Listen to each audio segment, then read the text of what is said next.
When I turned 18, I got a $20 Walmart gift card. Not even a wrapped present or a cake. Just the card, handed to me like a receipt. My name's Aiden.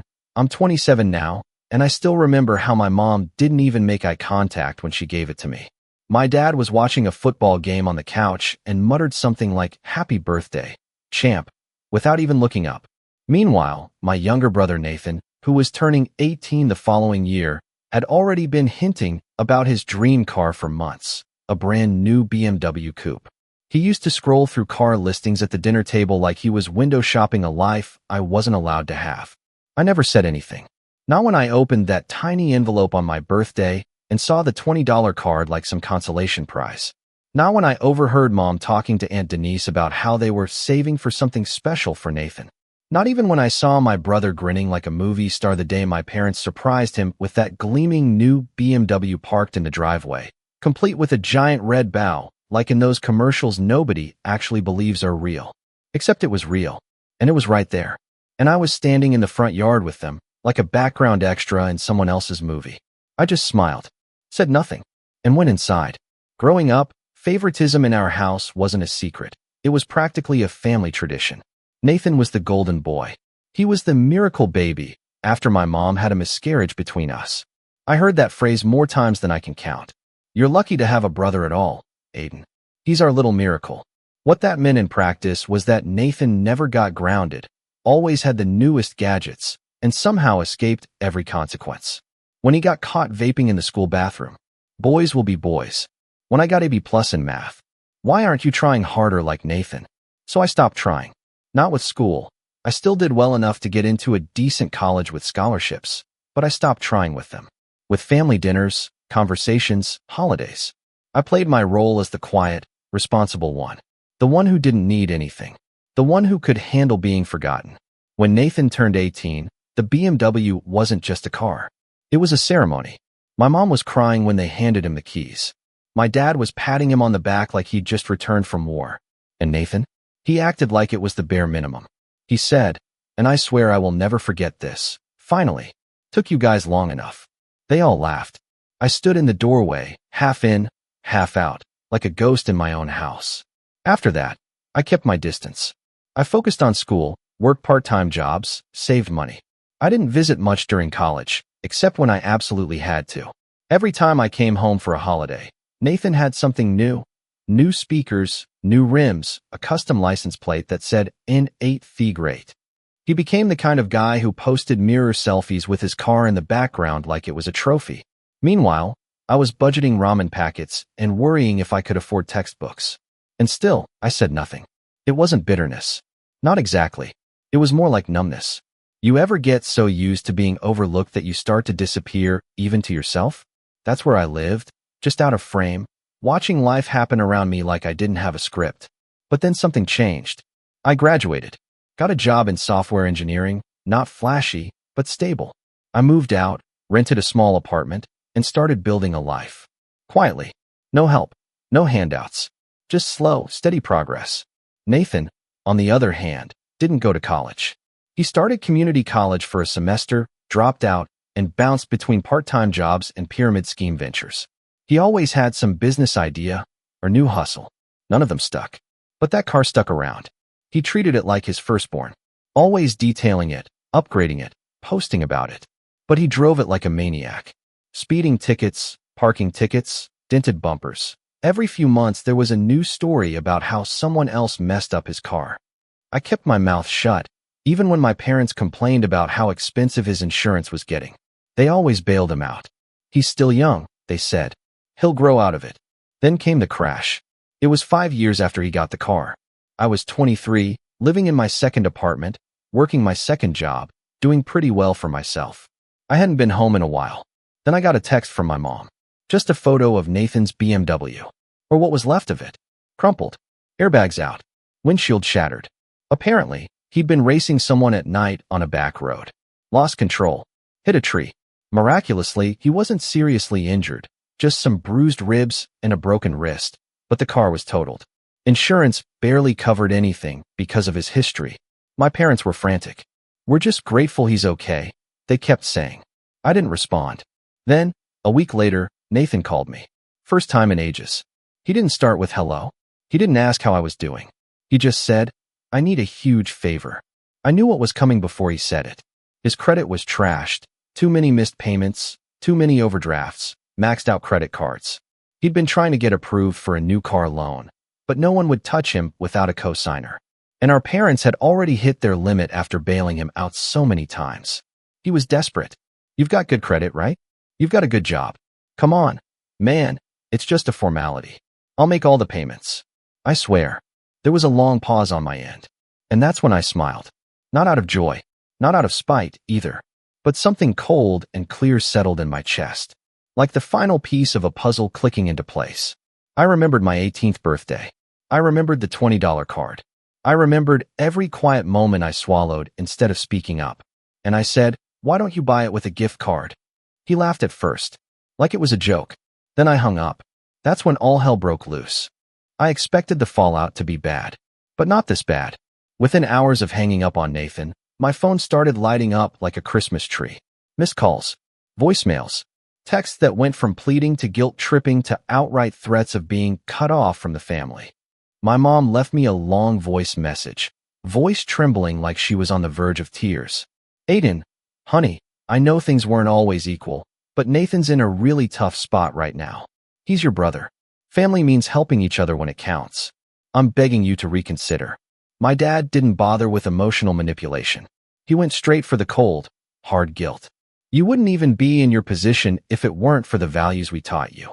Nathan just needs a little help to get back on his feet.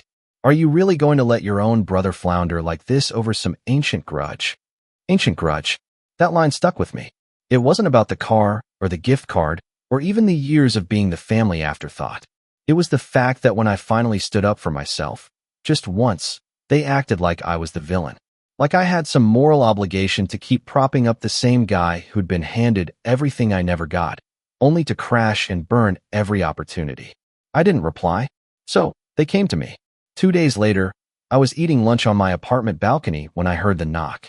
I had a bad feeling before I even opened the door. Sure enough, it was my parents. My mom had that look she always wore when she wanted something. Part guilt, part martyrdom. My dad had his arms crossed like he was here on official business. They didn't ask if they could come in. They just did. We need to talk, Mom said, already scanning my apartment like she was evaluating it for judgment. You've really got a nice place, Dad muttered, almost like an accusation. I leaned against the kitchen counter, arms folded. So talk. Mom went first, of course. She always did when they needed something. Sweetheart, we know Nathan's made mistakes. But he's your brother. And he's scared. He needs a car to get to work. What work? I interrupted. Last I heard, he quit his job at the car wash because his crypto startup was taking off. Her smile faltered. Well, yes, but he's applying around. He's really turning over a new leaf. This accident was a wake-up call. He's serious now. He even said he wants to pay you back with interest. I stared at them. Why not co-sign for him yourselves? Dad's jaw tightened. We already tried. Our credit's tied up. We've done everything we could. No, I said. You've done everything for him. Not for me. Mom blinked fast. Aiden, that's not fair, isn't it? Let me rewind for a second, because this moment didn't just come out of nowhere. It had been building for years. And the deeper I dug into my own memories after they left that day, the more I realized just how much I had buried to keep the peace. I was 10 when Nathan flushed my science project down the toilet because he needed the table space. I was the one who got grounded for yelling at him. I was 13 when he convinced our parents that I stole $50 from Dad's wallet, which I didn't, but they believed him anyway. I was 16 when I got my first job at a grocery store to save for college. Nathan got a PlayStation 5 the following Christmas, because it wasn't fair that Aiden had his own money and Nathan didn't. When I got into college, my parents clapped politely. When Nathan announced he was dropping out of community college to pursue music, they threw him a party with a Follow Your Dreams cake. Every step of my life felt like walking uphill while he had a personal escalator. And now here they were, standing in my apartment, acting like I was the one who needed to make amends. Aiden, my mom said gently, you know we love you just as much. You've always been the strong one. We didn't worry about you because you were so independent. That's not love, I said. That's neglect. That hit her like a slap. My dad stepped in then, bristling. Look, son, We didn't come here to get lectured. We came to ask for your help. Just help your brother get back on his feet. That's what families do. I smiled, but there was no warmth behind it. Families also don't leave one kid to fend for himself while pampering the other like a prince. You're exaggerating. Am I? I opened my laptop and pulled up a folder I'd quietly started compiling after the BMW crash. Screenshots, receipts, everything from the past decade. Let's look at birthdays. 18. Nathan gets a BMW. I get a $20 gift card. 21. Nathan gets a trip to Miami. I get a phone call 3 days later. College graduation. You missed my ceremony, but flew out for Nathan's short film festival. He didn't even finish the film. My mom sank into the couch, silent. My dad looked like he wanted to argue, but couldn't find a foothold. I didn't raise my voice. I didn't need to. I was calm, and that made it worse for them. I'm not angry anymore, I said quietly. I just finally see it for what it is. You picked favorites. And now you're mad that I finally picked me. The silence in the room was deafening. They left not long after that. My mom hugged me stiffly. My dad gave a nod, like he was acknowledging a deal that didn't go through. They didn't say goodbye, but it didn't end there. A few days later, I started getting messages from extended family. Aunt Denise, Uncle Ray, even cousins I hadn't spoken to in years. All of them parroting the same line. He's your brother. You're being selfish. Money isn't everything. Turns out, my parents had made a few calls of their own. They painted me as the cold, successful son who'd abandoned his roots. Nathan was the victim in their version. The poor kid who'd lost everything and just needed one last lifeline. Then came the twist I didn't see coming. Nathan showed up at my work. Yeah, he walked into my office building like it was a casual visit. My receptionist buzzed me. There's a guy here asking for you. Says it's urgent. Nathan something. My stomach dropped. He looked different. His wrist was still in a brace, but it wasn't that. He looked tired. Like reality had finally started tapping at his door. I met him in the lobby, arms crossed, keeping my tone even. You shouldn't be here. Look, man, he started. I didn't want it to get this messy.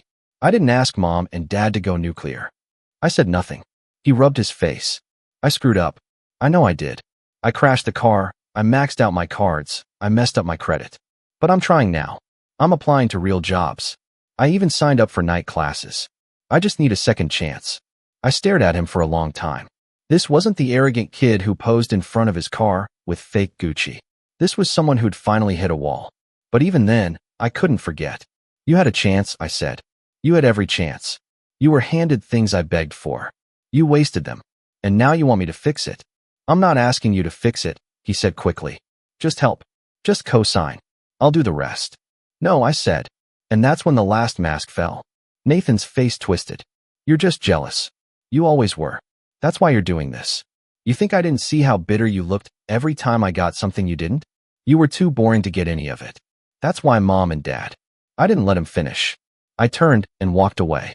Didn't yell. Didn't look back. But in that moment, something inside me snapped. Not out of anger. Out of clarity. This wasn't just about a car. Or a loan. Or even family. This was about power.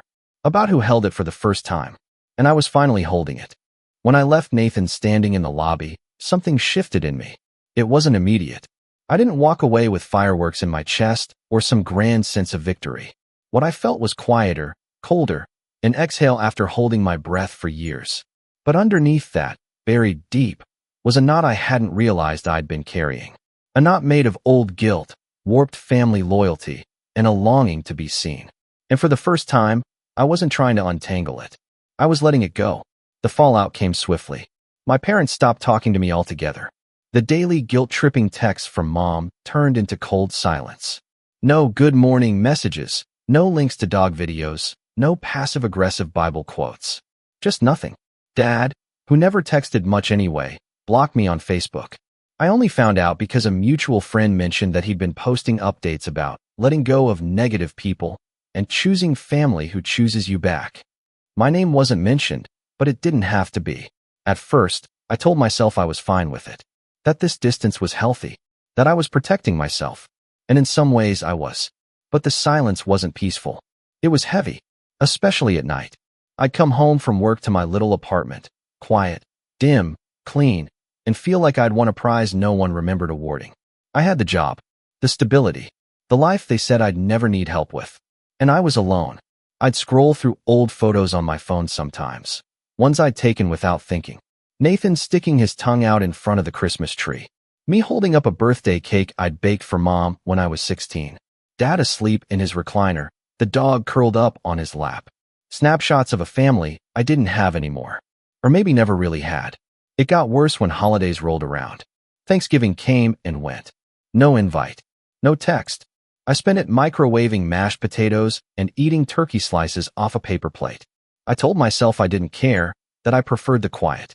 But then I saw a tagged Instagram story from my cousin, Nathan, at the dinner table, carving a turkey like he was the man of the house. My seat at the table gone. Not even a mention. Then Christmas. I didn't decorate. Couldn't bring myself to. I didn't shop for anyone. Didn't expect anything either. Still, I kept glancing at the mail slot, half hoping some card would arrive. Nothing came. The day itself was cold and gray. I spent it watching old sitcom reruns, half laughing at jokes I'd already memorized. I ordered Chinese food that arrived late and cold. I tipped the delivery guy double out of sheer loneliness. That night, I broke. I remember sitting on the floor of my apartment, back against the fridge, holding a beer I wasn't even drinking. I just stared at the label, tracing the condensation with my thumb. My chest felt hollow, like I was echoing inside. I kept thinking about that moment in the lobby. About Nathan's words. You're just jealous. Was I? Had I carried so much resentment for so long that I couldn't tell who I was without it? I wanted to call someone. Not to argue. Just to hear a voice that remembered who I was before all this. But my contact list felt foreign. Everyone was connected to them in some way. I couldn't trust anyone not to report back. I couldn't explain what it felt like to be the strong one everyone leaned on, until the weight crushed me. I sat there for a long time. Eventually, I stood up, took a deep breath, and opened my laptop. I didn't know what I was looking for at first. Maybe a distraction, maybe a lifeline. But I ended up on an old folder I hadn't touched in years, my college projects. Notes, half-finished scripts, app ideas. Back when I dreamed of building something of my own. I clicked through them slowly, like flipping pages in an old journal. One file caught my eye. Pulse Planner _V1. It was a productivity tool I'd started building during junior year. Part habit tracker, part mood journal, part goal setter. Clunky and basic, but it had potential. I opened the code and scrolled through. My old logic was messy, but the bones were there. It hit me. Then, I used to dream. Not just survive. That night, I stayed up past 2 a.m. cleaning up the code. No music. No distractions. Just me and my laptop. For the first time in months, my mind wasn't spiraling. I was building. That became my rhythm. Work during the day. Build at night. I poured myself into Pulse Planner like it was oxygen. I gave it a cleaner interface, added analytics, connected it with wearable integrations. Slowly, it became more than a project. It became mine. I wasn't trying to prove anything. Not to Nathan. Not to my parents. Just to myself. Over time, the numbness eased. I started running again. Not far, just a few miles in the morning before work. Cleared my head. I signed up for therapy, something I'd resisted for too long. The first session, I barely spoke. But the second? I cracked open a little. By the fifth, I was unpacking things I didn't know I still carried. Shame. Abandonment. The aching desire to be chosen. My therapist, a calm older guy named Mark, said something that stuck with me. You spent your whole life trying not to rock the boat. But the boat was already sinking. You were just trying not to get blamed for the leak. It hit me like a punch. Because he was right. The more I looked back, the more I realized how many times I'd minimized myself to make others comfortable. How often I'd swallowed anger just to keep the peace. I wasn't angry at Nathan for getting the car. I was angry that I was taught not to ask for anything. That being quiet and selfless was supposed to be enough. That when it wasn't, they shrugged and said, well, you're the strong one. I wasn't weak for finally saying no. I was healing. And the more I healed, the more things started falling into place. Pulse Planner picked up traction on a small productivity subreddit. Someone posted a screenshot and called it clean, focused, and actually useful. That post got traction. A few hundred upvotes. Then 1,000. I made a landing page, offered a beta sign-up. Within a week, I had over 600 sign-ups. Not much, but enough to see potential. I bought the domain, polished the branding, and turned it into a side hustle. I wasn't making real money yet, but it wasn't about that. It was about building something that reflected who I'd become, not who I was trying to appease. And then, out of nowhere, I got a text from Nathan. Hey, I know you don't want to hear from me, but I need to tell you something. It's not about the car. It's important. I stared at the message for a long time. The old me would have deleted it, blocked him, walked away. But I wasn't the old me. I replied, what is it? He said he'd rather talk in person. So I agreed to meet. Not because I wanted to reconnect. Because I needed to see what he looked like on the other side of rock bottom. I met Nathan in a quiet corner booth of a half-empty diner downtown. He'd picked the place, probably because it was neutral ground. Not our childhood home, not my apartment, and certainly not Mom and Dad's house. Just a faded vinyl booth with a sticky table and a buzzing overhead light that flickered every few seconds like it was trying to stay awake. Appropriate, I thought. Everything felt on edge. He looked tired, really tired. His hoodie was wrinkled, and his beard was patchy like he hadn't cared enough to shave properly. There was a deep cut on his cheek that had almost healed, but not quite, and his left wrist was still in the brace. But the biggest change wasn't physical, it was in his eyes. Nathan always had this smug, untouchable gleam about him, like the world was just a backdrop to his personal movie. That gleam was gone. I know I messed up, he said, skipping hello. I didn't respond. Just waited. I wanted to tell you. I think I finally get it now. What you've been trying to say all these years. About how unfair everything was. That got my attention. He looked down at the table. You know what the worst part was about wrecking that car? He gave a dry laugh. It wasn't the crash. Or the pain. It was the look on Mom's face when she picked me up from the hospital. She wasn't scared. She wasn't sad. She just looked tired. Like she didn't have anything left for me. I stayed silent. Nathan glanced at me. She told me I should call you. Said you'd be able to help. That you always helped. I snorted. I don't recall helping you very much. He didn't argue. There was a long pause before he finally said, you don't have to forgive me. But I wanted you to know you were right. I didn't earn any of it. I just expected it. And now that it's gone, I don't know who I am without it. There was something honest in that moment. Raw. Like the last thread of ego had finally snapped, and he was just standing there, exposed and shivering in the cold reality of adulthood. But then he said something that turned everything on its head. I found something, he said, pulling out a folded piece of paper from his hoodie pocket. Something Mom and Dad didn't want either of us to see. I raised an eyebrow. What is it? He pushed it across the table. An old letter from Grandma. She left something in her will. But it never got to you. I unfolded the paper slowly. It was a copy of a handwritten note. Faded, but legible. Dated 6 years ago. Aiden, you've always reminded me of your grandfather. Quiet, kind, and far too humble for your own good. I know your parents have always favored Nathan. I tried to talk to them about it, but they wouldn't listen. That's why I've made arrangements. I left something for you. Not just money, but land. The cabin. The one by the lake your grandfather loved. It's yours now. I told the lawyer to make sure of it. Don't let them convince you otherwise. Love, Grandma. I stared at the paper, my brain barely registering the words. The cabin? You're lying. I said automatically, my voice cold. Nathan shook his head. I swear I'm not. I found this in a box of Mom's old papers when I was staying at the house. I think they hid it from you. I don't know if they ever told the lawyer you were supposed to inherit anything. The gears started turning in my head. I hadn't been at the reading of Grandma's will. I'd been away at college and only got a call afterward. Mom telling me that everything was split evenly, but most of it had gone to funeral expenses and helping Nathan get settled. I didn't question it. I was used to scraps. But now there was this. The cabin by the lake wasn't just sentimental. It was valuable. A real estate gem. The kind of place that people rented for premium weekend getaways. My grandfather had built it himself back in the 70s and maintained it meticulously. When I was a kid, it was the one place I ever felt close to him. We'd fish off the dock, chop wood, play cards by the fireplace. He once told me that place would be mine someday, and now I knew he meant it. I looked back at Nathan. Why are you telling me this? He hesitated. Because I wanted to make it right. And maybe because I hoped you'd use it better than they did. I know they tried to sell it.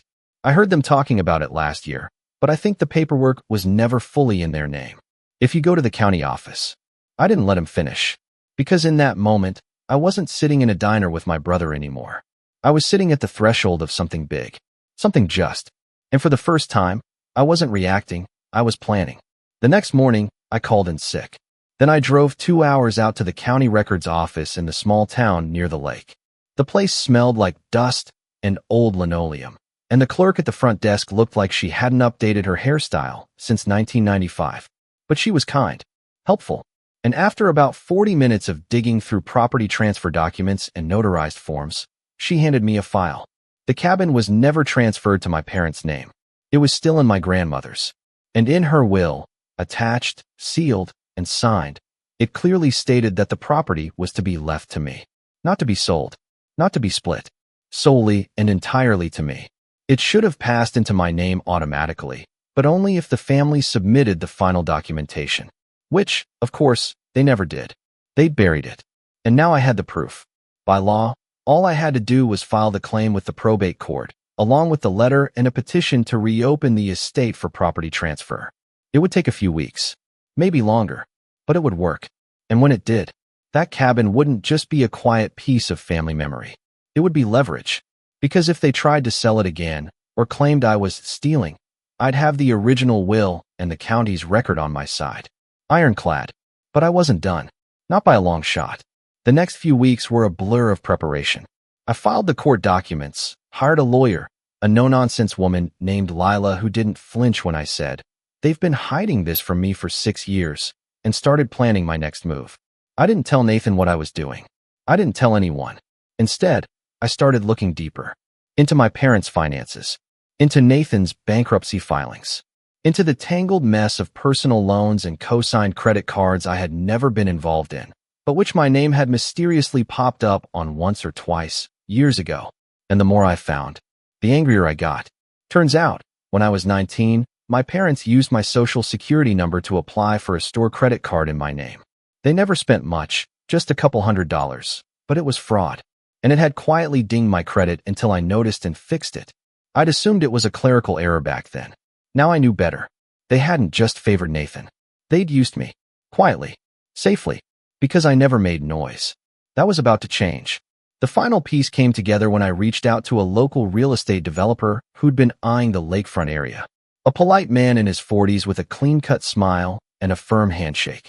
When I told him who I was, and that I'd soon hold full ownership of one of the last untouched properties on the lake, he lit up like a kid on Christmas morning. "I'm not looking to sell," I said. He raised an eyebrow.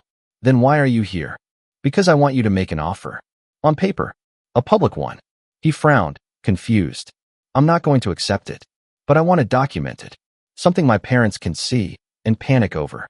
His eyes sparkled with sudden understanding. I get it. You want them to think you're going to sell it out from under them." "Exactly." He grinned. "Revenge." I smiled back. "Justice." And just like that, the offer was drawn up. A formal, public bid filed through the county, tied to a developer's interest in turning the cabin into a historical lodge or boutique Airbnb. It wasn't binding, but it was real enough to get noticed. I made sure of it, because I knew the moment it hit the county bulletin board, my parents would find out. And they'd realize just how much they'd underestimated the quiet son, the one who didn't say anything. Until now. But I wasn't done yet. I didn't have to wait long for the fireworks. Exactly 9 days after the real estate developer posted the public offer for the cabin on the county board, just as I planned, I got a call from a number I hadn't saved. I let it go to voicemail. Then another. And another. For missed calls in one morning.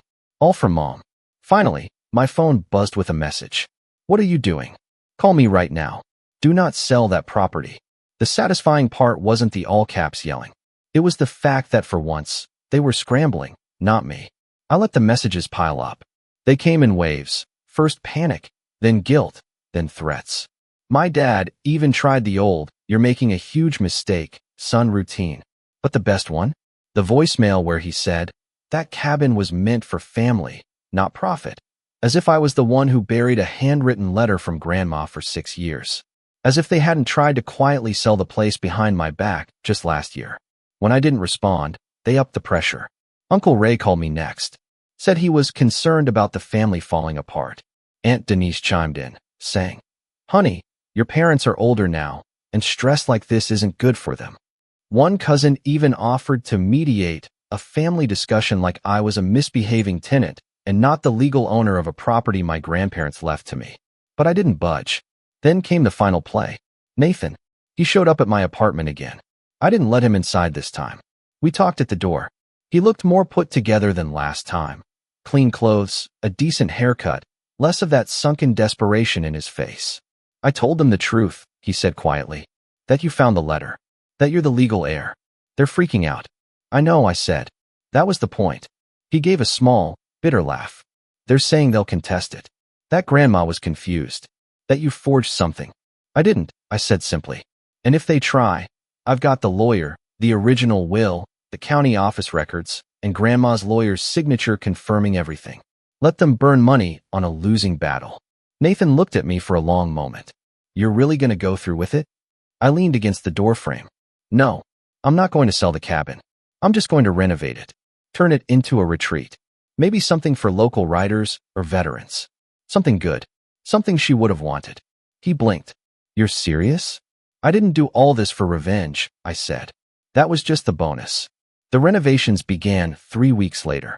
It was a small cabin, but sturdy. Weathered wood, a big stone fireplace, 2 bedrooms, a creaky dock overlooking the lake. The water was still as glass in the early mornings. The kind of place where the world slowed down. I hired a local crew, paid them well, and gave them a timeline.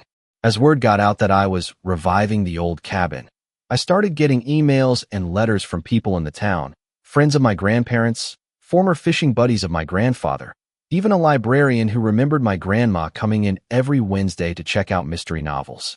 They all shared stories. Stories I had never heard because I'd never been included in those parts of our family's history. And suddenly, I realized something. This place had been mine long before I owned it on paper. I just never knew it. My parents, meanwhile, had no idea how to handle the shift in power. When they realized I wasn't going to sell the cabin, but was instead keeping it, and not for profit, but for legacy, they didn't know how to react. There were no more threats, no more calls, just silence. At first, I thought they were regrouping, planning some legal maneuver, but nothing came. A few weeks later, I got a single email from my mom. I hope you know what you're doing. This family is broken because of your choices. I read it once, then deleted it. Because the truth was, the family hadn't broken when I stood up for myself. It broke a long time ago, when they decided I was the background character in Nathan's story. I was just finally rewriting the script. The cabin opened 6 months later. I called it Stillwater House. Quiet name. Fitting. I didn't invite my parents to the opening. I didn't announce it on social media. I just sent a private email to the dozen or so people who had written me letters during the renovation, locals, veterans, old friends of the family. I let them know the cabin was open, free of charge for weekend stays for anyone who needed a break from life. No ads, no profit. Word spread slowly, quietly, exactly how I wanted it. Nathan came by once, unannounced.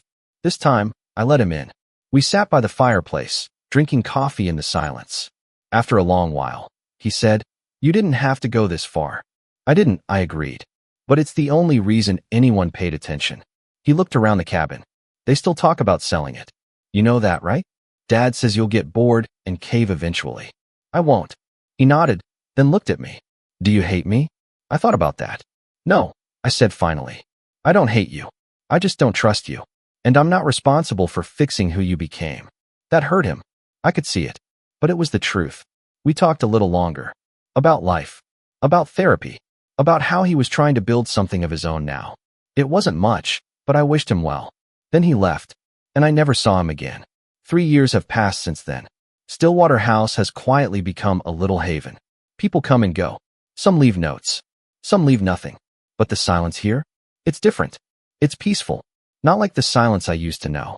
As for my parents, I haven't spoken to them since that last email. They tried sending a Christmas card once. I sent it back, unopened. It's not that I'm bitter. It's that I've learned what it costs to keep letting people take from you just because they share your blood. And I'm done paying that price. The revenge wasn't loud. It wasn't dramatic. It was measured, thoughtful, controlled. And it ended not with fire, but with peace. Because sometimes the best revenge isn't destruction. It's becoming untouchable. And I am. Now, they can't ignore me. They can't use me. And they can't rewrite the story, because I own the last page. I was still brushing cake crumbs off my shirt when I saw the note. Folded neatly and propped up against an empty dog bowl, like some passive-aggressive place card. Be a darling and watch your sister's 5 dogs. We're off to the spa. Love you. That was it. No happy birthday, Luke. No. Thanks for always stepping up. Not even a lousy smiley face. It was my 21st birthday. 21. I wasn't expecting fireworks or some grand gesture, but I thought, stupidly, that maybe this year would be different. Maybe they'd remember that I wasn't just a built-in babysitter with a driver's license and a pulse. Maybe someone in this family would treat me like an adult. Or at least like a person. But no, of course not. Why would they? I was the responsible one. The quiet one. The one who didn't cause scenes, didn't pick fights, didn't make everything about himself. That was always Kayla's job. Kayla, my older sister by 2 years and my parents' favorite child since birth. She had a flair for drama and a talent for weaponized helplessness. When she wrecked her car, Dad bought her another. When she dropped out of college for the 3rd time, Mom turned it into a journey of self-discovery. When she impulse adopted 5 high-strung rescue dogs from a sketchy online breeder, guess who got guilt into feeding them every time she had a mental health break? Yours truly. Me. Luke, the human doormat. I should have seen it coming. The way my mom had been floating weird comments all week like, "You don't have plans this weekend, right? Or you love dogs, don't you? You're so good with them." And my dad, God, my dad, just chuckled behind his newspaper like it was all so charming. But I didn't press. I didn't ask. I never do. Because after 2 decades of walking on eggshells, you stop questioning the people who keep handing you the broom. To be fair, I didn't even notice the note at first. I'd gotten back from class late, final semester of undergrad, trying to keep my GPA alive, and found the house eerily quiet. No blaring TV, no fake laughter from the kitchen, just the low whimpering of dogs behind the sunroom gate. The smell hit me before anything else. That ripe, humid stench of unwashed fur and cheap kibble. And there they were, all 5 of them. Snarling, yapping, pacing like furry inmates on death row. No food in their bowls. No water either. And taped to the counter, right above the bag of unopened dog treats, was that freaking note. For a second, I just stood there in stunned silence. I even laughed a little. Not because it was funny, but because I didn't know what else to do. I picked it up, turned it over, as if maybe there'd be a "just kidding" on the back. Nope. Just a second note, tucked behind the first. This one in Kayla's loopy cursive. THX bro. They eat twice a day, love belly rubs, and please don't let them on the couch. Also, Trixie's allergic to beef. Sorry, no timestamp. No heads up. Just dumped on me like always. I don't know why that moment broke something in me. Maybe it was the fact that I'd spent the entire day waiting for someone, anyone, to acknowledge my birthday. Not a single call from my parents. No text from Kayla. Even the group chat with my old high school friends was dead silent, save for a meme someone had recycled from last year. And here I was, elbow deep in dog duty for people who couldn't even be bothered to say happy birthday. Not once. I sat down on the armrest of the couch, careful not to let the dogs jump up, as if that rule still mattered, and just stared at the floor. My phone buzzed. It was a selfie from my parents. Mom in a white robe, Dad flashing a peace sign, both of them lounging in a massage room. The caption? Finally some R&R. I swear to God, they looked younger, happier, freer. Like dumping their responsibilities on me had been the vacation itself. I didn't reply. I didn't even open the text. I just locked my phone, leaned back, and let one of the dogs sniff my shoelaces. There was this tightness in my chest. Not anger exactly, but something colder, deeper, like I'd finally hit my emotional credit limit. And all I could think was, I'm done. But the thing is, when you're the good kid, saying I'm done doesn't come easy. You rehearse it 1,000 times in your head before you ever say it out loud. You imagine fights that never happen, monologues you'll never deliver. Because you're too used to being the fixer, the helper, the one who stays behind and cleans up the mess. So I didn't yell. I didn't call them up and demand an explanation. I didn't even rant in the family group chat like Kayla would have done. I just stood up, walked upstairs to my room, and started packing. Not angrily, just methodically. Like I was cleaning out a hotel room, not leaving my childhood home. A few changes of clothes. Laptop. Chargers. The small stack of birthday cards I'd saved from past years, most of them from professors, old friends, even a neighbor down the street. None from family. Downstairs, the dogs were still pacing, whining, confused. I didn't blame them. They hadn't asked to be dragged into my sister's self-centered circus.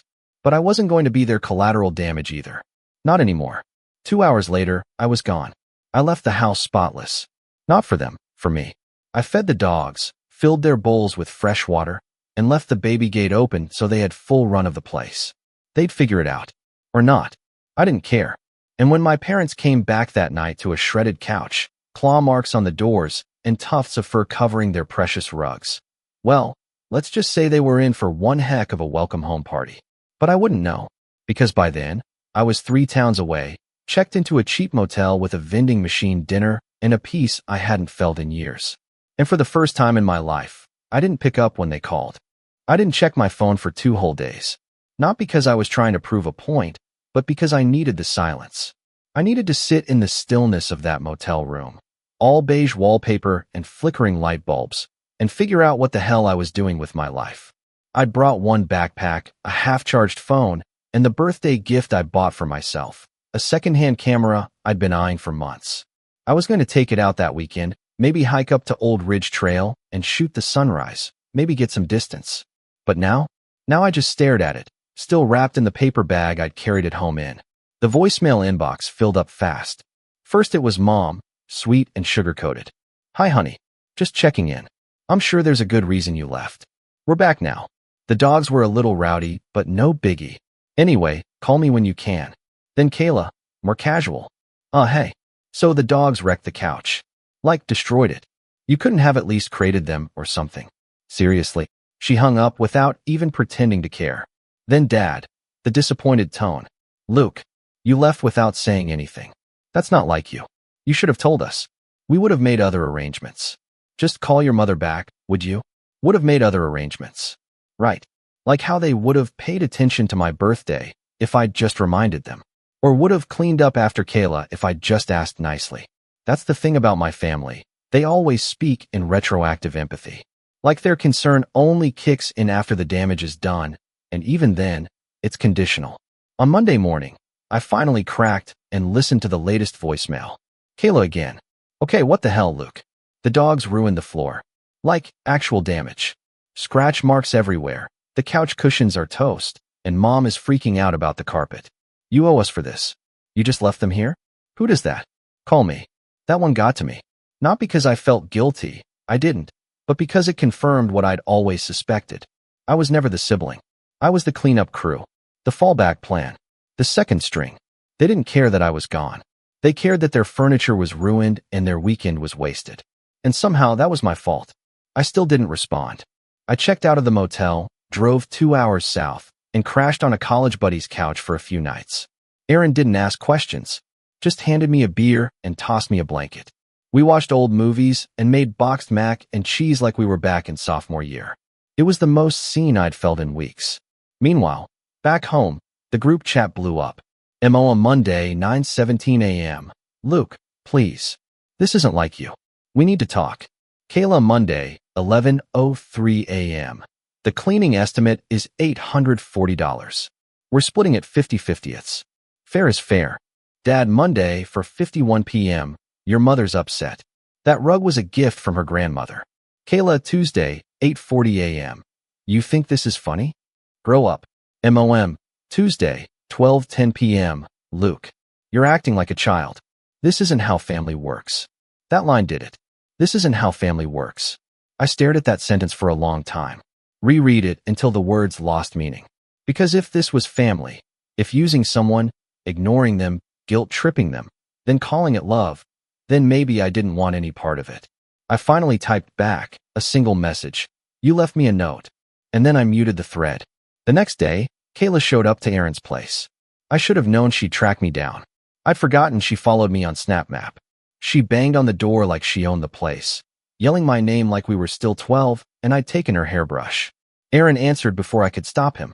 Is Luke here? She asked, hands on her hips, wearing oversized sunglasses like she was dodging paparazzi. Yeah, Aaron said. Should he not be? I need to talk to him. Then talk. He shrugged and stepped aside. I stayed seated on the couch. I didn't even look up from my phone. Kayla stomped in like a one-woman storm. You seriously just vanished? You didn't think about the dogs, about Mom, about me? I thought about all of you, I said calmly. That's the problem. She blinked. You're being dramatic, says the woman who left 5 animals in a house with no warning. They're not animals, Luke. They're my kids. That actually made me laugh. You didn't even feed them. I did. Before I left. She flushed. Well, I was under the impression you'd be there all weekend. I mean, that's what you do, right? Help out? Be the hero? No, I said. That's what I used to do. For a second, she looked confused. Like I'd said something in a foreign language. Then her expression hardened. Well, guess what? Mom and Dad are talking about pressing charges for damages. That got Erin's attention. You're kidding. I'm not, she snapped. They're serious. The floor's ruined. The rug's done. The spa won't refund them. It's your fault. My fault. I stood up. Not yelling. Not towering. Just tired. You left me a note. You didn't ask. You didn't call. You expected me to drop everything. On my birthday. Because that's what I always do, right? And now that I didn't, I'm the villain. Kayla crossed her arms. You abandoned the dogs. They weren't mine to begin with, I said. Silence. Long, uncomfortable silence. I'm not coming back, I added. She scoffed. You're just gonna cut everyone off over one weekend? It was never just one weekend. I walked to the door, opened it, and gestured for her to leave. She didn't move. You really think this is how you fix things? You think running away makes you a grown-up? No, I said quietly. I think setting boundaries does. Then I closed the door behind her. That night, the texts started again. First from Mom, sad and syrupy. Then from Dad, cold and clipped. Then Kayla, unhinged. They painted me as unstable, selfish, immature. They called it a phase. Said I was acting out. Said I needed to come home and make things right. But I wasn't the one who broke anything. The next day, Aaron told me he'd overheard his neighbor talking to someone on the phone. A woman, loud and entitled. Something about my brother and getting him evicted. I didn't need a name. I knew it was Kayla. That was the moment. The line in the sand. The point of no return. Because for all the guilt, all the manipulation, all the years of bending over backward for them, now they were actively trying to sabotage my life. Not just emotionally, tangibly, legally, publicly. I packed my stuff that night. Not because I was running, but because I was ready. Aaron offered to let me stay. Said we'd figure it out. But I had a better idea. I had something Kayla didn't know. Something Mom and Dad had forgotten. A card I hadn't played yet. And I was done waiting to be dealt in. By the time I left Aaron's place, I was flat broke, emotionally fried, and had nowhere else to go. I wasn't spiraling exactly. It was quieter than that, like drifting underwater. I didn't cry. I didn't yell. I just kept moving. That's the funny thing about rock bottom. It doesn't always come with sirens and explosions. Sometimes it's just a cheap duffel bag, a near-dead phone, and a long drive to nowhere with the windows down because the AC doesn't work.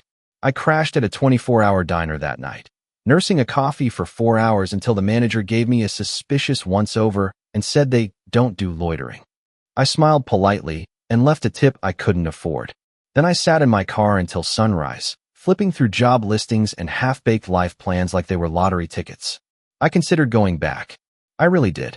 Not because I missed them, but because I didn't know what else to do. But every time I thought about walking through that front door again, Kayla with her condescending tone, Mom pretending nothing ever happened, Dad saying, let's just move on, like my feelings were a speed bump, something in my chest tightened. Like walking back would mean erasing everything I'd just started to stand up for. So I didn't. Instead, I pulled into a gas station, bought a 99-cent notebook and a pen, and started making a list. Things I actually want. A place that's mine. A job that pays enough to breathe.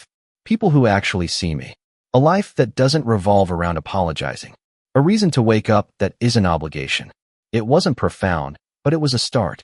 I texted a couple of old friends. Not the fake kind who sent memes twice a year, but the ones who still remembered my favorite pizza topping and the time I accidentally walked into the girls' bathroom in 8th grade. Most of them didn't respond. One did. Elijah. We hadn't talked in nearly a year, but he messaged back in 5 minutes. Dude, come stay. My roommate just bailed. You'd actually be saving my rent. So I drove another 6 hours. Elijah lived in a worn-down 2-bedroom apartment above a bookstore. The stairwell smelled like mold and burnt popcorn, and the shower made a high-pitched squeal if you turned the handle too fast. But it was warm and quiet, and no one expected me to feed 5 dogs or stock the fridge. He didn't ask what happened, just threw me a blanket and made me eggs like we were back in freshman year. Stay as long as you need, he said. I got a job 2 days later. It wasn't glamorous, a part-time shift at a print shop down the block. Minimum wage, fluorescent lighting, an old guy named Barry who kept calling me kid, even though we were probably the same age. But it was honest. And for the first time in months, I didn't dread waking up. I'd walk to work every morning with a thermos Elijah loaned me, earbuds in, hoodie up, breathing in the cold air like it meant something. Like I was finally part of the world, not just watching from the bleachers. Nights were quieter. I'd sit on the fire escape with my camera, snapping long exposures of the street below, trying to remember how it felt to be curious about life again. I started posting the photos online. Nothing serious, just a throwaway Instagram account where I could drop pictures without anyone judging. I didn't expect much, but people started noticing.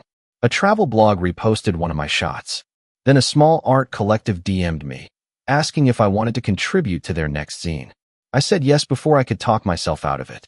It wasn't money, not yet, but it was something better, recognition.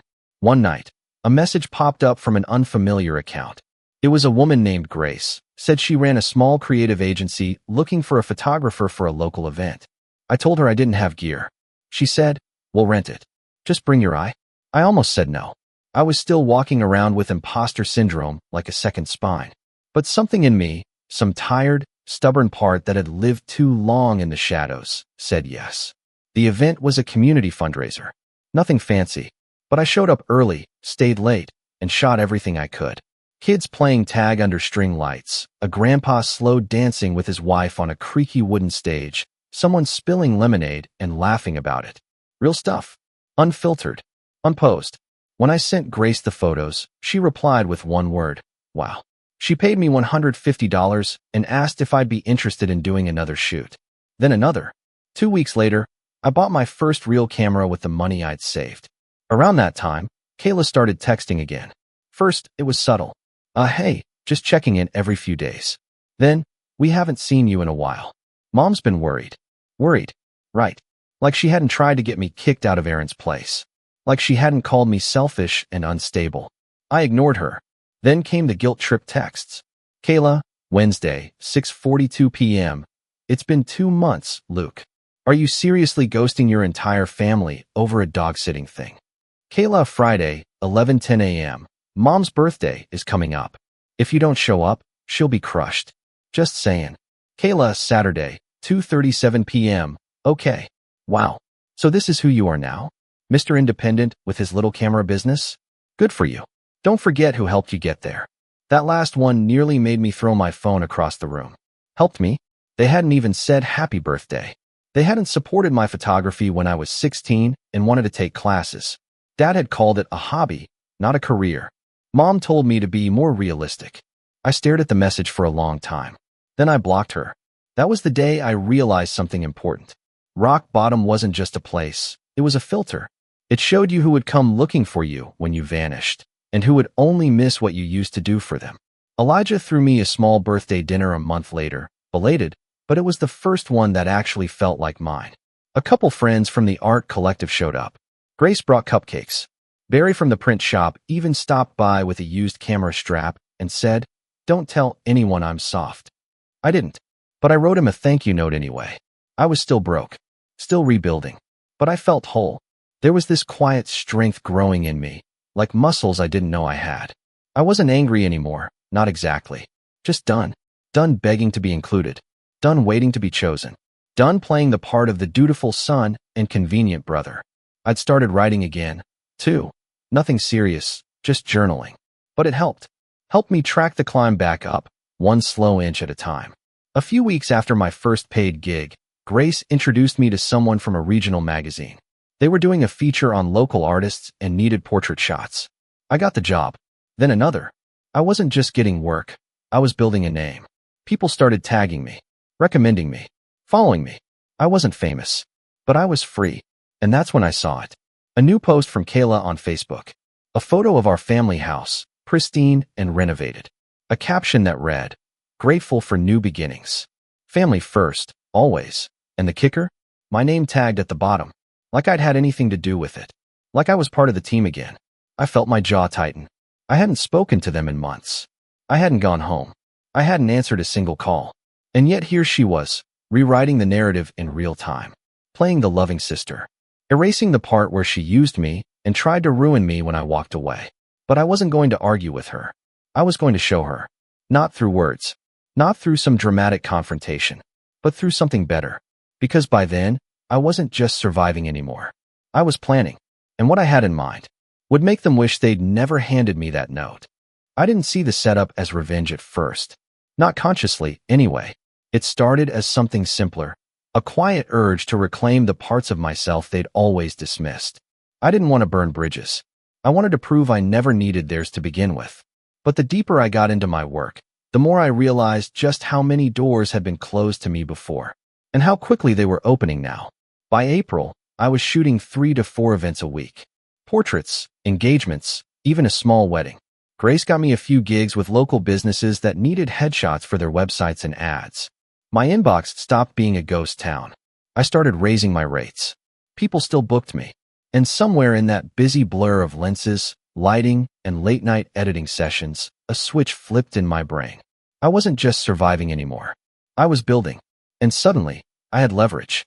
Because as fate would have it, my parents' suburban neighborhood had recently started a rebranding campaign. Some property developer had bought up 3 lots and was turning them into a community space, complete with a coffee shop, a new dog park. And this is where I started laughing, a creative commons for local artists to showcase work and hold events. Guess who got the contract to photograph the groundbreaking? Me. Grace pitched me without telling me first. I got the confirmation email one morning before breakfast. I reread it 3 times to make sure it wasn't a prank. And then I saw the name on the community board sponsorship committee, Linda Matheson, my mother. The same woman who once told me photography was a nice little hobby, but I'd never make a living from it. Apparently now I was qualified to capture her ribbon-cutting ceremony. The layers of irony were so rich, I didn't even know how to process it. Part of me wanted to decline out of principle. Another part, the part that had carried their emotional baggage like a pack mule for 21 years, saw the opportunity for what it was. An open door, not into their house, but into their world. And this time, I got to decide what story got told. So I said yes. Grace arranged the shoot logistics. I scoped out the location, marked lighting angles, tested sound. Every detail locked down. I wasn't just going to show up. I was going to own it. I started prepping a behind-the-scenes vlog, my first. Just raw footage of me setting up tripods, narrating the layout, giving tips for event coverage. But halfway through filming it, I had an idea. What if the video wasn't just behind the scenes? What if it told the real story? Not the one my parents would post on Facebook. Not the polished version Kayla would share with some syrupy caption about the value of community. But my story. I didn't make it bitter. I made it honest. I opened with a shot of the community lot, empty and half-paved, and said, "Funny how life circles back. A year ago, I couldn't get anyone to take me seriously with a camera, least of all my family. They thought this was a phase, a distraction, not something real. But now I'm getting paid to document the world they live in. And the best part? They hired me without even realizing it." I smiled into the lens. So, here's what you do when the people who wrote you off accidentally invite you back in the door. You hold it wide open. You bring receipts. And you tell the truth. I didn't name names. But the subtext was clear enough. To anyone who knew me, and especially to those who didn't, it looked like a story of quiet triumph. But it was something more than that. It was preparation. Because as the shoot date approached, I started pulling threads I'd left untouched for too long. I revisited old messages, saved voicemails, screenshotted texts, not to weaponize them, just to have a record, a paper trail. I wasn't planning to use it. Not yet. But I wanted it ready. Because I had a feeling. And that feeling sharpened when I got a phone call from a blocked number the week before the event. I almost didn't answer. "Hello. Luke. Hi. It's your mom." Silence on my end. She rushed to fill it. "I heard you're doing the photos for the groundbreaking." I didn't realize it was you until they sent over the contract. Still, I said nothing. "We're really proud of you," she added awkwardly. "You've come a long way." I let that hang. Finally, "Thanks." Pause. "Will you be staying after?" "There's a small dinner afterward. Just a few of the committee members. And Kayla. She's really excited to see you." I almost laughed. I could picture it perfectly, the quiet recalibration happening on her end. The moment she realized she might have pushed too far. That the prodigal son wasn't crawling back, He was showing up with a camera and a platform. I'll think about it, I said. I've got other clients to see that day. A lie, but she didn't question it. I hung up feeling both empty and electric. They weren't sorry. They were calculating, realizing, slowly, that the narrative they'd spun for years, Luke the helper, the backup, the boy with no backbone, didn't work anymore. And that terrified them. That night, I called Elijah. I need your help. He didn't even ask why. I told him my idea. Half-baked. Risky. Petty maybe. But not illegal. Not cruel.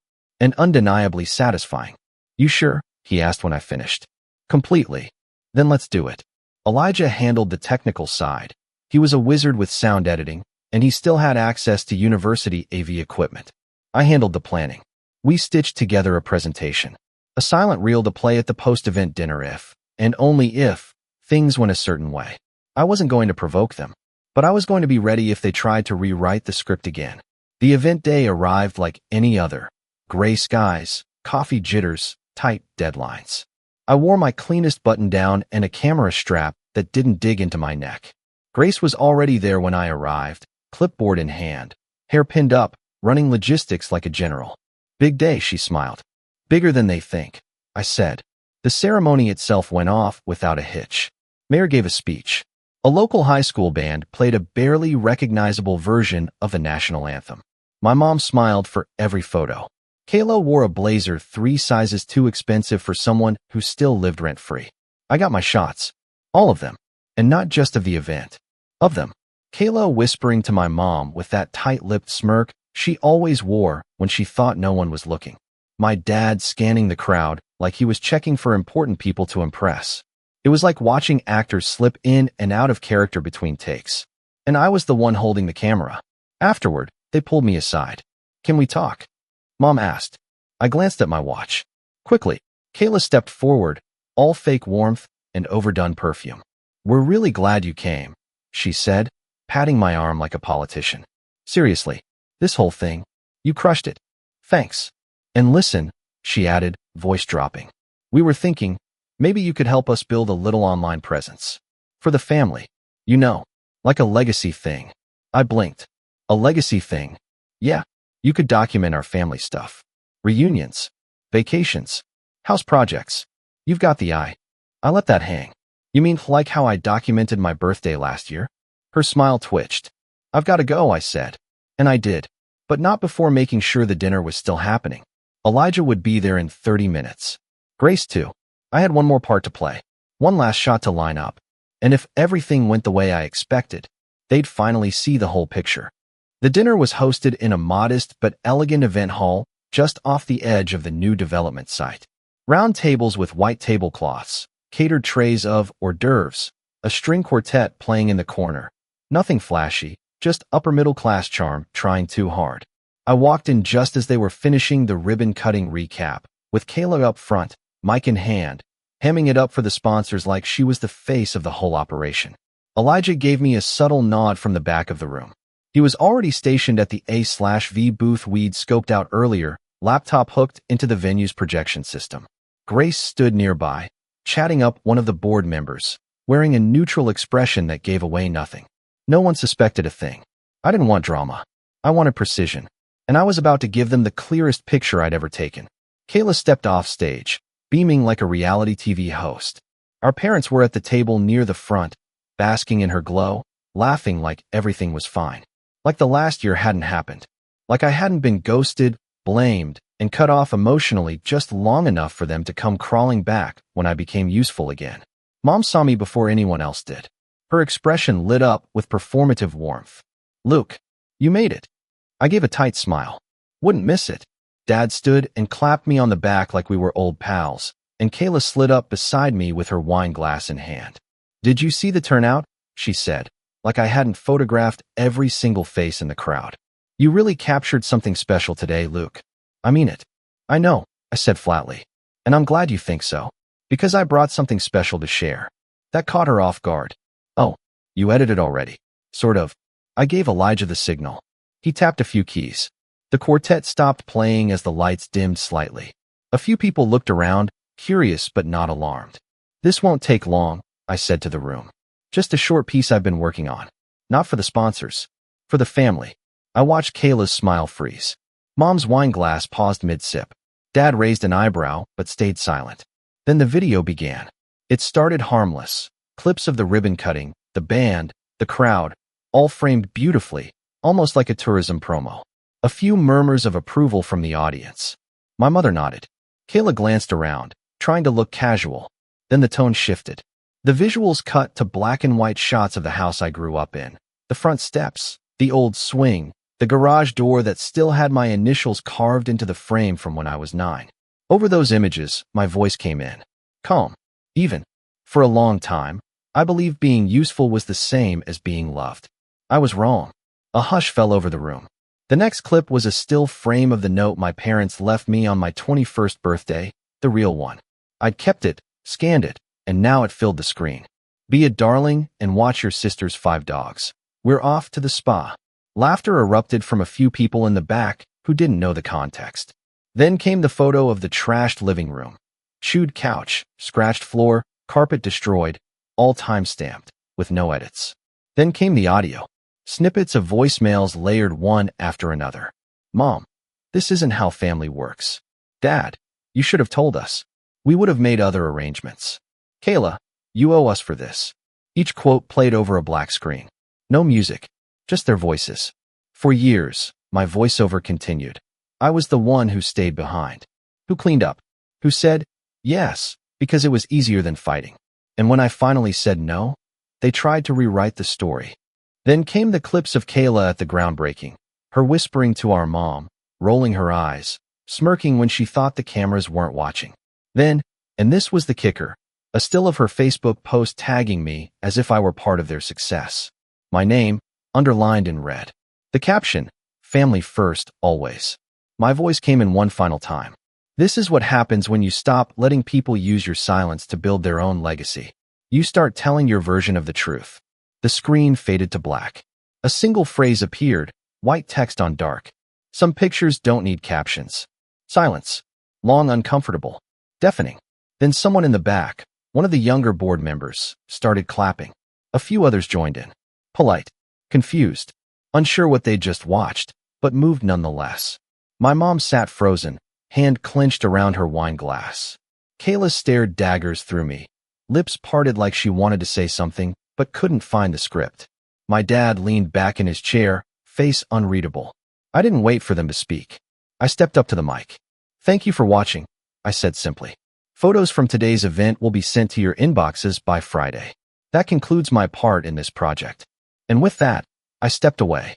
Grace intercepted me halfway to the door. Holy hell, she whispered, grabbing my arm. Are you okay? Better than ever. Elijah was already packing up the laptop, trying not to smirk. Remind me never to piss you off. I smiled. You'd have to matter a whole lot more to me first. We left before the fallout could start. But the fallout came anyway. The next morning, my email was full. 3 requests from local publications asking to feature the video as part of a series on toxic family dynamics. 1 message from a nonprofit asking if I'd consider doing a short film on emotional abuse in family systems. And 24 new client inquiries for photography work. I didn't hear from my parents directly, but I did get a voicemail from Kayla. Luke, she said, her voice tight, carefully modulated. That was low. You embarrassed Mom. You made us look like monsters. You think you're better than us now? Fine. But don't expect anyone to come crawling after you. You burned that bridge. Hope it was worth it. I didn't respond. I didn't need to. Because sometimes silence is louder than any speech. I didn't go home after that. I didn't show up for Mother's Day. I didn't make peace. But I also didn't carry the weight anymore. I was free. My business grew. Grace and I started collaborating full-time. Elijah got a new job and moved 2 blocks away. I found a place of my own, small but sunlit, with room for a studio setup and an espresso machine I'd always wanted but never let myself buy. And sometimes, just sometimes, I'd get messages from people who saw the video. Strangers. Clients. Former classmates. Thank you for saying what I couldn't. You gave me the push to walk away. I finally feel seen. I didn't make the video for them, but I was glad it helped. Sometimes revenge isn't about ruining someone else.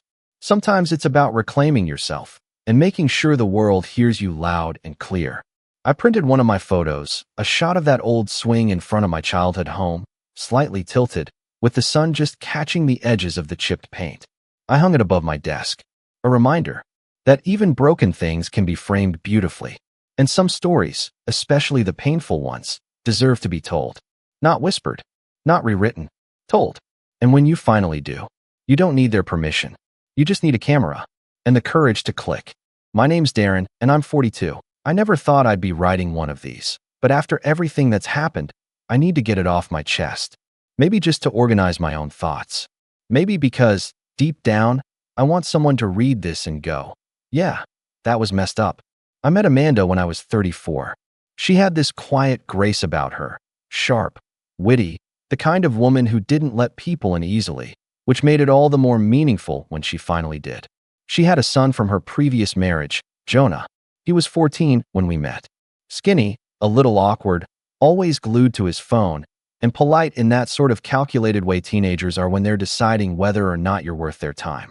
Amanda told me not to expect too much too soon. He's got walls, she said. Built him young.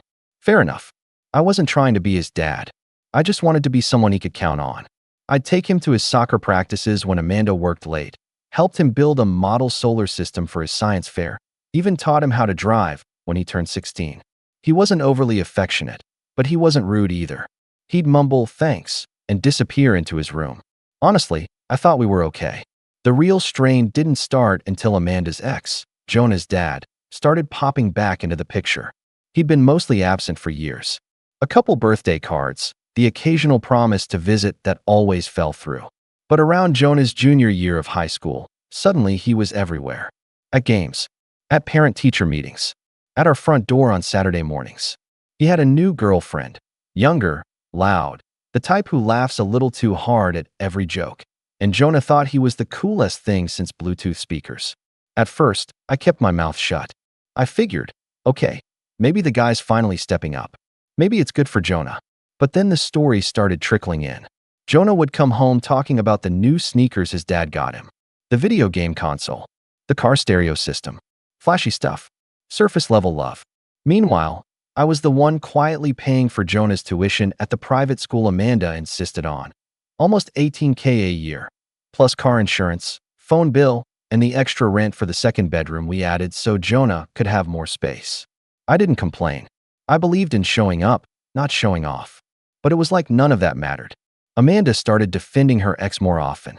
He's trying, Darren. He's making an effort. I'd bite my tongue and nod. But each time Jonah would brag about another pair of designer sneakers while I was grinding away at work to keep our bills paid, something in me tightened a little more. Senior year hit like a storm. Jonah got into a decent college, not Ivy League or anything, but respectable. Amanda was ecstatic. She made a giant announcement on Facebook with a collage of Jonah's baby photos, senior portraits, and a heartfelt caption that began with, "To the man who shaped this boy into who he is," and she tagged her ex. Not a single mention of me. I stared at that post for 10 minutes. Just stared. I didn't say anything when she showed me the dinner reservation email for Jonah's graduation party. 42 guests at this swanky restaurant downtown. She had it all planned out, assigned seating, a slideshow, custom menus. I kept quiet. I even offered to help with the deposit. She hesitated and said, "Don't worry about it.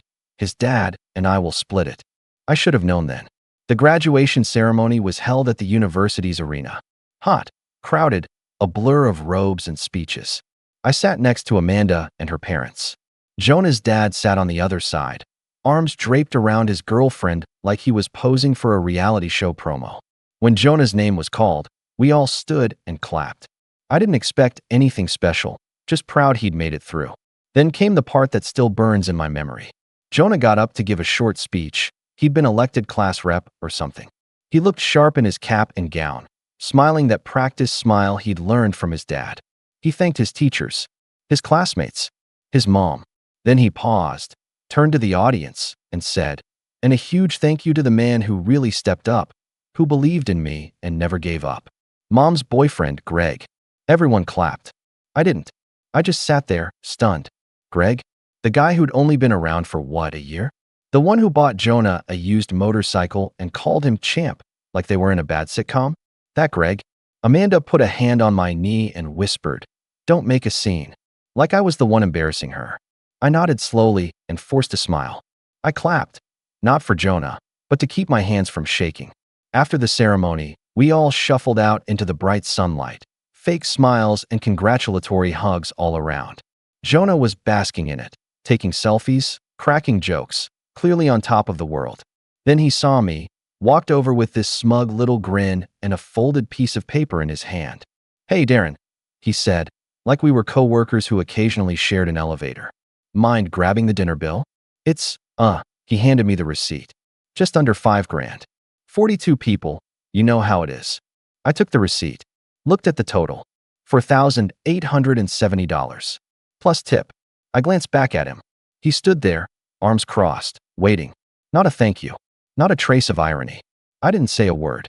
Just walked over to the nearest trash bin, dropped the bill in, and kept walking. That's when everything changed. I didn't turn around. Not even when I heard him say, "Wait, what?" behind me. I just kept walking toward my car, the sound of my own heartbeat louder than the chatter of graduates and parents echoing in the parking lot. I wasn't angry in that explosive, yelling kind of way. No, it was deeper, colder. The kind of quiet where you finally realize you've been a supporting character in someone else's story, and the credits are rolling without your name. I drove home without the radio on. Amanda didn't call. Neither did Jonah. I half expected a text, something sarcastic, or maybe a guilt trip, but nothing came. I sat in the living room with a beer, still wearing my suit, staring at the framed photo on the mantel. Jonah, age 15, holding up his learner's permit. I was standing next to him, one hand on his shoulder. Amanda had taken it. Back then, I thought that moment mattered. By the time Amanda got home later that night, her heels clicking on the hardwood like a metronome of tension, I was ready. She stepped inside, took one look at me, and sighed. "You embarrassed him," she said, setting down her purse. I raised an eyebrow. By not paying for a dinner I wasn't invited to plan, for people I don't even know? "You made a scene," she snapped. "In front of my family. In front of his friends." I leaned back in the chair. "You mean the people who watched him thank your new boyfriend like I was invisible? I paid his tuition, Amanda. His rent. I gave up bonuses and vacations for that kid. And you stood there while he handed me a bill like I was his waiter." She crossed her arms. "It wasn't supposed to be a big deal. Greg said you'd probably cover it, since you've always." I stood. Not fast. Not loud. Just enough to make her stop talking. "Greg said." Her mouth opened and closed. She looked away. "That's what this is then?" I said, voice low. "You're with him now, and I'm the ghost who paid the bills." Amanda didn't answer. And that was answer enough. That night, I didn't sleep. I laid awake, going over every little moment I'd brushed off. Every time Jonah ignored a thank you. Every time Amanda said, "He's just a teenager," or "Don't take it personally." I thought about the job offer I'd turned down in Chicago because it would have meant moving. About the old car I kept driving because we couldn't afford a new one, even while I was footing Jonah's college prep courses. And I thought about the one thing they all forgot, the bank account I'd set up in Jonah's name. For years of deposits. Graduation gift. Emergency money. A college safety net. Nearly $28,000 sitting quietly, waiting for him to appreciate what it meant. I stared at the ceiling until morning, then got up, logged in, and closed the account. I didn't say a word to Amanda. Not about the money. Not about the new job I quietly accepted in Denver. I made plans in silence, sold my stake in the house back to Amanda's parents, canceled the automatic payments on Jonah's insurance, cleared out everything I'd left for us. A week later, Jonah called. Probably the first time he'd done so voluntarily in over a year. "Hey," he said. "So, the account isn't showing up anymore." I kept my tone even. "I know." There was a pause. "Did something happen?" I was going to use that for my laptop and, "You'll have to ask Greg," I said. "He's the one who really stepped up, right?" He didn't reply right away. Then he said, "Look, I didn't mean anything. You meant exactly what you said, Jonah. And so did I." I hung up. No yelling. No threats. Just silence. That weekend, I packed the last of my boxes. Amanda came home midway through. She stood in the doorway of the empty bedroom, looking around like something just clicked for her. "You're really leaving?" "I already left," I said. "A long time ago." Her face fell, but I didn't stay to watch it crumble. I picked up my keys and walked out. What they didn't know What I hadn't told them was that the Denver job came with housing, a raise, a fresh start, and with no dependents or extra tuition costs. I could actually breathe for the first time in years. No more secondhand appreciation. No more silent sacrifices. But I wasn't done. Not yet. See, before I left, I mailed something. A plain manila envelope. To Jonah. No note. No return address. Just a printed invoice, listing every payment I'd made over the last 4 years. Every rent check. Every tuition transfer. Every insurance premium. $84,672.17. Right at the bottom, I added one line. Not a debt. Just a reminder of who didn't make the speech. And just when I thought that would be the end of it, the doorbell rang. Amanda was standing there, tears in her eyes. And beside her was Greg. That's when things got interesting. Greg looked out of place, standing awkwardly behind Amanda like he hadn't planned on coming but was too far in to back out. His hands were stuffed into the pockets of a blazer that was too tight in the shoulders, and he kept shifting his weight like the floor was too hot. Amanda, on the other hand, was composed, or at least pretending to be. She had her arms crossed tightly over her chest, and her eyes locked onto mine like I owed her something.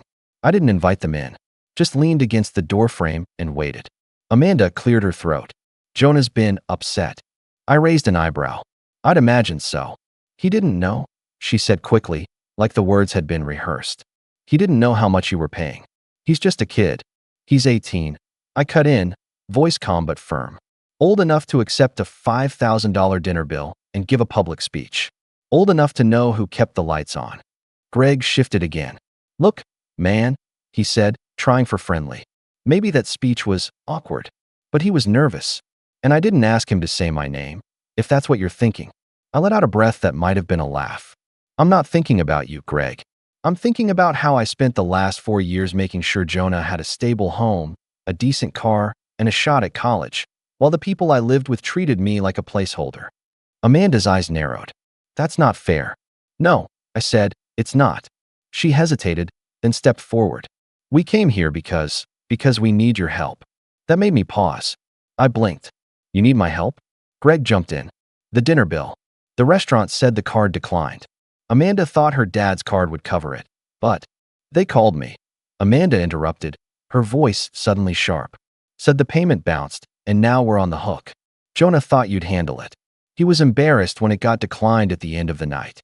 So he handed me a bill as a backup plan? I asked. That's what I was. The emergency wallet. Amanda shifted, finally looking uncertain. You've always been good with money. And Jonah just assumed. Assumed I'd keep paying. I finished for her. No matter how invisible I became. Greg opened his mouth to say something, but I held up a hand. You don't get a say, Greg. You bought him a motorcycle and showed up at a few games. Congratulations on your sudden fatherhood. He flushed, but didn't argue. Amanda, though, wasn't done. We're not asking for everything, she said. Just the dinner. We're already stretched with college payments. And if you could. I stopped her there. You know, I said slowly. When I first met Jonah, he used to tell me everything. Even the stuff he didn't want his mom to hear. He was scared about high school, unsure about his future. I stayed up with him the night he found out his girlfriend cheated. I didn't tell you that, didn't want to embarrass him. I figured if I could just be steady, he'd understand. Eventually. But you? You spent 4 years letting him believe his dad and his dad's new girlfriend were the heroes. Amanda's jaw clenched. She wasn't used to this side of me. I'd always been the calm one, the accommodating one, the one who let things slide. I kept going. You let him think his life just happened, like it was supposed to be easy. You let him forget. I didn't, she began. You didn't stop it, I said. And now that the money's gone and the gratitude dried up, you're here with your hand out. Greg muttered something under his breath, but I ignored it. Amanda looked away. For the first time, she seemed smaller. Like she finally saw the gap between what I gave and what they gave back. I'm not paying that bill, I said. But I'll give you something else. They both looked up. I'll give you a chance to fix this. Not for me. I'm done. But if Jonah wants to understand what he lost, you'll let him figure that out on his own. No spin. No excuses. And you'll stop pretending that silence doesn't leave scars. Amanda nodded, slowly. She didn't have a response. Not one she could say out loud, anyway. They left after that. I watched their car pull away from the curb. The house was quiet again, just the way I liked it. But the next morning, my phone buzzed. It was a message from Jonah. No emojis. No fake cheer. Just 3 words. Can we talk? And that was the moment I realized the game wasn't over. It was just beginning. I stared at the message for a long time. Can we talk? No punctuation. Just a bare question from a kid who had no idea what he was asking for. For 4 years, I showed up. I was the one checking his oil, signing his FAFSA paperwork, covering the gaps when his part-time job didn't cover gas. And all of that evaporated. For words in a speech, one condescending smirk, and a $5,000 dinner bill slapped in my hand like I was the hired help. But still, I couldn't ignore the message. Not out of guilt. I had nothing left to feel guilty for. I answered because I needed closure. We met at a park near the old soccer field where I used to drive him for Saturday practice. It was almost empty, just a few joggers and a couple with a stroller. Jonah was already sitting at the far bench, looking older than I remembered. He wasn't a kid anymore, but somehow he looked smaller. Like the confidence he wore on graduation day had worn off. "Hey," he said, standing awkwardly as I approached. I gave a nod. Didn't sit. Just waited. He hesitated, then motioned to the bench. "Can we just talk? I'm listening." He sat back down, picking at a loose thread on his jeans. "I didn't mean to disrespect you. At graduation. I didn't think. You thought enough to thank Greg." He winced. "I thought it would make Mom happy." "And what about me?" I asked. "Did you think about what it would feel like, watching you pretend I didn't exist? After paying your tuition, your rent, your car?" He looked up, eyes glassy. "No, I didn't. I was stupid. You were selfish," I said bluntly. "And maybe that's forgivable at your age. But you don't get to pretend like it didn't happen." "I know," he whispered. "I got the invoice." "Good," I said. I wasn't asking for repayment. Just recognition. A moment where you understood what I gave up for you. There was a long silence. Then he finally said, "I do now." I raised an eyebrow. "Do you?" He nodded slowly.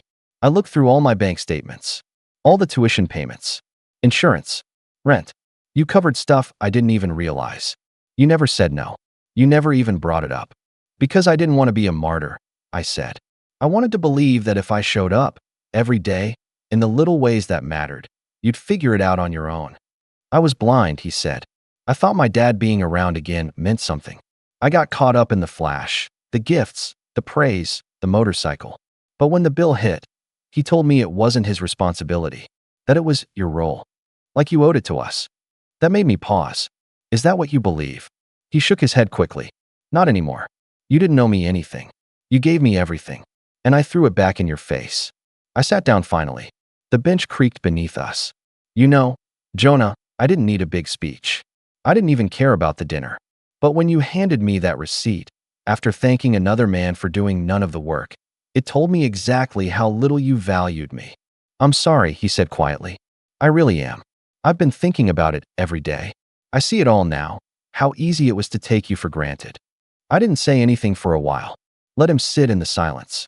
Then finally, I said, "So what now?" He looked over at me. "I want to make it right. I don't know how, but I want to start over." I gave a slow nod. "Then you'll have to earn it. Not with money, not with words, but with time." He looked relieved. "I can do that." I stood. "Then do it. Don't send me texts every 6 months saying you miss me. Show up. Call. Be honest." "I will," he said. We shook hands. It wasn't warm. It wasn't father and son.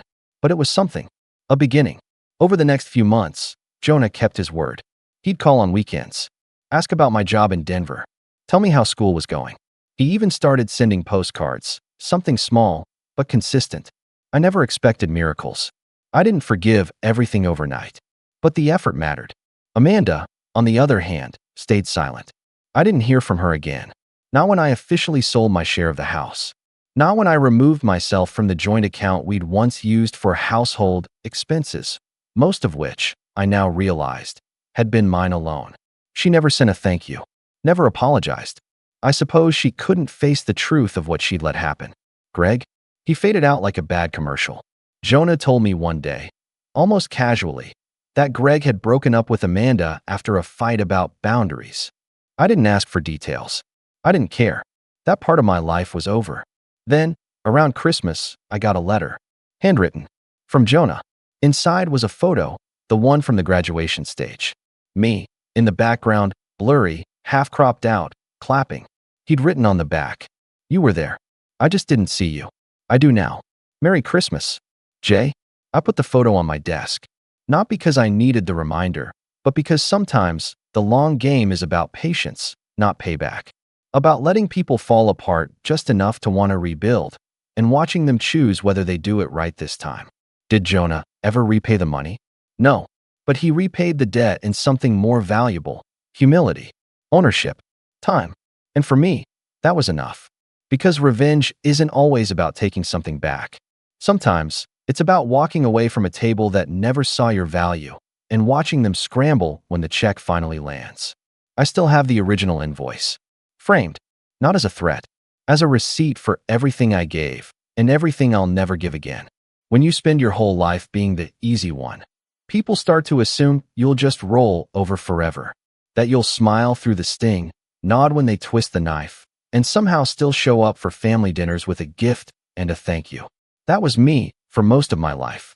The dependable one, the peacemaker, the one who always figured it out, quietly, in the background while louder voices took center stage. But there's only so many times someone can test your patience before something inside you just snaps. My name's Trevor.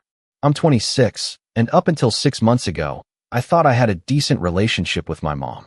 Not great. Let's not pretend we were ever hugging it out over coffee, but functional.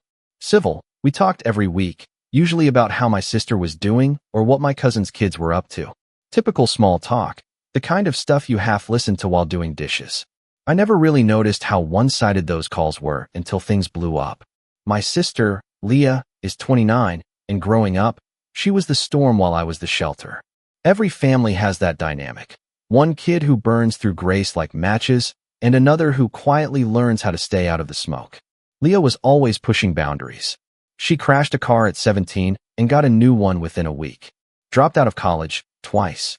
Dated guys who gave off every red flag in the book, and somehow, she was always the victim. My mom, for reasons I've never fully understood, treated her like a glass ornament, fragile and precious, no matter how sharp her edges were. Me? I was sturdy, self-sufficient, not in need of the same kind of help. At least, that's how she put it. I moved out the second I turned 18. Saved every penny from my part-time job, skipped spring breaks, missed parties, worked weekends, because I knew if I ever wanted a place of my own, no one was going to hand it to me. And after 8 years of grinding, side gigs, and living below my means, I finally did it. I bought a small, slightly run-down apartment in a not-so-fancy but quiet part of town. It wasn't much, but it was mine. The walls were a dull yellow, the floor creaked near the bathroom, and the kitchen cabinets had handles that fell off if you pulled too hard, but the place had potential. More than that, it had meaning.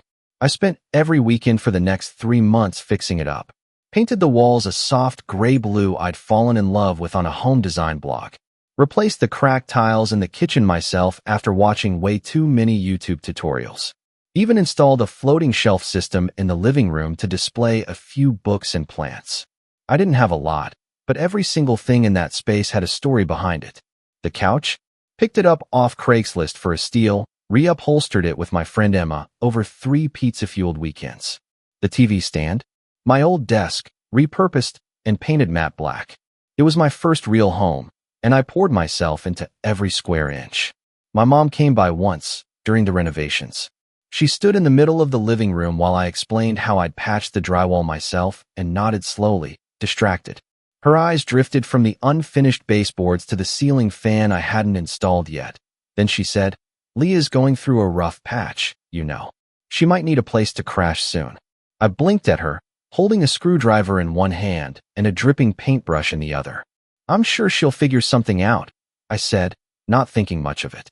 Leah always needed something, and somehow, someone always swooped in to save her.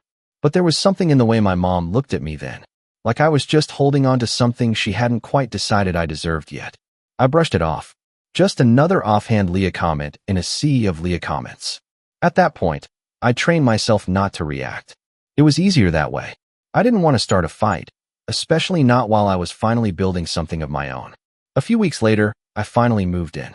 I slept on that Craigslist couch the first night because my bed hadn't arrived yet, and I didn't even care.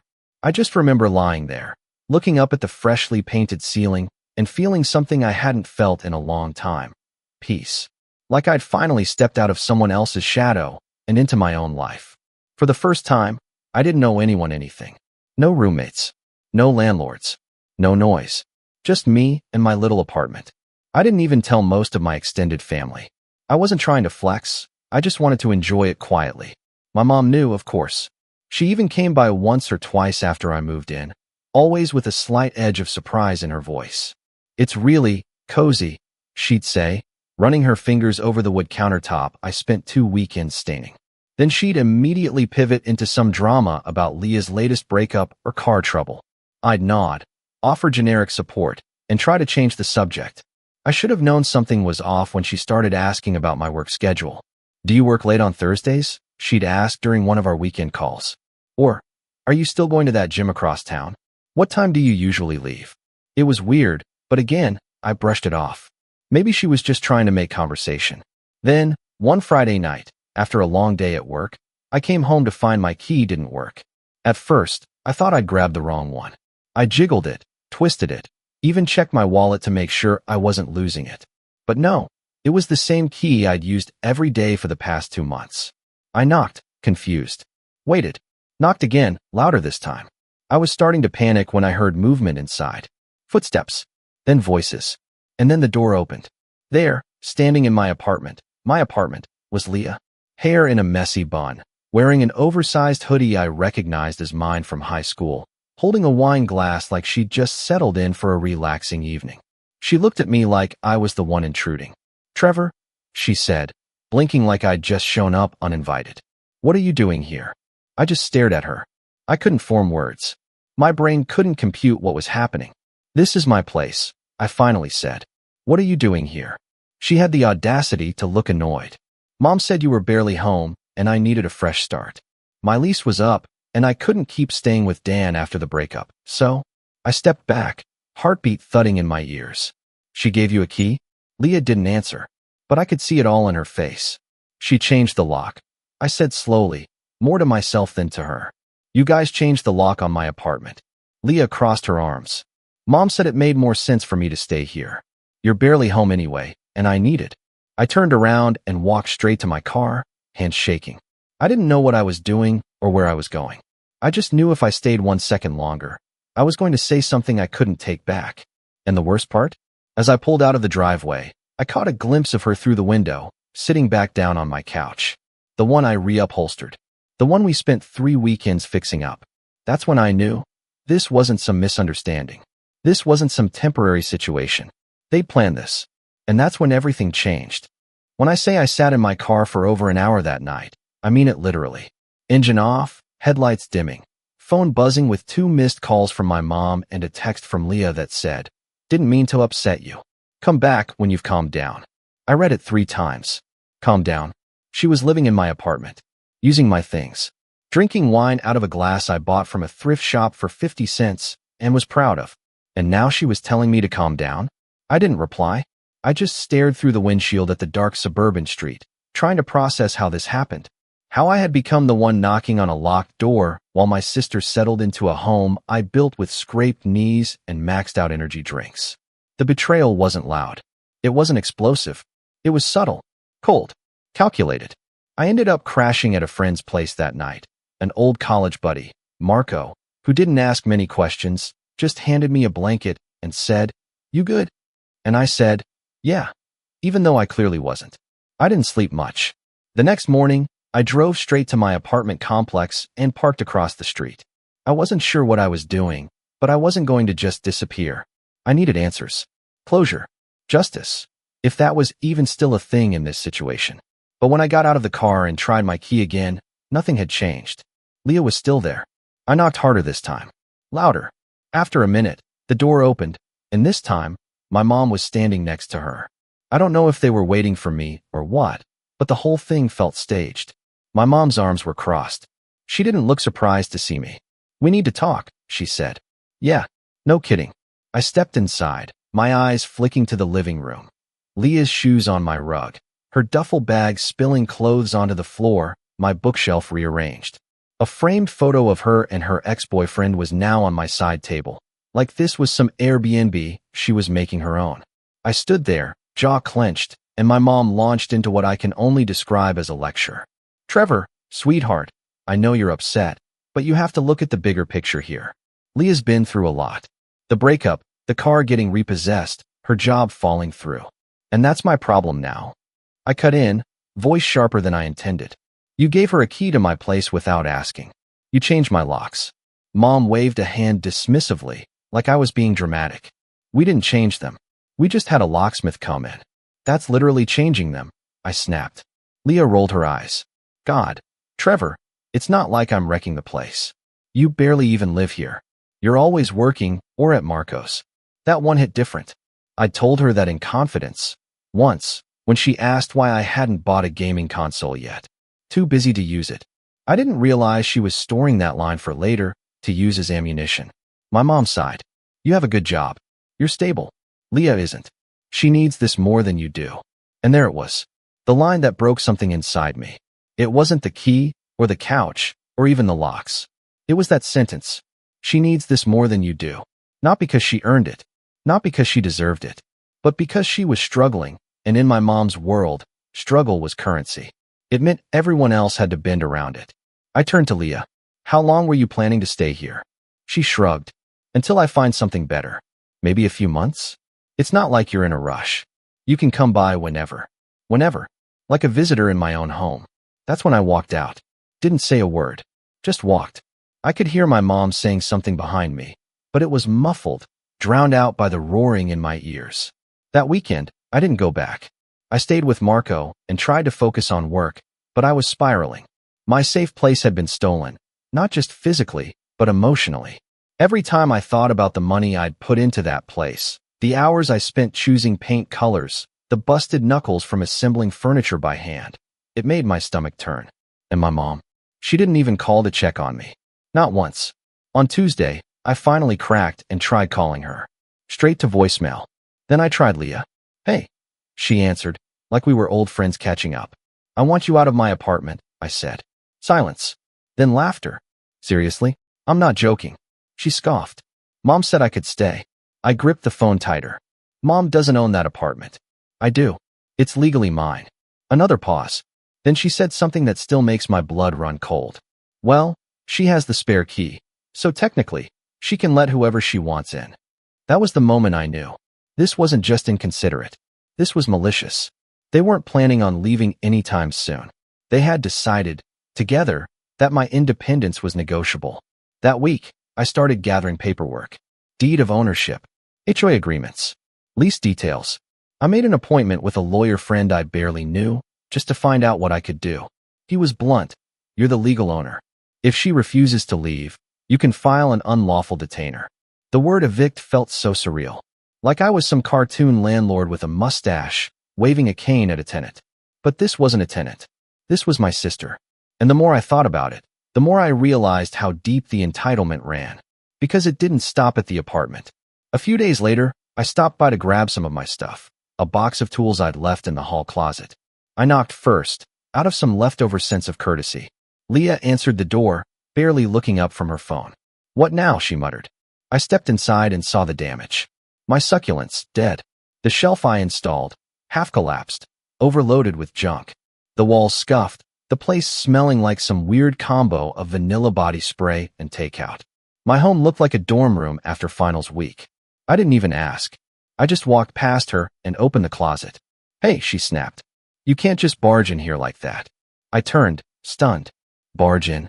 This is my apartment. Her eyes narrowed. Not when I'm living in it. That was the last straw. I pulled out my phone, opened the voice memo app, and hit record. This is Trevor Barnes. I am the legal owner of this apartment. My sister Leah has refused to leave and has changed the locks without my consent. Are you recording me? She shrieked. Yep, I said. You'll be hearing from a lawyer. I left without another word. 2 days later, I emailed my mom. Not a call. Not a text. An email. Formal, cold, professional.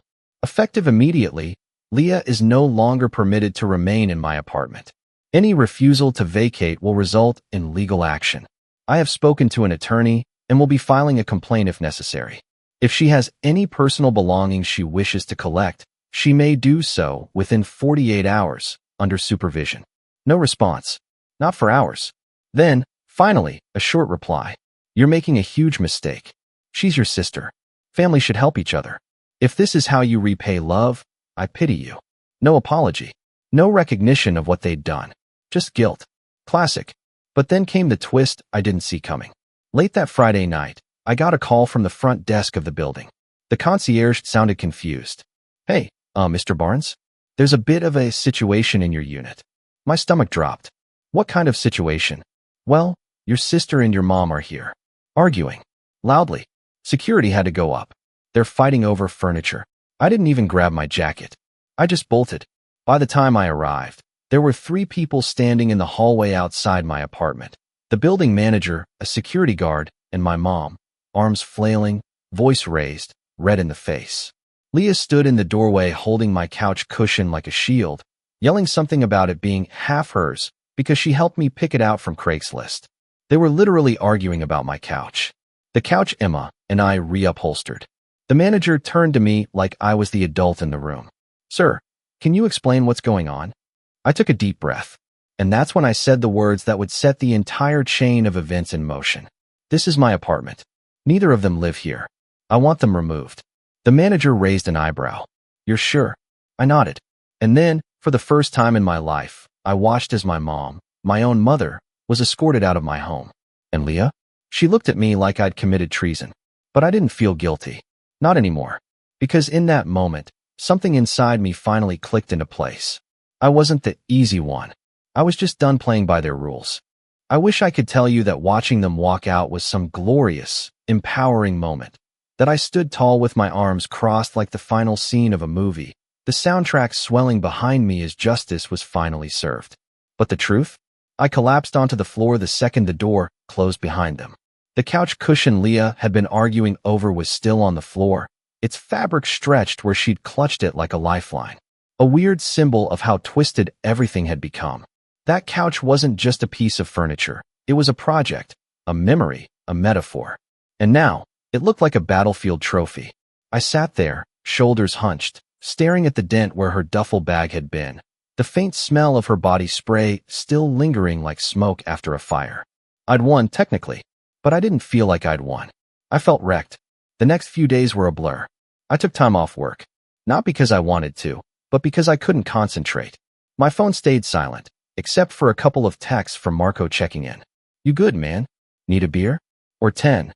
I didn't answer right away. I didn't know how to explain that the person who hurt me most wasn't some ex or coworker. It was my mother, and that it wasn't a clean wound. It was layered, complicated, years in the making, like a scab that finally ripped off to reveal it had never healed right in the first place. I did hear from my mom eventually. She called 4 days later.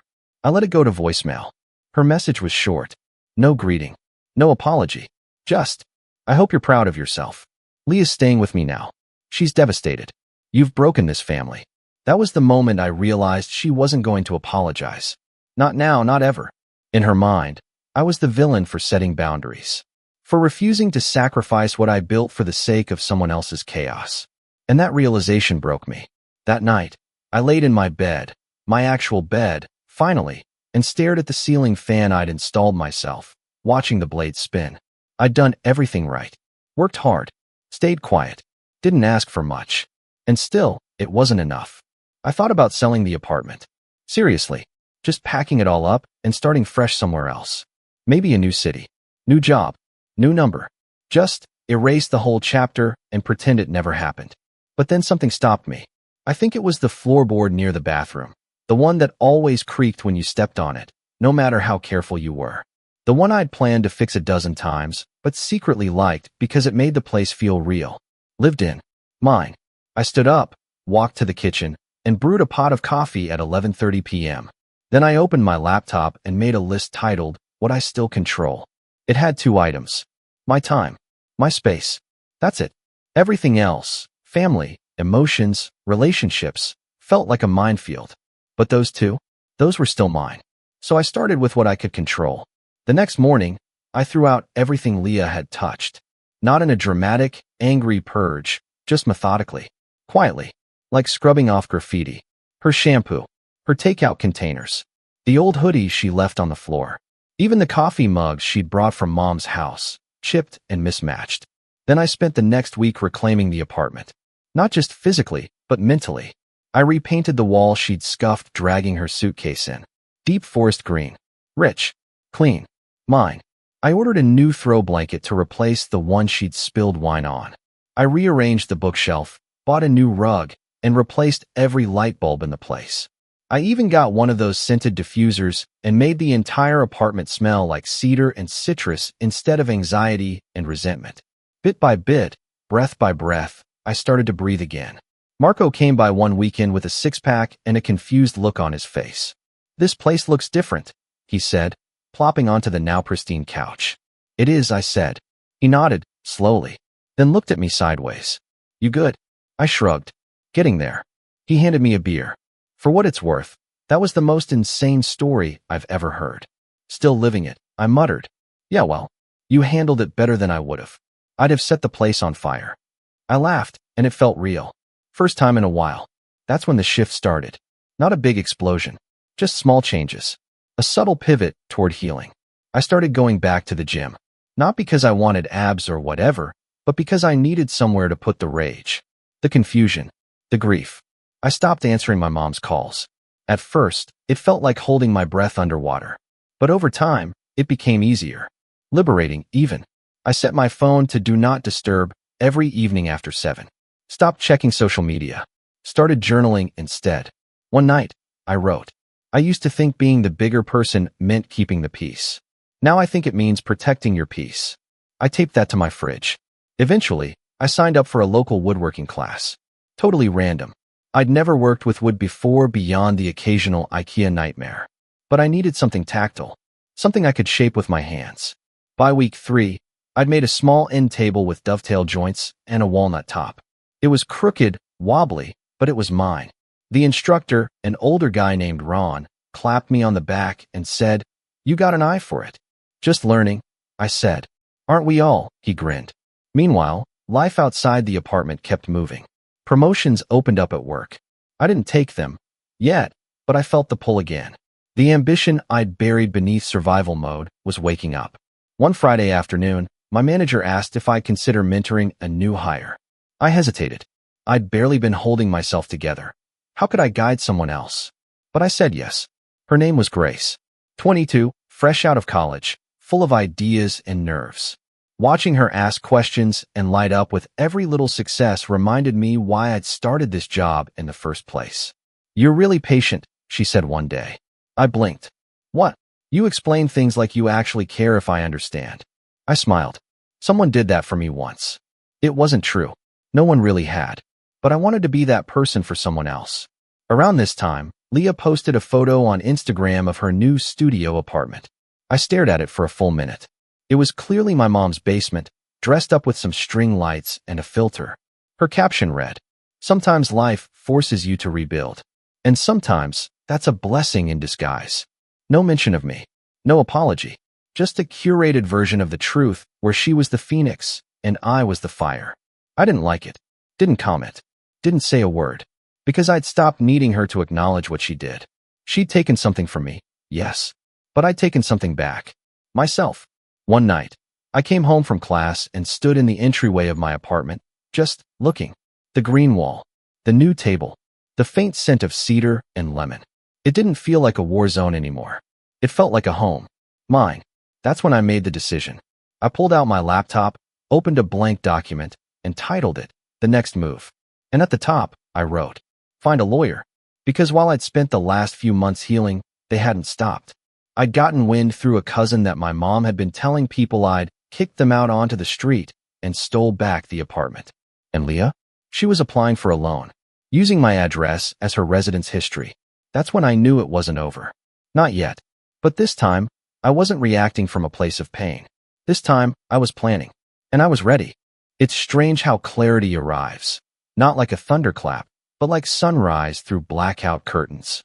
Slow, subtle, relentless. One minute you're sitting in silence, trying to forget what they did to you. The next, you realize forgetting isn't justice. It's just silence in disguise. and I wasn't interested in silence anymore.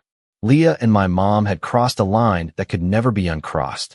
They didn't just violate my space, they weaponized my kindness, twisted it into a weakness, exploited it, and expected me to thank them for it. For months, I'd internalized the whole thing, tried to make sense of it, tried to heal. But healing doesn't mean pretending it didn't happen. It means doing something about it. So I did the one thing I should have done months earlier. I opened a legal pad, wrote revenge at the top, not in all caps like some movie villain, just quiet, underlined, and began drafting a plan. No yelling, no drama, no burned bridges, just calm, patient, undeniable consequences. The first step was research, and I had a lot of it to do. I started by digging into everything I could find about property rights, occupancy laws, and lock-changing regulations. I bookmarked landlord forums, tenant boards, and real estate legal blogs. I even consulted a subreddit where people shared stories about evicting squatter relatives. I wasn't alone in this kind of betrayal. It turns out there's a whole genre of people out there who've had to fight for what's already theirs. The more I learned, the more strategic I became. I already knew Leah had tried to use my address on a loan application. One of my younger cousins accidentally let it slip during a family group chat. Said something like, "Oh, I didn't know you two were living together again." That's what Aunt Carla said. That opened a can of worms I wasn't prepared for, but I was glad it had spilled, because now I had proof. See, Leah never updated her address officially when she moved in. She just used mine. Probably thought it didn't matter. But using someone's residence without permission on a legal or financial document, that's a line you can't blur. And I was going to press on it. So I called up a lawyer. Not the friend of a friend I saw months earlier. I wanted someone sharp, professional, a bulldog in a blazer. I found her through an online review rabbit hole. Her name was Jennifer Rhodes, mid-40s, blunt as hell, with a client list full of small business owners and petty family disputes turned ugly. I sent a long, detailed email. She called me within 24 hours. "I read your message," she said. "Sounds like your sister and mother are riding shotgun in a car they don't own." "That's one way to put it," I replied. She chuckled. "You want scorched earth or a velvet dagger?" I paused. Something in between. I don't want to destroy them. I want them to understand they crossed a line and make sure they can't do it again. "I can work with that," she said. We met in her office 2 days later. She sat across from me, flipping through printed screenshots, text messages, HOA documents, and bank statements I'd organized into a 3-ring binder. I'd never been more prepared for anything in my life. When she finished, she nodded once. "This is clean. You've got ownership, paper trail, intent. Hell, you even have the emotional manipulation in writing. That voicemail from your mom." She whistled. "That's Exhibit A in a civil harassment case if you wanted one." I blinked. I didn't even think of that. "Well, I did," she said, snapping the binder shut. "Here's what we're gonna do." And that's when the plan began. We started small. First, Jennifer drafted a cease and desist letter addressed to Leah. Firm, factual, emotionless. It laid out that she was never a legal tenant. That her use of my address on financial documents was a violation. That any future misrepresentation would result in immediate legal action. It even included a demand that she remove any personal belongings still on the premises within 10 business days, or they'd be discarded. The letter was sent via certified mail and email, and delivered to my mom's address. I didn't hear anything for a week. Then, an email. From Leah. "Wow. Real mature, Trevor. You couldn't even pick up the phone? You're seriously threatening me with a lawyer now? After everything I've been through?" I didn't reply. I forwarded it to Jennifer. She smiled. "Perfect. Emotional manipulation. Classic. We'll use it if needed." Then came the second stage, address fraud. Jennifer filed a complaint with the Consumer Financial Protection Bureau. Then we submitted a written report to the credit agency Leah had used on her application, backed up with property ownership records and timestamps. This wasn't about getting her arrested. It was about blocking her from using me again.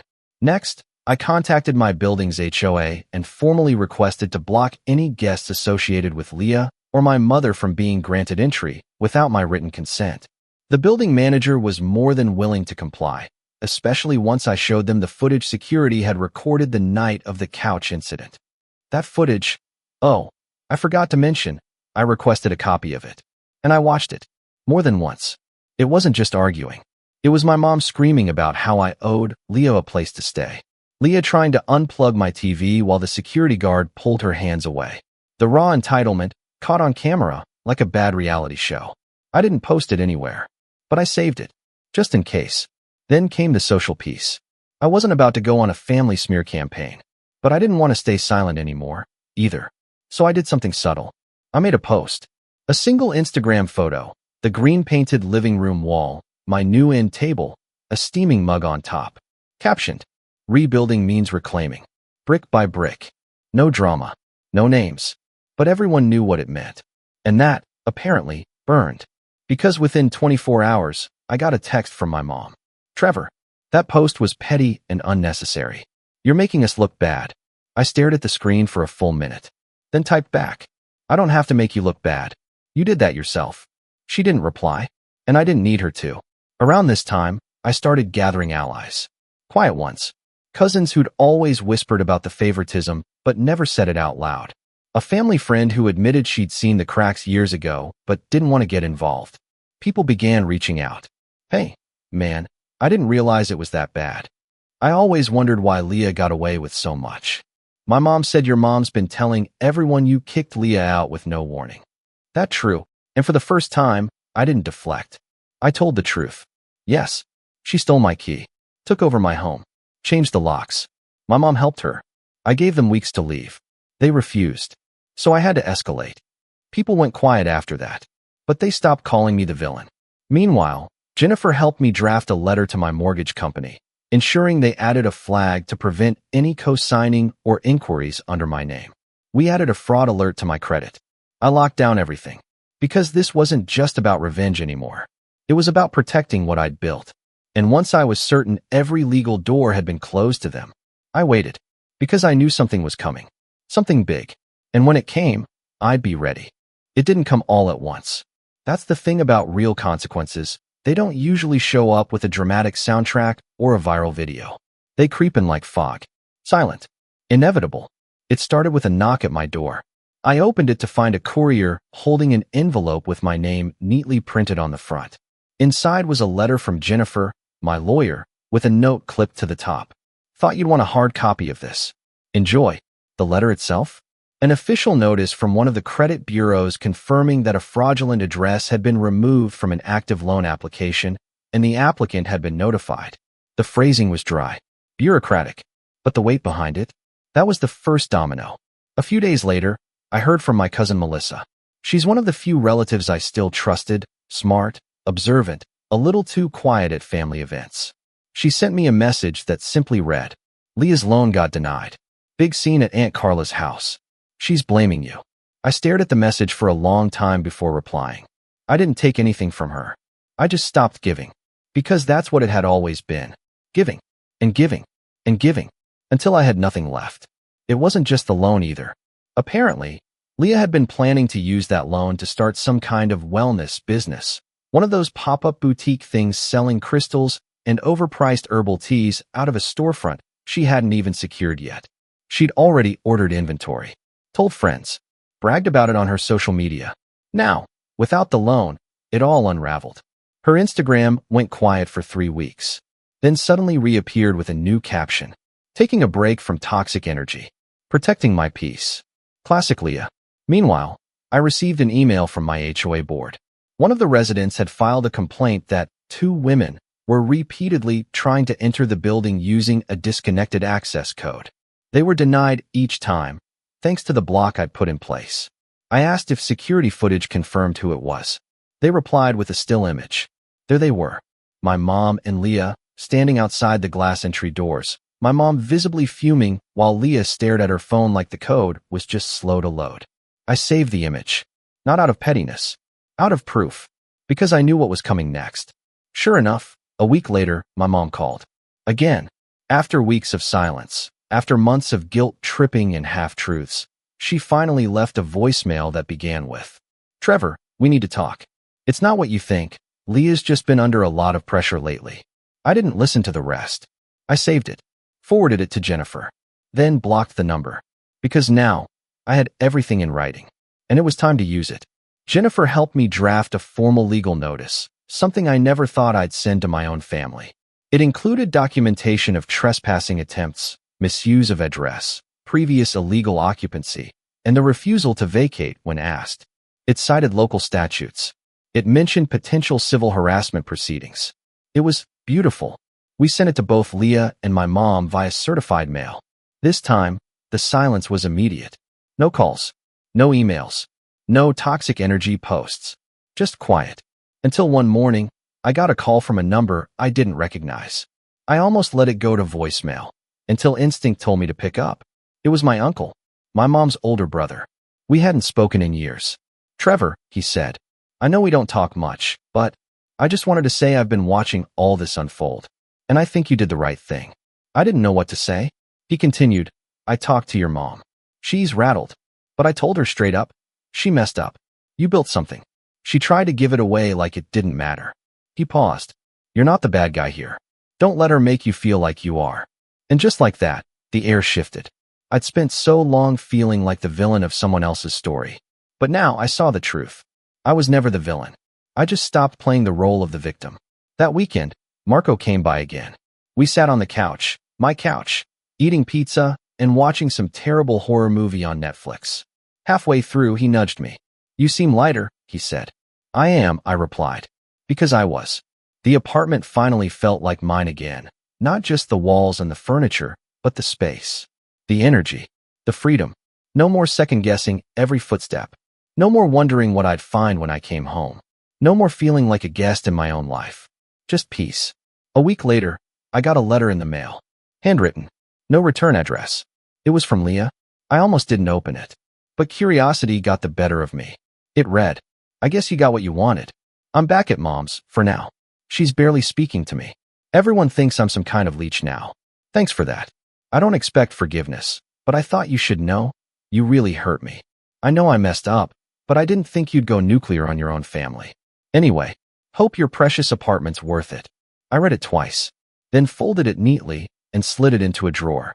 Not because I planned to keep it, but because it no longer held power over me. Her words couldn't twist the truth anymore.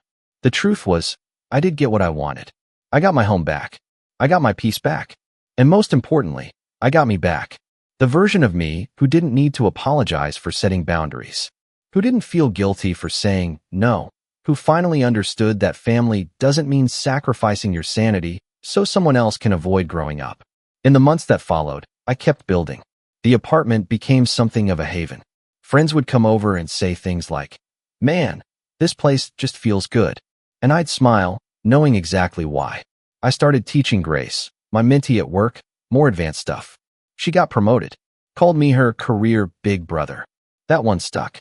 And Jennifer?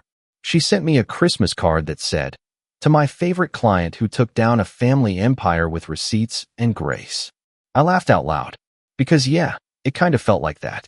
Eventually, I did see my mom again. At a family event. A cousin's wedding. She looked older. Tired. Worn down by the weight of her own denial. We locked eyes once, across the room. She looked away first. I didn't approach her. I didn't need to. I had nothing to prove anymore. Because in the end, revenge wasn't about ruining her. It was about removing her. From my space. From my control. From the grip she used to have on my self-worth. And the fallout? It wasn't loud. It wasn't messy. It was just final. A clean break. A locked door. And a new key. One that only fits my hand now. Because this time, I made damn sure there were no spares.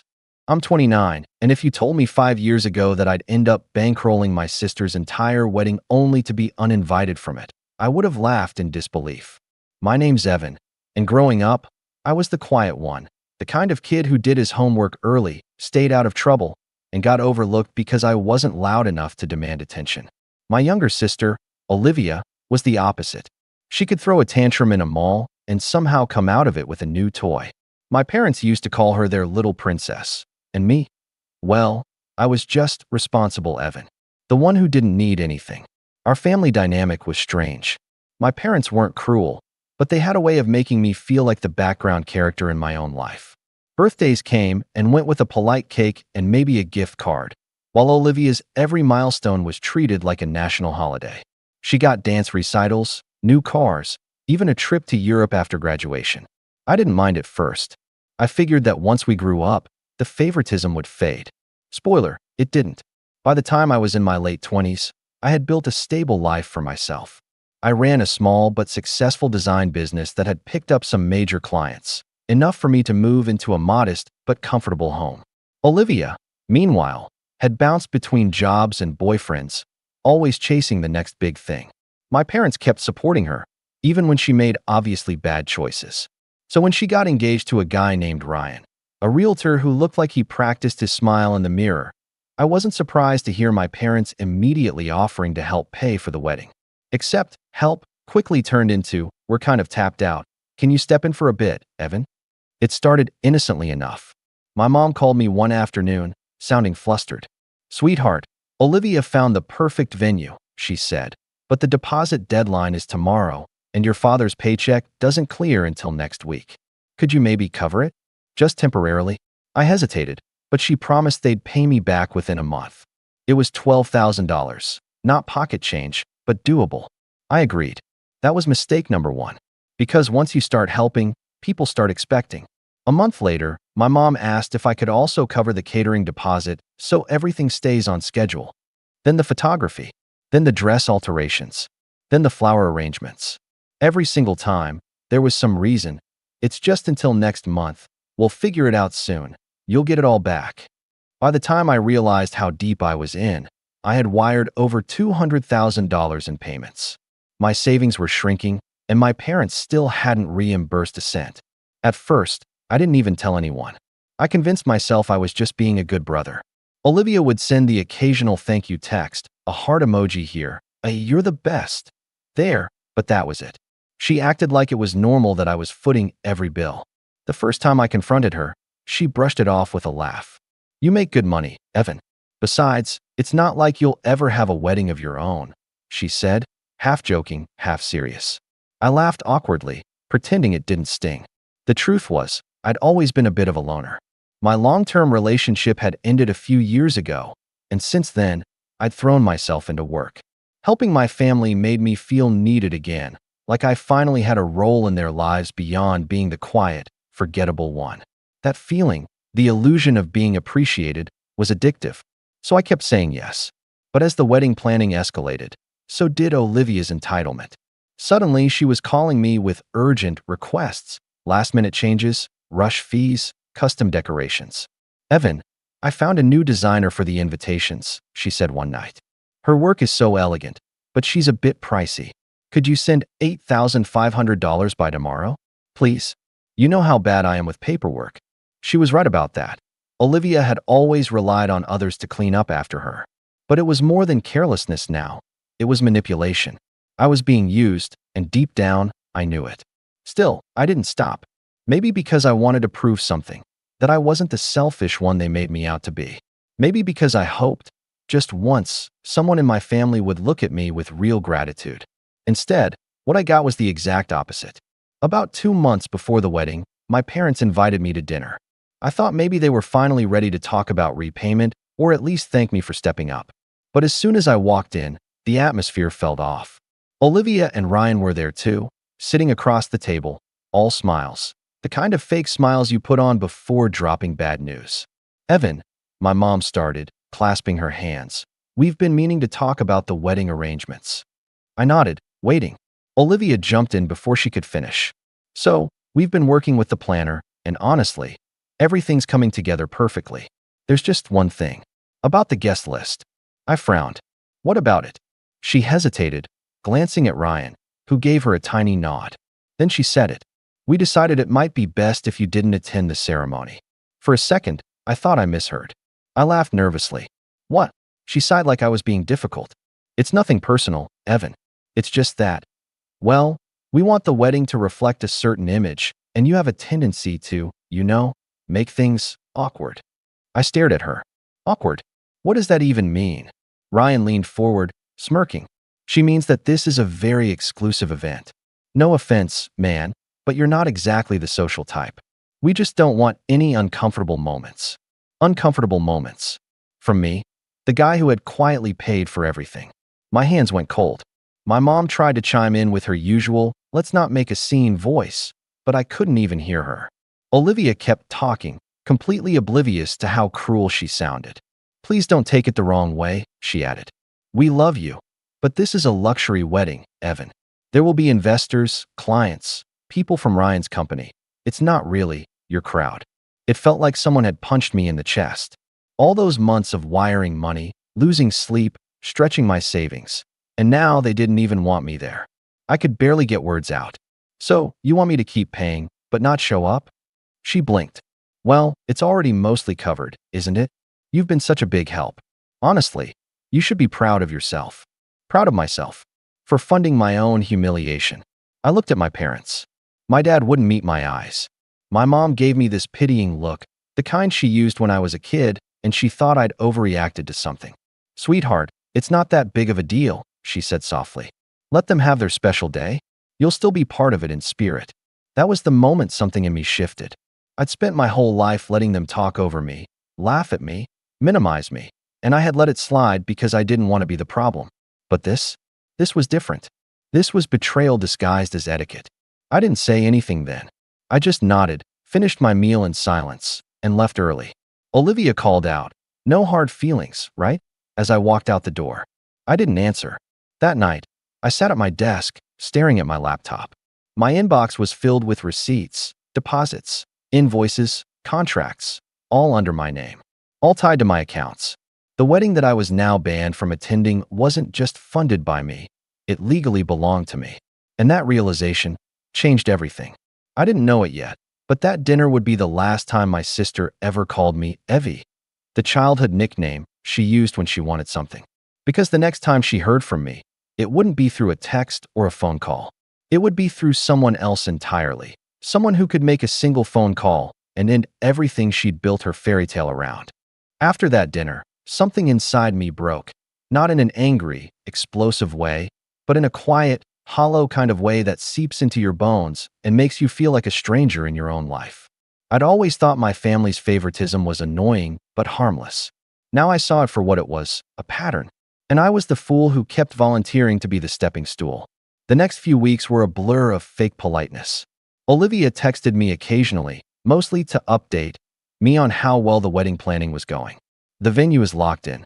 Everyone's obsessed with the decor, she'd gush, followed by pictures of a ballroom draped in white roses and chandeliers. There wasn't a single thank you in sight, just a stream of luxury I had inadvertently paid for. My parents acted like nothing had happened.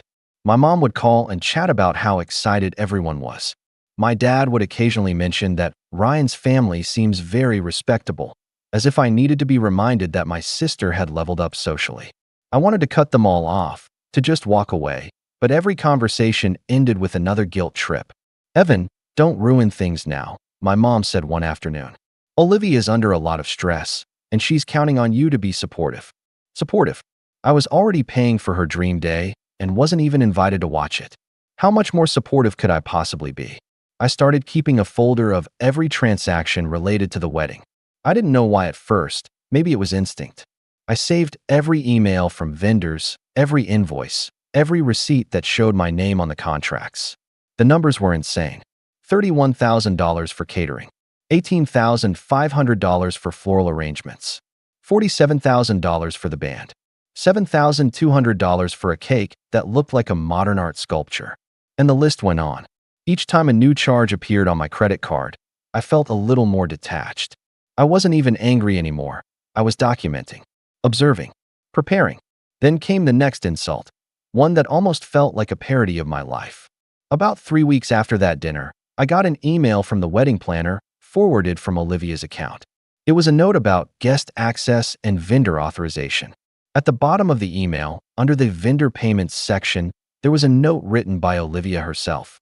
All final invoices will be covered by my brother, Evan, who is generously sponsoring the event as part of our family's wedding fund.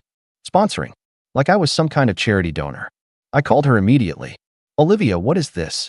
She sounded distracted. "What's what?" "The email you sent your planner. My brother who's sponsoring the wedding? Are you serious?" She laughed. "Oh, that? Don't get so worked up. It's just easier to explain that way.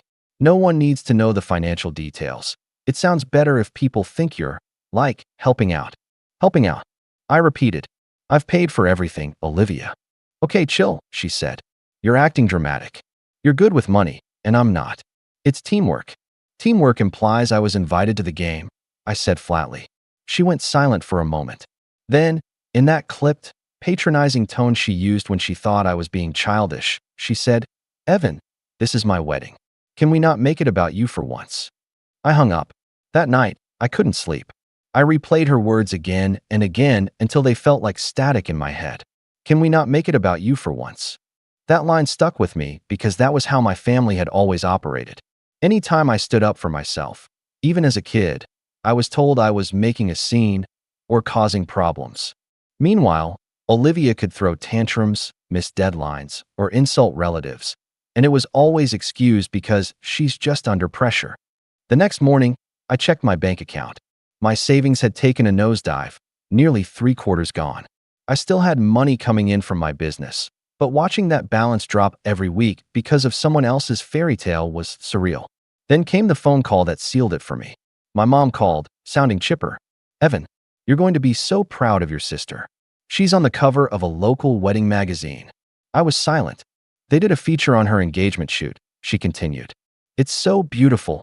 She looks like a movie star. You should pick up a copy. I didn't need to, because 2 hours later, Olivia posted it on Instagram. There she was, in a flowing white dress, standing in a vineyard, smiling at Ryan. The caption read, None of this would be possible without my amazing fiancé, Ryan, who's made all my dreams come true. No mention of me. Not one word. I didn't comment. I didn't like the post. But she noticed anyway. A day later, I got a text. Olivia, you didn't like the photo LOL. Everything okay? Me? Fine. Olivia? Okay, just checking. You've been kinda distant lately. Me? Maybe because I'm not invited to your wedding. Olivia? Evan? Please don't start again. You're going to make mom anxious. That was it. No apology. No acknowledgement.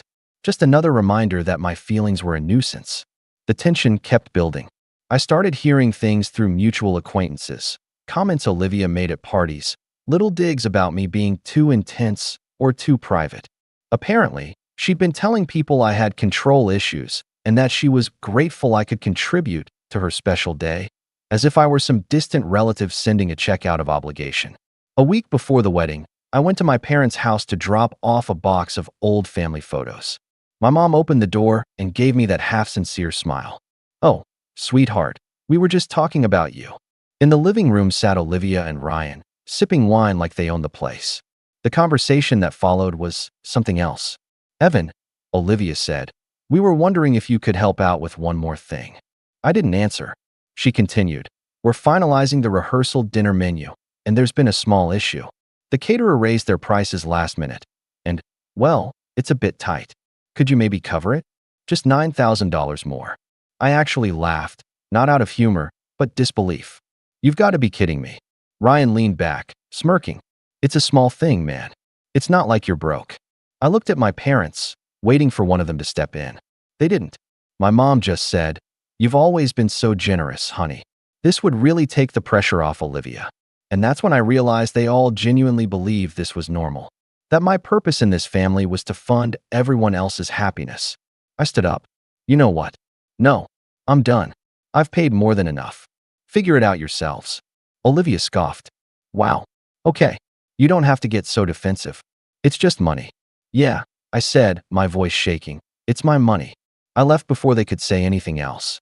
That night, my phone blew up. Texts from my mom, from Olivia, even from my dad, all saying variations of the same thing. You're overreacting. You're ruining her big day. You've always been so sensitive. I didn't reply to any of them. I just opened my laptop, pulled up the contract folder I'd been keeping, and started reading line by line. There it was, my name, my signature, my payments. Everything from the venue to the photography was under my authorization. Every vendor, every deposit, every insurance policy. If Olivia thought I was too embarrassing to be part of her wedding, fine. But she had no idea how fragile her fairy tale really was, how easily it all could crumble with a single phone call. And as I sat there that night, surrounded by invoices and receipts, something in me finally clicked into place. Not anger, not sadness, just clarity. Because for the first time in my life, I realized I wasn't powerless in this family dynamic. I wasn't the quiet, forgettable brother anymore. I was the one holding the foundation of her perfect wedding together, and she had built it all on top of my name. And all it would take to make that tower fall was me deciding I'd had enough. But I wasn't ready to make that call yet. Not just yet. There were still things to set in motion, details to double-check, timing to perfect. If Olivia wanted a performance, she was going to get one. Only this time, I'd be the one pulling the strings behind the curtain. The week of the wedding arrived like a slow-moving thunderstorm. You could sense it coming, heavy and electric, but no one wanted to acknowledge the lightning that was about to strike. By that point, I'd stopped responding to my family's messages entirely. I'd gone full ghost mode. Every now and then, my mom would leave a voicemail that started cheerful and ended teary. "Sweetheart, please call me back. It's your sister's big week, and she really wants things to be peaceful." I'd listen, say nothing, and press delete. But I wasn't idle. I was watching, quietly, carefully, from the background, just like I always had. Every transaction, every invoice, every contract I had signed still sat neatly in my email folders. I'd learned that since everything was under my name, every single vendor, from the luxury florist to the catering company, would reach out to me directly for final payment authorization before the event. The irony? Olivia had no idea. She thought the wedding planner handled all of that. The planner did, through me. Meanwhile, Olivia was thriving in her little fantasy. Her social media had become a non-stop parade of extravagance, dress fittings, champagne brunches, pre-wedding spa trips. Her captions read like something out of a magazine. "Can't believe I get to marry my best friend in just a few days. #blessed #bride life." I scrolled through it all one evening, sitting alone in my apartment, the glow of the screen lighting my face. Each post felt like a slap. She was living a dream built entirely on my money, and now she was celebrating it without me. Then, the betrayal came. The kind that doesn't just sting, it cuts straight through you, clean and deep. It was 2 days before the wedding. I was finishing up client work when my phone buzzed. A message from an old friend popped up. "Hannah," someone who had gone to college with Olivia. "Hannah, hey, just wanted to say, I didn't realize you were Olivia's brother." Small world. "Me? Yeah, that's me." "What?" "Hannah, well, I saw your name mentioned in her bridal shower speech. It was interesting." My stomach tightened. Interesting, in Hannah's vocabulary, usually meant cringeworthy disaster. Me, what did she say? "Hannah, she was joking, I think. Something like, my brother's never really been good at relationships, but at least he's good at paying for other people's weddings." The whole room laughed. For a second, I thought my vision blurred. I read the message again, slower this time, making sure I didn't misread it. Good at paying for other people's weddings. I felt something inside me crack. Not anger, not yet. Just disbelief. I called Hannah immediately. Was that really what she said? "Yeah," she said hesitantly. It was meant as a joke, but people laughed, and she didn't really correct it. "I thought you knew." I didn't. Of course I didn't. After we hung up, I sat there for a long time in silence, staring at nothing. My chest hurt, like my ribs were caving in.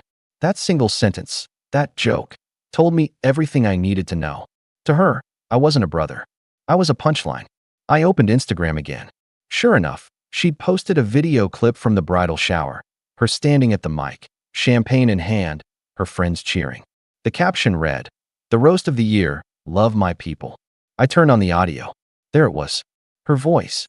Bright, confident, dripping with arrogance. And my brother Evan. He's been so helpful with the wedding. He's basically my unofficial wedding sponsor. Maybe he should start a business. Weddings by Evan. For people too busy to have lives of their own. Laughter filled the room. My laughter once filled those kinds of moments, too. Forced, polite, harmless. But now, hearing it from the outside, it sounded cruel. And when I saw my parents in the background, laughing right along with her, that's when the anger came. The slow, burning kind that doesn't make you shout or throw things, but rather clarifies things. Like seeing the world through glass after years of fog. I closed the app and sat in the quiet. For the first time, I truly saw my family for who they were. Not just as flawed people, but as users. Every nice word, every, "we're so proud of you," every, "you're such a blessing to this family," had always come with a price tag. And now, I was done paying. The next day, I went to my parents' house one last time. I hadn't planned to. I just needed to see it all one more time before I decided what to do. My mom opened the door, surprised. Evan, finally, you came. She ushered me inside before I could say anything. The living room was full of wedding boxes, decorations, table centerpieces, floral samples. Olivia was there, sitting cross-legged on the couch, scrolling on her phone. When she looked up and saw me, she smiled like nothing had happened. "Well, look who decided to show up," she said. "Did Mom guilt you into helping again?" I stared at her for a second. "You know, for someone who doesn't want me at her wedding, you sure rely on me a lot." She rolled her eyes. "Oh my God, are we still on that?" "Evan, I told you, it's not personal. You just feel out of place. It's not your scene." "Not my scene," I repeated quietly. "Exactly," she said, missing the tone completely.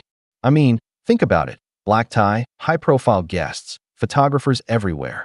You'd hate it. You should honestly be relieved." My mom, sensing the tension, jumped in. "Sweetheart, please don't start an argument. Olivia's already stressed enough." "Stressed?" I asked, looking between them. "You're throwing a $750,000 wedding funded by someone you banned from attending. Forgive me if I'm having trouble finding sympathy." Olivia sighed dramatically. "Here we go again. Evan, you're making this about you. Can't you just be happy for me?" Happy. That word tasted bitter. I didn't say another word. I just turned and started walking toward the door. My mom called after me. "Wait, where are you going?" "Don't worry," I said. "You'll see soon enough." I walked out, shutting the door behind me. That night, as I sat in my car outside the wedding venue, the pieces all started to fall into place. The security company, the event insurance, the vendor list, every major moving part of that wedding ran through my signature.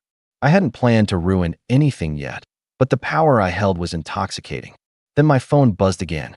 "Mom, your father and I are so proud of Olivia. Tomorrow's going to be magical. Olivia, FYI, we'll need you to finalize payment for the lighting team by morning. The planner said they can't proceed until it's cleared." "No, please. No, thank you. Just instructions." And right then, as I stared at that text, something inside me hardened completely. I opened my laptop. The email from the lighting company sat unread in my inbox.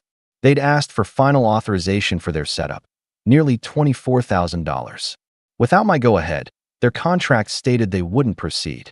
The same applied to the venue's final insurance confirmation, the catering deposit, and the sound team. Olivia had unknowingly built her entire fantasy world on top of me. And with one small, calm choice, I could watch it all crumble. I didn't act that night. Not yet. Instead, I decided to visit the venue the following day, partly to confirm what I already knew, partly because I wanted to see what my money had built. The next morning, I drove out early. The estate sat on a hill overlooking vineyards, sunlight hitting the glass chandeliers hung in the outdoor reception tent. Workers moved like ants, arranging tables, hauling boxes, testing sound systems. It was beautiful, painfully beautiful.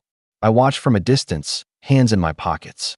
Then I saw Olivia, dressed in a cream robe, barking orders at the planner like a queen.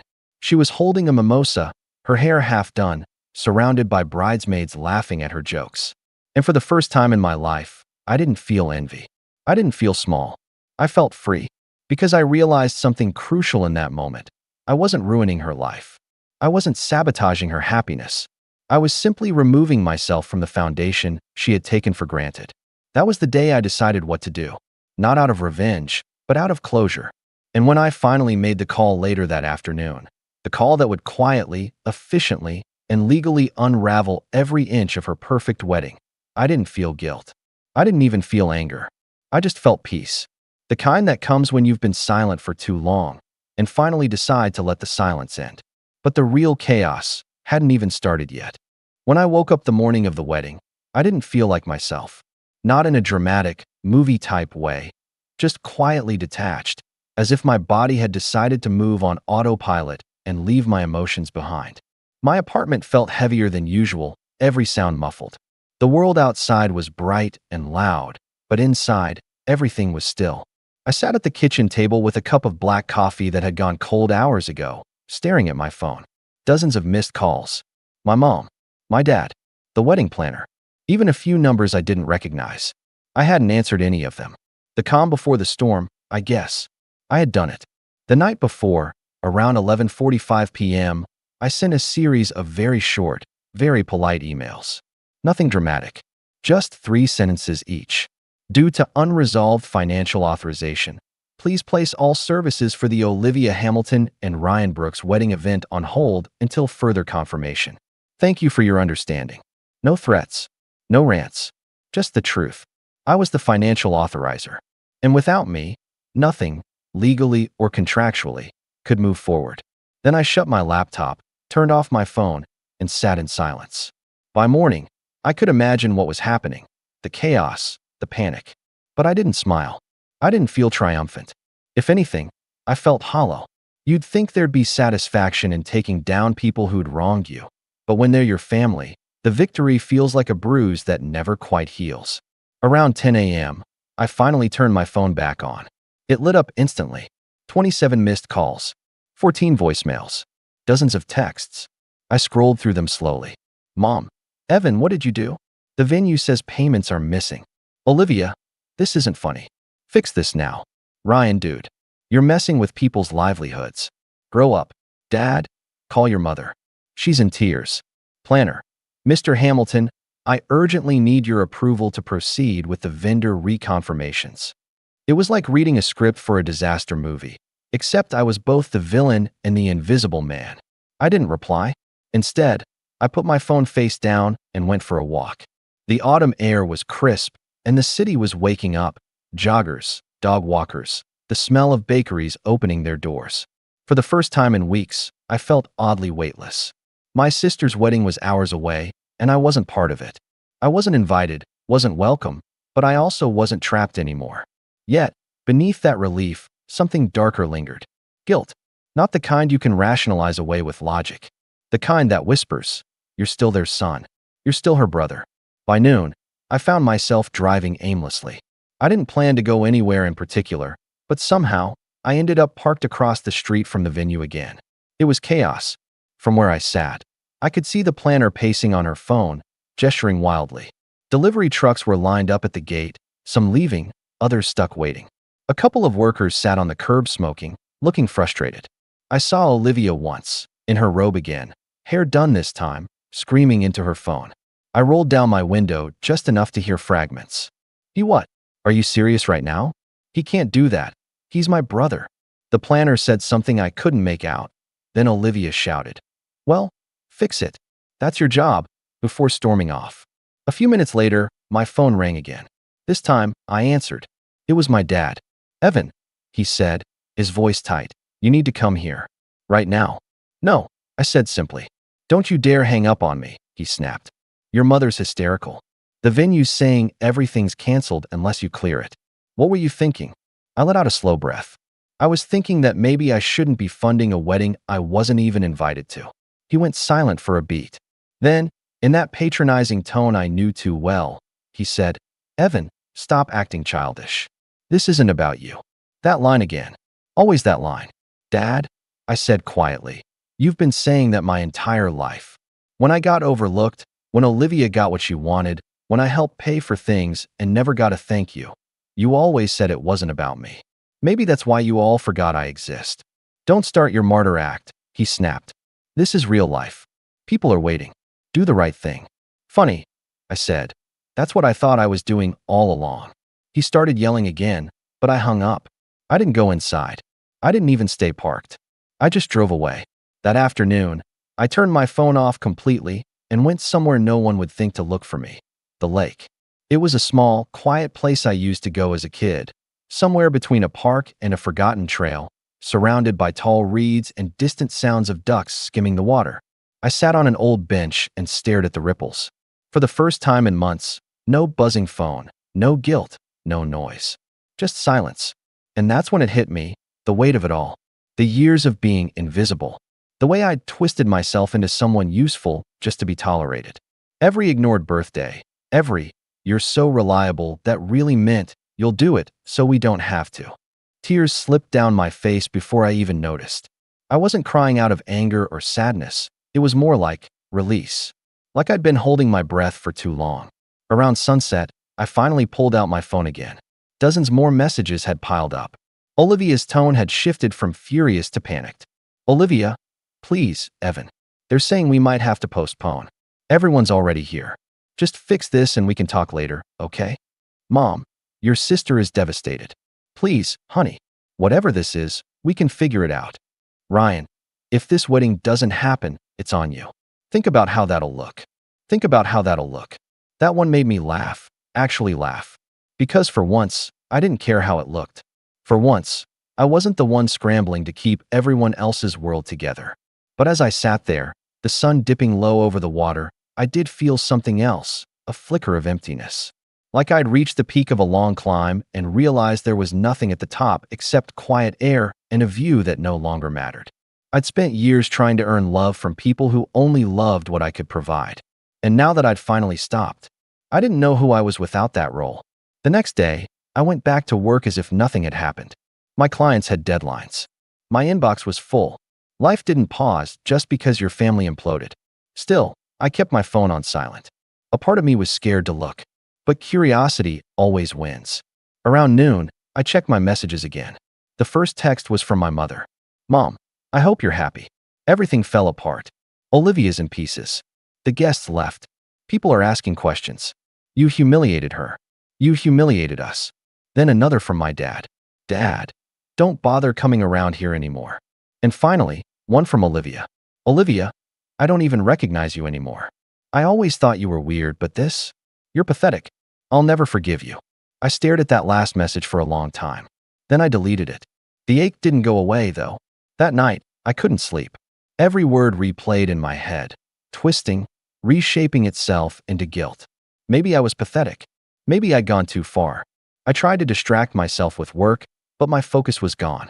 I'd hurt people, even if they'd hurt me first, and a part of me still cared. That's the curse of being the responsible one. You learn to shoulder blame even when it's not yours. So, I did something I hadn't done in years. I took a week off. No work, no family, no phone calls. I just disappeared. I drove upstate, rented a small cabin by another lake, and spent my days walking, reading, and sitting in silence. For the first time in decades, there were no demands on me. No expectations. Just quiet.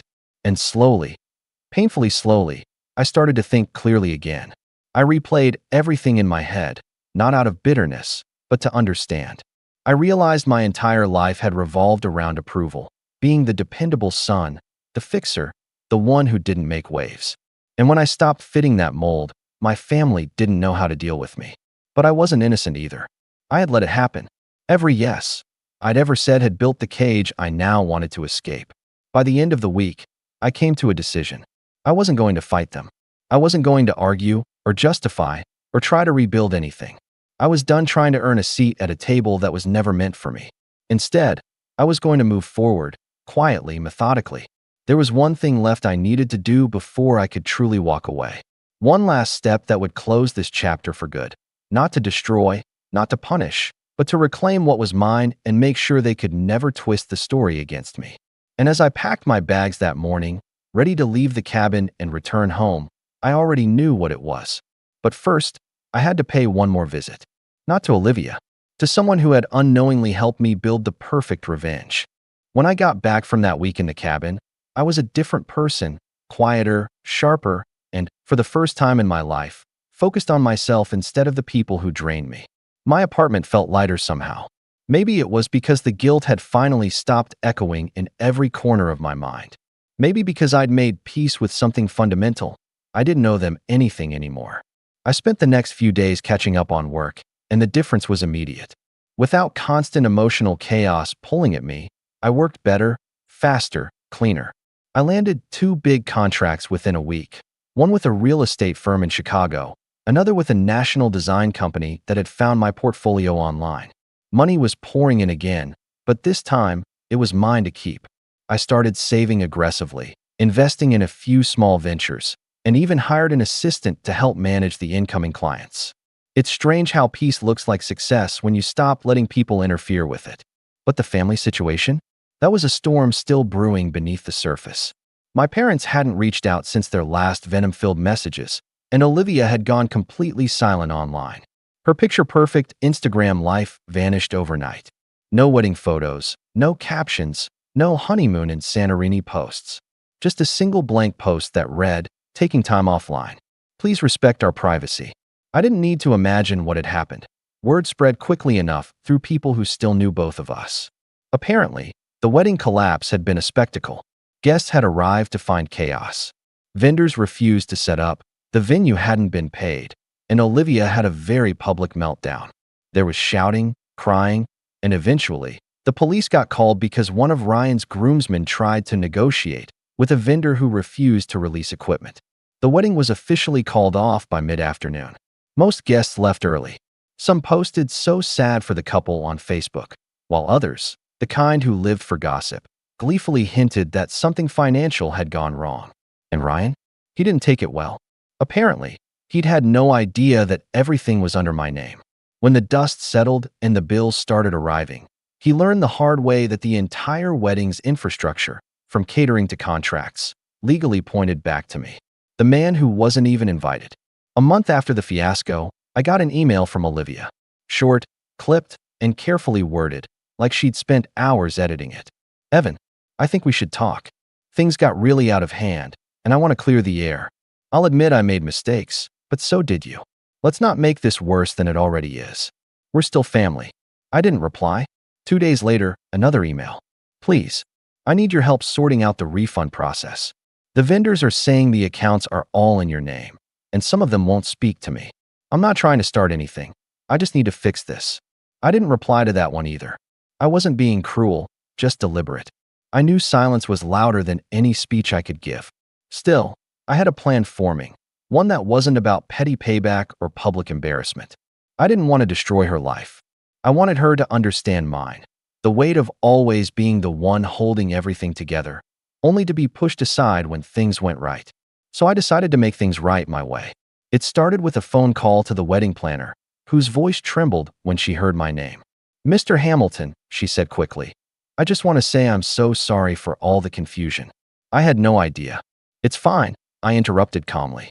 I just wanted to confirm that all outstanding balances are settled and that no one is holding any contracts against me. She hesitated. Actually, there are still a few vendors waiting for final refunds. They're technically in your name, so I'll handle those, I said. But I need everything documented properly. Every email, every invoice, every message from Olivia or Ryan asking for payment or using my accounts. Can you forward those to me? She sounded relieved. Of course, I'll send them right away. That call gave me everything I needed. A paper trail of months of manipulation. Messages where Olivia and my parents instructed me to pay. Notes where they explicitly confirmed Evan will cover this. Proof that I hadn't just been generous, I'd been used. I spent a week compiling everything into a neat digital file. Then I sent it to 2 places, my lawyer and, interestingly, my accountant. When my lawyer called, he chuckled after reading the first few pages. Evan, you could technically sue for reimbursement and damages. I don't want that, I said. I just want control back. I want them to know I'm not their financial safety net anymore. He paused. Then you already have what you need. And he was right. That's when I decided to take one final step, something symbolic, not destructive. Something that would close the loop. Remember the venue? The vineyard on the hill, the one I'd stood outside watching like a stranger? It turned out, after the failed wedding, the owners had blacklisted Olivia and Ryan because of the unpaid deposits. The event's cancellation had caused a mess, and they were eager to find a new client who could restore their reputation. So I made an offer. A few months later, my company, Hamilton Design and Events, a brand new branch of my growing business, partnered with that same vineyard to renovate their event space. I hired a team, handled the design, and built a clean, modern aesthetic that gave the place a second life. We installed lighting systems, new seating arrangements, and digital booking platforms. My company name was listed on their website as their exclusive design partner. In a poetic twist, I ended up making more from that contract than I'd ever spent on Olivia's wedding. And when the venue reopened with a small private event, I was there, standing in the very spot where my sister had once screamed into her phone about me ruining her perfect day. Except this time, it was my logo on the brochures, my business cards on the front desk, my name on the partnership plaque near the entrance. I didn't tell anyone in my family. Not yet. But life has a funny way of connecting dots when you least expect it. About 3 months later, I ran into one of Olivia's old bridesmaids, Hannah, the same one who'd told me about the bridal shower joke. We bumped into each other at a networking event downtown. She grinned when she saw me. Evan, wow, you look good. Like, really good. Heard about your new business. It's blowing up. Trying my best, I said with a smile. She leaned closer, lowering her voice. You know Olivia saw your name on that vineyard site, right? I blinked. Oh, she lost it, Hannah whispered, clearly amused. Apparently, she and Ryan broke up. He blamed her for everything that happened. Then she found out you basically took over the place that was supposed to be her wedding venue. She said it was a deliberate act of humiliation. I couldn't help but laugh. Humiliation requires intent. I was just doing my job. Hannah smirked. Well, it's working for you. You've become sort of a quiet legend in our circle. I didn't respond to that, just nodded, grateful for the poetic balance of it all. That night, I drove out to the vineyard again. It was hosting a small engagement dinner, ironically, for another couple who'd booked through my company. The sun was setting, painting the hills gold, and soft music floated through the open-air hall. As I stood there watching the guests laugh and clink glasses, I realized something had shifted in me. I didn't need revenge anymore. I'd already won by building something out of what they tried to take from me. The money was back. My business was thriving. I was finally living life on my own terms. But even more satisfying than success was the silence. No more desperate calls. No more manipulative, "we need your help," messages. My family still hadn't reached out. I heard bits and pieces through relatives. Olivia had moved back in with my parents temporarily, trying to rebuild. Ryan had started dating someone new within months. My parents, embarrassed by how public the wedding fiasco became, stopped hosting family gatherings altogether. And me? I didn't gloat. I didn't send them proof of my success. I didn't need their acknowledgement anymore. Because I had finally learned that peace doesn't come from proving people wrong. It comes from proving to yourself that you were never the problem. But even with that peace, there was one final thread left hanging. One last moment I owed myself. Not for closure. Not for payback. Just for truth. Because there was still something they didn't know. Something about that wedding, that money, and that phone call that ended it all. That would change how they saw everything forever. And it was time they found out. 6 months passed before I saw any of them again. 6 months of silence, where every part of my life began to bloom while theirs seemed to quietly wither. It's strange how quickly peace becomes addictive once you've lived your whole life being everyone's emotional ATM. I slept better. I worked smarter. My business had grown so much that I hired 2 new designers and opened a small office space overlooking the city. I even started dating again, a woman named Claire who ran a photography studio. We met during one of my design projects, bonded over coffee, and eventually, laughter turned into something real. I hadn't thought much about my family until one afternoon in early spring when an email arrived from my mother. The subject line was simple: dinner? Please. For a long time, I just stared at it. My first instinct was to delete it, pretend it never showed up. But something in the way she wrote, "Please," made me pause. My mother wasn't one to beg, not even when she should have. So I agreed. Against my better judgment, I told her I'd come by on Sunday evening. When I pulled up to my parents' house, everything looked smaller, not physically, but emotionally. The paint was peeling, the garden was overgrown, and the warmth that once defined that home had drained out. My dad answered the door, thinner and grayer than I remembered. "Evan," he said, his tone measured. "You came." I said I would, I replied. Inside, the living room was quiet. My mother was setting the table, her movements slow, deliberate. The smell of roast chicken filled the air, something nostalgic and oddly sad. Sitting at the far end of the table was Olivia. I hadn't seen her since the day I'd walked away from their house months ago. But the difference was jarring. Gone was the perfectly styled hair, the smug confidence, the designer clothes. She looked deflated. Her eyes were hollow, her posture small. She didn't even look up right away. "Hi," I said finally. She glanced at me briefly. "Hey." It wasn't much, but it was more than I expected. We ate mostly in silence. My dad cleared his throat a few times, like he wanted to say something, but every time he started, the words seemed to die in his mouth. My mom did most of the talking, the kind of filler chatter people use to cover deep discomfort. After a while, she set down her fork and looked at me. "Evan, we all made mistakes," she said carefully. "But this distance, it's tearing us apart. I know you were hurt, but—" I cut her off gently. "Mom, it's not about being hurt. It's about being used. There's a difference. Olivia flinched slightly, eyes dropping to her plate. My dad sighed. You think we don't regret it? We do. You embarrassed the whole family, Evan. People still talk about that wedding. I leaned back in my chair. I didn't embarrass the family, Dad. The family embarrassed itself. I just stopped cleaning up the mess.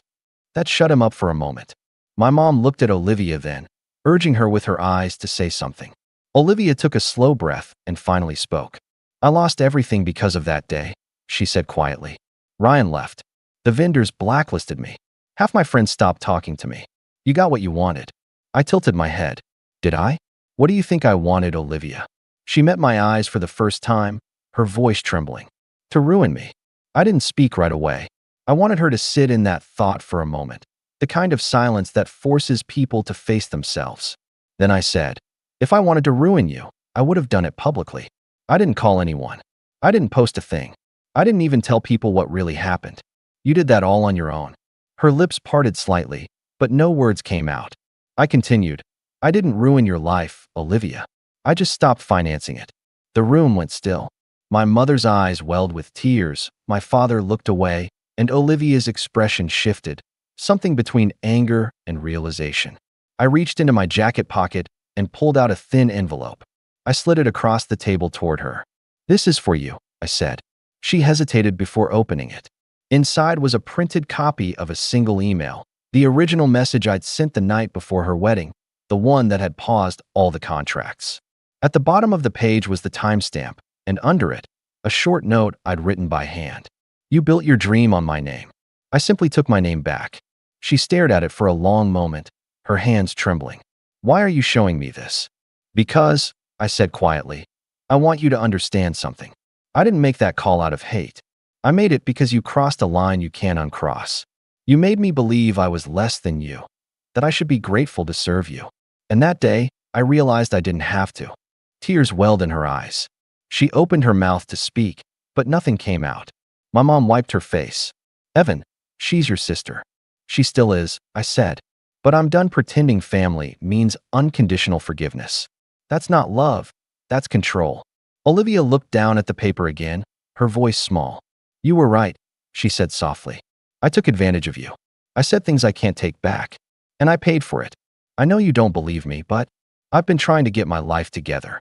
Something in her tone, fragile but real, made me pause. For the first time, she sounded like a person who'd actually faced the mirror and didn't like what she saw. I'm not asking for money, she continued quickly, as if she expected me to walk out. I needed to say I'm sorry. I lost everything because I thought I was above you. I wasn't. For a long time, no one spoke.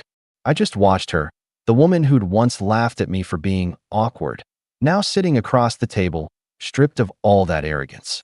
It was surreal, and for the first time in years, I didn't feel small. I didn't feel bitter. I just felt done. I stood up, reached into my jacket again, and this time, pulled out a check. I set it on the table next to her. That's your reimbursement for half of what I spent on your wedding. You don't owe me a cent anymore. Her eyes widened. Why would you do that? Because forgiveness isn't about waiting for you to change, I said.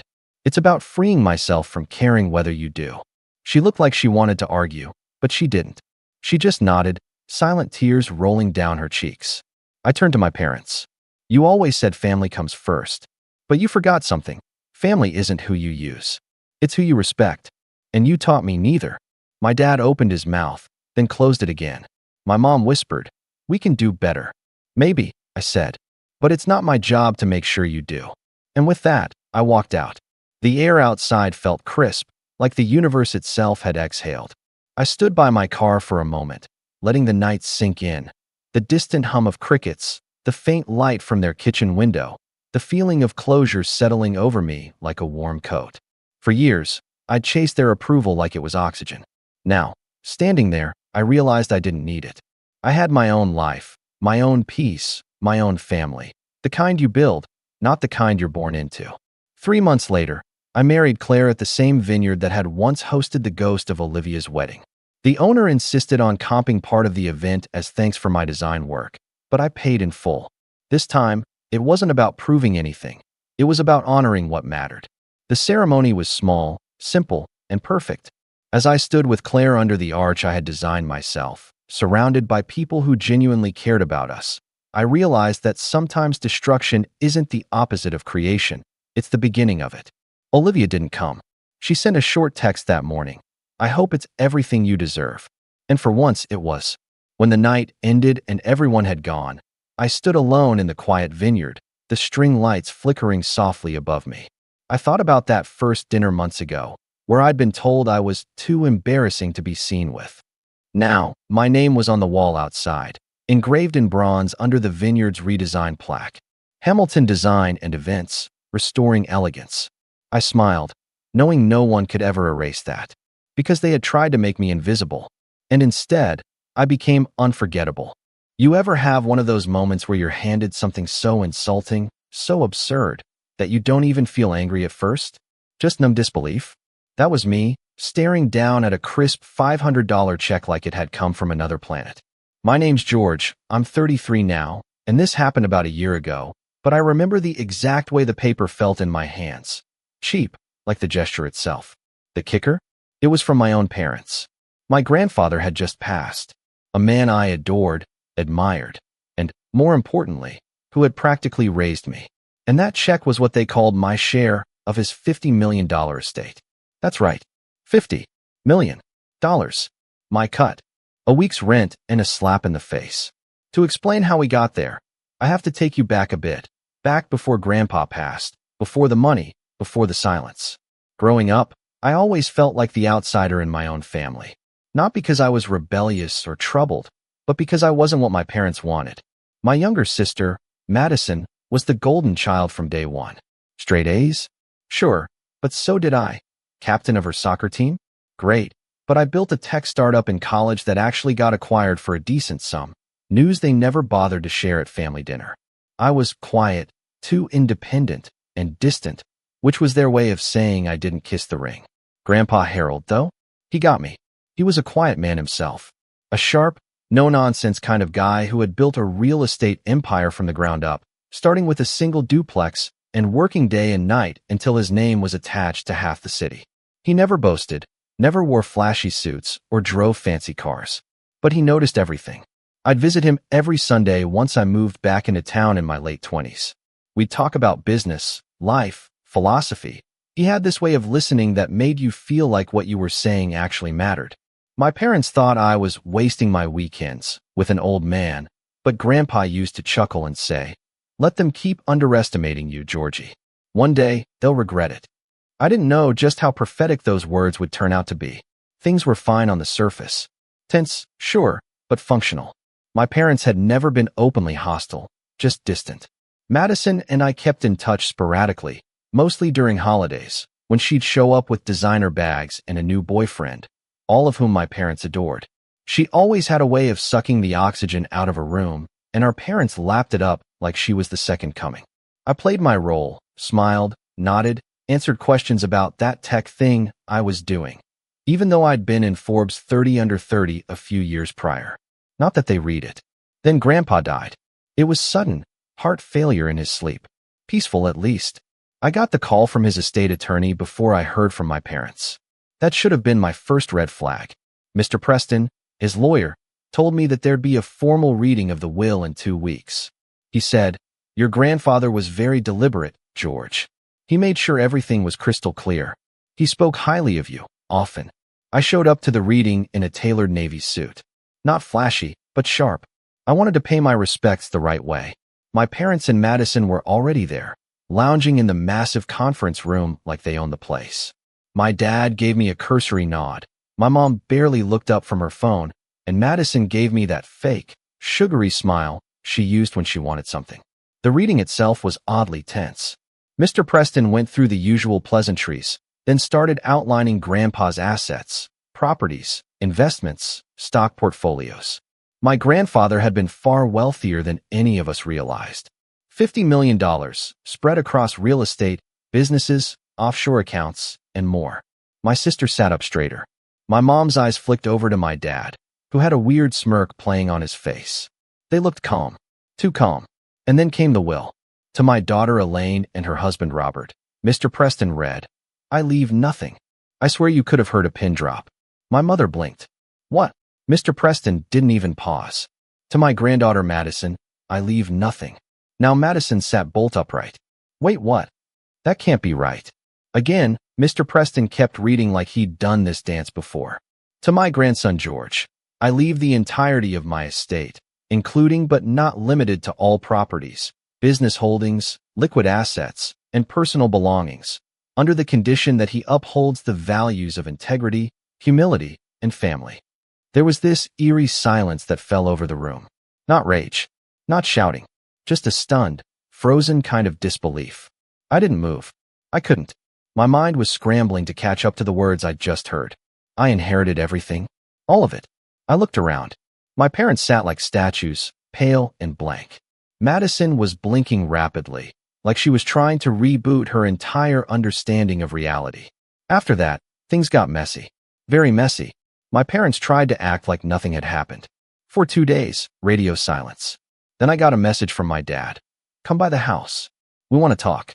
No explanation, no apology. Just that. I went. Maybe I was naive. Maybe some part of me still hoped this was all a mistake and we could talk it through like adults. I pulled up to the same house I grew up in, the one Grandpa helped them buy, and walked in. They were waiting in the kitchen, sitting around the island like they were holding court. My mom didn't even say hello. She just slid the check across the granite surface. This is your share, George. I stared at it. $500. 500. I blinked. Excuse me. My dad's voice was cold, clipped. You know Harold wasn't in his right mind. We've spoken to our lawyer.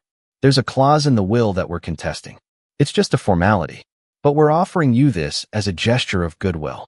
Madison piped in from the side, arms crossed. It's more than fair, George. Don't be ungrateful. Ungrateful? Something inside me snapped, not in a loud, explosive way. Just a quiet, clean break. The kind of clarity you don't come back from. I looked at the check, then back at them. You're serious? You think you're entitled to something my grandfather specifically said was mine? My mother's eyes flashed. We're family. He was manipulated. You took advantage of him. I couldn't believe what I was hearing. Manipulated? I visited him every week. I helped manage his portfolio. I was there when he went into the hospital. I was the one who found the home nurse after his hip surgery. They hadn't even called him on his last birthday. I folded the check in half, then again, and set it down carefully in the middle of the table. See you in court. That was 6 months ago. I wish I could tell you they backed off after that. That some small part of them realized they'd overplayed their hand, and maybe, just maybe, they should respect my grandfather's wishes and move on. But you don't know my parents. Backing off would require self-awareness, humility.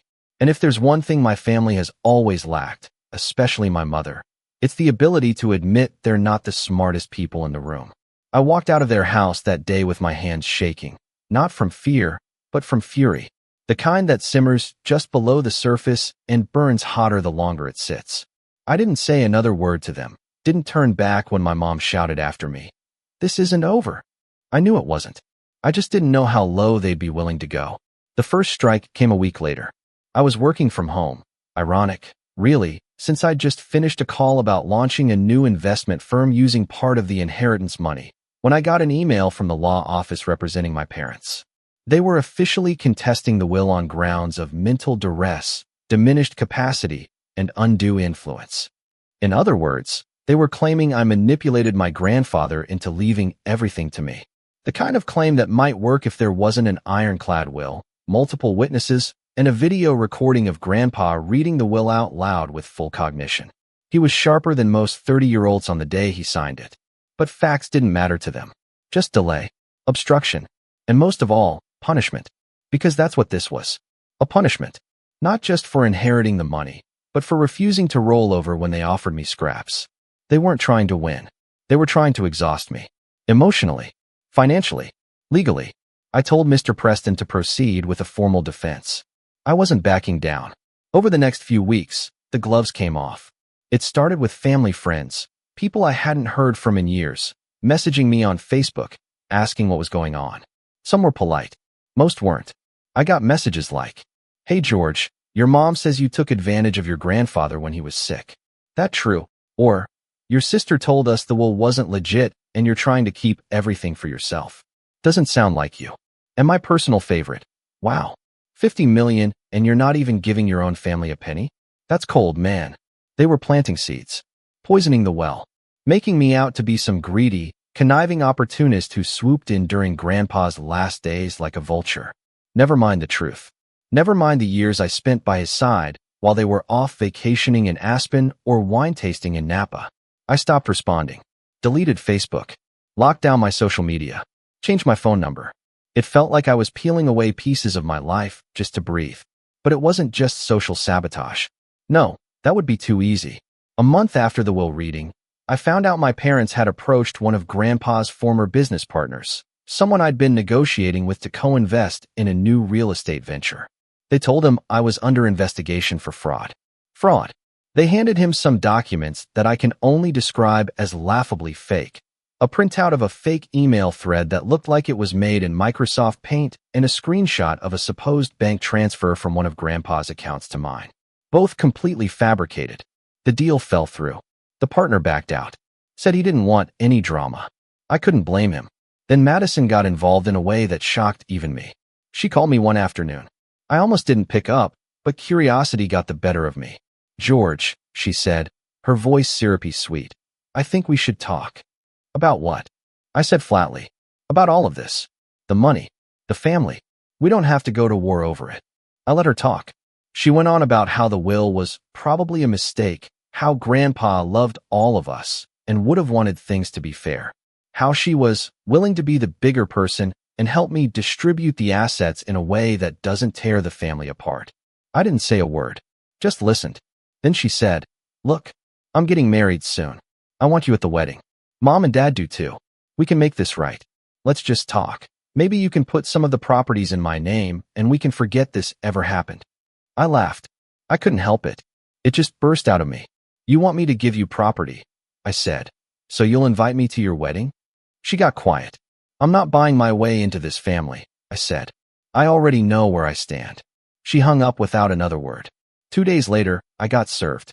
They'd escalated the legal battle, filed an injunction to freeze part of the estate's assets, claiming I was disposing of property and acting against the fiduciary intent of the will, which, of course, was nonsense. Every move I made was legally approved and documented by Mr. Preston. But it worked. Some of my accounts were temporarily locked. Deals paused. Projects delayed. They were trying to bleed me dry. Not of money. I had more than enough to weather a legal storm, but of energy, of willpower, of peace. The real breaking point came during Grandpa's memorial fundraiser. You see, a few months before he passed, Grandpa had told me he wanted to set up a scholarship fund for underprivileged students interested in urban development. He'd grown up poor and always believed education was the great equalizer. He never got to finalize the paperwork, but I honored his wish. I launched the Harold Jennings Foundation with a $1 million donation and organized a gala to kick it off. Press, donors, alumni, the works. And, against my better judgment, I invited my family. I didn't do it for reconciliation. I did it because I knew, deep down, Grandpa would have wanted them there. They showed up, all right.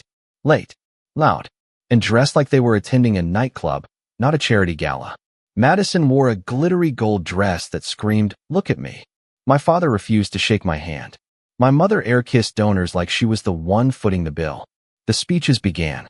I stood on stage, told the story of how Grandpa taught me to survey a lot when I was 12, how he used to say, "Buildings are easy. Building people, that's the real work." People smiled, clapped. I felt proud. And then Madison got up. No one had asked her to speak. She grabbed the mic like it belonged to her and launched into some bizarre, rambling monologue about how our grandfather had always said family comes first and how some people forget that when they come into money. She smiled right at me as she said it. Then my mom stood and started crying. Not real tears, Oscar-level crocodile sobs. "He was everything to us," she sniffled. "And now we're just being erased. Forgotten." The room was dead silent.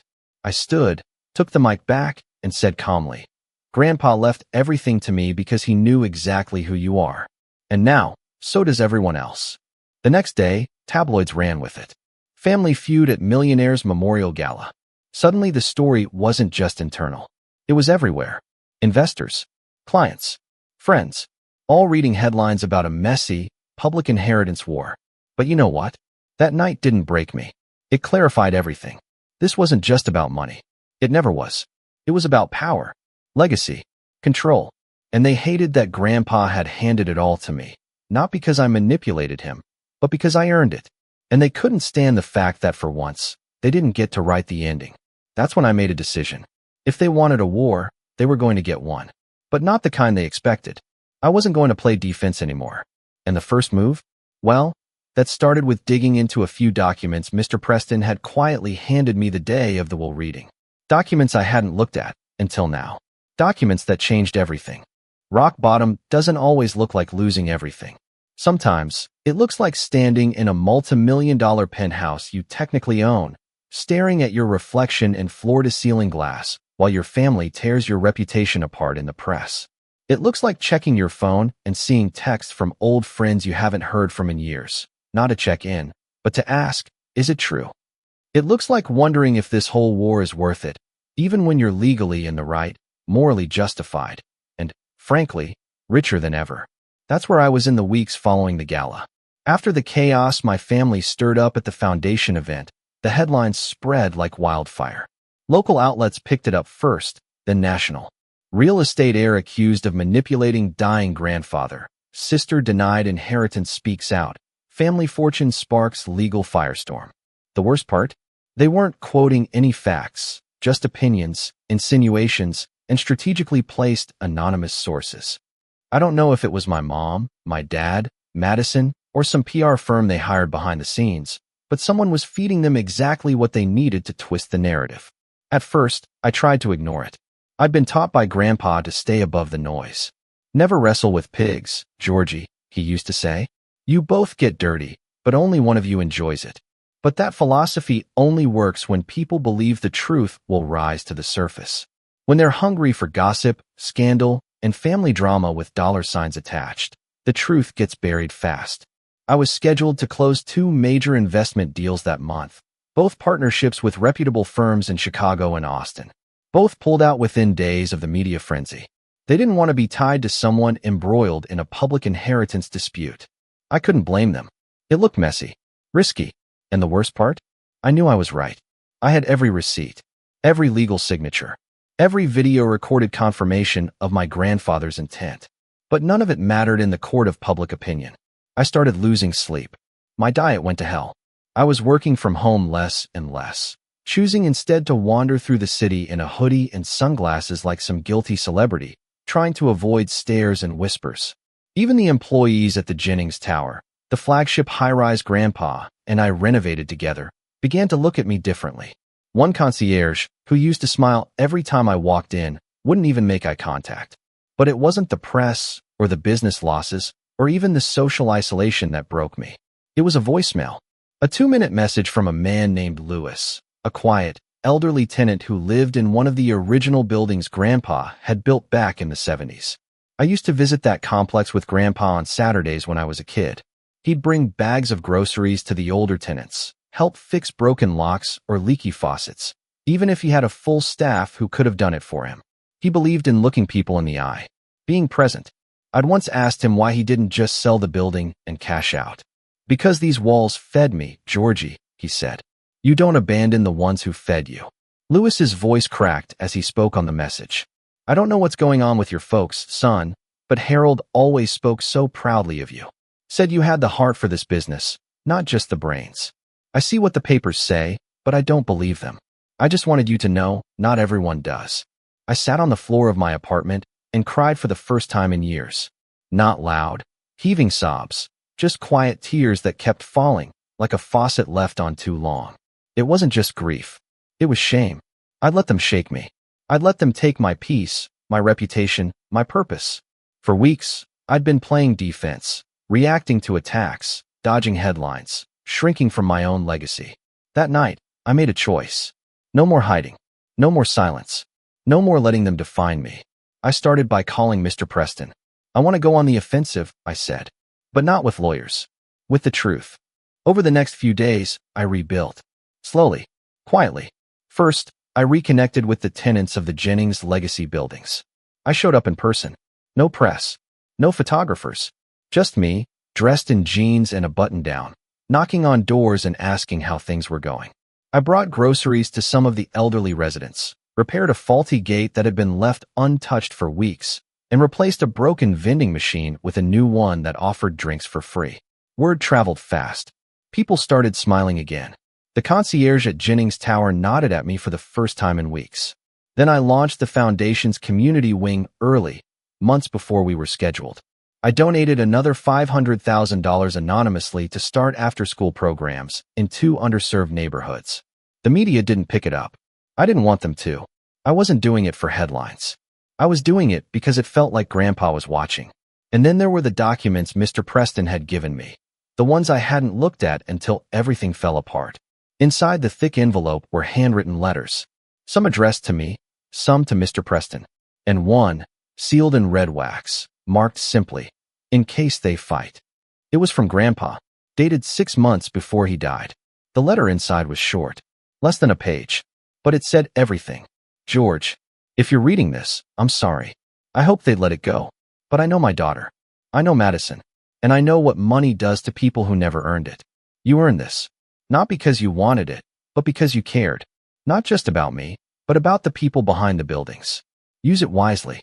But if they come for you, don't flinch. You have everything you need to win. H.J." Attached to the letter was a notarized document authorizing access to a private video file stored in Mr. Preston's office server. It was Grandpa, sitting in his favorite armchair, wearing his old cardigan, eyes clear as ever. The video started with him holding a newspaper with that day's date. "No one made me do this," he said. "My mind is sound, my heart is clear. I'm leaving everything to George because he's the only one who earned it. He's the only one who sat with me when my legs didn't work, who asked questions when the others asked for checks. He's the only one who understood this wasn't just about money. It was about building something that lasts." He paused, looked straight into the camera. "If they challenge this, George, you fight back.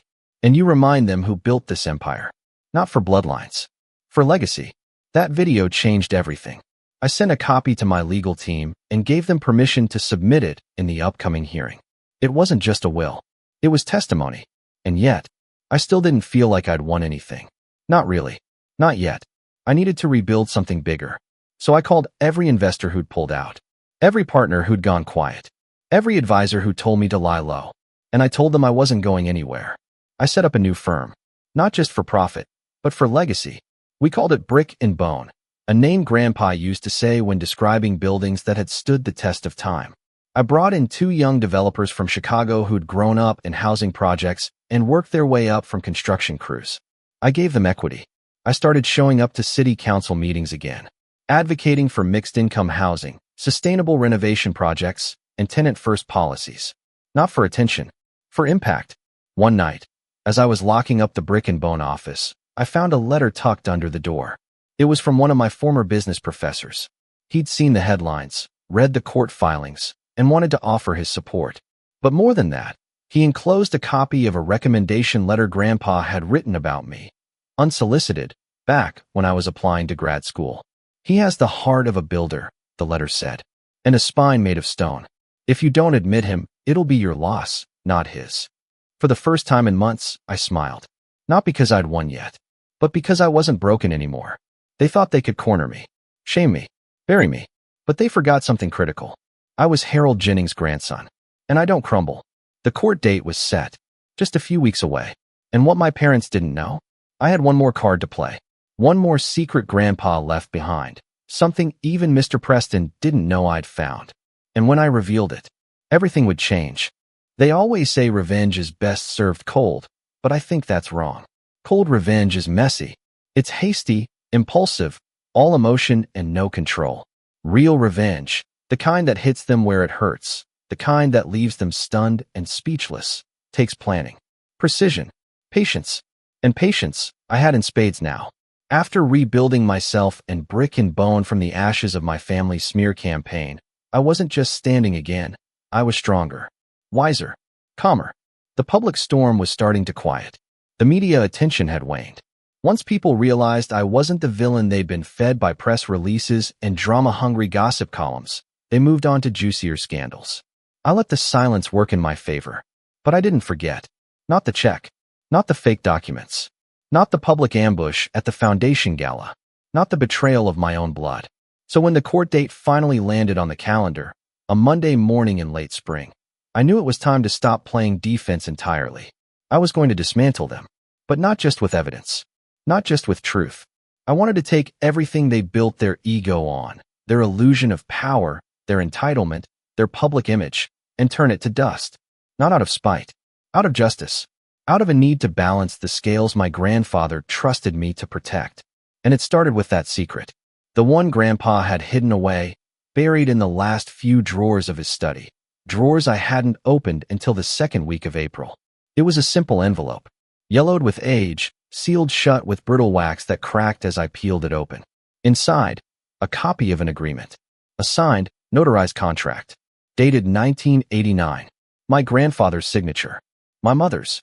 My father's. It was a legal disinheritance agreement. Apparently, long before Madison or I were born, my parents had gotten themselves into serious financial trouble. Gambling debt, business fraud, something messy and unspoken. Grandpa had bailed them out, paid off the creditors, covered the legal mess, and in return, they'd signed away any future claim to his estate. In writing, in front of 2 witnesses, and they'd forgotten all about it. Mr. Preston had never seen it. It must have predated the firm's involvement with Grandpa's affairs. But it was real. And if that wasn't enough, the second document sealed it. A handwritten journal entry, dated 2 weeks before the will was finalized. Elaine and Robert believe I've forgotten 1989. I haven't. I never will. I've kept their secret because I love them. But love has limits. This estate belongs to George. The others had their chance. I sat at Grandpa's old desk and just stared at those words. They had no idea this existed. No clue their challenge to the will was doomed from the start. And that was my advantage. Still, I didn't want to win by simply walking into court and flashing the document like some dramatic movie scene. That would be satisfying, sure, but temporary. The court would rule in my favor, and they'd go home bitter and broke, maybe angrier than before. And worse, they'd keep spinning their story. We were tricked. We were robbed. We were the victims. No, I wanted them to see the truth and feel the consequences. So I devised a plan. First, I needed allies. I called Madison's ex-boyfriend, Jared. We hadn't spoken in years, but I remembered he'd once pulled me aside at a family Christmas party and said, "Man, I don't know how you put up with them. Madison's parents make her 10 times worse." At the time, I'd laughed it off, but now, I was curious. He answered on the first ring. "George Jennings." "Wow. You calling to ask me to testify at the trial?" "Would you?" He paused. "Depends. What's in it for me?" "Some closure," I said, "and a favor you can cash in later." He agreed. Not just agreed. He unloaded years of suppressed frustration about how my family had treated him, how my mother had called him a stepping stone, how my father once told him to stay in his lane when he tried to help Madison build her failed online fashion brand. Apparently, they'd promised to back the business with family money, then blamed him when it tanked. He had receipts, emails, texts. One particularly damning voicemail from Madison mocking Grandpa's mental state while discussing how to split the estate before George gets greedy. She didn't even bother hiding it. Next, I reached out to an old friend from undergrad, Carla. She was now a partner at a rising PR firm that specialized in crisis management and narrative reclamation. I asked her to help me tell my story, not in a media frenzy, but in a controlled, deliberate way. She agreed on one condition. I let her see everything. I sent her the documents, the will, the video, the disinheritance contract, Jared's recordings, the voicemail from the tenant, Lewis. She called me back the next day and said, "George, this is a gold mine." Within a week, she had a plan. We'd launch a short docuseries online, 3 10-minute episodes. Not flashy, not dramatic, just facts. Footage of Grandpa speaking, testimony from tenants, screenshots of documents, Jared's clips, and me, just talking about what he meant to me, how this war wasn't about money, but about honoring his legacy. "Let the public see who you are," Carla said, "not who your parents say you are." The series would drop the day before the court hearing. Meanwhile, Mr. Preston prepared our legal case with the added firepower of the disinheritance agreement. He kept it quiet, sealed it, in fact, so we could present it at the perfect moment. I trusted him with everything now. He'd become more than Grandpa's lawyer. He was my ally. In the final week before trial, I made one more move. I visited Madison. She answered the door to her new apartment in a bathrobe, holding a green smoothie like it was a trophy. Her eyes narrowed. Well, look who finally stopped hiding. I kept my hands in my pockets. Calm. I'm giving you a chance to back down. She laughed. That's adorable. You don't know everything, Maddie. Neither do you, she said, slamming the door in my face. Fair enough. But she had no idea I wasn't there to warn her. I was there to watch her. Because behind me, parked on the street, was a black SUV with 2 film crew members from Carla's company. Discreet. Legal. Filming public spaces only. Documenting my final walk before the trial. Every move was now intentional. Every conversation calculated. The night before the hearing, I barely slept. Not because I was nervous, but because I felt ready. Completely, finally ready. I walked into the courtroom wearing one of Grandpa's old cufflinks, a silver square etched with the letters HJ. A small tribute. My parents were already seated at the front, dressed in somber black like they were mourning their stolen fortune. Madison sat between them, glaring at me like I'd betrayed some unspoken family pact.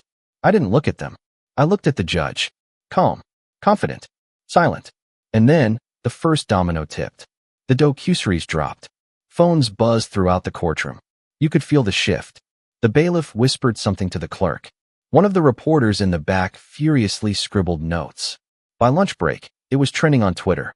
The public was seeing everything. The truth, the greed, the betrayal, and most importantly, the proof. The setup was complete. Now it was time to deliver the blow. The courtroom was quiet, almost reverent, like the opening scene of a slow-burning drama. The kind where you know something big is about to happen, but no one dares say a word until the moment arrives. The only sound was the rustle of paper and the occasional cough echoing off the polished walls. I sat at the front, next to Mr. Preston, surrounded by carefully prepared binders and legal documents. Across the aisle sat my parents and Madison, dressed like they were attending a funeral, which, in a way, they were. Just not the one they expected. The judge, a composed woman in her 60s with sharp eyes and a reputation for cutting through nonsense, called the proceedings to order. She glanced briefly at the growing media presence behind us, but didn't let it distract her. If she'd seen the docuseries that dropped that morning, she didn't let it show. Let's proceed, she said. Their attorney went first. He stood, gave a polished, passionate speech about family, about confusion, about how my grandfather's mental capacity had been in decline during his final year. He called it a tragic misunderstanding and described the will as uncharacteristically lopsided. He brought up vague stories of Grandpa repeating himself, forgetting small things. He even had the nerve to imply that I'd somehow inserted myself into Grandpa's routine and isolated him from the rest of the family.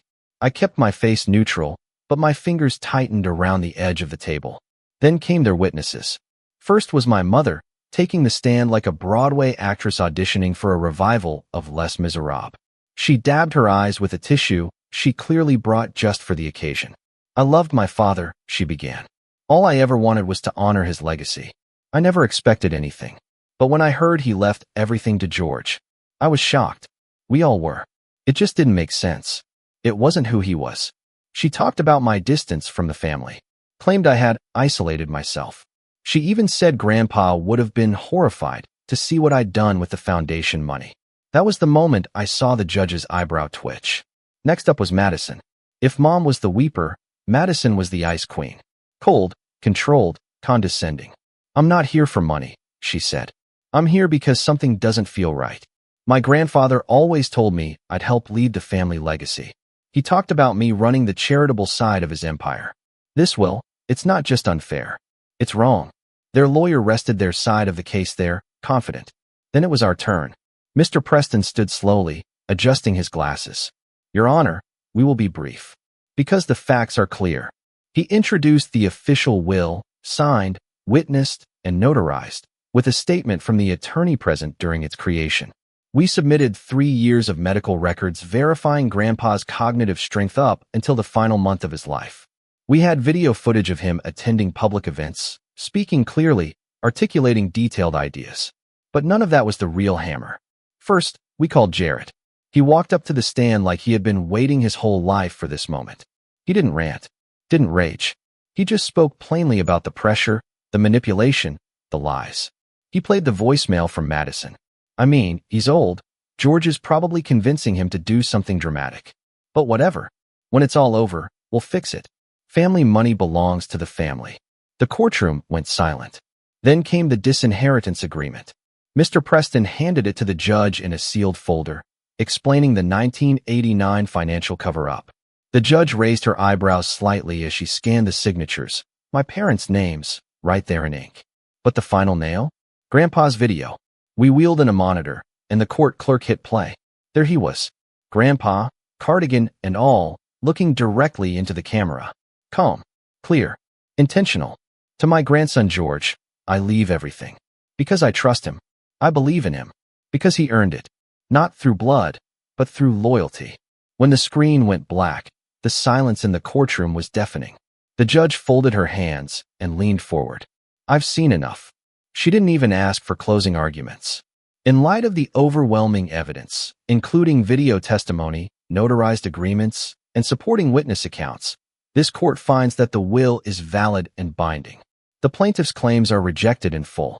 All legal and financial authority remains with the defendant. Furthermore, I'm referring this matter for civil review regarding attempted estate fraud, slander, and the filing of knowingly false documents. I didn't smile. Not because I wasn't satisfied, but because I knew this wasn't the kind of victory you celebrate with cheers. This was the kind you sit with. The kind you breathe in slowly, feeling its weight settle in your chest after months of war. My parents sat frozen. My mother's face drained of color, her jaw slack. My father leaned back slowly, like someone had punched him in the gut, but he didn't want to show it. Madison just stared straight ahead, unblinking. The fallout began immediately. Reporters swarmed outside the courthouse. Carla's team released a final segment that night, the verdict. It tied everything together. The fake stories, the manipulation, the will, the judgment. Social media lit up with headlines like, he inherited $50 million. They gave him a $500 check. Now they get nothing. Family tried to steal inheritance, forgot they were already disinherited. Grandson's quiet revenge wins in court. But I didn't talk to the press. I didn't gloat. I just got to work. I expanded the Harold Jennings Foundation. We opened a new headquarters downtown, a sleek glass building with a giant mural of Grandpa in the entryway. I added 5 full-time staff members to manage scholarships, housing grants, and youth mentorship programs. Brick and Bone took off like wildfire. With the cloud of scandal gone, investors returned. We secured a multi-city deal that made national news. I offered internships to kids from neighborhoods Grandpa once developed, kids who reminded me of the boy I used to be. And my family. They unraveled. The fraud review led to investigations into their other businesses. Turns out my father had been cooking books in one of his consulting firms, and the civil suit didn't help his image. Madison lost her influencer deals after the voicemail clip went viral. Brands didn't want to be associated with someone who joked about manipulating an old man. And my mother, well, she faded. No more garden club presidencies. No more glossy magazine features. At first, they tried to reach out. Emails. Letters. One voicemail from my dad, full of fake humility. We just want to talk, George. We're still family. You've proven your point. But I didn't answer. Because I had nothing left to prove. Months later, I got a package in the mail. No return address.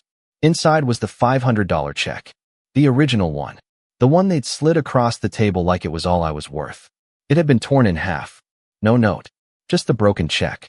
I sat there for a moment, staring at it. Then I picked it up, walked out to the back of my property, where I'd planted a small tree in Grandpa's memory, and buried it beneath the roots. A full circle. A closing chapter. And as the wind picked up through the trees, I thought about the last words he ever said to me, the week before he passed. Legacy's not about money, Georgie. It's about what they remember when you're gone. They'll remember him. And now, whether they like it or not, they'll remember me, too. They gave me $500 to disappear. I gave them the truth, and it cost them everything. My name's Alex. I'm 33 years old, and for the most part, I try to keep my life pretty low drama. I like calm mornings, my woodworking hobby in the garage, and a good cup of black coffee with the window cracked open. I live about an hour outside the city in a modest but well-kept home I bought 5 years ago after a particularly grueling contract I landed with a tech firm. Nothing flashy, just something I could call mine. Which is funny, now that I think about it, because apparently in my family, the word mine doesn't mean what I thought it did. Growing up, I was always the quiet one in the family. Not passive, just observant. My older brother, Darren, was the golden child. Loud, charming, captain of his high school football team. The kind of guy who could borrow your car, bring it back with an empty tank and a dented fender, and somehow make you feel like the jerk for mentioning it. Our parents adored him. Mom would light up when he walked in the room. Dad, a stern but loyal man who believed in hard work above all else, would puff up with pride every time Darren told one of his exaggerated stories at family dinners. And me? I was the one clearing plates, refilling glasses, staying out of the spotlight. That's not to say I had a bad childhood. It just meant I learned early that peace came from not rocking the boat. I studied hard, kept to myself, and when I got a scholarship to college, I packed my bags and never really looked back. Darren, meanwhile, stayed close to home. Got into real estate, sort of. Technically, he flipped houses, but it was more like he conned people into investing in his projects, promised big returns, and when things fell through, he'd cry about bad luck and disappear until the heat cooled off. And yet, despite the repeated failures, our parents continued to bail him out. He's trying, Mom would say. He's just got a different path, Dad would add, conveniently forgetting that Darren's path had run through about a dozen investors' wallets. After Dad passed away 3 years ago, I thought maybe things would change. Maybe without Dad's blind loyalty, the scales would finally balance a little. But grief does strange things to families. Mom leaned even harder into defending Darren, and with Dad gone, Darren seemed to think he had inherited not just the house, but the authority. The unspoken family throne. I didn't argue. I just stayed out of it. Sent flowers for birthdays, showed up for major holidays, and otherwise lived my own life. That is, until last fall. It started with a text message, just 3 lines, but the entitlement practically screamed through the screen. You owe it to the family to help. House needs renovating. $68,000. Tom, you stepped up like Dad did. I blinked at the number. $68,000. Not could you help, or would you be willing to chip in? Just you owe it. Like I was some sort of dormant ATM that finally needed to cough up my overdue fees. And what really got me was the way he worded it. Owe it to the family. As if I hadn't been paying for everything on my own since I was 19. As if I hadn't taken care of Mom's hospital bills when she slipped and fractured her hip last year without telling anyone. As if he had been the one working 60-hour weeks while I scrimped and saved and gave up every vacation for 5 years to get my house. I stared at the screen, trying to decide how to respond. My thumb hovered over the keyboard for a while before I finally replied. I'm not Dad. Simple. Clear. Not rude. Just a boundary. The response came an hour later, but instead of a text, it was a voice note. Darren's voice, cocky and just slightly slurred, the way it always sounded after a couple drinks. Then don't bother showing up for Thanksgiving. I sat there for a few seconds, listening to it again. And again, that smug tone, that casual threat. It wasn't the words that hit me hardest, it was the assumption behind them. That my presence at Thanksgiving was something I should beg for. That the holiday wasn't about family, but about his control over who counted as family. That if I didn't cough up nearly 70 grand for his house, I was suddenly the outsider. And what really drove it home? Nobody else texted me. Not Mom. Not our cousin Jenny, who always tried to play peacemaker. Not even our Uncle Ray, who usually replied to group chats with nothing but thumbs-up emojis. Silence. As if Darren had spoken for everyone. I didn't respond. I didn't argue. I just stayed quiet. Thanksgiving morning came, and I spent it in my own kitchen, cooking a small meal for one. Turkey breast, mashed potatoes, green beans. A pie I didn't even slice until the next day. There was a part of me that felt the familiar ache, missing the old holidays, the noise, the clatter of dishes, the cousins playing cards at the kitchen table. But a bigger part of me felt something else. Not sadness. Not exactly anger either. Clarity. And that clarity hit full force around 4 p.m. when I opened my phone and saw Darren's latest post. A glossy shot of him and Mom standing in front of his newly renovated house. He was holding a wine glass. She was mid-laugh, and the caption read, "Grateful for what matters most." I should have closed the app. Should have let it slide. But my eyes drifted to something in the photo. The deck. That deck. The one I built with Dad 12 years ago on one of the only weekends Darren actually showed up to help, and left halfway through because he had a thing.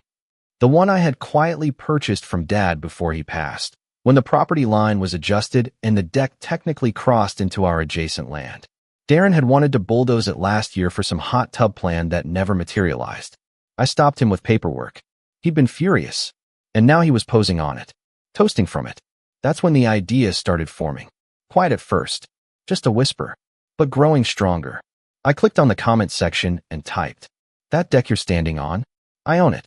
And the lock's already changed. Then I closed the app, took a long sip of wine, and waited.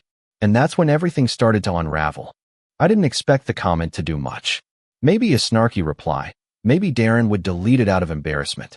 But what I didn't account for, what I should have known, was that Darren didn't take embarrassment lightly. Not when it was public. Not when it came from me. And definitely not when it hinted that he didn't own every square inch of the castle he was trying to flex in front of.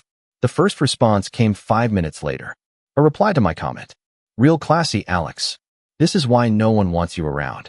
Then a flurry of laughing emojis from some of Darren's buddies. Guys I hadn't seen since high school who still referred to women as chicks and thought fantasy football was a personality. I didn't reply. Didn't need to. I just sat back and watched as my phone buzzed again. This time, a group chat I hadn't muted yet. Family Core, it was called. Darren had named it years ago. In it were Mom, me, Darren, and our 2 cousins, Jenny and Troy. "Darren, can we all just take a moment to appreciate how Alex decided to ruin a perfectly nice family post with his bitterness?" Jenny replied a few minutes later, cautious as ever. "I think it just caught people off guard, that's all." "Darren, no one asked him to pay anything. I asked if he wanted to contribute, like Dad used to. Guess that was too much." I stared at the screen. That rewrite of history? That sly shift from "you owe it" to "do you want to?" Classic Darren. I didn't respond in the group chat either. Not yet. Instead, I spent the next few days in a weird headspace. Not angry exactly. Just tired. Tired of the script. Darren makes a mess. Everyone walks on eggshells. I'm told to be the bigger person. And somehow, I always end up swallowing the insult to keep the peace. But that peace was starting to feel more like rot. 2 days after Thanksgiving, I got a call from Mom. I almost didn't answer, but I figured maybe she wanted to talk things out. Maybe she'd seen through Darren's nonsense and wanted to make things right. Nope. She started in soft. Friendly, even. "Hi, sweetheart. Hope you had a nice little Thanksgiving." Little. I ignored the jab and just said, "It was quiet." Then she got to the point. "So, Darren told me about the comment you made on his post." I said nothing. "He's really hurt, Alex. You embarrassed him in front of everyone." "I didn't know he was capable of embarrassment," I said flatly. She sighed like I was being difficult. "This isn't like you. You've always been the reasonable one, the mature one." And there it was. The same language she'd always used to gently nudge me back into compliance. The mature one. The one who could take the hits and smile. I didn't say anything. She continued. "I just think, maybe you could apologize. You know how Darren gets. He takes things personally. And you do own the deck. But, do we really need to make things so complicated?" I couldn't help myself. I laughed. Not loudly. Just a short, disbelieving exhale. "Mom, he sent me a $68,000 invoice and told me I owe it to the family. Then he told me not to show up for Thanksgiving. But I'm the one making things complicated." She went quiet for a moment, then said, "I know your father would have helped." And that's when something snapped. My voice dropped lower. Steadier. "Yeah? Well, Dad also wouldn't have sent an invoice.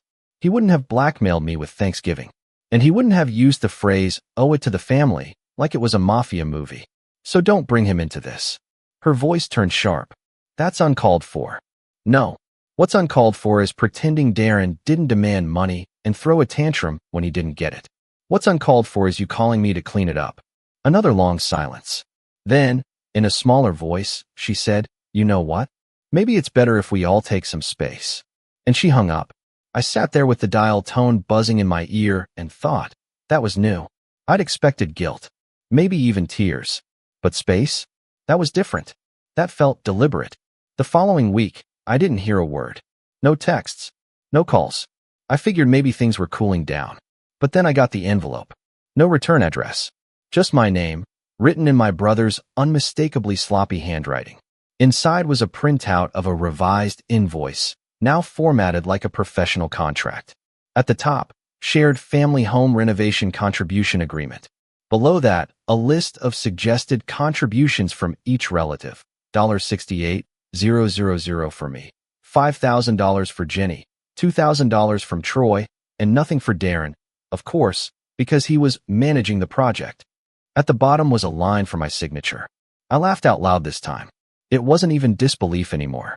It was surreal, like watching a bad parody of a family drama, except this was my actual life. That same day, I got a voicemail from Jenny. Hey, I just wanted to say I got one of those letters too. I'm guessing you did? This is getting weird. Call me. I did. We talked for over an hour. Jenny was always the only one in the family who saw things clearly, even if she didn't always say it aloud. But this time, she was angry. Not just at Darren, but at how Mom was backing him. She said Troy had called her the night before asking if he was legally obligated to pay. He's not, obviously.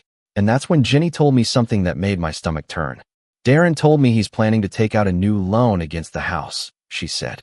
Said he's expecting some family contributions to secure it. I think he's trying to use these signed letters as proof of income. I blinked. Wait, the house is in his name now. She hesitated. No. Well, part of it is. He convinced Mom to co-sign on a deed transfer after your dad passed. Said it would help with taxes or something. She signed without telling anyone. I only found out because he accidentally sent me the wrong attachment last month. It felt like the floor dropped out from under me. I always knew Darren was manipulative, but this was new territory. Legal territory. And worse, he was dragging our mother into it, probably without her even realizing what she was signing. Jenny paused, then added, I think he's in deeper debt than he's letting on. The renovations, they're not just cosmetic. He's trying to flip it. He's planning to sell. Sell Mom's house. She doesn't know. At least, I hope she doesn't. That night, I barely slept. My mind was racing, not just with anger, but with memories. Of the deck. Of Dad teaching me how to use a drill. Of Mom making lemonade while we worked in the sun. Of Darren showing up late and leaving early, but still bragging to his friends that he built it himself. And now he wanted to sell it. Sell the memories. Sell the whole damn story and walk away richer, while everyone else paid the bill. The next morning, I woke up early. Made coffee. Pulled out the old file folder where I kept all the land documents Dad had passed on to me years ago. The deck, the land easement, the clause that protected my ownership of the outer lot. And I started to draft something, not just a letter. Something bigger. I wasn't going to shout. I wasn't going to argue in the group chat. But I was going to make it very clear that this little family narrative Darren had been scripting. It was about to hit a major rewrite. And that was before I found out what he did with Mom's signature the week before. I didn't find out right away. It took a week of silence before the next storm hit. But when it did, it came hard, and from someone I hadn't expected to turn on me. It was a Monday morning, and I was deep into a side project I'd been working on, a custom shelving unit for a friend's new photography studio. Wood shavings were everywhere, my hands were dusty, and I was finally starting to feel like myself again, clear-headed, focused, away from the toxic drama. I hadn't checked my phone in hours. And when I did, I saw 6 missed calls from Mom, 2 from Darren, and 1 from a number I didn't recognize. The voicemail from Mom was sharp, unusually cold. I can't believe you try to sabotage your own family's financial future. Darren showed me the paperwork you sent him. He told me you threatened to take back part of the property, the part he's renovating. I raised you better than this, Alex. I stood there, frozen, holding my phone with one hand and a chisel with the other. Then came the second voicemail. Darren again. His voice was smug, triumphant. Guess Mom finally knows what kind of snake you are, huh? You want to play legal games? Fine. But just know, when she signs the quitclaim deed next week, you're out. For good. My heart sank. Quitclaim deed. It took me a second to process. But once it clicked, it all made sense.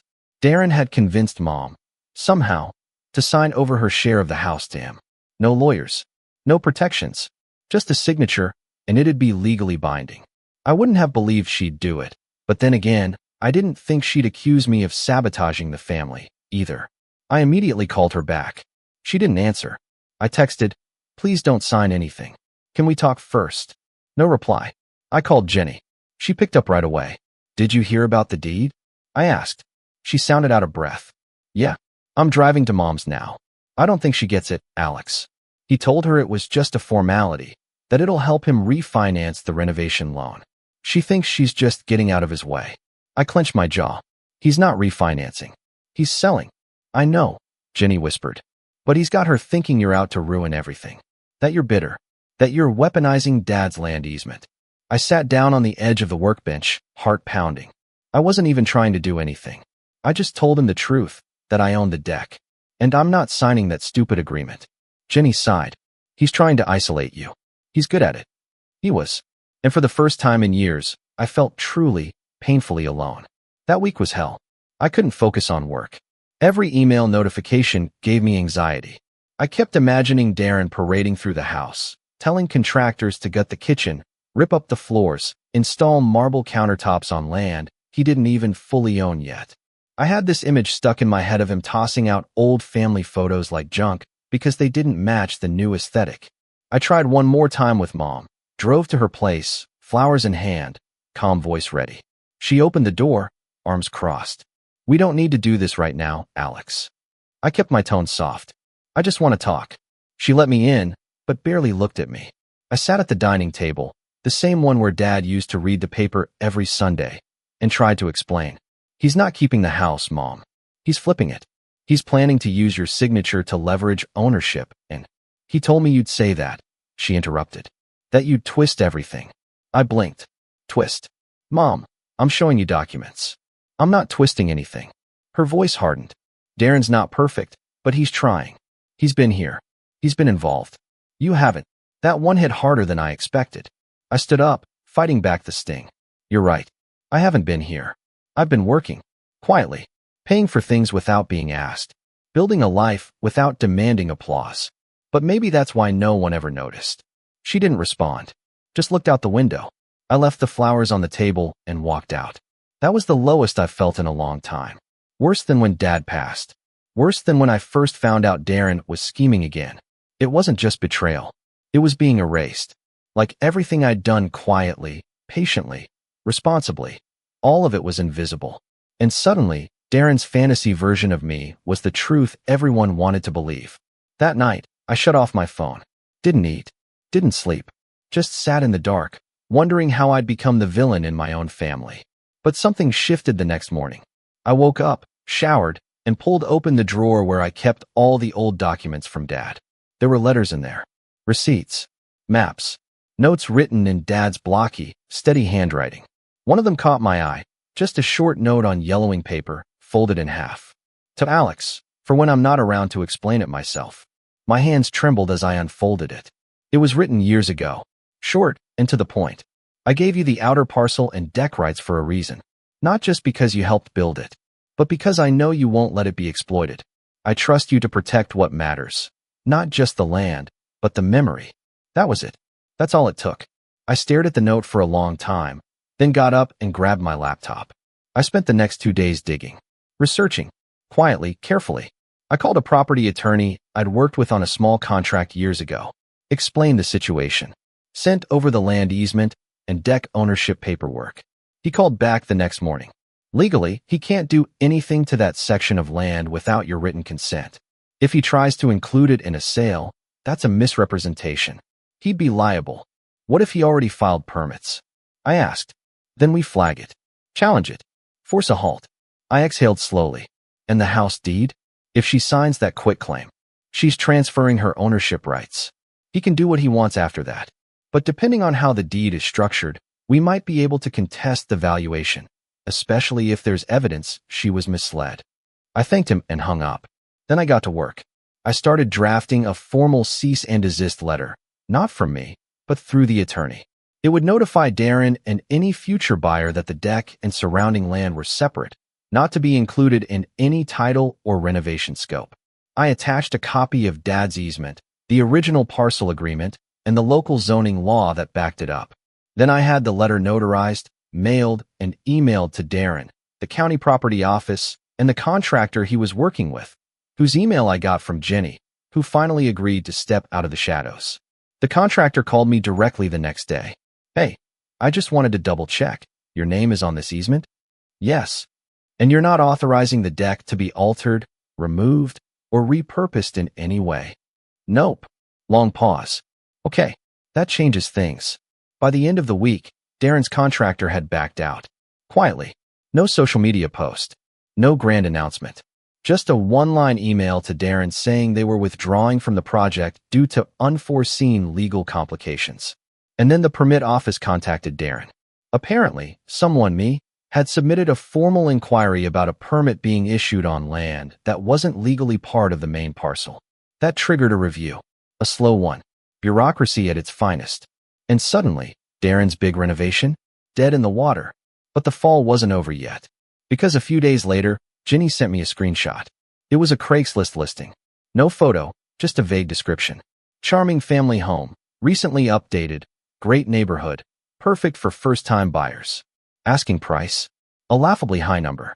Seller? Darren's LLC. I scrolled down and saw something else. A line in the description that said, spacious backyard deck, perfect for hosting. I laughed, but not in a funny way, because Darren was still trying to sell my property.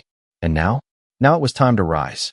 It's funny how once you stop asking for a seat at the table, you realize how much power you actually have when you start building your own.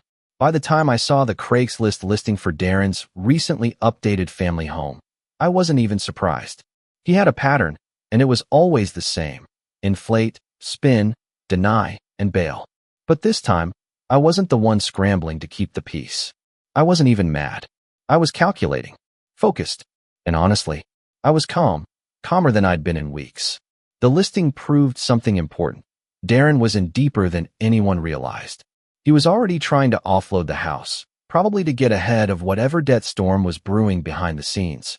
And he still thought I'd stay quiet, that I'd roll over the way I always had. He didn't know I'd already lawyered up. The contractor dropping out had stalled his renovations. The permit freeze made selling tricky, but it wasn't enough. Darren was slippery. He could still spin it. He could still find some buyer desperate enough to ignore the red flags, especially if the listing didn't mention the pending legal disputes. So I had to be smarter, sharper. I had to set a trap, one he'd walk into willingly. And I knew exactly where to start. The buyer. Craigslist was too vague, but I knew Darren. He didn't rely on one method. He was probably fishing for buyers across platforms. So I started looking. Facebook Marketplace, Zillow, local FSBO groups. And after 2 hours of scrolling and filtering, I found it. Same house. Same description. This time with photos. The freshly painted siding. The backyard, angled just right to crop out the deck. A few blurry photos of the interior that still looked half-gutted. And under agent contact, there it was, Darren J. King, Family Real Estate Group LLC. A name he'd made up. No license. No real group. Just him and an email address I recognized from when he borrowed my Netflix login 3 years ago and never gave it back. Perfect.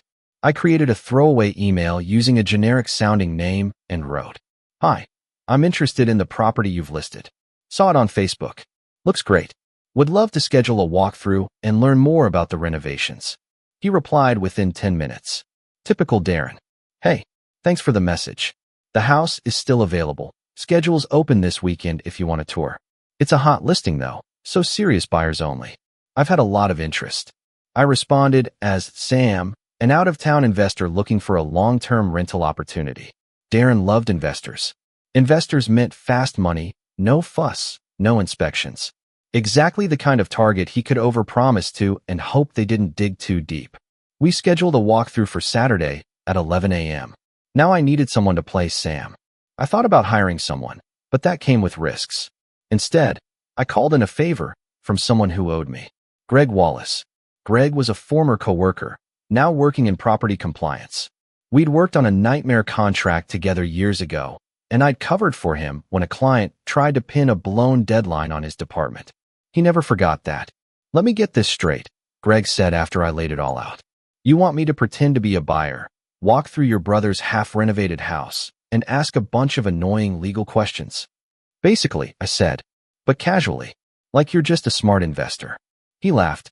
"Alex, this is petty. I love it. I'm in." We rehearsed a little. I sent Greg the deck documents, the zoning maps, and even printed him a fake buyer's worksheet to carry. All he had to do was play the part. Ask specific questions. pushed Darren to admit, on record, that he owned the deck, or worse, that the renovations included property he didn't have rights to. Saturday morning, I parked 2 blocks away. Greg had a mic in his shirt collar.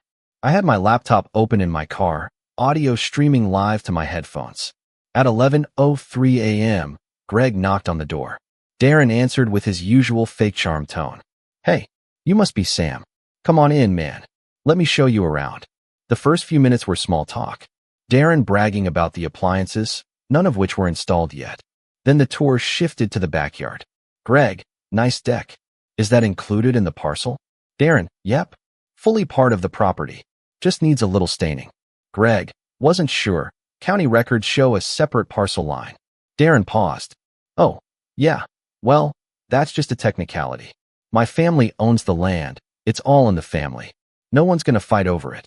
Greg, "Got it. So if I included the deck in a financing appraisal, that's fine?" Darren, with just a hint of hesitation, "Yeah, totally. I mean, it's part of the living space, you know?" Boom. A lie. On record. Misrepresenting property ownership to a prospective buyer. Enough for a formal complaint to the state licensing board. Even if he wasn't licensed, the act of posing as one while giving false information was serious. Greg wrapped up the visit with a few more probing questions, thanked Darren, and left. I submitted the audio file to my attorney that afternoon. He grinned when he heard it. "Want to make things really fun?" he asked. "Always. We send this to the listing platforms with a legal notice of misrepresentation. They'll yank the listing. Then we file a complaint with the zoning office for attempted inclusion of protected land in a sale. After that, we contact the buyer's agent boards, even if he's not licensed. There's enough here to rattle him." I nodded. "And the deed? Mom's part. We're getting there. But this pressure will make him sloppy. That's what we want." He was right. Because by Tuesday, the listing disappeared from both Facebook and Zillow. A small win, but enough to rattle Darren. At 6:21 p.m., he called me. I didn't answer. He left a voicemail, his voice tense. "I don't know what you think you're doing, but this is my house. You've made your point. Just stop, before things get worse." I sent the voicemail to the attorney. Then I made my next move. Jenny had been on the fence about getting involved directly. She hated conflict. But now that she saw how deep Darren was digging, she agreed to help. Quietly, she went to visit Mom again, this time with paperwork in hand. She didn't argue. She didn't accuse. She just explained. Explained that Darren had lied about refinancing. Explained that he listed the home for sale before the deed was transferred. Explained that if she signed over her share, Darren could sell the house out from under her. It wasn't easy. Mom still saw the world through Darren-colored glasses. But by the end of the conversation, she agreed to pause the transfer. Jenny told her she needed more time to understand the legal side. That pause was all I needed. Because what Darren didn't know was that I had already filed a notice of intent to enforce easement rights with the county office, which meant that if he did try to relist the property again without removing the deck and redrawing the boundary lines, it would be flagged instantly. He was boxed in. Couldn't finish renovations. Couldn't list. Couldn't refinance. Couldn't sell. And most importantly, he couldn't guilt-trip Mom into signing away her rights anymore, because now she had a lawyer. A good one. Courtesy of Jenny and me. Darren tried once more. An email. Rambling. Half threats, half desperate pleas. Accused me of ruining the family. Said Dad would be ashamed. Said I was tearing everything apart for some stupid patio. I didn't reply, because this wasn't about a patio. It was about principle. And now the trap was set. He had one card left to play, and I wanted him to play it. Because the next move? That was mine. Darren didn't go quiet. He never does. But for the first time in his life, he was cornered, and it showed. A week after the listings came down and his contractor cut ties, I got another message. This one was civil, almost rehearsed. "Let's talk. For real this time. No games. Just two brothers figuring this out." I didn't respond, because there was nothing left to figure out. He just didn't know it yet. Behind the scenes, everything was already in motion. The notice of easement enforcement had forced the permit office to halt all pending applications involving the deck and the adjacent land. Even if Darren had tried to bribe his way through, the zoning officer overseeing the district was meticulous and by the book. More importantly, my attorney had filed a lease pendens, a formal notice of a legal dispute involving the property, which effectively poisoned any attempt to sell it. That legal filing showed up on every property title search. It meant no bank would underwrite a mortgage for it. No appraiser would touch it. Even if Darren found a miracle buyer, no title company would approve a clean sale. The house was radioactive. But that wasn't the revenge. That was the setup for it. The real strike came when Darren made his final, desperate move. See, my lawyer had predicted it. Darren, being Darren, would try to offload the house as is in a private, under-the-table sale. No permits. No title insurance. Just a quick cash deal to someone willing to gamble. And we were right. Jenny called me in a panic one afternoon. He posted it again, on OfferUp this time. Different language.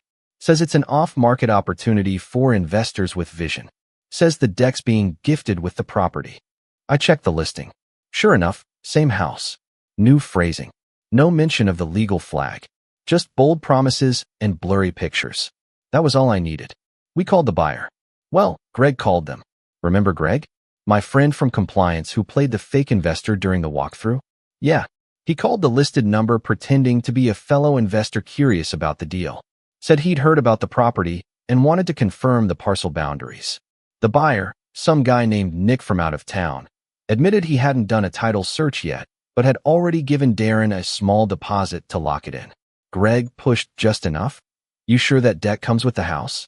Because county records show a separate parcel. Nick got nervous. He told me it's all part of the sale. Greg replied, might want to double check that. There's a lease pendens on the property. You didn't see that. Silence. Then Greg, with expert timing, sent him the public document, my filing, and the easement paperwork. And just like that, Nick ghosted Darren. No sale. No cash. No way forward. 2 days later, I got another call from Mom. This time, her voice wasn't sharp. It was quiet. Warren, I think I made a mistake. I didn't say anything. I just let her talk. He told me you were trying to take the house. That you hated him. That you were bitter and wanted to ruin the family name. And I believed him. I swallowed hard. And now, she exhaled. Now I see a son who protected his father's legacy. Who didn't ask for anything. Who just wanted fairness. We talked for a long time that night. About Dad. About the way Darren twisted things. About how people sometimes cling to one version of a person for so long, they stop seeing the truth. She admitted she hadn't read a single document Darren gave her. Just signed what he said was safe. She cried, apologized for doubting me, for not asking more questions, for letting him spin the story. I didn't rub it in. That wasn't the point. The point was, she saw it now. And that meant Darren's final support pillar had just crumbled.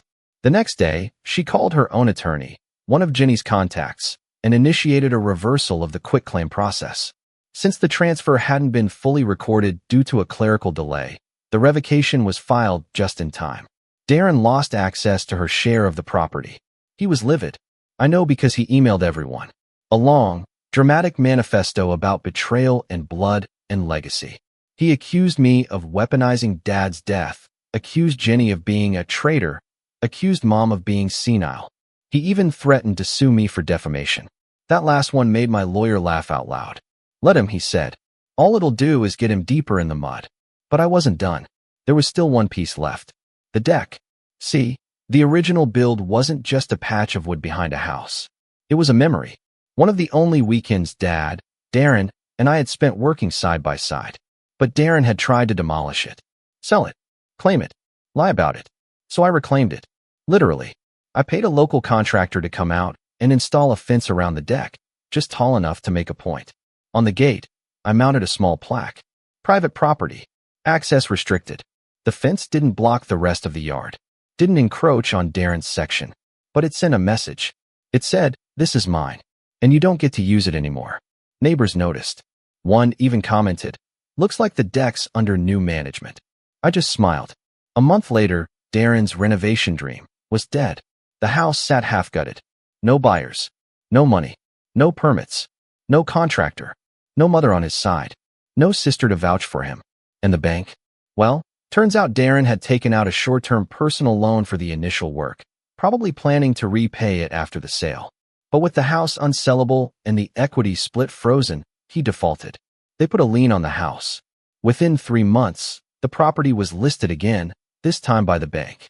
Foreclosure. And that was the final blow. Not because he lost the house, but because he lost the story. Darren always needed the story, that he was the leader, the provider, the one carrying Dad's legacy forward. But in the end, all he carried was debt and empty promises. I drove by once after the bank repossessed it. The place looked haunted, boarded windows, overgrown lawn, the deck still standing, untouched, just behind the fence. A week later, the fence came down, not because I gave up, but because I didn't need it anymore. The point had been made. The legacy had been protected. And the memory?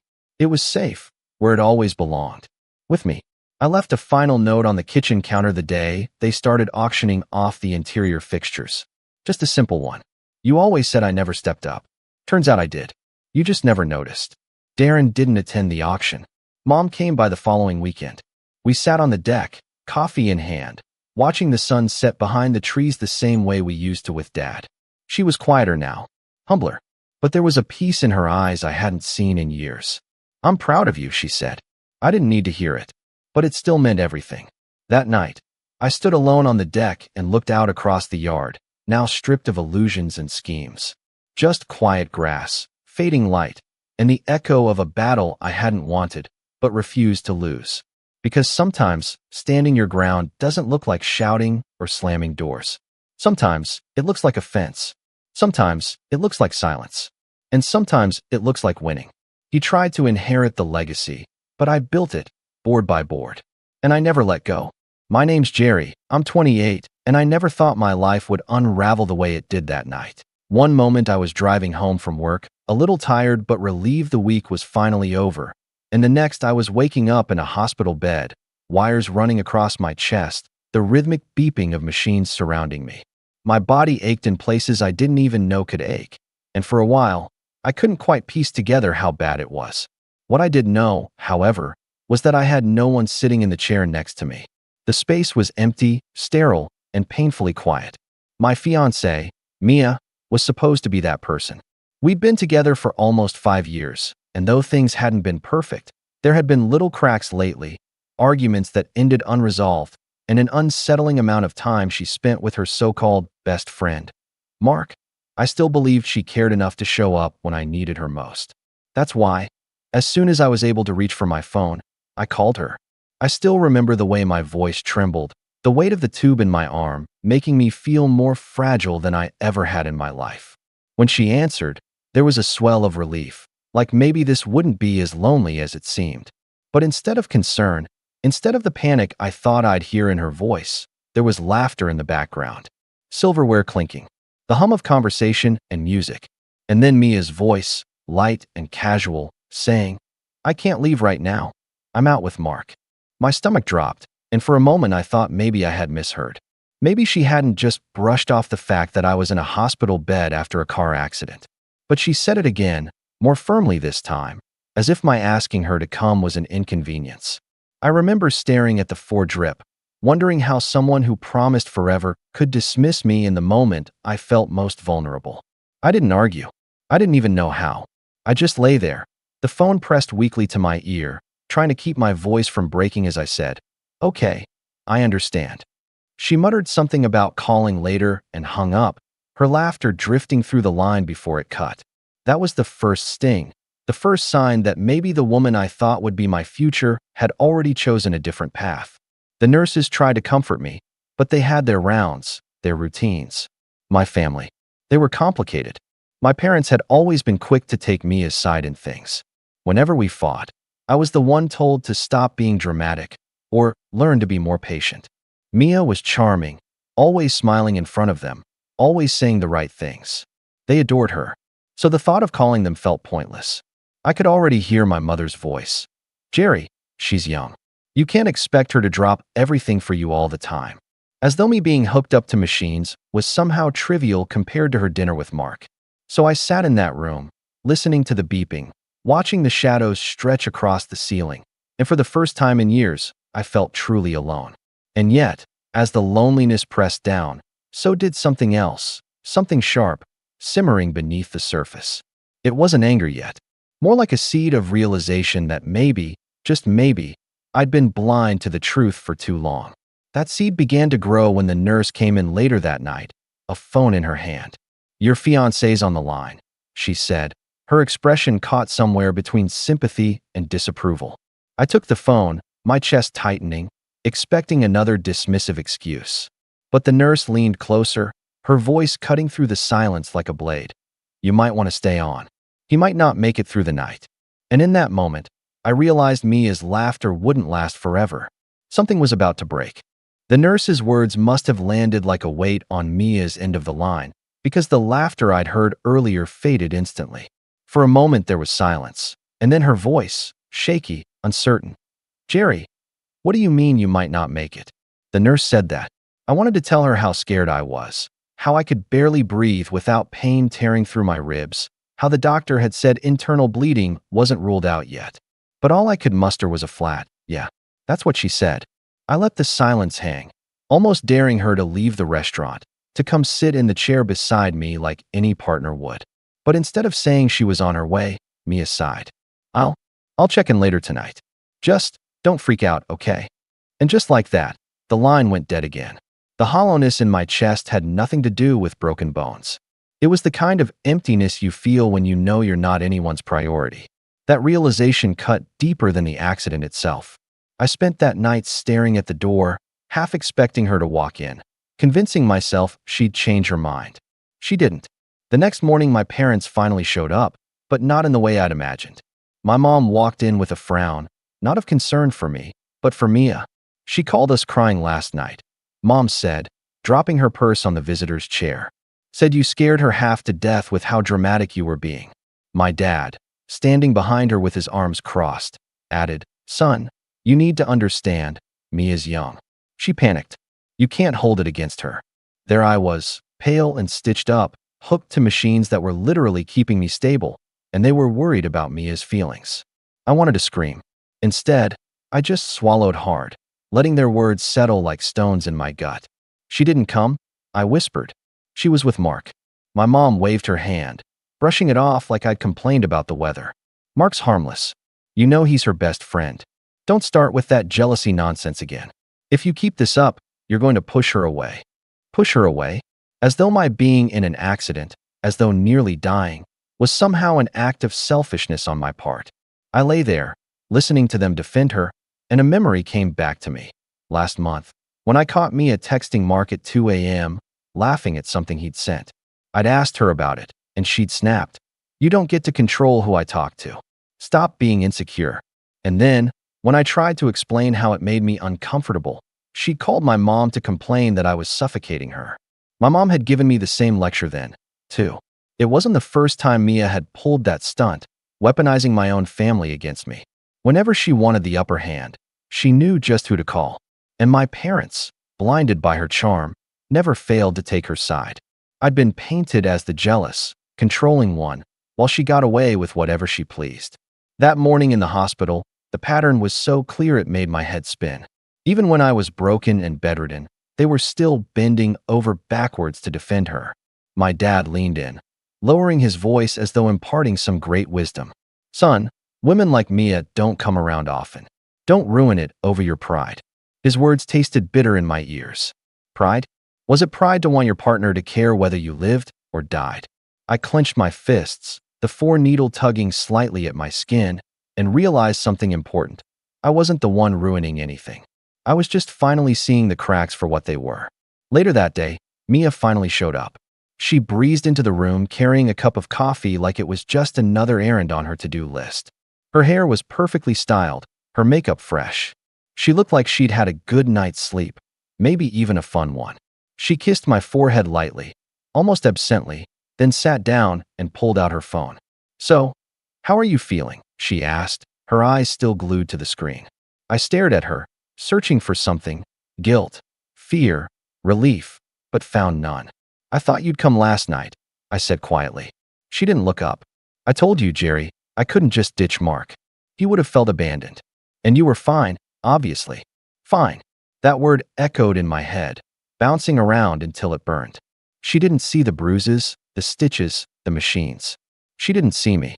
When she finally put her phone away, it was only to tell me that my mom had called her, reassuring her I wasn't mad. She smiled as she said it, as if the matter had been settled. That's when I knew I wasn't just dealing with Mia anymore. I was dealing with a whole system, Her, my parents, their blind favoritism that had decided my voice didn't matter. And sitting in that hospital bed, I realized something was shifting inside me. The seed of realization from the night before was sprouting into something sharper, stronger. It wasn't rage yet, but it was getting close. The day I was supposed to be discharged, everything shifted. Up until then, I'd been walking on eggshells, convincing myself maybe I was just being too sensitive. Maybe I was misinterpreting things. But then Mia did something that stripped away the last bit of illusion I had left about her, about my family, about all of it. The doctor came in that morning with a serious look on his face, explaining that I needed to take it easy for at least a month.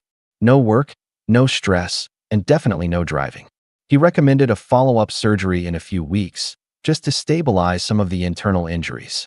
It wasn't life-threatening anymore, but it was still serious. As he spoke, I could feel Mia shifting in her chair beside me, fidgeting with her phone. I thought maybe she was nervous for me. I was wrong. As soon as the doctor left, she leaned forward and whispered, "So, this whole recovery thing, it's going to be really hard for me too, you know." I blinked at her, confused. "Hard for you?"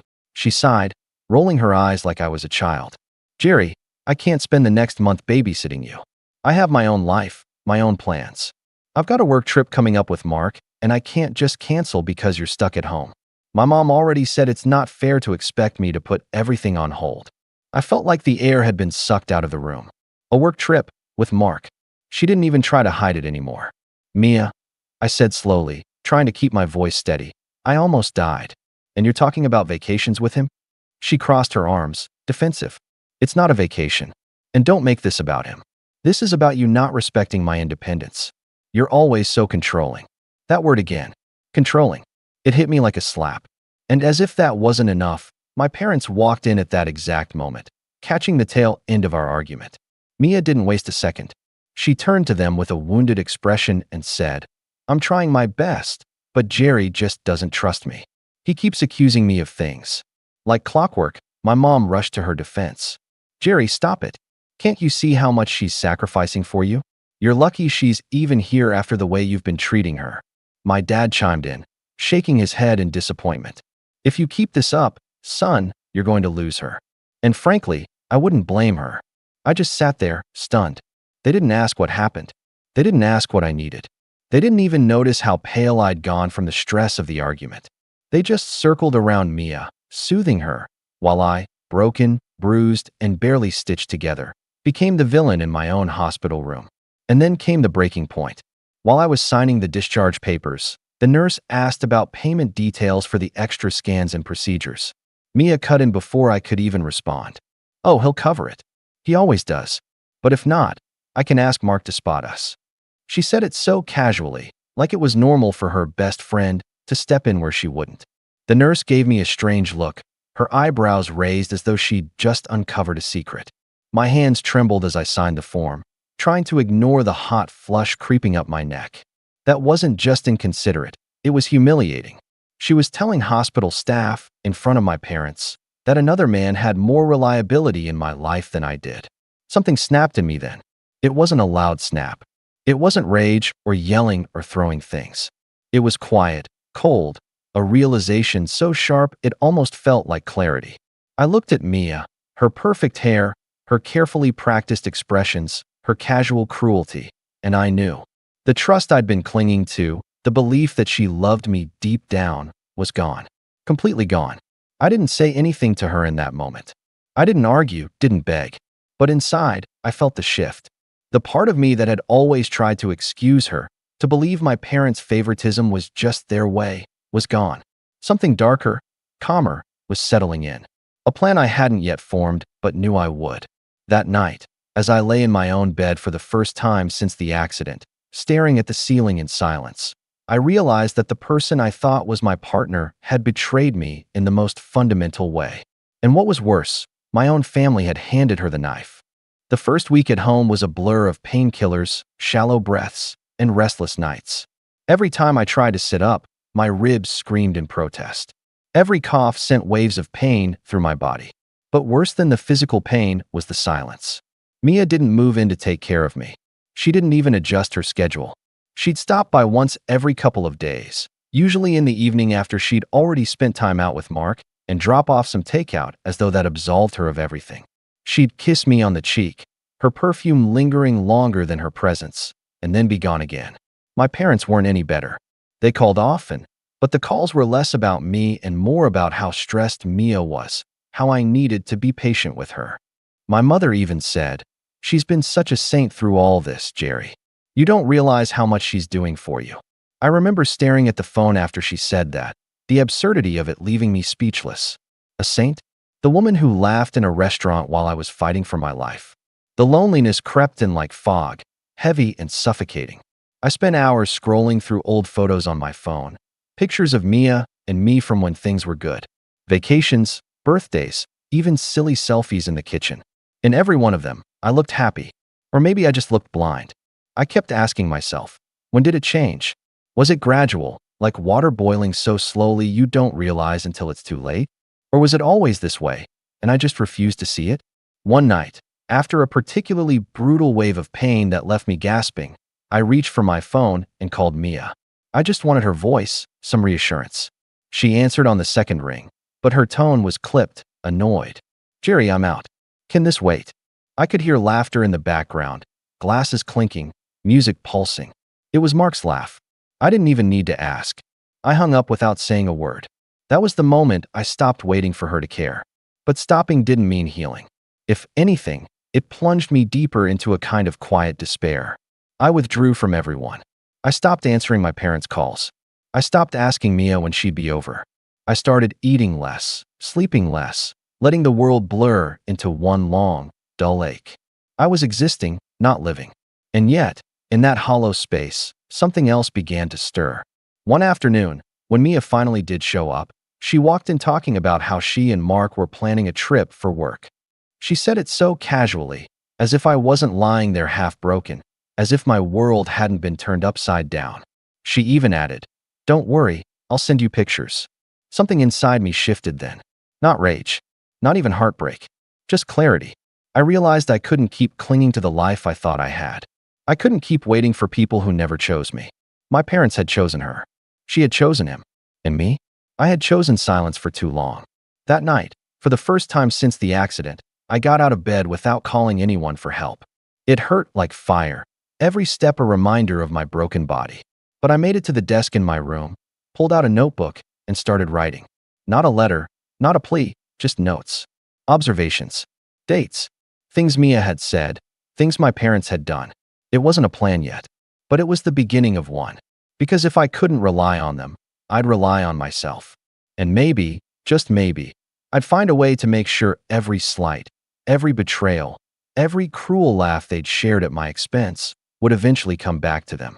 The notebook became my anchor.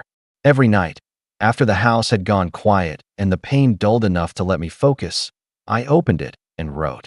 At first, it was just a messy collection of memories and details, Mia's excuses, the things my parents said, the countless times I'd been dismissed.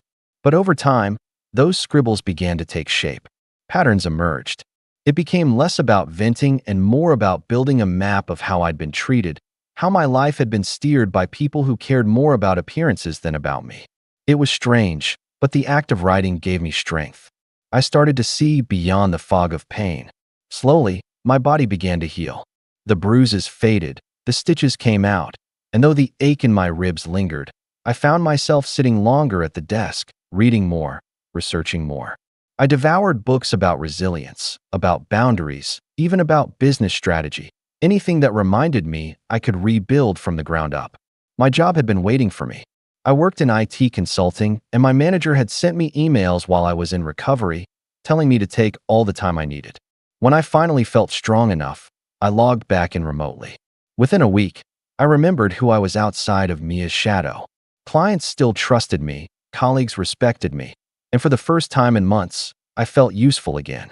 Not to her, not to my parents, to myself. The money I earned from returning to work became my quiet weapon.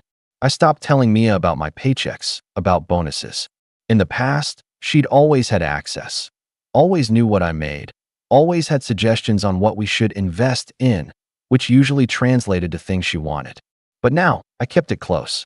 I funneled part of it into a separate account she didn't know about, one my parents couldn't meddle with either. With each deposit, I felt a piece of independence stitch itself back into me. Meanwhile, Mia grew bolder in her carelessness. She would still visit, but less often, sometimes not even pretending to stay long. My parents would call to guilt me into being nicer to her, saying she was overwhelmed. But instead of arguing, I just nodded, let them believe I was the one being difficult. I'd learned silence could be powerful when used the right way. Physically, I committed to recovery. The doctor had told me not to push too hard, but I started walking every day, each step a rebellion against the weakness they all assumed defined me. At first it was just a block or two, my chest tight and sore. But within weeks, I was doing miles. By the end of the month, I'd lost weight, built stamina, and felt more alive than I had before the accident. Every stride reminded me that I wasn't broken, I was rebuilding. Opportunities started coming my way at work too. Because I'd been so focused, so dedicated in those quiet nights, my reports and projects were sharper than ever. My manager noticed. A promotion was hinted at, along with a raise. For once, I didn't rush to tell Mia or my parents. I let the knowledge sit quietly inside me, like a secret flame I refused to let them snuff out. And yet, despite all the growth, I kept playing my role. To Mia, I was still the recovering fiancé, grateful for the scraps of attention she threw my way. To my parents, I was still their dramatic son who needed to appreciate the woman they thought was too good for him. I didn't fight it. I let them believe it, let them stay comfortable in their favoritism. Because deep down, I knew the longer they underestimated me, the sweeter the eventual reckoning would be. Late one night, after finishing another long call with a client overseas, I sat back in my chair and looked at my reflection in the darkened computer screen. My face was thinner, my eyes sharper, my posture stronger. I didn't look like the man who had begged for Mia's attention in a hospital bed. I looked like someone who was learning to rise quietly, someone who was preparing for something bigger than they could see. And in that reflection, I felt it again. The seed that had sprouted in the hospital was no longer just growing. It was branching out, firm and steady, its roots digging deep. I wasn't just surviving anymore. I was becoming someone they wouldn't recognize until it was too late. It was around that time, when I had started to feel stronger in body and sharper in mind, that I stumbled across something that changed everything. It happened almost by accident. Mia had come over one evening, half-heartedly checking in on me, dropping off a bag of groceries as if that somehow balanced out her absence. She went straight to the kitchen, chattering about how busy she'd been with work. I'd grown used to tuning her out, nodding at the right moments while quietly studying her tone, her expressions. But that night, she left her phone on the counter when she went to the bathroom. It buzzed once, twice, then lit up with a string of messages from Mark. I shouldn't have looked. I know that. But when the screen lit up again, the preview was impossible to ignore. Don't worry, she still thinks you're just my best friend, winky face. My blood ran cold. My ribs ached as I leaned forward, heart pounding so hard I thought it might break me again. I didn't open the phone, didn't scroll. I didn't need to.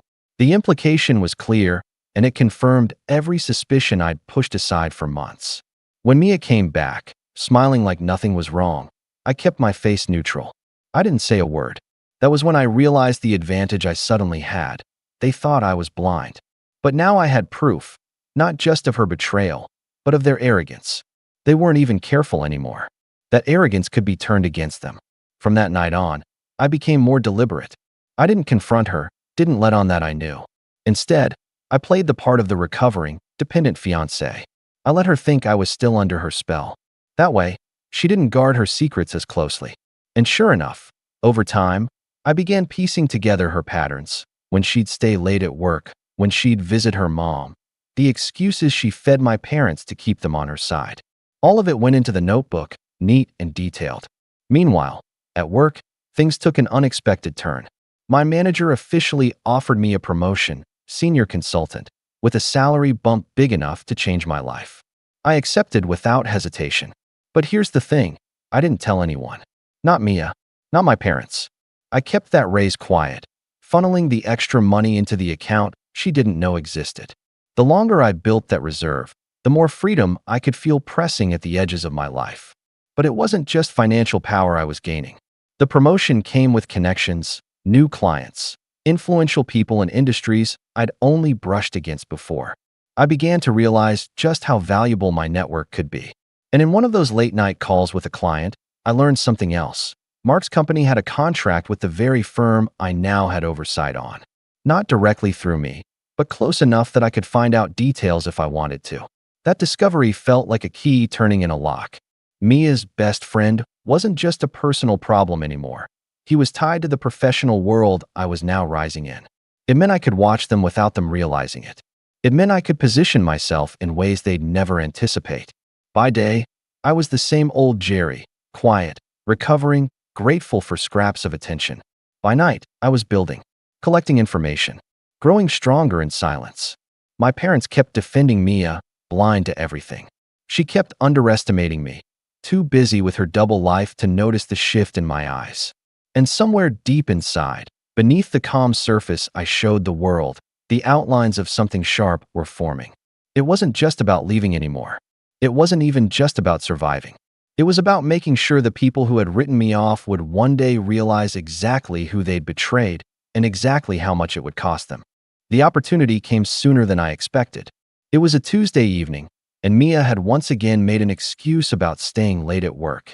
By then, I'd memorized her patterns so well I could practically predict when she'd be at Mark's place. Instead of letting the loneliness wash over me, I opened my laptop and started looking deeper into the account files I had access to at work. Mark's company name popped up in a vendor review. At first, I told myself I was only curious. But as I dug further, I saw something more interesting. Irregularities in billing, overcharges tucked into invoices, services that didn't match the records. I wasn't the one responsible for investigating, but I knew enough to recognize it wasn't clean. It was the kind of mistake that could sink a small company if it ever came under scrutiny. And it just so happened that Mark's firm wasn't large enough to survive that kind of attention. I didn't act right away. I was deliberate, patient. I gathered copies of reports, kept notes, lined everything up neatly in my notebook. It wasn't revenge yet. It was preparation. The way a chess player sets the board before the final strike.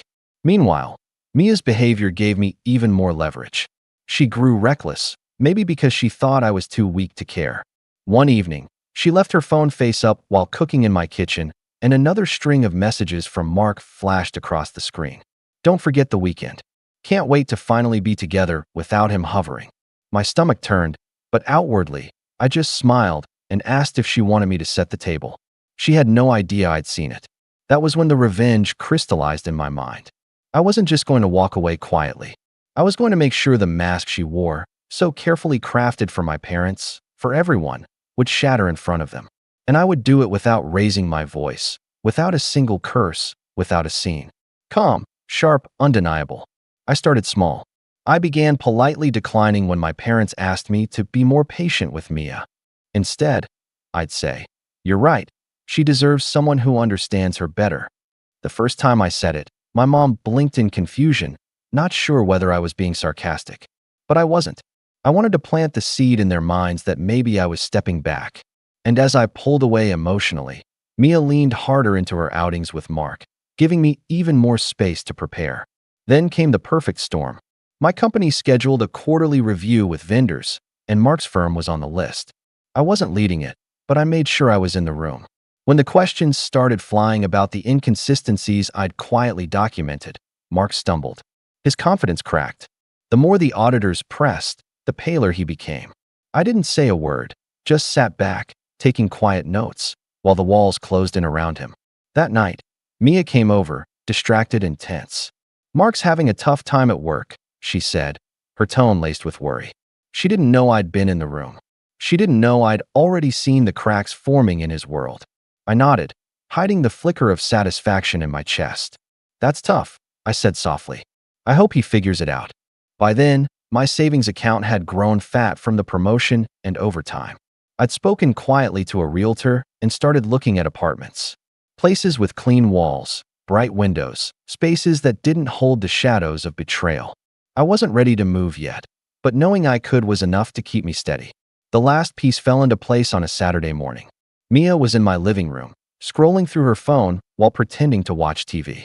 My parents dropped by unannounced, arms full of groceries. The four of us sat together, an uncomfortable silence hanging in the air, until my mom said brightly, "We're so grateful for Mia. She's been your rock through all this." I looked at Mia, then at my parents, and felt the calmest I ever had. "You're right," I said. "She's been consistent." Mia smiled, clearly taking it as a compliment. My parents nodded in approval, and that's when I leaned back and added, "So consistent, in fact, that she spends almost every evening with Mark. He must be just as much of a rock for her." The room went still. Mia froze, her phone slipping slightly from her hand. My parents exchanged confused glances, their smiles faltering. I didn't raise my voice, didn't accuse. I just let the words hang, calm and undeniable. That was only the first strike. There was more, so much more, that I had prepared, lined up, waiting. And as Mia's face drained of color, as my parents struggled to reconcile what they were hearing, I knew the real unraveling was only just beginning.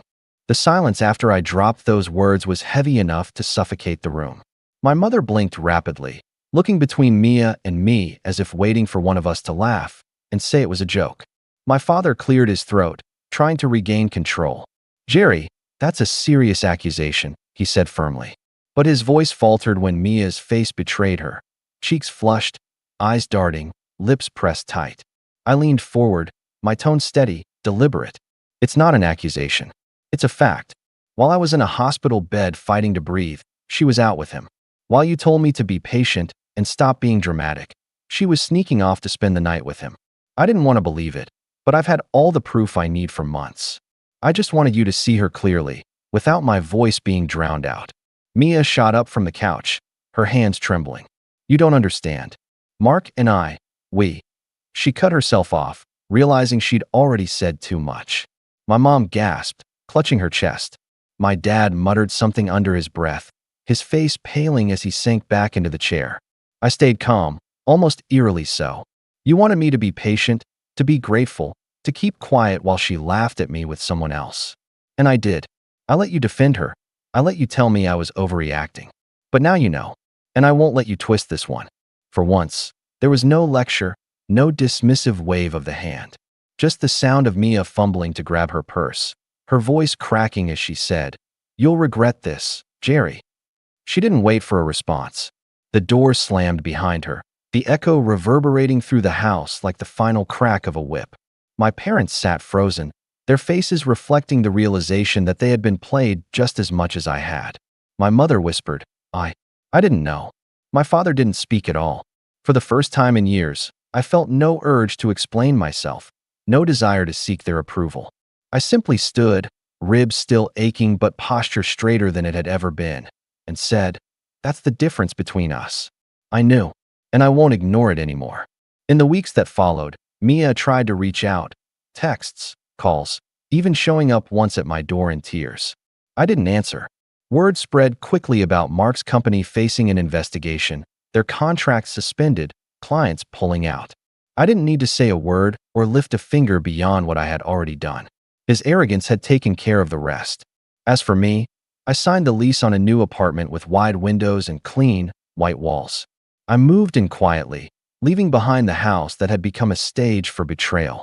My promotion became official, the new salary hitting my private account like a confirmation that I'd chosen the right path. My parents tried, awkwardly, to reconcile, inviting me to dinner, asking questions they'd never cared to ask before. But the dynamic had changed forever. I wasn't angry anymore. I was simply done playing their version of family.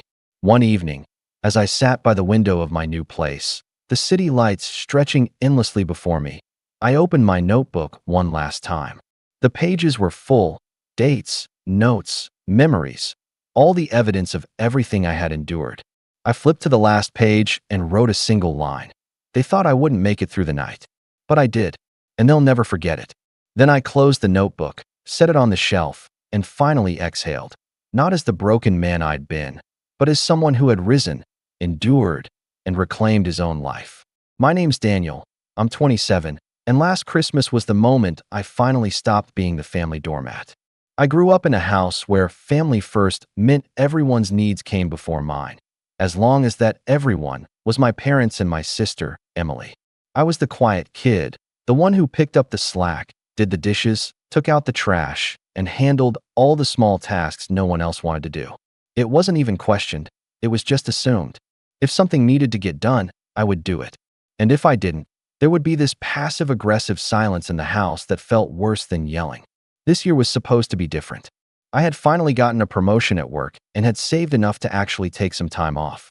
I wanted a calm holiday, just a couple of days to rest, maybe watch some movies, and enjoy the kind of quiet Christmas I'd never really had growing up. But of course, that plan didn't survive long. It started the night of December 23rd. I was sitting on the couch with a mug of tea, just enjoying the rare moment of stillness, when my mom walked in and said it like it was the most casual thing in the world. "Tomorrow morning, we'll need you to get up early and help clean the house. Emily invited some friends over, so you'll be in charge of cooking, serving, and keeping things tidy." She said it with that tone she uses when she's not really asking, just informing me of what I would be doing. I blinked at her. "Wait, how many friends are we talking about?" "Oh, just about 20. They'll be here around noon. It'll be nice, you love cooking anyway." It wasn't a question. She was already walking out of the room before I could respond. My first instinct was to laugh because surely this had to be a joke. Christmas Eve, 20 guests, and I was just now finding out? But then I heard my sister's voice in the kitchen, laughing on the phone with someone, saying, "Yeah, Daniel will handle it, don't worry. He always does." That was the moment it hit me.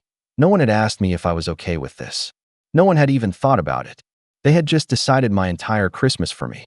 Later that evening, I tried to bring it up. I asked my mom if maybe we could split the work. Maybe Emily could handle the cooking since they were her friends, and I could help with something smaller. She just smiled in that infuriatingly calm way and said, "Honey, Emily has enough on her plate. Besides, you're so good at organizing. This is your way of contributing to the family." Something about the way she said, "your way of contributing," lit a fire in me. It wasn't about asking for help or making the work fair. This was about control. About keeping me in the same role I'd always had. The helper, the reliable one, the background character in my own life. I smiled and nodded, because that's what I've always done. But the second I got back to my room, I sat down at my desk and opened my laptop. For the first time in years, I felt something shift in me. I booked a one-way ticket to Miami. It was a reckless decision, the kind of thing I'd never done before. But as I hit confirm, I felt lighter than I had in months. I packed a small bag and shoved it under my bed so no one would notice. That night at dinner, Emily was going on and on about how tomorrow's going to be so much fun and how she couldn't wait for everyone to try the desserts I'd make. Mom nodded approvingly and said, "See, this is what Christmas is about, everyone doing their part." I just smiled and said, "Yeah, tomorrow's going to be unforgettable." And I meant it. When I went to bed that night, I didn't sleep much. Not because I was nervous, but because I was excited. Excited in a way I'd never felt before. I wasn't just skipping out on a chore, I was breaking a pattern that had been set for years. For the first time, I wasn't playing the role they expected me to play. As my flight confirmation email sat in my inbox, glowing like a secret I couldn't wait to share, I thought about what tomorrow would look like when they woke up and found the house exactly as it was. No food prepped, no cleaning done, no Daniel in sight. I couldn't stop smiling. And that was before I realized I had an even bigger surprise for them. Something I hadn't told anyone in my family yet. Something that would completely change the way they saw me. But that would have to wait until after I landed. I woke up before sunrise on Christmas Eve, not because I had to, but because for once I wanted to. There's a strange kind of peace that comes with knowing you've already made a decision. No debate, no backing out. My suitcase was already packed from last night. I took one last look around my room, which felt more like a storage closet for everyone else's junk than my own space, and zipped up the bag. This wasn't just a trip. This was my first act of rebellion, and honestly, it felt good. I walked downstairs quietly, expecting to see the usual morning chaos, but the house was still. The kitchen counter was stacked with grocery bags from last night, ingredients for a small army, all of which I was apparently supposed to transform into a feast. I stood there for a moment, taking it in. This was supposed to be my job, my contribution. But looking at it now, all I could think was, none of this was for me.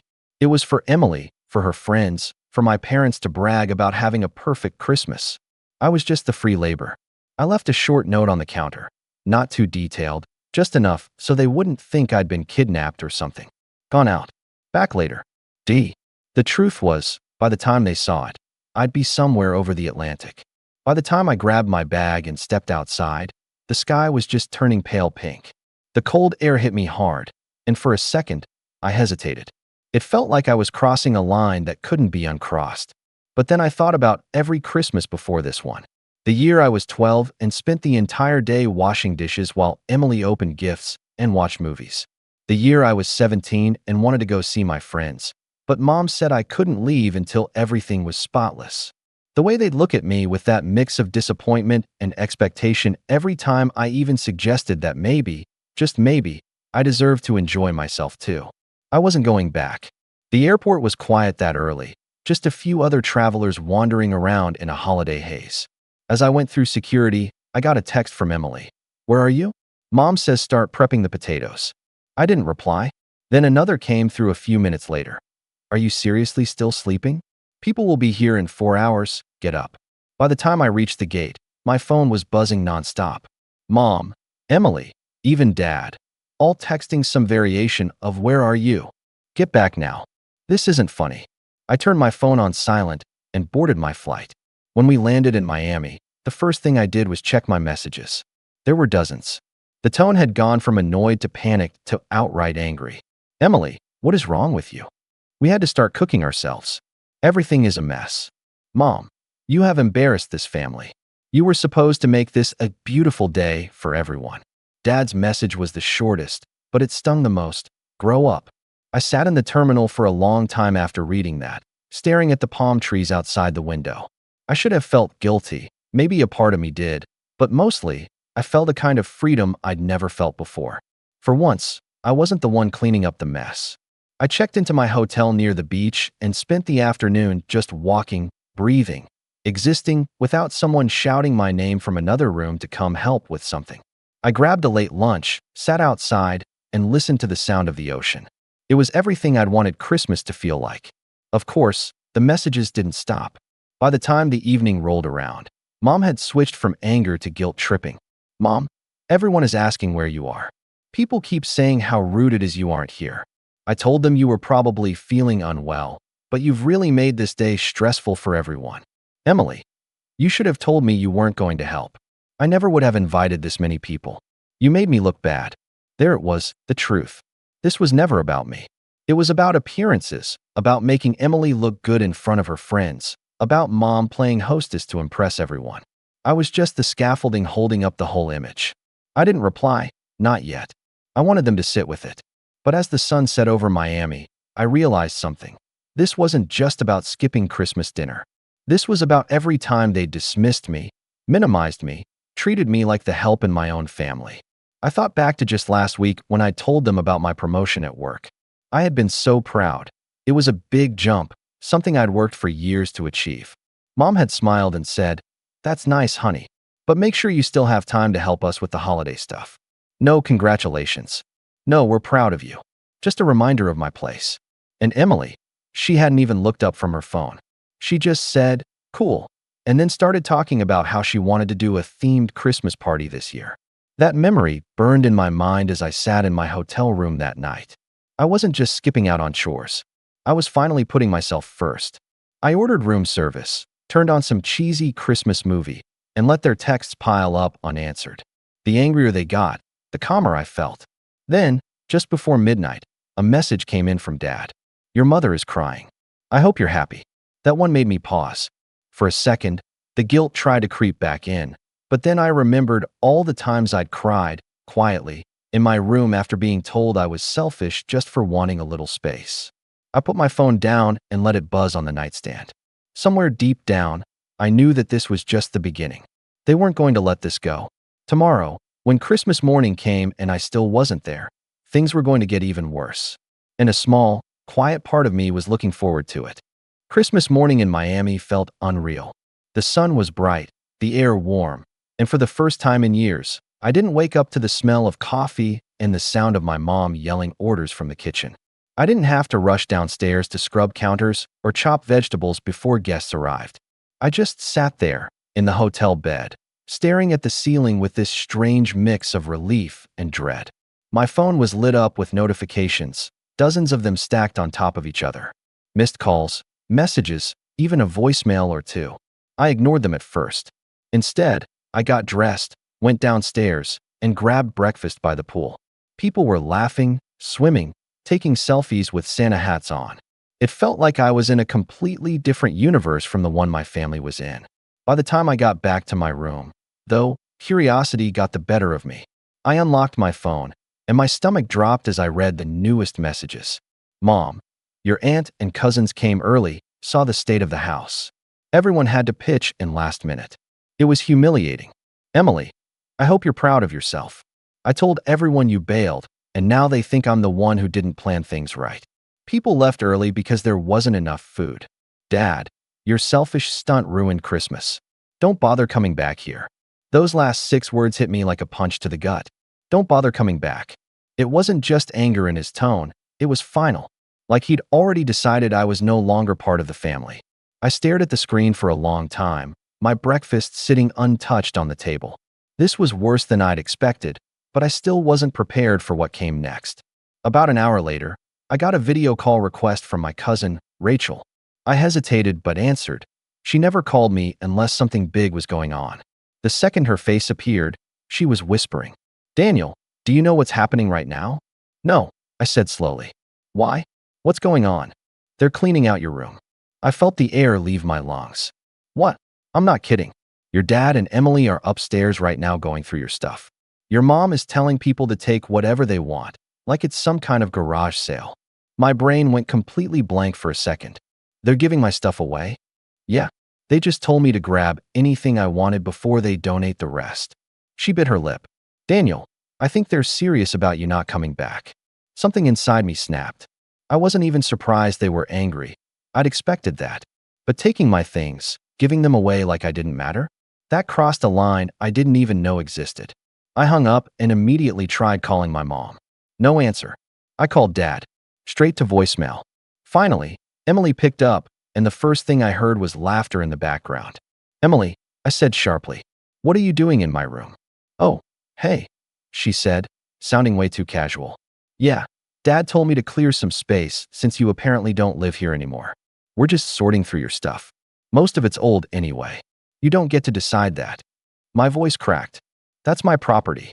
Well, you weren't using it, she shot back. Besides, you obviously don't care about this family, so why should we hold on to your junk? Emily, do not touch anything else.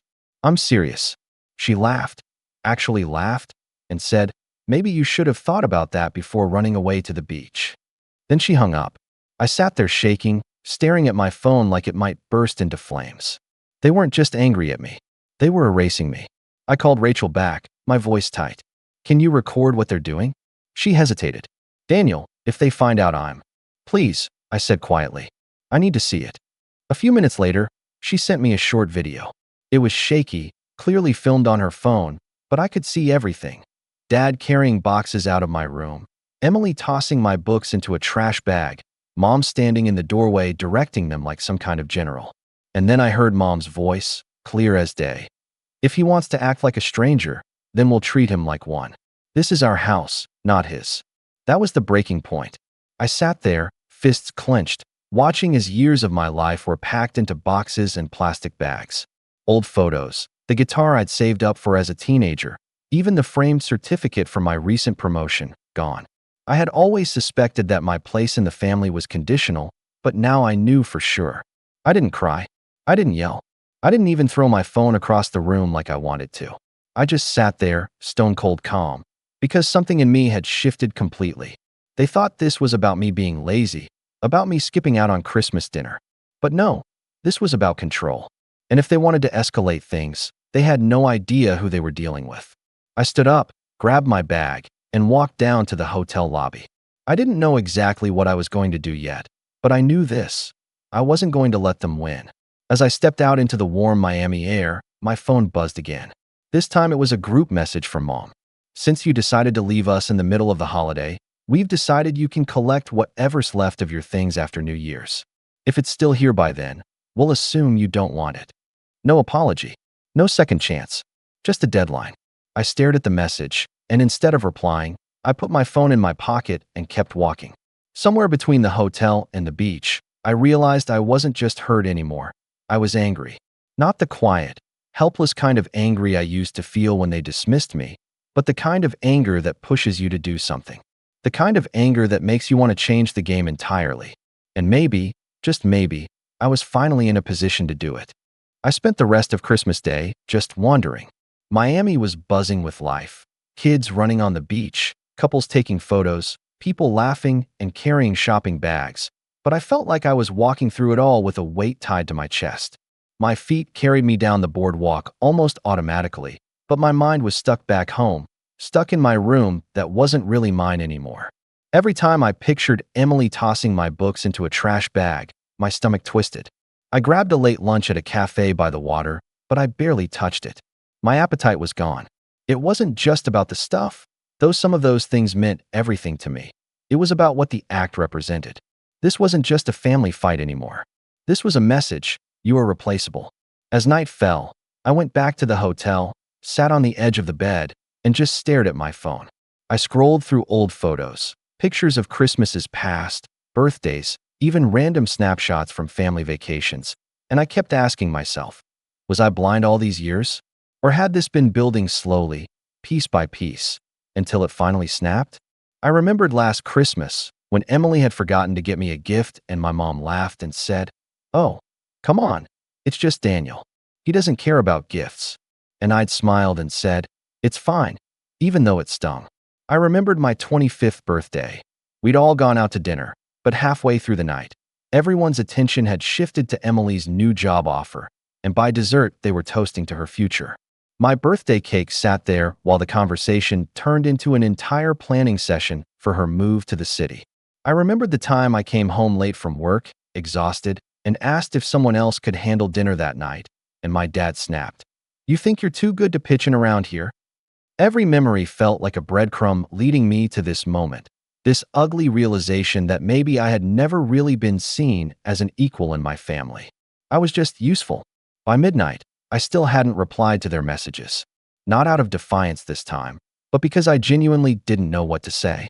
If I told them how deeply this hurt me, they'd probably just say I was being dramatic. If I lashed out, they'd use it as proof that I was unstable. There was no winning here. I took a long shower, letting the hot water run until the bathroom filled with steam. When I stepped out, I caught a glimpse of myself in the fogged-up mirror. I barely recognized the guy staring back. Tired eyes, jaw clenched, hair a mess. For a moment, I wondered if I should just let it go. Go home after New Year's, collect whatever scraps were left of my belongings, and just quietly fade into the background of the family again. It would be easier, less drama, but the thought of it made me sick. Because the truth was, I didn't just lose some clothes and old furniture that day. I lost my trust in them. And once trust is gone, you can't just glue it back together like nothing happened. The next morning, I rented a car and drove out of the city, hoping that putting some distance between me and the chaos would help clear my head. I ended up in a quiet little town about an hour away, checked into a small Airbnb, and spent the day writing. Not to them, at least not yet, but for myself.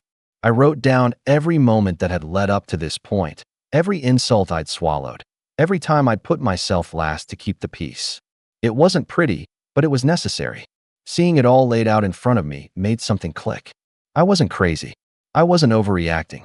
This had been happening for years, and I had let it happen because I thought it was normal. That night, I sat outside on the little porch, watching the sunset paint the sky orange and pink, and I started thinking about what came next. Going back home wasn't an option. Not now, maybe not ever. But I also couldn't just sit here forever licking my wounds. I needed to start figuring out how to move forward on my own terms. I made a list of everything I needed to do. Practical things, like canceling my mail delivery to the house and updating my address. Finding a storage unit near my apartment so I could bring back whatever of my stuff was left. Talking to my landlord about renewing my lease. Or maybe even looking for a bigger place now that I could actually afford one. And then there was the bigger plan, the one forming slowly in the back of my mind. I had been keeping something to myself for months. A project I'd been working on quietly at work that had just gotten greenlit by my company. It came with a massive raise, a bonus, and more visibility than I'd ever had before. I hadn't told my family because I wanted to surprise them on Christmas morning. I wanted them to be proud. But now I realized that telling them would have been just another way to hand them control over me. They would have turned it into a lecture about how I should share my good fortune or help out more around the house. No, this one was mine. And maybe, just maybe, it could be the key to something bigger. As the night got colder, I wrapped myself in a blanket and just sat there, staring at the stars. I wasn't ready to strike back yet. I wasn't ready to even confront them. But I was done being passive. For the first time in my life, I felt the quiet, steady burn of resolve. This wasn't just about leaving anymore. This was about building a life where I didn't need their approval, their validation, or their permission. And maybe one day, when I was ready, I'd show them just how much stronger I was without them. The first morning I woke up in that little Airbnb, I felt different. Not magically healed. I still had that ache in my chest, but there was a clarity I hadn't felt in a long time. It was like I'd finally stopped trying to explain myself to people who didn't want to listen, and my mind had space to think about what I actually wanted. I started with small steps. I called my landlord and asked to renew my lease for another year. Then I asked about a larger unit in the same building. There was one opening up in February, a corner apartment with huge windows and a small balcony, and I put down a deposit right there over the phone. Just knowing I'd have my own space, free of family drama, felt like breathing clean air after years of living in a smoky room. The next few days in Florida became a kind of reset button for my life. I started going for early morning walks on the beach, watching the sun rise over the water. I wrote in a journal every night, pouring out everything I'd been holding in. And slowly, the anger that had felt like it was eating me alive started turning into something else, motivation. When I finally flew back home after New Year's, I didn't go to my parents' house. I went straight to my apartment. It felt empty, but it was mine. Over the next week, I threw myself into work. My company had given me the green light to lead my first major project, something that would put me in charge of a small team and give me more autonomy than I'd ever had. At first, I was nervous. I had always been the quiet one, the behind-the-scenes guy. Now people were looking to me for direction. But somewhere deep inside, I knew I could do this. And I did. I spent late nights drafting plans, holding one-on-ones with my team, figuring out how to make the project run smoothly. And to my surprise, I loved it. It was the first time I'd ever felt like I had control over something that mattered. The results came fast. Within 3 months, we not only hit our goals but surpassed them. My boss called me into his office one Friday afternoon and handed me a letter with my name on it. A raise, a big one, and a bonus. I walked out of that office with a grin so wide my face hurt. That weekend, I celebrated, really celebrated. I went to a nice restaurant with a couple of friends from work, ordered the good wine, and didn't check the price on the menu once.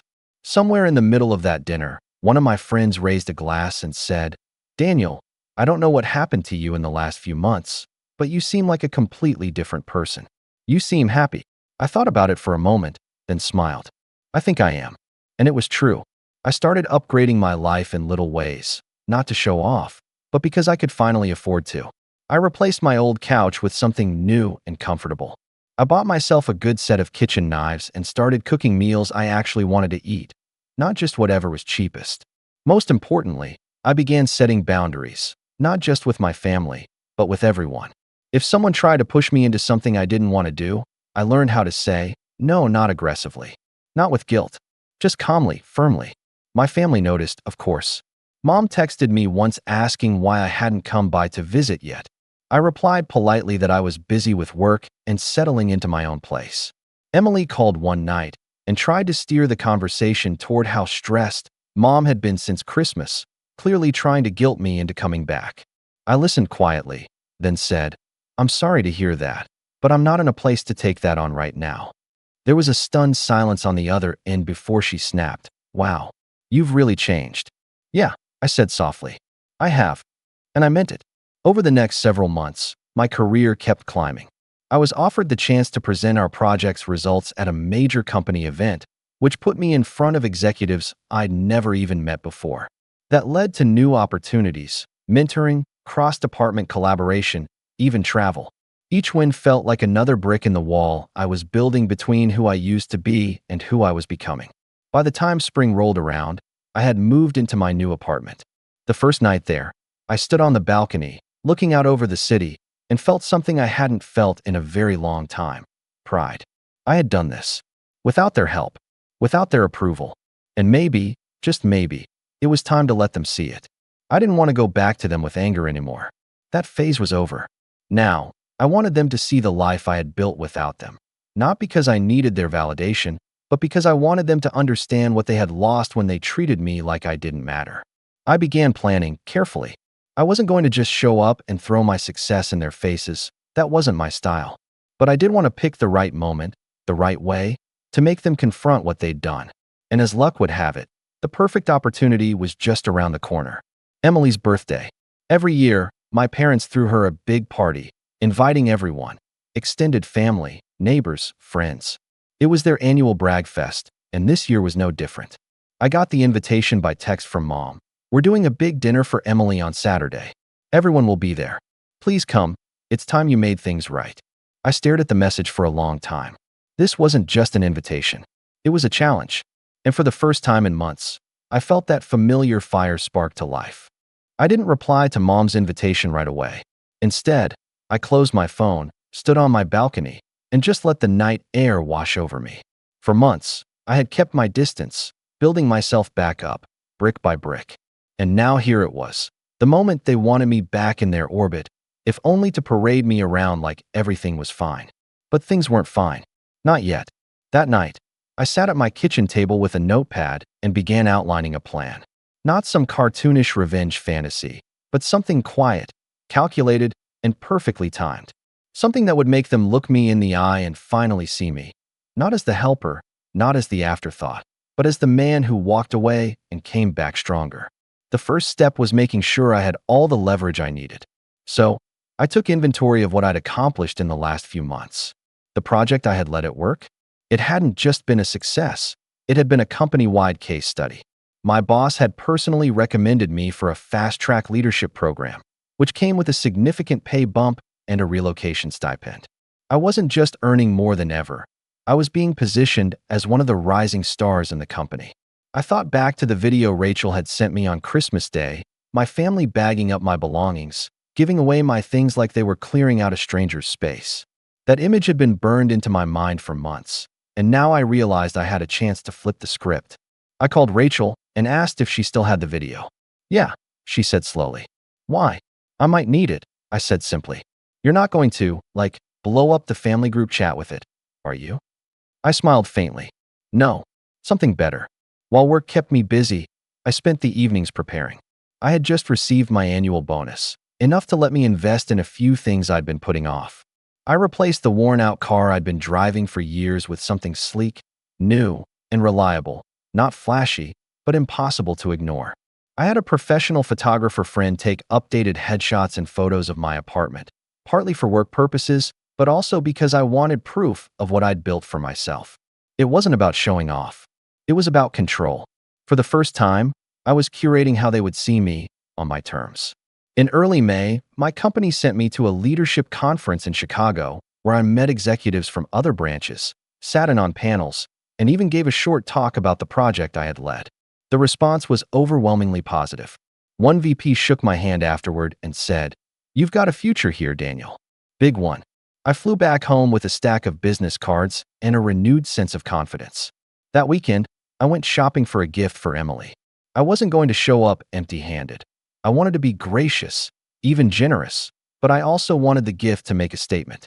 I settled on something elegant but undeniably expensive, a designer handbag she had once drooled over but said she could never afford. It wasn't just a gift. It was a reminder that I was thriving. The day before the party, I had my apartment professionally cleaned, stocked my fridge with good wine, and even lit a candle just because I could. I stood in the middle of my living room and looked around at everything I'd built, everything I'd earned, and felt this wave of quiet satisfaction. I wasn't the same person who had left for Miami in the middle of the night. I wasn't the kid who said yes to everything, who swallowed every insult, who stayed quiet so everyone else could be comfortable. I was ready. The morning of Emily's birthday, I dressed carefully, a tailored shirt, polished shoes, nothing over the top, but enough to make it clear that I had put thought into my appearance. When I looked in the mirror before leaving, I barely recognized myself. On the drive over, I felt a strange calm settle over me. I wasn't going there to fight. I wasn't going there to yell or demand apologies or throw the past in their faces. I was going there to show them, silently, unmistakably, that I had won. When I pulled up to my parents' house, I noticed the driveway was full. Cars lined the street. I could already hear music and laughter from inside. I grabbed Emily's gift from the passenger seat, took a deep breath, and walked up to the front door. For a moment, my hand hovered over the doorknob. This was it. I wasn't just walking into a party. I was walking back into the center of the storm I had escaped. But this time I was ready. When I finally opened the door and stepped inside, the room went quiet for half a beat before everyone turned to look at me. And that's when I saw them, my parents, standing by the kitchen island, eyes wide. Emily, mid-laugh, suddenly going still. The last time they had seen me, I was the guy who ran away from Christmas dinner. The guy they thought they could erase from the house like I was nothing. Now, I was someone entirely different. And judging by the look on their faces, they knew it too. The room felt like it was holding its breath as I stepped inside. For a split second, no one said a word. Then the noise of the party started creeping back in. Someone laughed nervously. A cousin whispered something to her friend, and the music in the background seemed suddenly too loud. Daniel. Mom's voice cut through the room, polite but strained. She plastered on a smile that didn't quite reach her eyes. You made it. I did, I said evenly, setting Emily's gift on the table near the cake. Happy birthday, Emily.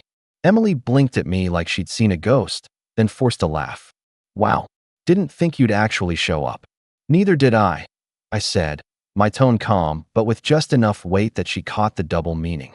I shook a few hands, greeted some relatives, and made my way over to the kitchen to grab a drink. People were watching me. I could feel it, not in an uncomfortable way, but in a curious one. The last they had heard, I'd stormed off at Christmas and abandoned the family. Now I stood there looking, well, successful, composed, the opposite of someone crushed by guilt. Mom busied herself with arranging snacks, sneaking glances at me every few seconds. Dad stood with his arms crossed by the window, saying nothing, just observing. I let them sit in that discomfort for a while. I chatted with my cousins, caught up with a family friend about her new job, and even complimented Emily's party decorations. I was calm, collected, even cheerful, and that seemed to unsettle them more than if I had shown up angry. When most of the guests had arrived and the energy in the room was buzzing again, I made my move. Before we cut the cake, I said, raising my glass slightly, I'd like to say a few words. The room quieted. Mom looked nervous, but she didn't stop me. I wasn't sure I was going to come tonight, I began. The last time I was in this house, things didn't end on good terms.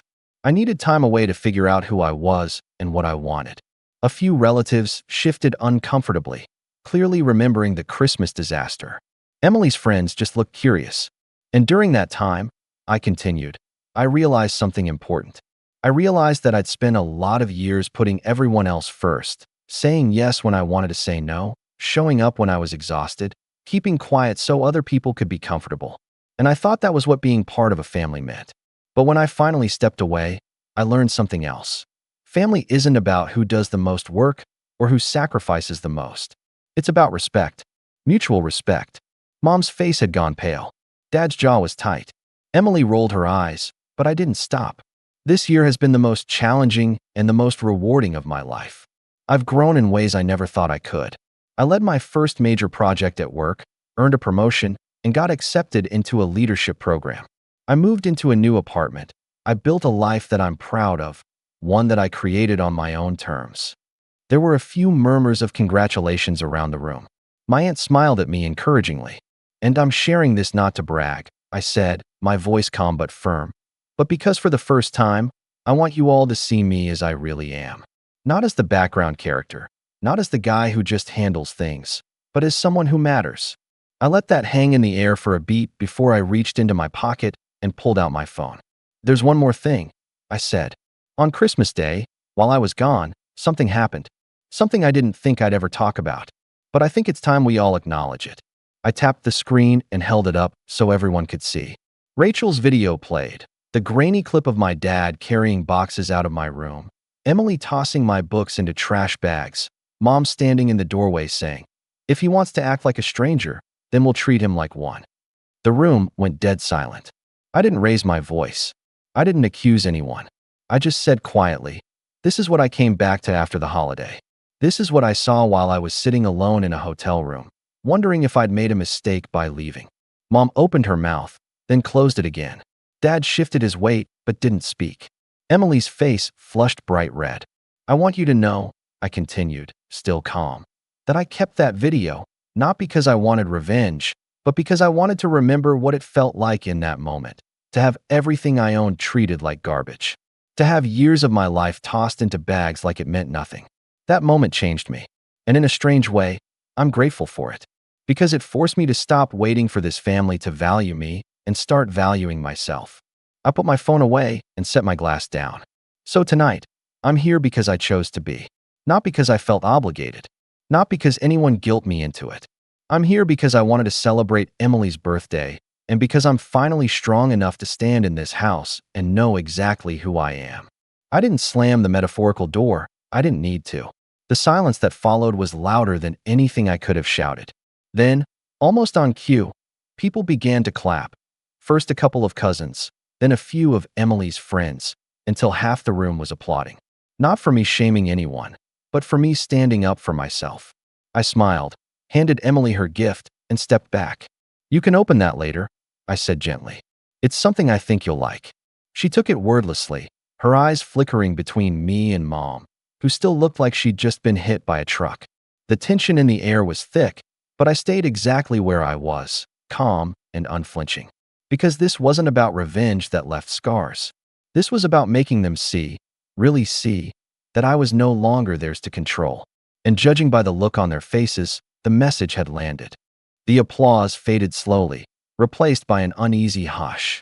I could feel every pair of eyes flickering between me and my parents, waiting to see what would happen next. Emily was clutching the gift bag like it was a lifeline, her face a mix of embarrassment and something I hadn't seen from her in a long time: guilt. Mom was the first to speak. Her voice was quieter than I expected, shaky even. "Daniel," she said, "that was unnecessary. You could have just talked to us privately." I looked at her steadily. I tried, for years, and every time I did, I got brushed off, told I was overreacting, told to keep the peace. This wasn't about embarrassing anyone, Mom. This was about telling the truth, something this family hasn't been very good at doing. A few guests murmured in agreement. My aunt, who had always been the most outspoken, crossed her arms and said bluntly, "He's right.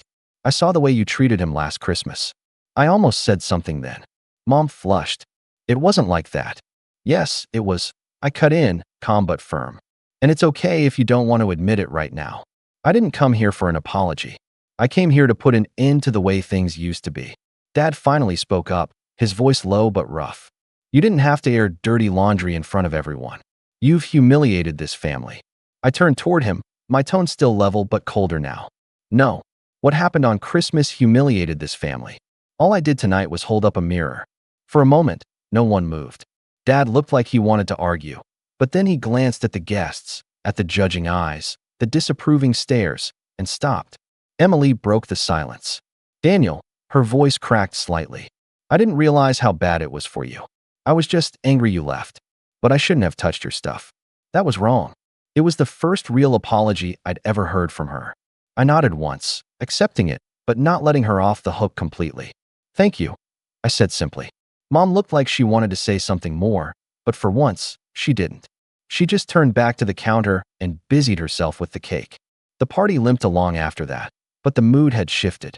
The laughter was quieter, the conversations more subdued. A few relatives came up to me privately, some patting me on the shoulder, others whispering things like, "Good for you," and about time someone said something. When it was finally time to leave, I said my goodbyes politely, thanked everyone for having me, and walked out with my head high. As I stepped into the cool night air, I saw Dad standing on the porch behind me. "Daniel," he called quietly. I turned. He hesitated for a long moment, then said, "You're not the same kid who used to live here." "No," I agreed. "I'm not." And I left it at that. I got into my car, started the engine, and sat there for a moment looking at the house. For so long, this place had felt like a cage, the center of every fight, every guilt trip, every time I'd been made to feel small. But tonight, for the first time, it felt like just a house. No more power over me. As I drove away, I felt a weight lift off my shoulders. I wasn't driving away in defeat this time. I was driving away free. When I got back to my apartment, I opened my balcony door and stepped outside. The city lights stretched out in front of me, glowing softly. I poured myself a glass of wine, sat down, and let the quiet settle in. I thought about the kid I used to be, the one who would have spent Christmas Eve scrubbing dishes and keeping his mouth shut, and I smiled. He was gone, and in his place was someone stronger, someone who didn't need to beg for respect.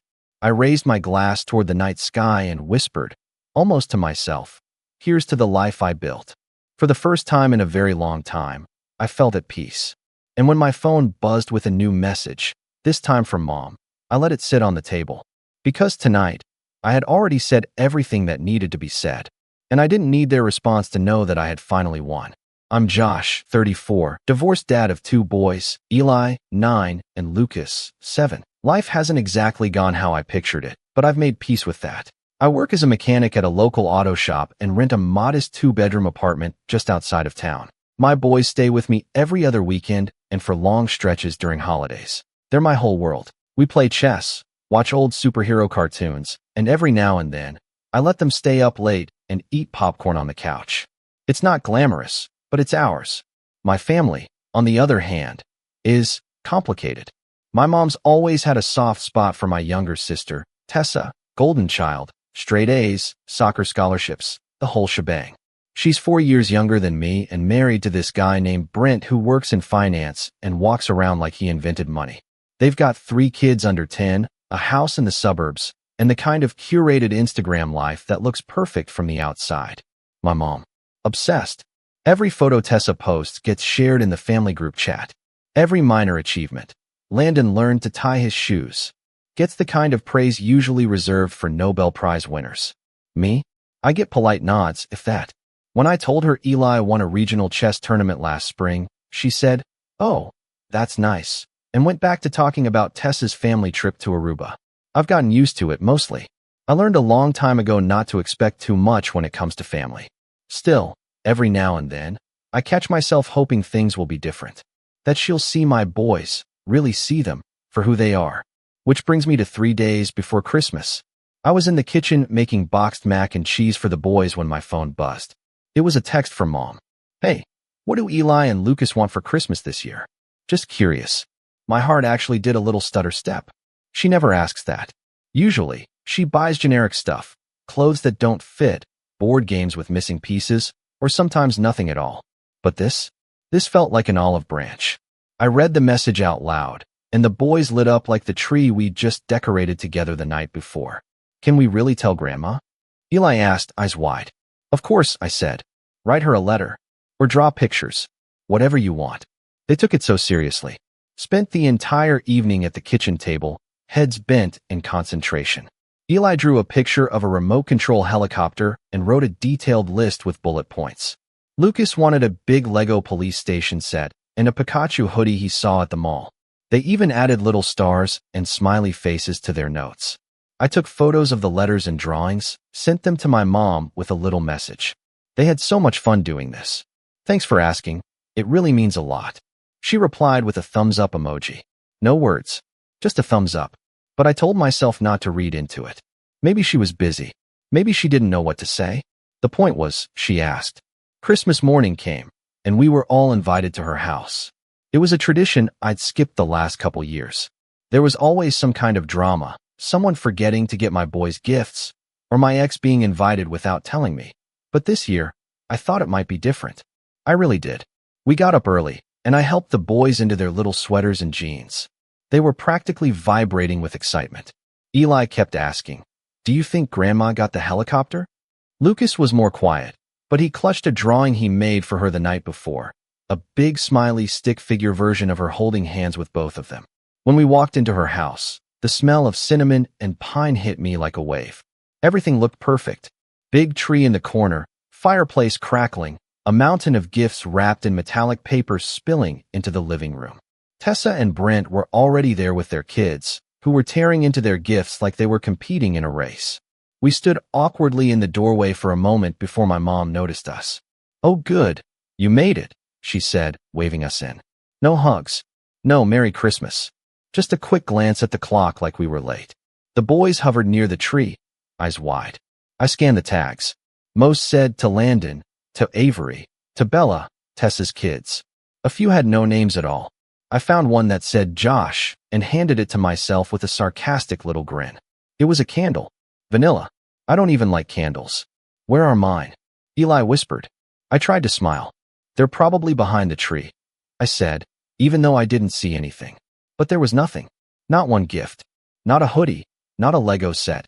Not even a stocking stuffer. My mom didn't even acknowledge their letters. Then I saw it. A remote control helicopter, just like the one Eli had drawn, being opened by Landon. He screamed with joy, and my mom clapped like he'd won the lottery. Just what you wanted, she said, beaming. Lucas's face fell as Bella ripped into a Pikachu hoodie. She held it up and said, "What's this? I don't like yellow," and tossed it aside. I sat there, frozen. The boys weren't crying. Not yet. They just looked confused. Betrayed. I wanted to say something. Wanted to stand up, demand an explanation. But my throat felt like it was closing up. I locked eyes with my mom across the room, and she looked away.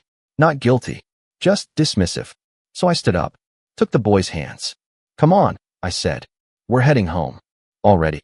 Tessa asked, her voice laced with fake surprise. "But we haven't even had brunch." I didn't answer. I just walked out. No yelling. No dramatic speech. Just silence. The boys didn't say anything in the car. Not for a long time. Then Lucas whispered, "Did Grandma forget us?" I didn't know how to answer that. That night, after I put them to bed, I sat alone in the living room with a beer in my hand and the TV off. My phone buzzed around 11 p.m. A voice message. From my grandpa. I didn't even know he knew how to send voice messages. I pressed play. His voice crackled through the speaker, soft but steady. "Josh, I heard what happened. I want you to know something. Your dad would have been proud of you today. You walked out with your dignity, and you didn't let them see you break. I see you. I always have. You're a good man. And those boys of yours? They've got a real father." I've listened to that message probably 100 times since then. Still can't make it through without tearing up. But that was just the beginning. Because what happened next? That's when things really started to unravel. After that Christmas, something in me cracked. Not in a loud, breaking glass sort of way, but like a quiet splinter in the back of my mind that kept digging deeper every time I tried to pretend it wasn't there. I didn't confront anyone. Didn't send angry texts. Didn't post a cryptic status update or block my mom. I just withdrew. I focused on my boys, on work, on our little apartment that smelled like cinnamon from the candles I bought myself after tossing the vanilla one in the trash. The boys didn't talk much about that day, but the air between us felt heavier, like they'd added a new file to their emotional archives. One labeled, "Don't expect too much." I hated that. I started dodging family get-togethers. Skipped Easter. Claimed I had to work over Memorial Day. When my mom texted in June asking if I was coming to Landon's birthday party, I said, "Sorry, we've got plans." Which wasn't a lie. I planned to take the boys fishing and cook burgers on our little rusty grill in the backyard. Grandpa, though, he kept calling. He'd leave voicemails every couple weeks, mostly short, always kind. "Heard it might rain this weekend. Don't forget to cover the grill." Or, "Just finished rereading that book you gave me last Christmas. You've got good taste, kid." I never said much back, but I listened. Always. Then came fall. Leaves turning gold. School routines. My weekends with the boys got shorter thanks to sports schedules and school projects, but I held on to them like gold. We carved pumpkins. I let them cover the walls in fake spiderwebs for Halloween. I even took them to a corn maze and pretended I wasn't tired even after walking in circles for an hour. Then, November. My mom sent out a group message. "Thanksgiving is at our house again this year. Noon. Let me know what you're bringing." I didn't answer. She followed up a few days later with a private message. "Josh, it's been almost a year. The kids miss their cousins. Can we try again?" I stared at that message for a long time. Can we try again? Like I was the one who messed it all up. Like I was the one who handed gifts to the wrong kids on purpose. I didn't reply. Then Grandpa called. This time I picked up. "Hey," I said, voice low. "Hey yourself," he replied.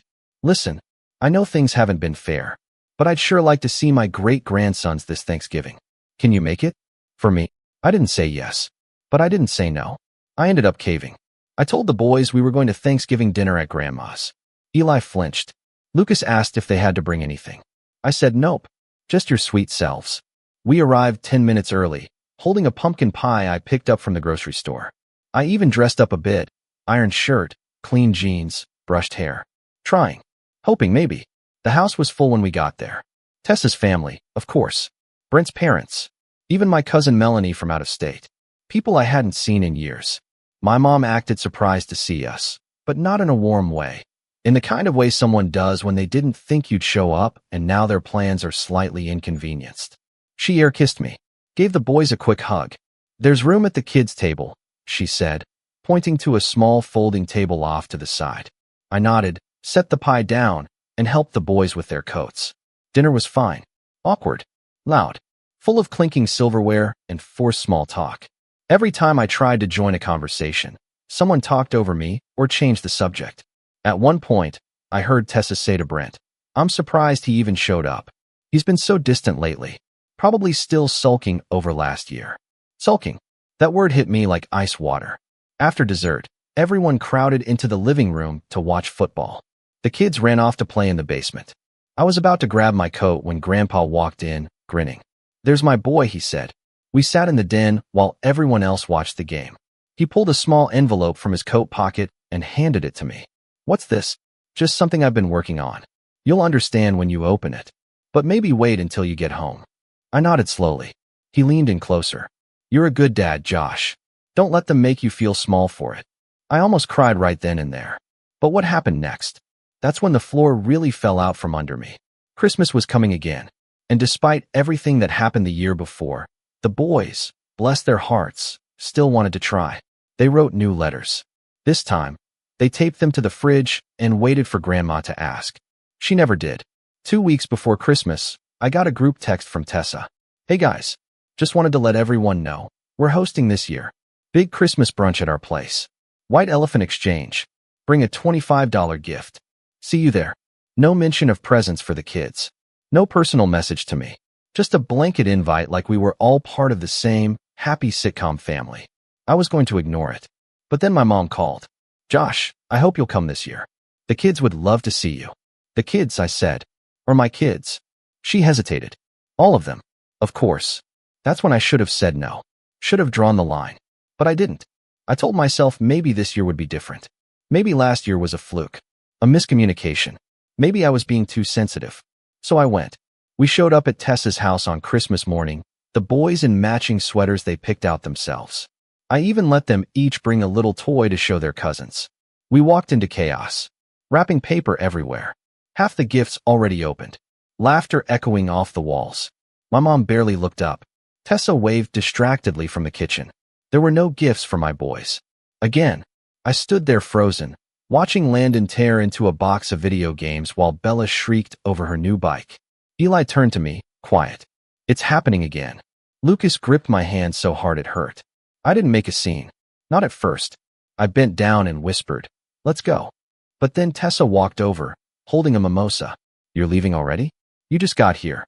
I turned to her, tried to keep my voice level. "There are no gifts for my kids." Again, she blinked, fake innocence dripping off her. "Well, we agreed on a white elephant this year. Didn't you bring something?" "For the adults. But what about the children?" "Oh, come on, Josh. Don't make this a thing again.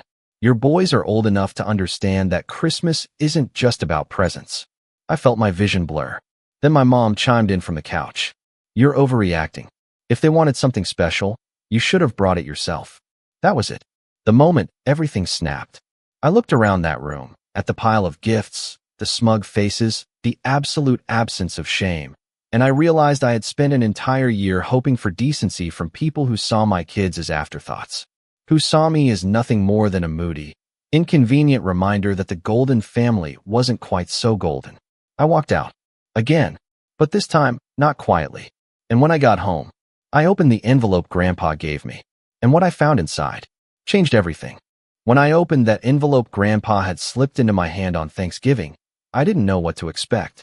A letter, maybe, or some family photo he'd dug up from decades ago. But what I found inside stopped me cold. It was a handwritten note on yellowing paper, his handwriting, neat and careful, and beneath it, a photocopy of a legal document. The note read, "Josh, I never wanted to get involved in the mess, but I've watched too long from the sidelines. Your father would have wanted you to have this. I hope someday you'll understand why I waited. G. The document underneath was a notarized copy of an ownership transfer. A third of the family property, the old farmhouse, the adjoining 2-acre lot, and the barn that had stood for nearly a century, was in my name. It had been signed over by my dad before he passed away, nearly 15 years ago. Dated. Witnessed. Legal. I sat there, stunned. That property wasn't just sentimental. It was the crown jewel of our family.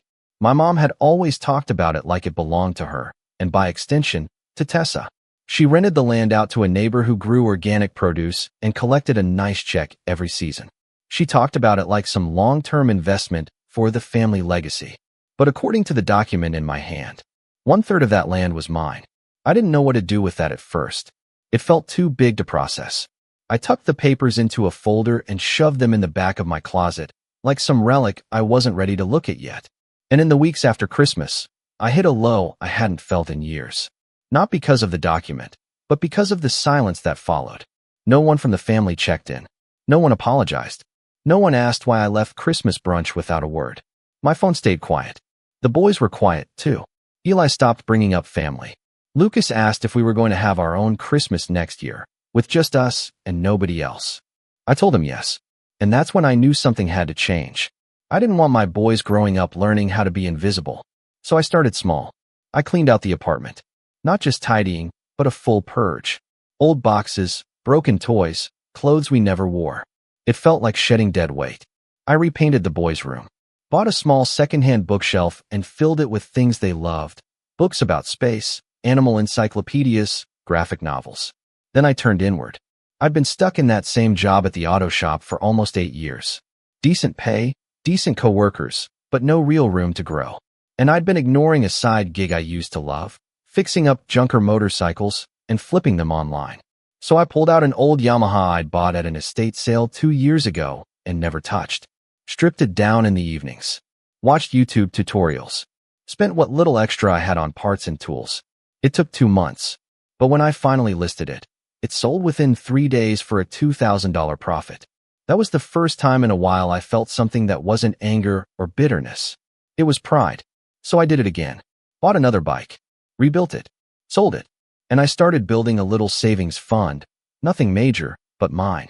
I called it the garage jar. Meanwhile, the legal document kept tugging at the back of my mind. I finally brought it to an old friend from high school, Nick, who had gone on to become a lawyer. We met at a diner one rainy Thursday night. I slid the folder across the table, and he raised his eyebrows. "Where did you get this?" "My grandfather said my dad wanted me to have it." He read the whole thing twice. "Josh," he said slowly, "this is real. Legally binding. If this holds up, and it looks like it will, you own a third of that property. And if they've been collecting rent on it for years without distributing your share, then they owe me money? Quite possibly. A lot of it." I didn't know whether to laugh or feel sick. I went home and sat on the couch for a long time. The boys were already in bed, their bedroom door slightly ajar. I could hear Eli's soft breathing and the murmur of Lucas talking in his sleep. And that's when it hit me. This wasn't just about the money or the land. It was about them. About giving them something I never had.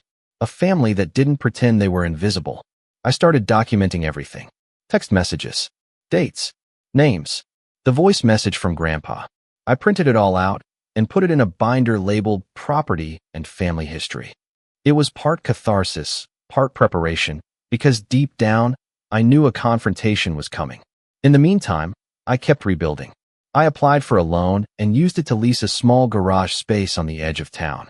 Nothing fancy. Concrete floors, a busted vending machine, one flickering overhead light, but it was mine. I called it Rust and Revival. Word spread fast. Guys I knew from the shop sent me their side projects. Friends from high school dropped by to say hi and ended up bringing bikes.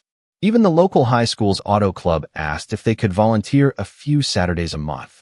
Eli helped on weekends. He loved organizing tools. Lucas drew chalk murals on the sidewalk outside and told customers their motorcycles were sick. Every time I looked at them in that garage, I felt like I'd come up for air. Then came spring. I hadn't spoken to my mom or Tessa in nearly 3 months when I got a call from a number I didn't recognize. I let it go to voicemail. It was Brent. Hey Josh, I don't know what kind of stuff Grandpa's been feeding you, but Tessa told me you've been asking around about the land. Listen, let's not make this into a thing, okay? The family has always taken care of that property. You've never been involved, so let's just leave it that way. Don't stir things up. I played the message twice. The first time, I was angry. The second time, I laughed. Not because it was funny, but because he had no idea how far along I was already. I didn't respond. Instead, I filed a formal notice through Nick requesting a copy of all financial records related to the property over the last decade. Rent collected, repairs paid, profit distributions, everything. That's when the real fallout began. My mom called, left a voicemail so long the transcript got clipped. The beginning was all righteous indignation. How dare I question her? How hurt she was that I would dredge up legal documents. Then came the guilt. After all I've done for you. After all I've sacrificed. You know I'm just trying to hold the family together. Then Tessa. She texted. Really, Josh? Going after Mom's property? Do you need money that badly? That one stung more than I'd like to admit. But I didn't respond. I just kept working. Building. That summer, Rust and Revival became profitable. I hired a part-time assistant. Started a website. A biker magazine did a short feature on our custom rebuilds. And the boys? They started asking if they could invite friends to the garage. Eli built a go-kart out of scrap. Lucas started filming silly mechanic show videos on my phone. For the first time in a long time, I wasn't chasing approval. I was building a life. Quietly, stubbornly, brick by brick. But I knew it couldn't stay quiet forever. Because the property paperwork I filed, it triggered something big. A letter arrived in my mailbox one humid afternoon in July. Legal letterhead. My name in bold. Inside was a notice of intent. My mother was preparing to sell the property. All of it, including my share. When I pulled that envelope out of the mailbox and saw the legal letterhead, I already knew. I didn't need to open it to feel the gut punch coming. Something in me had been waiting for this moment, for the other shoe to drop, for the mask to come off completely. But even with all the signs, all the tension, all the history, seeing it in writing still knocked the wind out of me. Notice of intent to sell property. The phrasing was cold, formal. It outlined that the family land, the 2 acres, the farmhouse, the barn, was being prepped for sale. A developer had made an offer. My mother was named as the sole contact, listed as the acting authority over the property. But that's where things got interesting. At the bottom of the document was a small note in fine print. If you are a co-owner or beneficiary with legal claim, you may contest the sale within 30 days from the date of notice. 30 days. That's what I had. I sat on the steps outside the garage, staring at that letter for a long time. Eli was inside, sanding down an old gas tank. Lucas was on a skateboard, doing laps around the lot and yelling things like, "Watch out, citizen," at passing cars. They didn't know yet. I wasn't ready to explain it all. But I wasn't panicking. Not this time. Because I had something they didn't think I had. Receipts. Nick and I had been preparing for months. We'd already collected bank statements, documentation showing rental income from the land, and the original ownership document Grandpa gave me. We even had a paper trail showing that the income had gone into a private account under my mother's name, despite my legal claim to a third of the land. It wasn't just shady. It was illegal. The next day, Nick filed a cease and desist to block the sale. That stopped everything cold. The developer, likely unaware of the family drama behind the scenes, backed out within the week. My mom didn't call me. She didn't even text. Tessa, however, did. You're unbelievable. Do you have any idea what this means for Mom? For all of us? That sale was going to pay off her debts. I didn't reply. Because the deeper we dug, the more I realized this wasn't just about inheritance or family land. My mom had been leveraging the property for years, using it as a bargaining chip, taking out private loans against it, pocketing rent without declaring it properly, and, according to Nick, possibly committing tax fraud without realizing it. It was a house of cards, and I had just pulled the bottom one out. But I wasn't looking to destroy anyone. Not yet. I didn't want revenge for the sake of revenge. I wanted accountability. I wanted someone, anyone, to admit what they did to me and to my kids wasn't just rude or forgetful. It was a pattern, a choice. So I started making my own plan. I wasn't going to fight this behind closed doors. I wanted every crack in the facade to be exposed in broad daylight. And the perfect opportunity? It practically fell into my lap. My cousin Melanie was getting married in September. Big wedding. Outdoor ceremony at the family farmhouse. My farmhouse. She didn't know about the ownership dispute, of course. I hadn't talked to her much, but she was one of the few people in the family who'd always been kind to me growing up. Sweet. A little naive. She sent me a polite message on Facebook asking if I was coming to the wedding. I asked where the wedding was being held. At your grandpa's old place, of course, she wrote. Tessa said it would be perfect. Oh, did she now? I told her I'd think about it. Then I forwarded the entire conversation to Nick. This is it, I told him. We're not just blocking a sale anymore. We're reclaiming the land. All of it. Nick was cautious. If you push now, you'll be forcing this into court. It'll be ugly. Public. They'll fight back. I know, I said. Good. So we escalated. Nick drafted a formal ownership claim backed by the original signed transfer from my father. It stated that due to years of mismanagement and financial abuse, I was not only entitled to my 1/3, but that I was pursuing either forced sale of the property to split proceeds or full control of my portion, including physical access to the land. In simpler terms, if they wanted to keep their share, they could pay me out. If not, I was going to exercise my right to use it. That's when the threats started. Tessa sent me a voice note. Her voice was shaking with rage. You're tearing this family apart. Over what? Some stupid legal document Grandpa dug up? You think this makes you important? You were never part of this, Josh. You checked out a long time ago. She wasn't wrong. I had checked out. But now I realized that was by design. They wanted me out. The quiet one. The one they could ignore. They made sure I stayed on the outside so they could keep everything that mattered on the inside. But I wasn't outside anymore. A week later, I drove out to the property. The driveway was overgrown. The barn still leaned a little to one side, the same way it had when I was a kid. The wind smelled like cut grass and would smoke. I parked in front of the gate, unlocked it with the old key Grandpa once gave me in a dusty shoebox, and walked right in. That evening, I posted a photo of the barn on Instagram. No caption, just the barn. And the next morning, I got a visit. It was my mom. She pulled up in her car like she was driving onto enemy territory. No hello. No small talk. She just stood there, arms folded, and said, "You really think this is going to end well for you?" I looked her dead in the eye. "No, I think it's going to start well for my boys." She scoffed. "You don't know what you're doing." "Sure I do," I said. "I'm standing on my land. You just didn't think I'd ever figure it out." She didn't yell. She didn't cry. She just turned and walked back to her car, slamming the door harder than necessary. I let her go. The next few weeks were tense. Rumors flew through the family grapevine. Tessa called around trying to get people to take her side.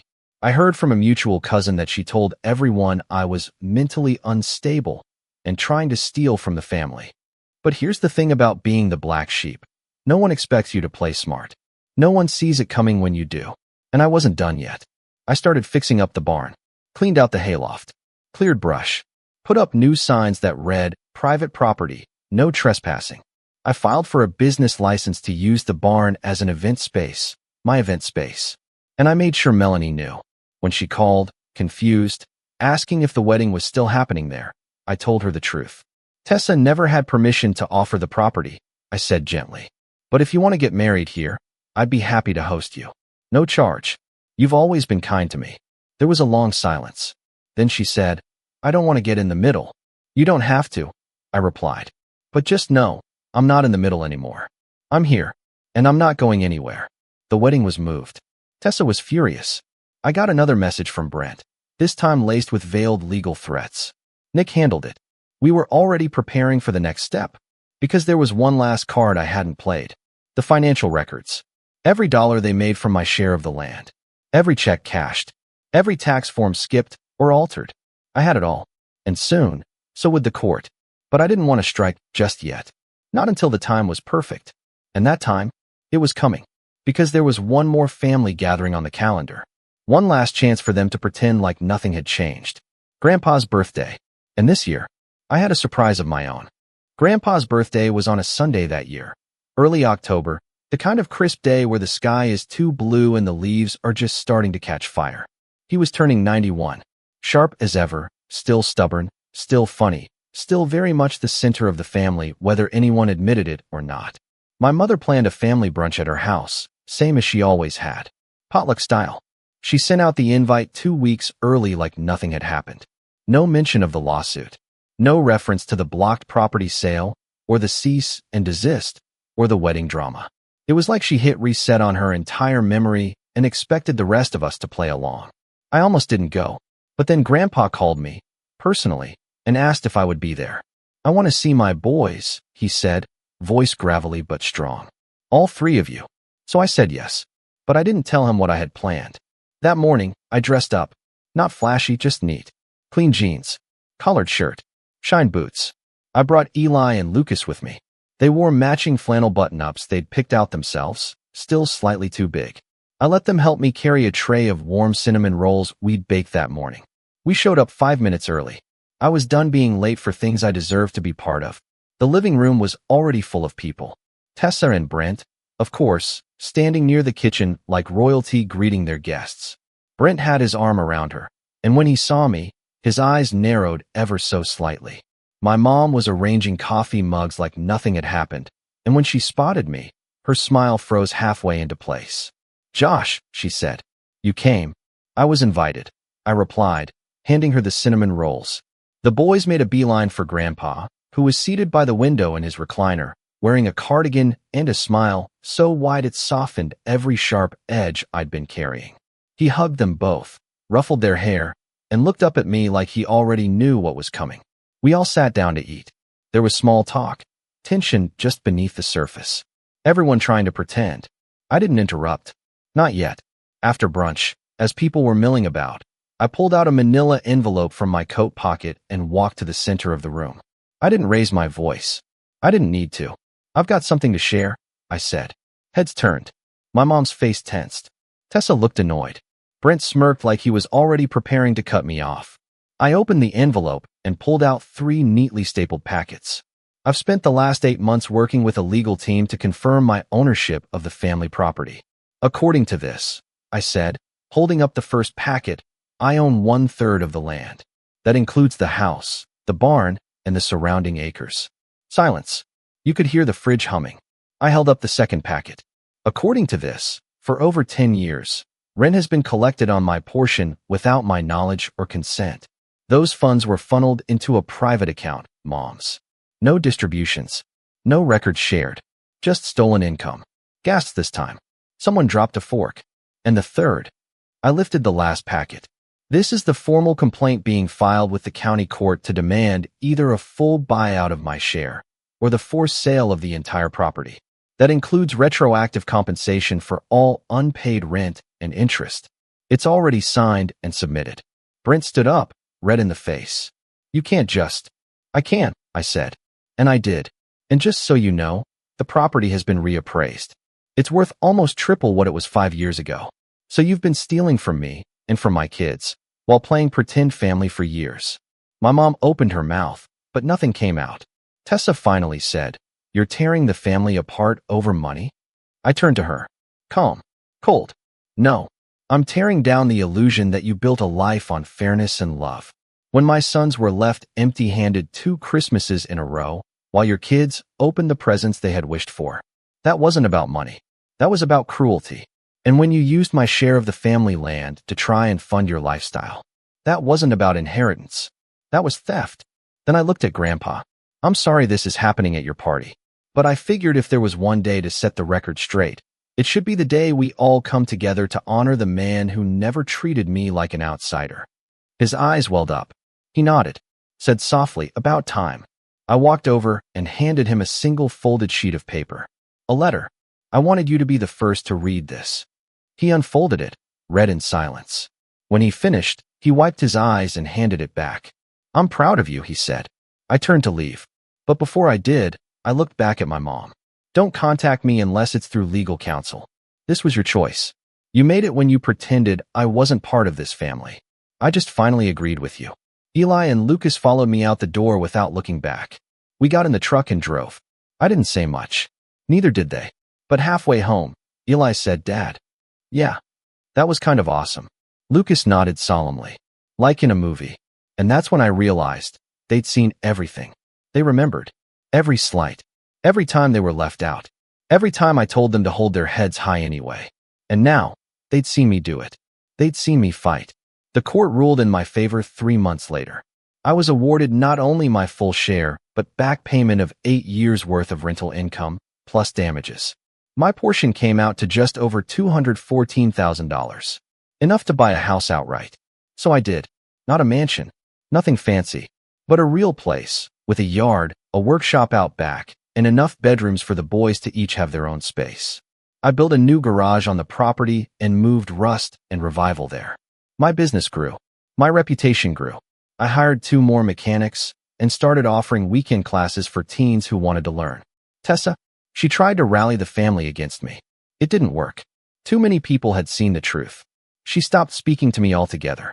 Brent, his firm was quietly audited a few months after our showdown. I didn't have anything to do with that. At least, I don't think I did. And my mother? She called once. Left a voicemail saying she wanted to talk. I never called back. Some bridges aren't meant to be burned. Some were never bridges to begin with. Just fences you were taught to be grateful for. But now I build my own roads.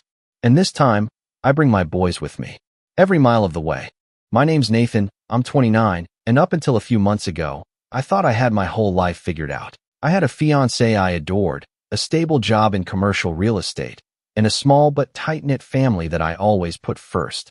My parents raised me to be patient, thoughtful, and, according to my older sister, too nice for my own good. Maybe she was right, because I had a bad habit of seeing the best in people long after they stopped deserving it. Especially when it came to the woman I thought I'd marry, Clara. I met Clara 4 years ago at a charity event for local entrepreneurs. She was magnetic from the start, sharp, confident, the kind of person who made you feel like you were the only one in the room. She ran a small interior design business, and we hit it off instantly. Within months, we were inseparable. We moved in together after a year, got engaged after 2, and for a while, everything felt perfect. My parents adored her. My friends said I'd finally found someone who balanced me out. Me being the quiet, methodical planner, and her being spontaneous and full of charm. But looking back now, I can see the cracks were there from the beginning. Clara had this fascination with status. She wasn't materialistic in the obvious way. She didn't beg for handbags or expensive dinners, but she constantly compared people. She'd talk about how successful someone was, how much they had their life together, and she had this unspoken scale she measured everyone on. If you were below her invisible line, she'd be polite to your face, but her smile wouldn't reach her eyes. I brushed it off as ambition. After all, I was ambitious too. I'd worked my way up from nothing, saving every penny until I could buy my first investment property, a rundown corner building in the downtown district that I turned into a profitable office rental. I was proud of that. I thought she was proud too. But as our wedding drew closer, I started noticing her tone change when she talked about my work. She'd say things like, "You should really think bigger, Nate," or, "You don't want to be just comfortable, right? You want to be powerful." At first, it felt like encouragement. Then it started sounding like disappointment. Clara came from a wealthier background than I did. Her father, a retired lawyer, had built up a solid reputation and some money, though he lived frugally now. Her mother, her mother, was one of those people who thought connections were more important than love or loyalty. I never got along with her. She'd always find a way to slide in little comments like, "You're so polite, Nathan. That's rare in someone from your circumstances." I didn't have circumstances. I had a hard-working family who never took handouts. My dad was a retired electrician. My mom worked as a nurse until her health declined. We were honest, grounded people. But Clara's mother, Irene, always made me feel like I was applying for a job I wasn't quite qualified for. Still, I tolerated her, for Clara. I let the remarks roll off my back. I focused on building a future, planning the wedding, and making sure everything was perfect for her. I paid for the venue, a beautiful lakeside estate. She fell in love with the moment we visited. I handled the catering, the photography, even some of her business debts that she said were just temporary. I didn't question it. I thought that's what partners did for each other. Then, about 3 months before the wedding, I noticed her getting distant. Not dramatically, just small shifts. She started working late, more often. She'd get irritated if I asked when she'd be home. Her phone was glued to her hand. When I reached for her in bed, she'd mumble that she was tired. I chalked it up to stress. Weddings were overwhelming. Maybe she just needed space. But something in me, Something quiet and buried deep started whispering that I was being naive. The first real sign came during dinner with her parents. We were talking about the guest list, and Irene mentioned that Clara's old family friend, Ethan, would be attending. Clara smiled at the mention of his name, this soft, almost nostalgic smile I hadn't seen in months. Irene caught it too, and gave this smug little grin. You remember Ethan, right, dear? He's doing wonderfully now. Just sold his startup for a few million. Clara tried to play it off, but I saw the flicker in her eyes. Admiration, or something close to it. I didn't say anything then, but that night, when I asked her about him, she brushed it off. He's just a friend, Nate. Don't be weird. I wasn't weird. I was paying attention. 2 weeks later, I found out she'd had lunch with him. She claimed it was strictly business, that he wanted design input for a new project. But the lie was too casual, too practiced. So I did something I'd never done before. I checked her messages. I hated myself for it, but I had to know. And what I found confirmed every quiet fear I'd been swallowing. They weren't explicitly romantic, at least not yet, but the tone was unmistakable. She was flirting, talking about what could have been, joking about choosing wrong. And Ethan, he was eating it up. I didn't confront her immediately. Instead, I waited. I needed to be sure. So I started watching her routines, her excuses, the way she smiled when her phone buzzed. I started connecting the dots, and before long, I realized she wasn't just reconsidering the wedding. She was reconsidering me. The final straw came a week before the big day. I got home early to surprise her with dinner, and I found her sitting in the living room, phone pressed to her ear, saying the words I'll never forget. I can't keep pretending, Ethan. I can't marry someone who's stuck. That word. Stuck. I walked out before she saw me. That night, I didn't yell. I didn't throw anything. I didn't even cry. I just sat there in the dark, listening to the echo of her voice in my head. Stuck. As if the life I'd built, the sacrifices I'd made, the stability I'd offered, it all meant nothing because it wasn't flashy enough for her or her family's social ladder. When I finally confronted her the next day, she didn't deny it. She looked me straight in the eye and said, "You're a good man, Nate, but I need more than good." And then she left. Just like that. 1 week before our wedding. She kept the venue. The same one I had fully paid for. She even told the staff to update the name on the booking to replace Nathan and Clara with Ethan and Clara. My parents were furious. My sister wanted to confront her in person, but I told them to let it go. Not because I wasn't angry. I was, but because something colder had taken root in me. A quiet kind of rage that didn't scream. It waited, and as fate would have it, the perfect opportunity came knocking sooner than I ever could have imagined. Because the lakeside estate Clara loved so much, it had just gone up for sale. And the building next door, the one overlooking the estate's garden and reception area, that one belonged to a friend of mine who was looking to sell, fast. That's when the idea started forming, slowly, like a storm on the horizon. But before I could act, I had to play my part. I had to stay silent, pretend I'd moved on. Because sometimes, the best revenge isn't loud. It's patient. And mine was only just beginning. The week after Clara left was a blur of noise and silence. My phone wouldn't stop buzzing. Texts from friends, half-written apologies from her, messages from the venue manager trying to confirm the name update. I didn't reply to any of them. I was too busy pretending everything was fine. Pretending I hadn't just watched my entire future get rearranged like furniture in a house that wasn't mine anymore. At first, I thought maybe she'd regret it, that the guilt would catch up to her. But then I saw the posts, smiling pictures with Ethan, captions about finding true love in unexpected places. The kind of thing people write when they're trying too hard to convince the world, and themselves, that they're happy. Her family was all over it, too. Irene left heart emojis under every post. So proud of you for following your heart, darling. That one made my stomach turn. Meanwhile, my own family was caught between sympathy and fury. My mom cried every time someone mentioned the wedding. My dad didn't say much, but the disappointment in his eyes said enough.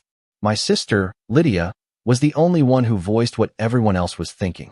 "She used you," she said flatly one night, while helping me pack away the leftover decorations I'd ordered. "And now she's going to use him. Some people don't love Nate, they just trade up." I wanted to argue, but deep down, I knew she was right. Still, I wasn't ready to be angry. I wasn't even ready to hate her. I was stuck in that middle space between disbelief and numbness, where everything feels unreal. I kept replaying our last conversation, trying to find a version of it where she didn't sound so calm, so sure, when she said she needed more. More what? Money? Excitement? A name she could brag about? It took me a while to admit it, but the truth was simple. Clara didn't love me. She loved the idea of who I could become if I made her life easier, shinier, more impressive. When that fantasy cracked, she moved on to someone who could fast-forward the dream. Still, I didn't delete her messages. Not the ones where she told me she loved me, or that she couldn't wait to grow old together. I didn't delete the old voicemails either, the ones where she'd laugh and call me her calm in the storm. Maybe I kept them as evidence, or maybe as fuel, because somewhere in that haze of grief, something started to shift. It happened one afternoon when I got a call from my realtor friend, Dennis. He was the one handling the sale of the lakeside property next to the wedding venue, the same venue Clara had kept. "You remember that old carriage house next to Lakeshore Estate?" he asked. "The one with the balcony view of the main reception garden?" I remembered. It used to be a tea house before the pandemic shut it down. Now it was just sitting there, empty, waiting for someone with a vision. "It's up for sale," Dennis said. "Owner wants to unload it fast. You interested?" I didn't answer right away, but as I stared at the file he sent me, photos of the building, the view overlooking the venue, the proximity to the exact place where I was supposed to be married, a slow, deliberate thought began forming in the back of my mind. Maybe it was coincidence. Maybe it was fate. But the idea rooted itself deep. I didn't tell anyone about it. Not my parents, not Lydia, not even Dennis. I just said I'd think about it and left it at that. Because if I told anyone what I was starting to imagine, they'd tell me to move on. They'd tell me revenge wouldn't fix anything. But they didn't know what it felt like to be replaced so effortlessly, to have your name literally wiped off your own wedding sign. The day I went to view the building, the venue staff recognized me. The manager, a kind older man named Ralph, looked uneasy as I walked past the estate gates. "Mr. Carter, I didn't expect to see you here." I smiled, or at least tried to. "Just passing through. Heard the place next door was on the market." He hesitated, then lowered his voice. "I didn't agree with how things went down, son. That girl. Well, let's just say we all noticed the switch. She's been coming by a lot lately, planning her new event." Her new event. The words hit like ice. Apparently, Clara had decided to keep every single detail of our wedding. Same date, same venue, same color scheme. The only change was the groom. I thanked Ralph and left before he could see how tight my jaw was. By the time I signed the purchase papers for the building next door, my emotions had crystallized into something sharp and controlled. I wasn't going to yell or send angry messages or post vague quotes online. I was going to be silent, invisible, patient. But Clara wasn't done twisting the knife. A week after the sale, she showed up at my apartment unannounced. She looked different, polished, confident, like she was auditioning for a magazine spread. "I wanted to talk," she said softly, "just to make sure there are no hard feelings." I could have laughed at the irony. No hard feelings, from the woman who'd left me days before our wedding and kept the venue I paid for. Still, I played along. "Of course. Why would there be?" She smiled, relieved. "Good. I was worried you'd be angry. Ethan said you might take it personally." That name again. Ethan. I bit down the urge to ask how long they'd been together before she ended things with me. Instead, I just nodded.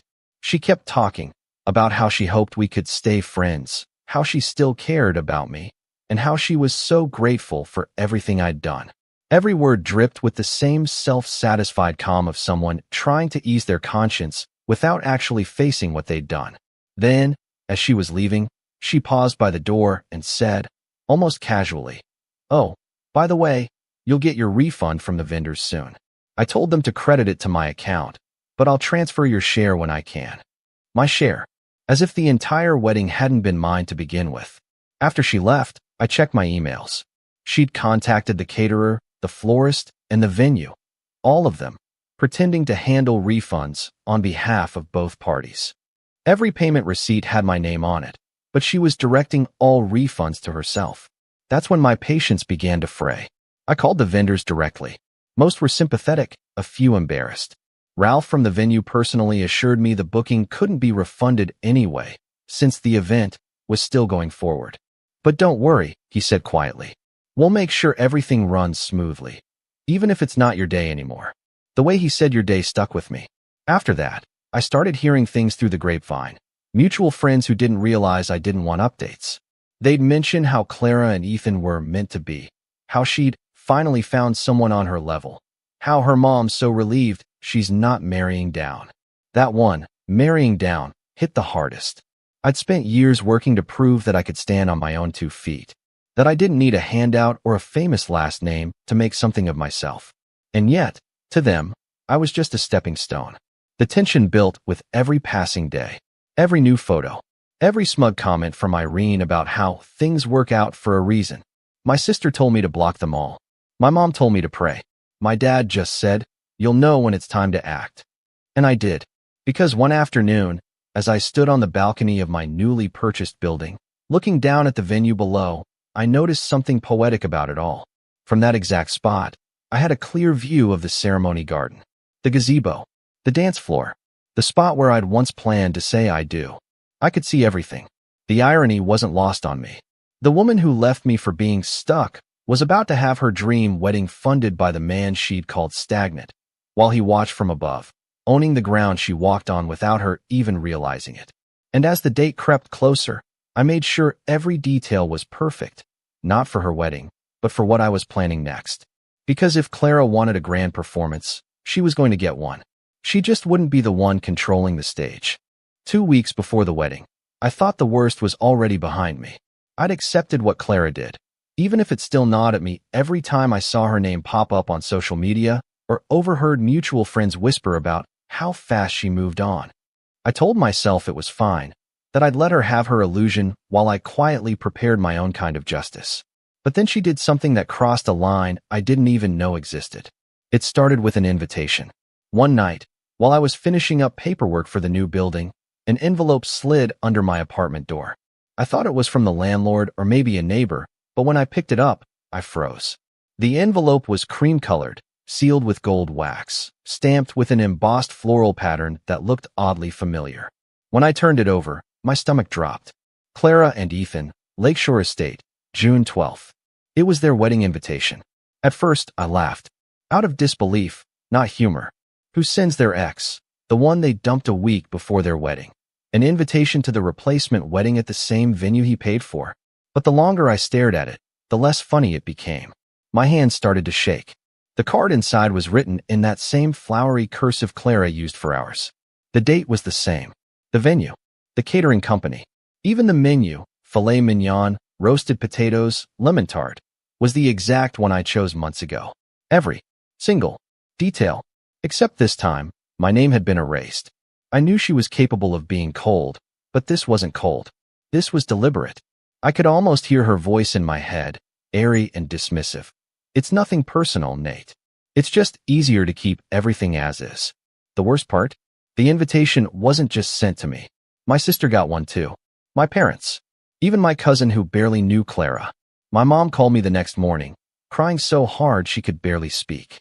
She invited us to the same wedding, Nathan. The same one you paid for. How could she think that's okay? I didn't have an answer. I just sat there, gripping the phone, trying to steady my breathing.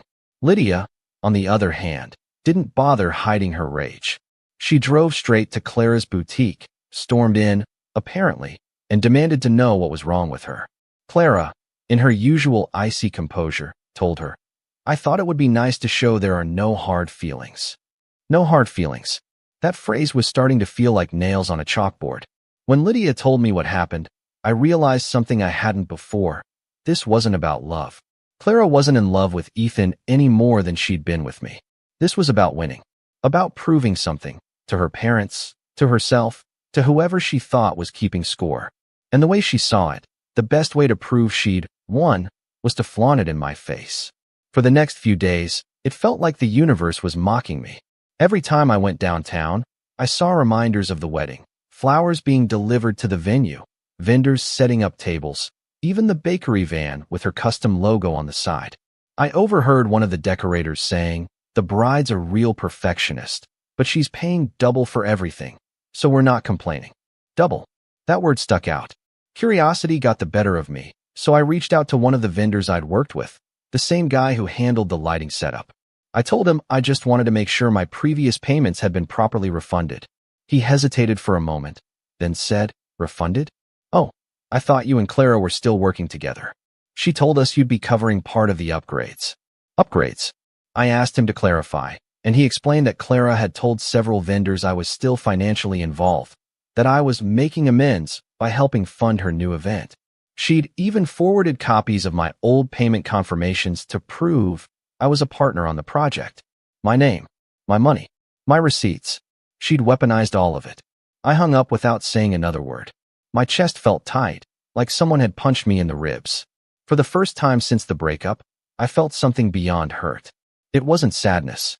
It wasn't jealousy. It was betrayal. Raw, blistering betrayal that burned hotter than anything I'd felt before. She hadn't just replaced me. She'd rewritten the story so that I was the one funding their new beginning. That night, I sat alone in my apartment with the invitation laid out on the table. My laptop screen glowed beside it, open to my bank statements, showing line after line of charges that still hadn't been reversed. The deposits I'd made, the invoices she'd redirected, the refunds that never reached me. Piece by piece, I saw how she'd done it. Clara had convinced the vendors to transfer the refunds to her account by claiming we'd shared finances and that I'd given permission. A few believed her because they'd seen us together at meetings. Others probably didn't care enough to question it. It wasn't just immoral, it was theft. But when I told Lydia I was thinking of taking legal action, she stopped me. "You'll win, but it'll take months," she said. "And you'll give her exactly what she wants, your attention." She was right. Clara didn't deserve another second of my energy. What she deserved was silence. The kind that makes people uneasy because they don't know what's coming. Still, the damage was done. My parents stopped answering Clara's calls. Her family doubled down on their arrogance. Irene even sent my mother a text that said, "You raised a good boy, but my daughter needed a man." When I read that, something inside me finally snapped. That's when I made the decision. I wasn't going to expose her publicly. I wasn't going to humiliate her online. Those things fade. People move on. But a perfectly timed reminder, a moment she couldn't delete, couldn't control, couldn't explain away, that would last forever. And I already owned the stage for it. I started visiting the building next to the venue more frequently. I told the workers I was doing renovations, which wasn't entirely a lie. I had the sound system replaced, reinforced the windows, even rewired part of the electrical grid. Every change had a purpose, though no one but me knew what it was. Meanwhile, Clara kept feeding the narrative that she'd handled everything maturely. She started telling people we were still on good terms. She even went so far as to claim that I'd supported her decision to move on with Ethan. I heard that one from a mutual acquaintance who seemed genuinely confused. "Man, I didn't think you'd be that chill about it," he said. "Most guys would have lost it." I smiled, because that's exactly what she wanted everyone to believe. The calm, forgiving ex who'd handled the breakup well. The same guy who, in her mind, was too soft to fight back. Let her think that. Then, one evening, something happened that took the betrayal to an entirely different level. I was walking past the boutique she owned when I saw her through the window, standing with a few of her friends, laughing, trying on a white dress that wasn't her wedding gown. It was simple, elegant, and unmistakably new. I didn't think much of it until one of the friends turned, spotted me, and froze. Clara followed her gaze. For a second, our eyes met. She smiled. Not a kind smile, one of those smug, pitying one's people wear when they think they've already won. Then she whispered something to her friend, who snickered. I should have walked away, but I didn't. I stood there, watching as Clara picked up her phone, clearly typing something. A moment later, my phone buzzed. A text from her. "Don't worry, Nate. I'll make sure your money goes to good use," winky face. That was it. That was the message. It wasn't enough that she stole what was mine. She had to make sure I knew it. That was the emotional breaking point. The moment I stopped feeling sorry for myself and started feeling certain. I wasn't going to yell or confront her or threaten lawsuits. I was going to let her walk right into her own downfall, smiling, confident, surrounded by everyone who thought she'd won. And when the day came, when she stood there in that same garden under the string lights I'd paid for, with the lake behind her and her new husband beside her, she'd finally understand what stuck really looked like. Because she'd be the one frozen, watching as everything she thought she controlled slipped right out of her hands. The weeks leading up to their wedding felt like watching someone else live inside a life that used to be mine. Everywhere I went, I saw pieces of it.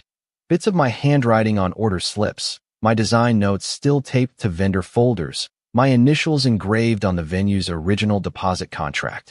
I'd built that day from the ground up, and now it belonged to someone else. Or maybe it never really belonged to me at all. I wish I could say I was angry every day, but the truth is, most of the time, I just felt empty. The kind of emptiness that doesn't announce itself. It just sits there, in the quiet moments, when the world stops moving and you realize how small your apartment feels without her voice echoing off the walls. I kept her old mug in the cabinet, her favorite blanket folded neatly on the couch. I told myself I'd throw them out eventually, but I never did.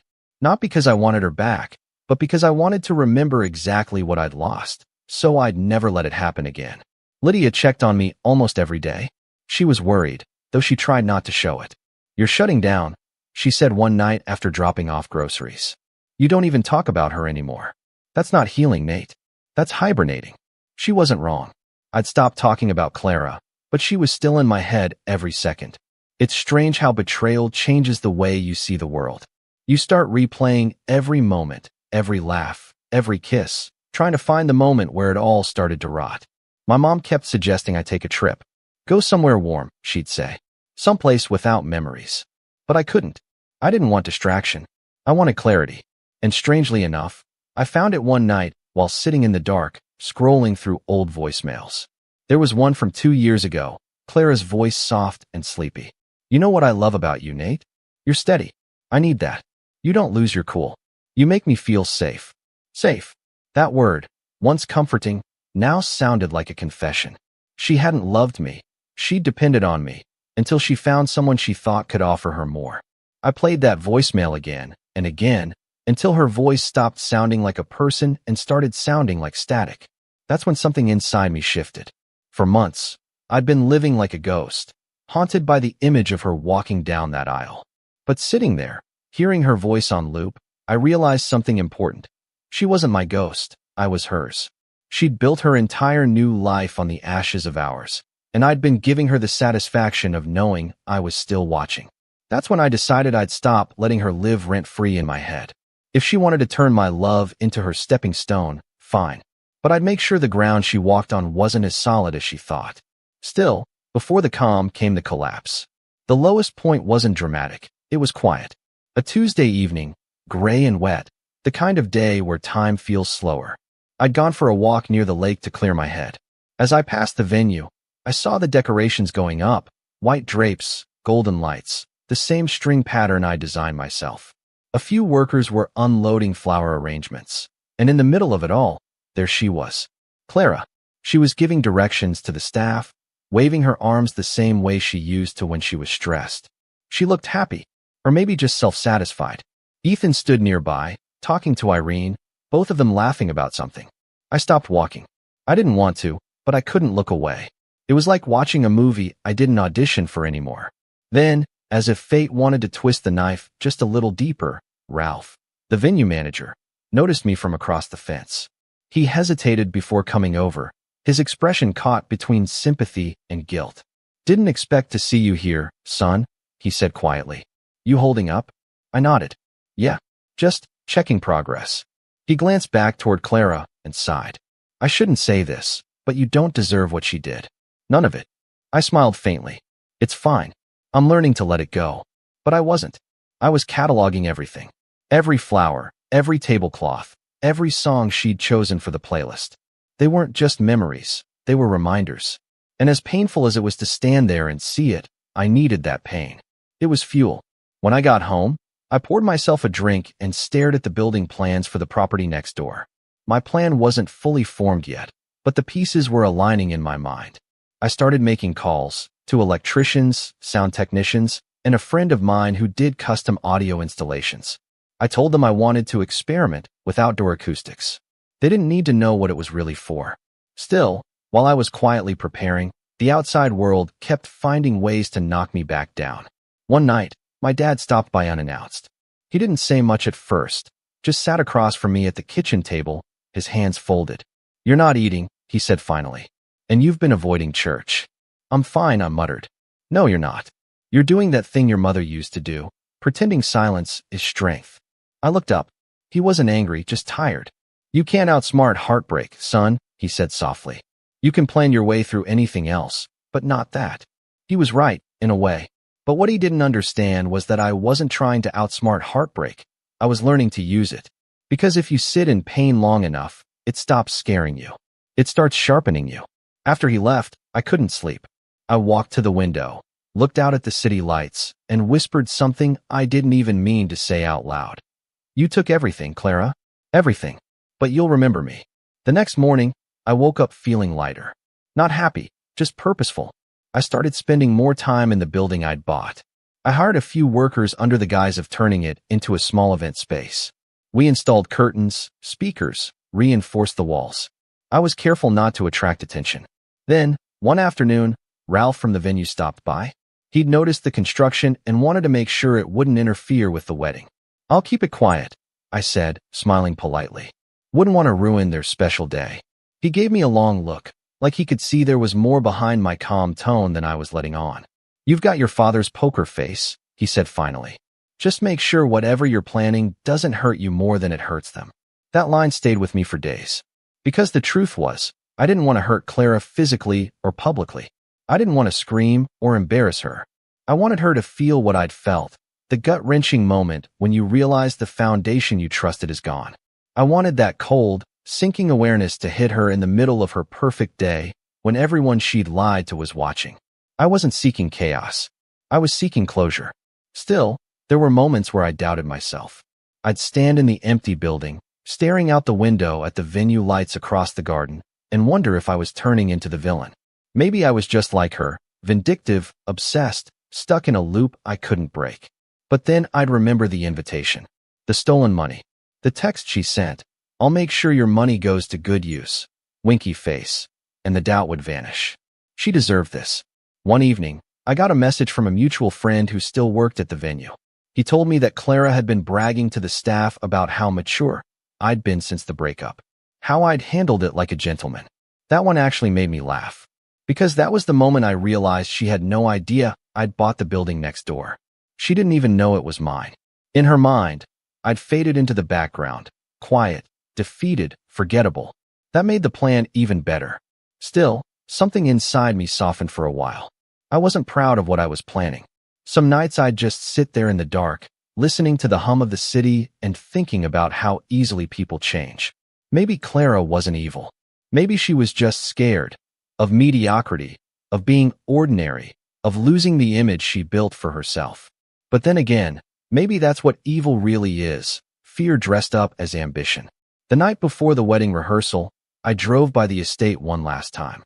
It was quiet, the lake still, the lights from the main hall glowing like candles in the distance. I rolled down my window and sat there for a while, just listening to the crickets. For a brief moment, I almost felt at peace. Almost. Then I saw Clara's car pull into the driveway. She stepped out, wearing that same smug smile I used to think was confidence. Ethan followed, holding her hand, laughing. They looked like a perfect couple in a movie scene, and I realized I didn't want to rewrite that scene anymore. I wanted to end it on my terms. The next morning, I woke up early and walked into the building next door with a cup of coffee and my plan finalized in my head. I'd already tested the speakers. I'd already queued up the files. Everything was ready. All that was left now was waiting. Because while Clara was putting on her gown and smiling for the cameras, I'd be watching quietly from my window, steady, calm, and unshakable, just like she once said she loved me for being. Except this time, she'd finally learn what that calm could really do. After everything that happened, I thought I'd be broken forever. But the strange thing about hitting rock bottom is that, once you stop falling, you realize how much ground you actually have to rebuild on. It doesn't happen overnight. It's not some dramatic movie montage where you wake up one day and suddenly everything's better. It's slower than that, quieter. Healing doesn't start with loud victories. It starts with small decisions. The first real step up came from a project that had nothing to do with Clara at all. The building I bought, the one next to the venue, wasn't just symbolic revenge. It was still a solid investment, and I wasn't about to let emotions get in the way of good business. Once the renovations began, I noticed something that gave me an idea. The area around Lakeshore was growing fast. Real estate values had shot up since I first bought my initial property years ago. Small commercial spaces were being turned into high-end event spots, coffee shops, and co-working lounges. That's when it hit me. I didn't just own a piece of land next to Clara's venue. I owned a potential gold mine. So while she spent her days obsessing over flower arrangements and Instagram captions, I spent mine in blueprints and meetings. I didn't tell anyone what I was planning, not even Lydia. I started reaching out to contractors, interior designers, and real estate agents, using contacts I'd built over the years. My idea was simple but powerful.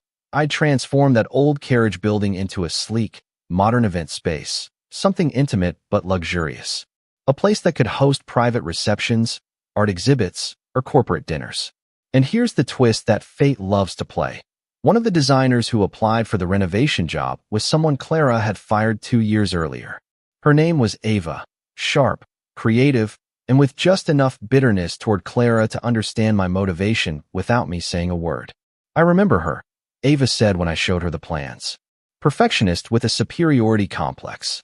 Made me redo an entire layout because she didn't like how the sunlight hit her hair during meetings. I smiled faintly. Yeah, that sounds like her. Ava grinned. Then you'll be happy to know I don't just design spaces. I redesign reputations. You'll have something even better than Lakeshore when we're done. She wasn't exaggerating. Over the next 2 months, the empty, neglected building turned into something unrecognizable. Polished marble floors, dim golden lighting, a balcony view overlooking the lake. It looked like something straight out of a lifestyle magazine. Ava and I spent hours on-site tweaking details. Somewhere in between the long nights and the smell of sawdust, I started feeling alive again. It wasn't just the success. It was the control. I'd spent so long feeling powerless, like my life had been rewritten without my permission. But now, with each new wall painted and each new fixture installed, I was reclaiming authorship of my story. And life started rewarding me for it. My real estate portfolio, which had been quiet for months, suddenly began gaining traction. A tech startup wanted to lease 2 floors of one of my older properties. A restaurant group reached out about collaboration opportunities. For the first time since the breakup, I wasn't just surviving. I was building momentum. Word started to spread that I was behind a new development project downtown. Investors called. Old business acquaintances who had ignored me during my engagement phase suddenly wanted meetings. I didn't say yes to everyone, but I said yes enough to make a difference. Money started flowing again, slowly at first, then steadily. And with each deposit, I thought less about what I'd lost and more about what I was creating. But that doesn't mean I'd forgotten Clara. In fact, every new success made me think about her in a different way. Not as the woman who broke me, but as the woman who forced me to evolve. She'd taken my future and handed me an opportunity instead, a painful one, sure, but still a chance to become sharper. That realization made something inside me click. I wasn't just rebuilding for revenge anymore. I was rebuilding for me. Then came the real turning point. It was about a week before the wedding. I'd just finished overseeing the final lighting installation at my building when a man walked in, mid-40s, well-dressed, carrying a briefcase. He introduced himself as Harold, a local businessman and board member of the Lakeshore venue. I heard you bought this place, he said, glancing around approvingly. Quite a renovation. Thank you, I said cautiously. What can I do for you? He smiled. Actually, I was wondering if you'd consider partnering with us. We've been having challenges with the estate management, especially under the new clients. It took me a second to realize what he meant.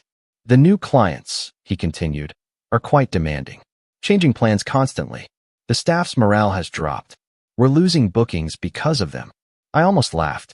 Clara and Ethan had apparently turned the once beloved Lakeshore staff into their personal servants. It didn't surprise me. Harold went on. We were thinking of expanding, offering clients a more private experience next door. Something elegant, but less chaotic. Your space could be perfect for that. My heart beat faster. I knew this was a business opportunity, but it was also poetic justice. So I played it cool. I'm open to discussing it, I said. Maybe after their big event wraps up? He chuckled knowingly. Smart man. That meeting lit a fire under me. I poured every ounce of energy into making sure my building, the one that overlooked the venue, was finished in time for their wedding. I wanted it ready, polished, Beautiful. Because while Clara was walking down her aisle, I'd be standing in mine. The metaphorical one lined with blueprints, contracts, and a future she'd never touch again. Meanwhile, social media was buzzing. Clara was doing what she did best, curating perfection. Engagement photos, bridal showers, posts about second chances, and trusting the universe. The captions made me want to roll my eyes. But what caught my attention was something else. In one of the photos, taken at the venue, I noticed something in the background, the faint reflection of my building in the lake's water. She hadn't even realized it, but the thing she thought she'd conquered was literally in every picture of her new life. I couldn't have scripted it better. As the big day approached, I found myself smiling more. Not out of cruelty, but because I could finally feel how far I'd come. I'd gone from being the guy she pitied to being the guy she'd eventually envy. And the best part was, she had no clue yet. Even my family started noticing the change. My mom said I looked lighter. My dad said I was walking like someone with purpose again. Lydia still didn't know the details of my plan, but she saw enough to sense something was different. One evening, she came over while I was reviewing final invoices. "You're glowing, Nate," she said. "Like, actually glowing. What's going on?" I smirked. "Let's just say I'm learning to let karma do its job. I'm just giving it a better stage."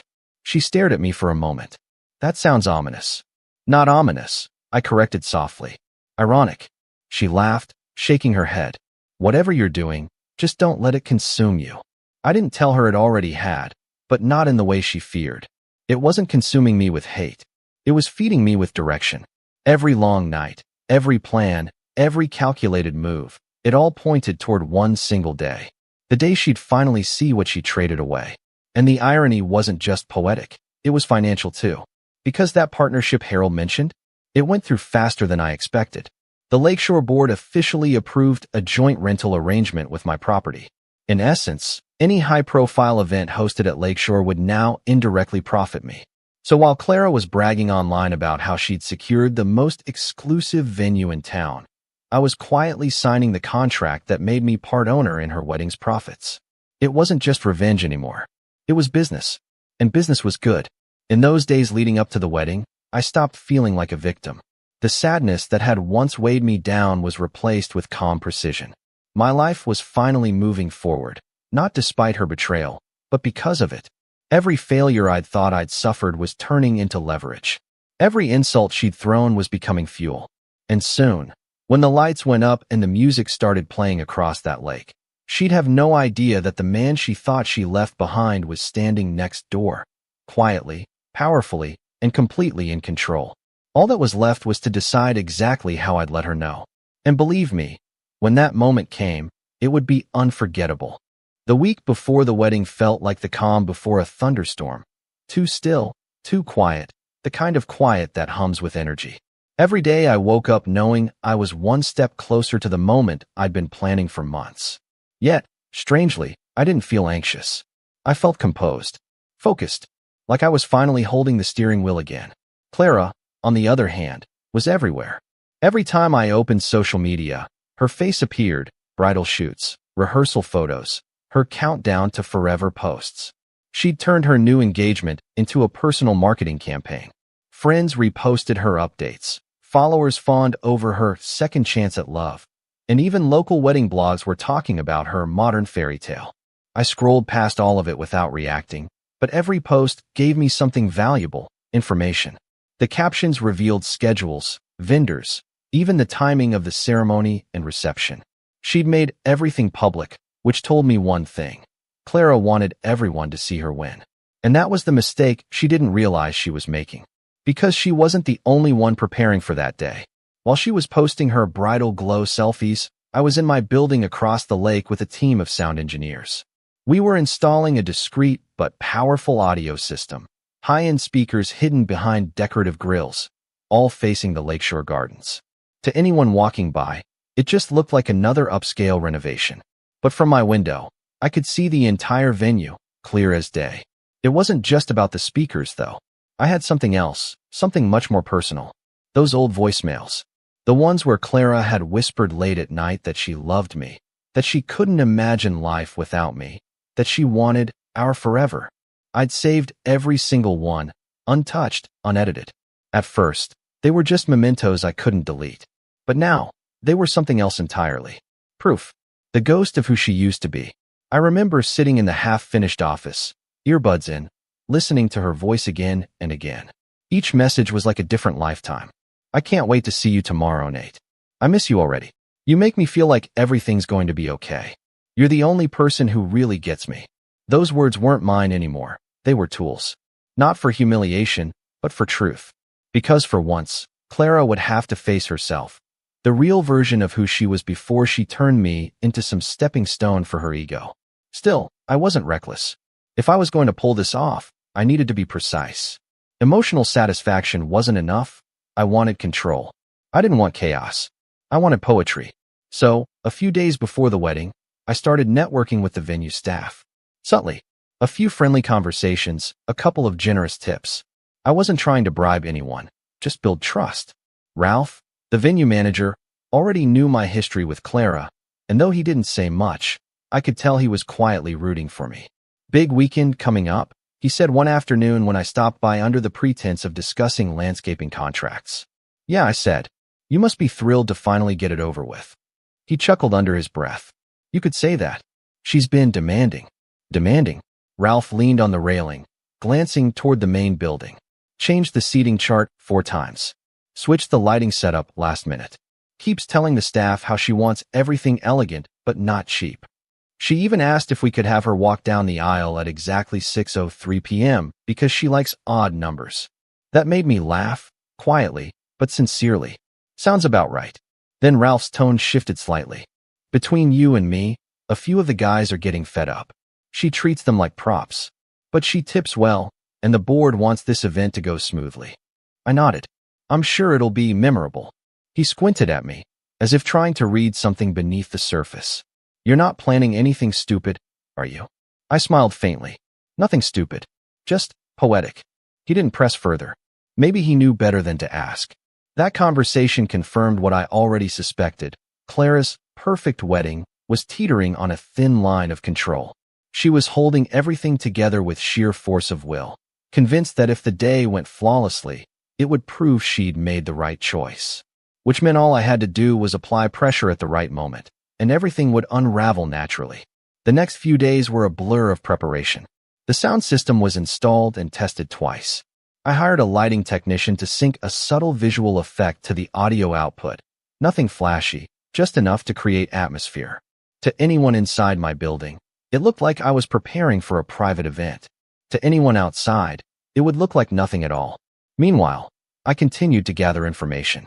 The florist's assistant, who turned out to be an acquaintance from college, told me that the ceremony would be outdoors, near the lake, with the reception starting just after sunset.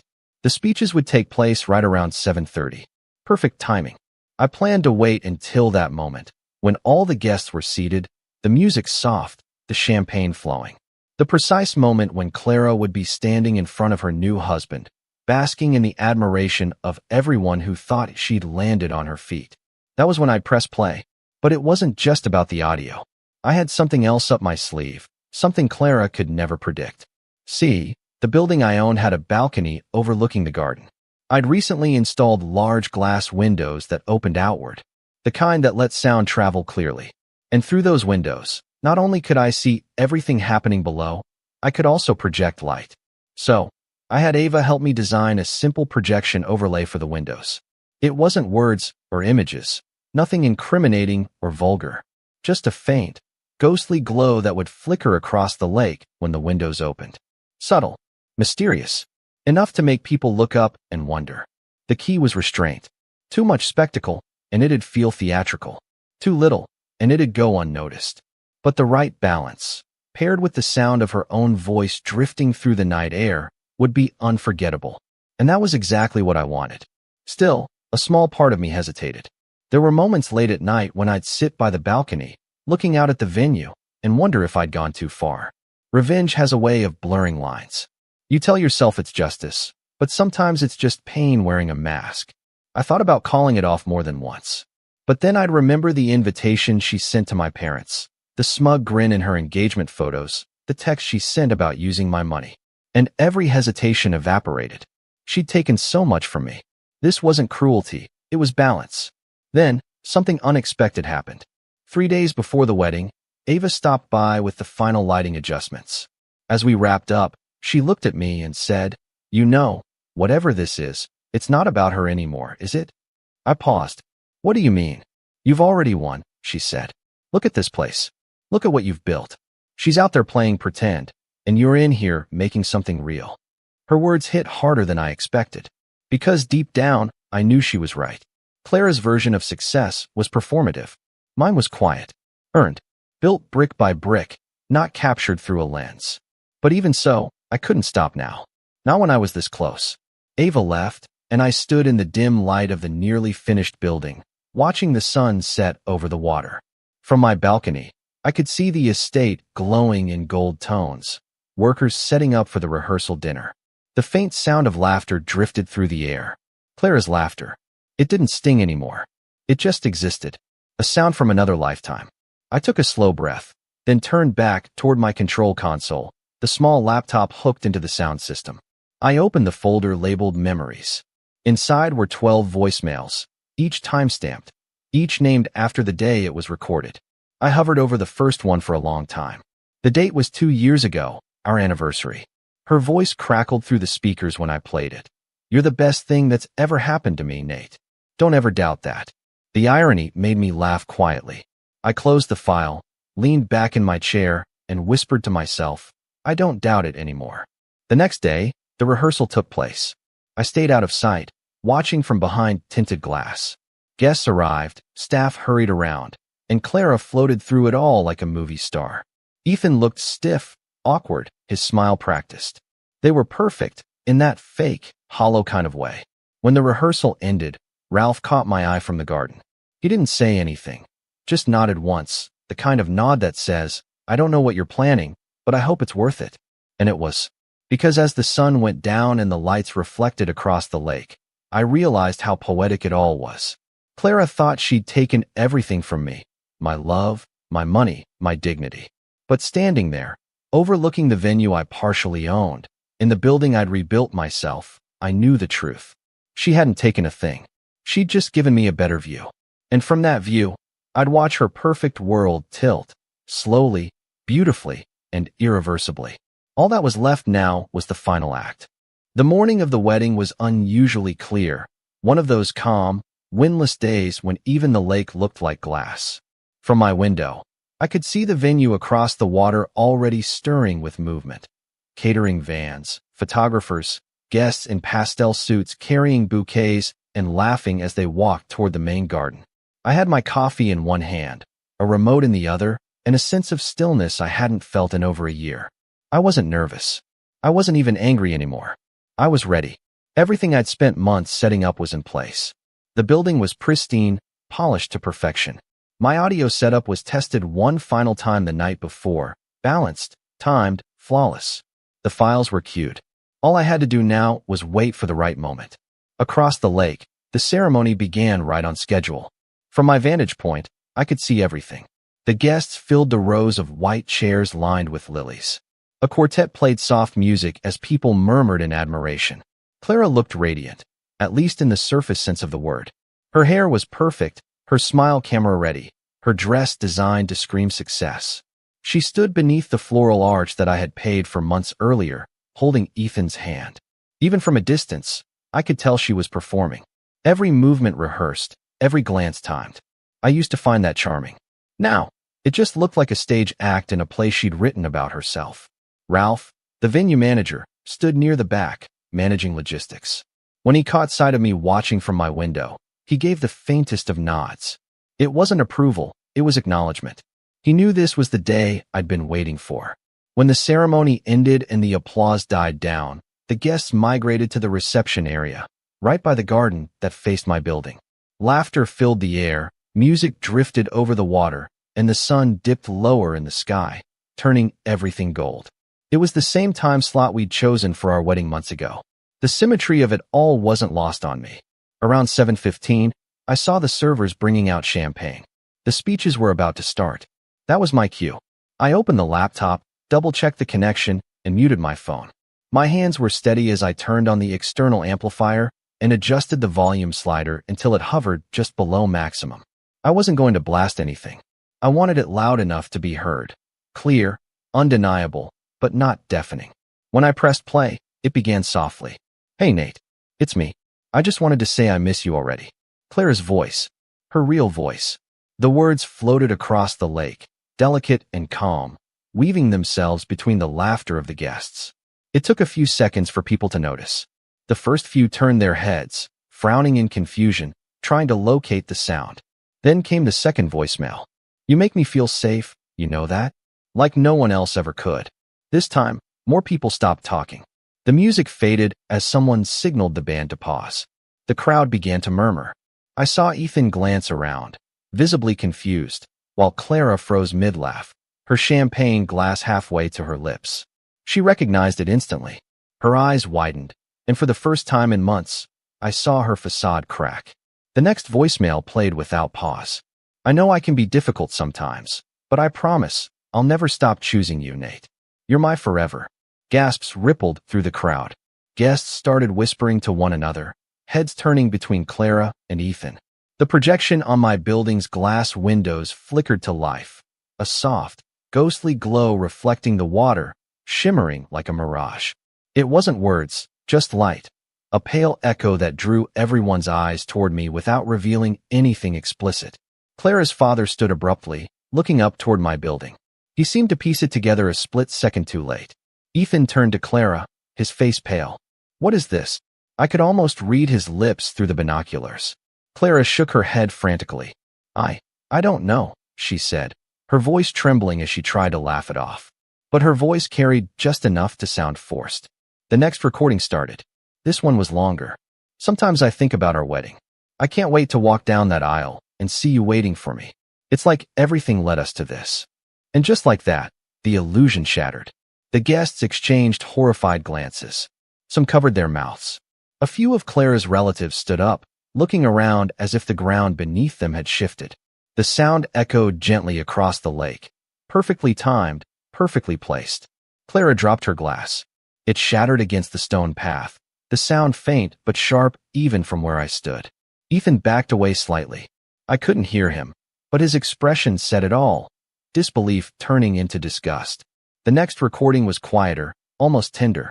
"You're my calm in the storm, Nate. Don't ever leave me, okay?" And then silence. Perfect, heavy, undeniable silence. I didn't play anymore. I didn't need to. The point wasn't to humiliate her beyond repair. It was to expose her. To make her see that she couldn't rewrite the past without the past fighting back.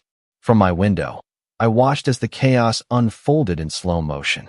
Ethan stormed off toward the parking lot, ignoring Clara's desperate attempts to follow. Guests began leaving in uncomfortable clusters, whispering and shaking their heads. Irene tried to take control, stepping up to address the crowd, but her voice wavered. She was shouting something about technical issues and someone sabotaging the sound, but no one believed her. Clara stood frozen, mascara streaking down her cheeks, surrounded by the remnants of her perfect wedding. The same woman who once told me I was stuck now looked utterly paralyzed, trapped in the moment she'd tried so hard to escape. For a while, I just stood there watching her, not with hatred, but with something quieter. Finality. I didn't gloat. I didn't cheer. I simply turned off the speakers, closed the windows, and stepped away. The air outside was crisp, cool, and strangely peaceful. By the next morning, the story had spread like wildfire. Someone at the wedding had recorded the whole thing, and within hours it hit social media. People speculated endlessly, some calling it karma, others calling it performance art. The more Clara tried to control the narrative, the worse it got. Her design business took the hardest hit. Clients pulled out of contracts, not wanting to be associated with the scandal. Her father tried to do damage control, but every interview made it worse. "It was a misunderstanding," he said once on a local podcast, but the hosts laughed him off. Ethan, predictably, disappeared. He deleted their photos, unfollowed her accounts, and reportedly moved back to another city. I didn't reach out. I didn't need to. A week later, I got an email from Ralph. "Don't know what you did, son," he wrote, "but that was the most memorable wedding we've ever had. Half the staff quit the next day, but the Lakeshore Board's partnership with your building is still intact. Guess you got the last laugh after all." He wasn't wrong. The Lakeshore estate suffered a hit in reputation after the event, and as a result, bookings slowed down. Guess which nearby venue started picking up all the high-end clients? Mine. The very building Clara had once ignored became the new talk of the town. In a matter of months, it was fully booked for the rest of the year. Irony had never been so profitable. But beyond the business success, something else changed in me. The anger, the ache, the constant replaying of memories, it all faded. Revenge doesn't always bring peace, but clarity does. Seeing Clara's mask crumble reminded me that closure isn't something someone gives you. It's something you take back. My mom cried when I told her it was over. My dad said quietly, "You didn't destroy her, son. You just let her destroy herself." Lydia hugged me and whispered, "That's the kind of justice money can't buy." And she was right. Months later, I passed Clara once, downtown, outside a cafe. She looked smaller somehow, not physically, but in spirit. When our eyes met, she froze. I didn't stop walking. I just gave a polite nod, like she was any other stranger. That was the real revenge, not the speakers, not the voicemails, not the ruined wedding. It was the look on her face when she realized I'd moved on completely, that she wasn't even a scar anymore. Just a lesson. Life continued. My business grew. Ava and I started working together on multiple projects, and somewhere along the line, it became more than business. She understood what I'd been through, but she never treated me like a victim. Being with her didn't feel like starting over. It felt like finally being home in my own story. Sometimes, on quiet nights, I still drive past Lakeshore. The estate stands there, still beautiful, still glowing, but it's no longer hers. It's just a building now. Just another venue in a long list of places that meant something once, and then stopped meaning anything at all. And every time I see the reflection of my building across the lake, strong, steady, shining brighter than ever, I can't help but smile. Because in the end, Clara was right about one thing. I was her calm in the storm.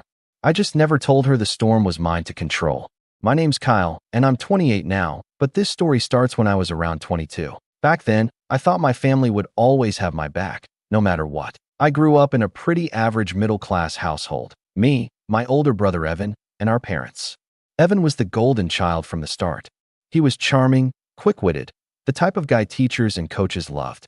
Meanwhile, I was the quieter one. The one who didn't make waves, but never really got noticed either. It didn't bother me much growing up. I figured that's just how things were. Not every family is perfectly balanced, right? But as we got older, the gap between Evan and me got a lot wider. By the time he was 25, Evan had this shiny job at a prestigious firm downtown, drove a brand new BMW, and posted pictures every weekend of himself at rooftop bars with other people who looked like they'd just stepped out of a magazine. My parents couldn't stop bragging about him. Every family gathering turned into an Evan highlight reel. And me? I was working my way through college, juggling 2 part-time jobs, barely keeping my head above water. They loved Evan's polish. They tolerated my scrappiness. Despite all that, I still admired him, stupidly. I genuinely believed he had it all figured out, and I guess deep down, I wanted him to be proud of me too. That's probably why, when he asked if I could help him with a little problem at work, I agreed without thinking twice. The little problem turned out to be anything but. Evan had been messing around with some confidential client files. Nothing malicious, just stupid arrogance and carelessness, and he needed someone to help him fix it before anyone higher up noticed. I was studying IT security back then, so he figured I could cover his tracks.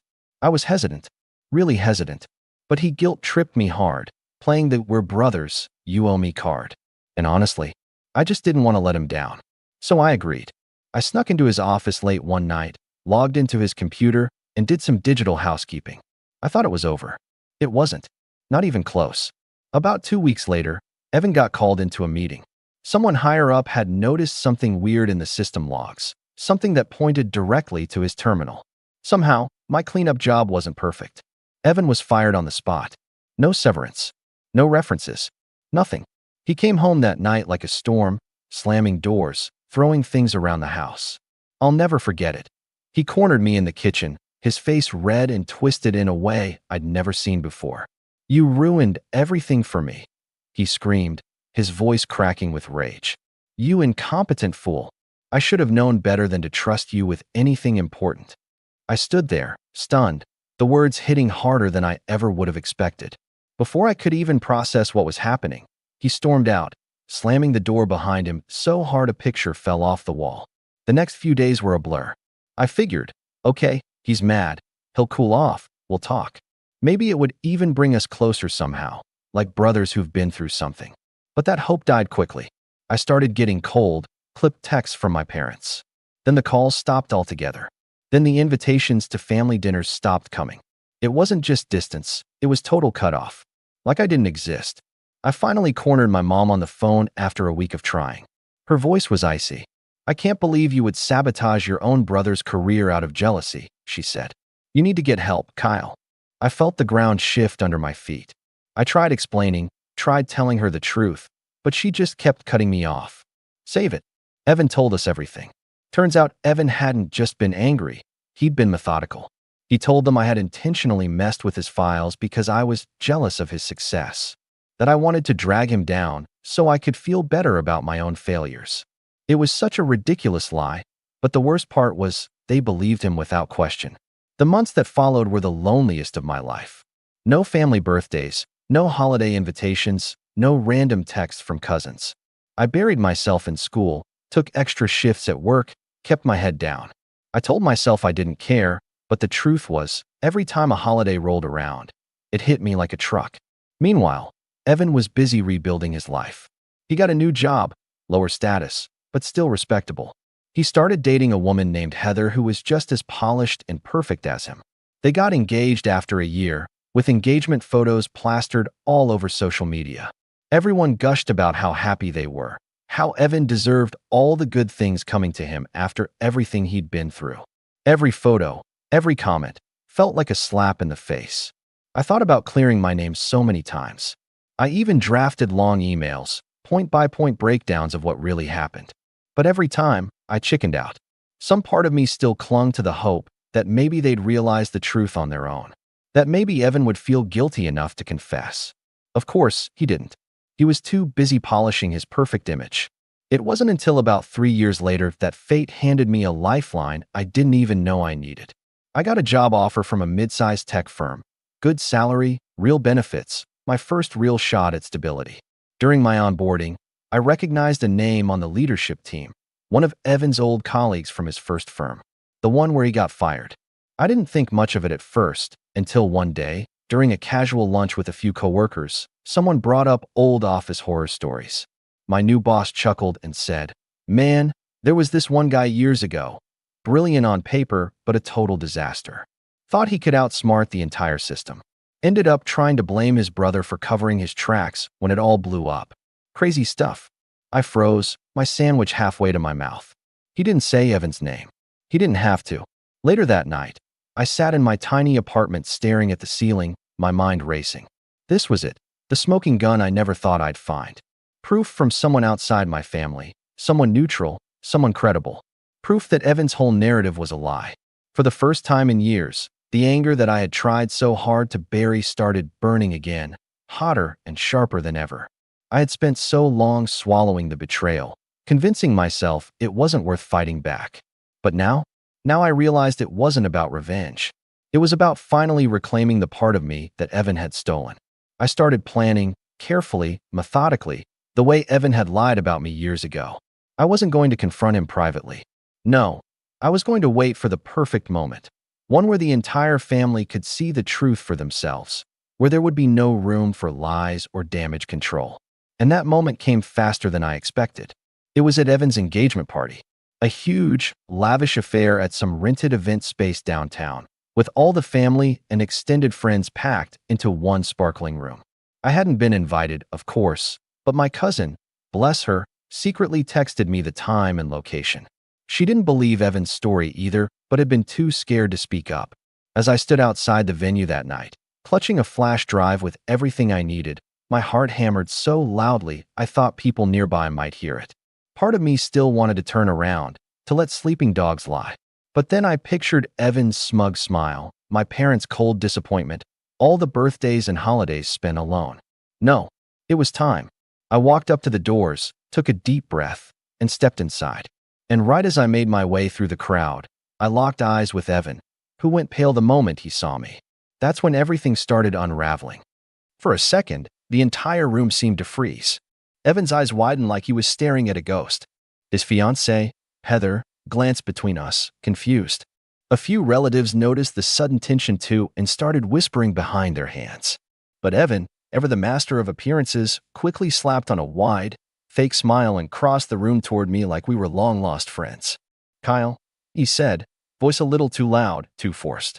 "Didn't expect to see you here, buddy." He tried to clap me on the back, but I shifted away just enough to make it obvious. I smiled back, small, calm. "Yeah, funny thing. I figured tonight would be the perfect time to clear the air." Evan's face twitched. Just a flicker. But it was enough. Heather stepped forward, looping her arm through Evan's. "You must be Kyle. I've heard. Well, I've heard a lot about you." She laughed nervously. "Glad you could make it." There was a microphone set up near the bar for speeches later. My palms were sweating, but I kept walking toward it, my shoes echoing sharply in the fancy hall. Conversation started dying down as more people noticed. Evan hissed under his breath, "Kyle, don't." "Not here." I picked up the mic, tapped it once. Feedback squealed for a second, making a few guests wince. "Sorry, everyone," I said, my voice carrying through the room. "I know I'm not technically on the guest list, but if you could give me just a minute, I'd appreciate it. I promise it's important." The room stilled, curious now, slightly uncomfortable. Evan was frozen about 10 feet away, his smile rigid, his hands clenched. I pulled the flash drive from my pocket and held it up. 3 years ago, I began, keeping my voice even, steady. I was cut off from this family because of something my brother told you all. He said I sabotaged him out of jealousy, that I ruined his career. Murmurs rippled across the room. Evan's parents, my parents, stood near the front, staring at me with a mix of confusion and growing alarm. I stayed silent, I continued, because I thought maybe someday the truth would come out on its own. But it didn't. So here we are. I walked over to the laptop connected to the big projector screen set up for the engagement slideshow and plugged in the flash drive. A few seconds later, an email popped up, an internal memo from Evan's old firm, anonymously leaked to me by my new boss. It detailed the investigation, the firing, and most importantly, it stated explicitly that Evan had tampered with files himself and tried to shift the blame onto a relative with limited access to company systems. I clicked through slowly, letting the words sink in. I heard gasps. One of my aunts dropped her champagne glass. "And just in case anyone thinks this could be faked," I added, pulling out a printed letter with a company seal, "here's a signed statement from the firm's legal department confirming it." I let the silence settle, heavy and choking. Evan surged forward finally, voice cracking. "He's lying. He probably faked all of this. You can't believe this. He's bitter. He's been obsessed with ruining me." I turned to him slowly. "Funny, Evan. That's exactly what you accused me of." Heather was staring at him now, her mouth slightly open.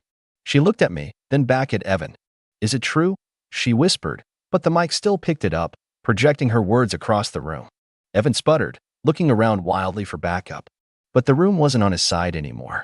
People were backing away. Some were shaking their heads. My parents looked shell-shocked, my mom clutching my dad's arm like she needed support to stay standing. I handed the mic back to the stand. "That's all I wanted to say," I said. "Thanks for listening."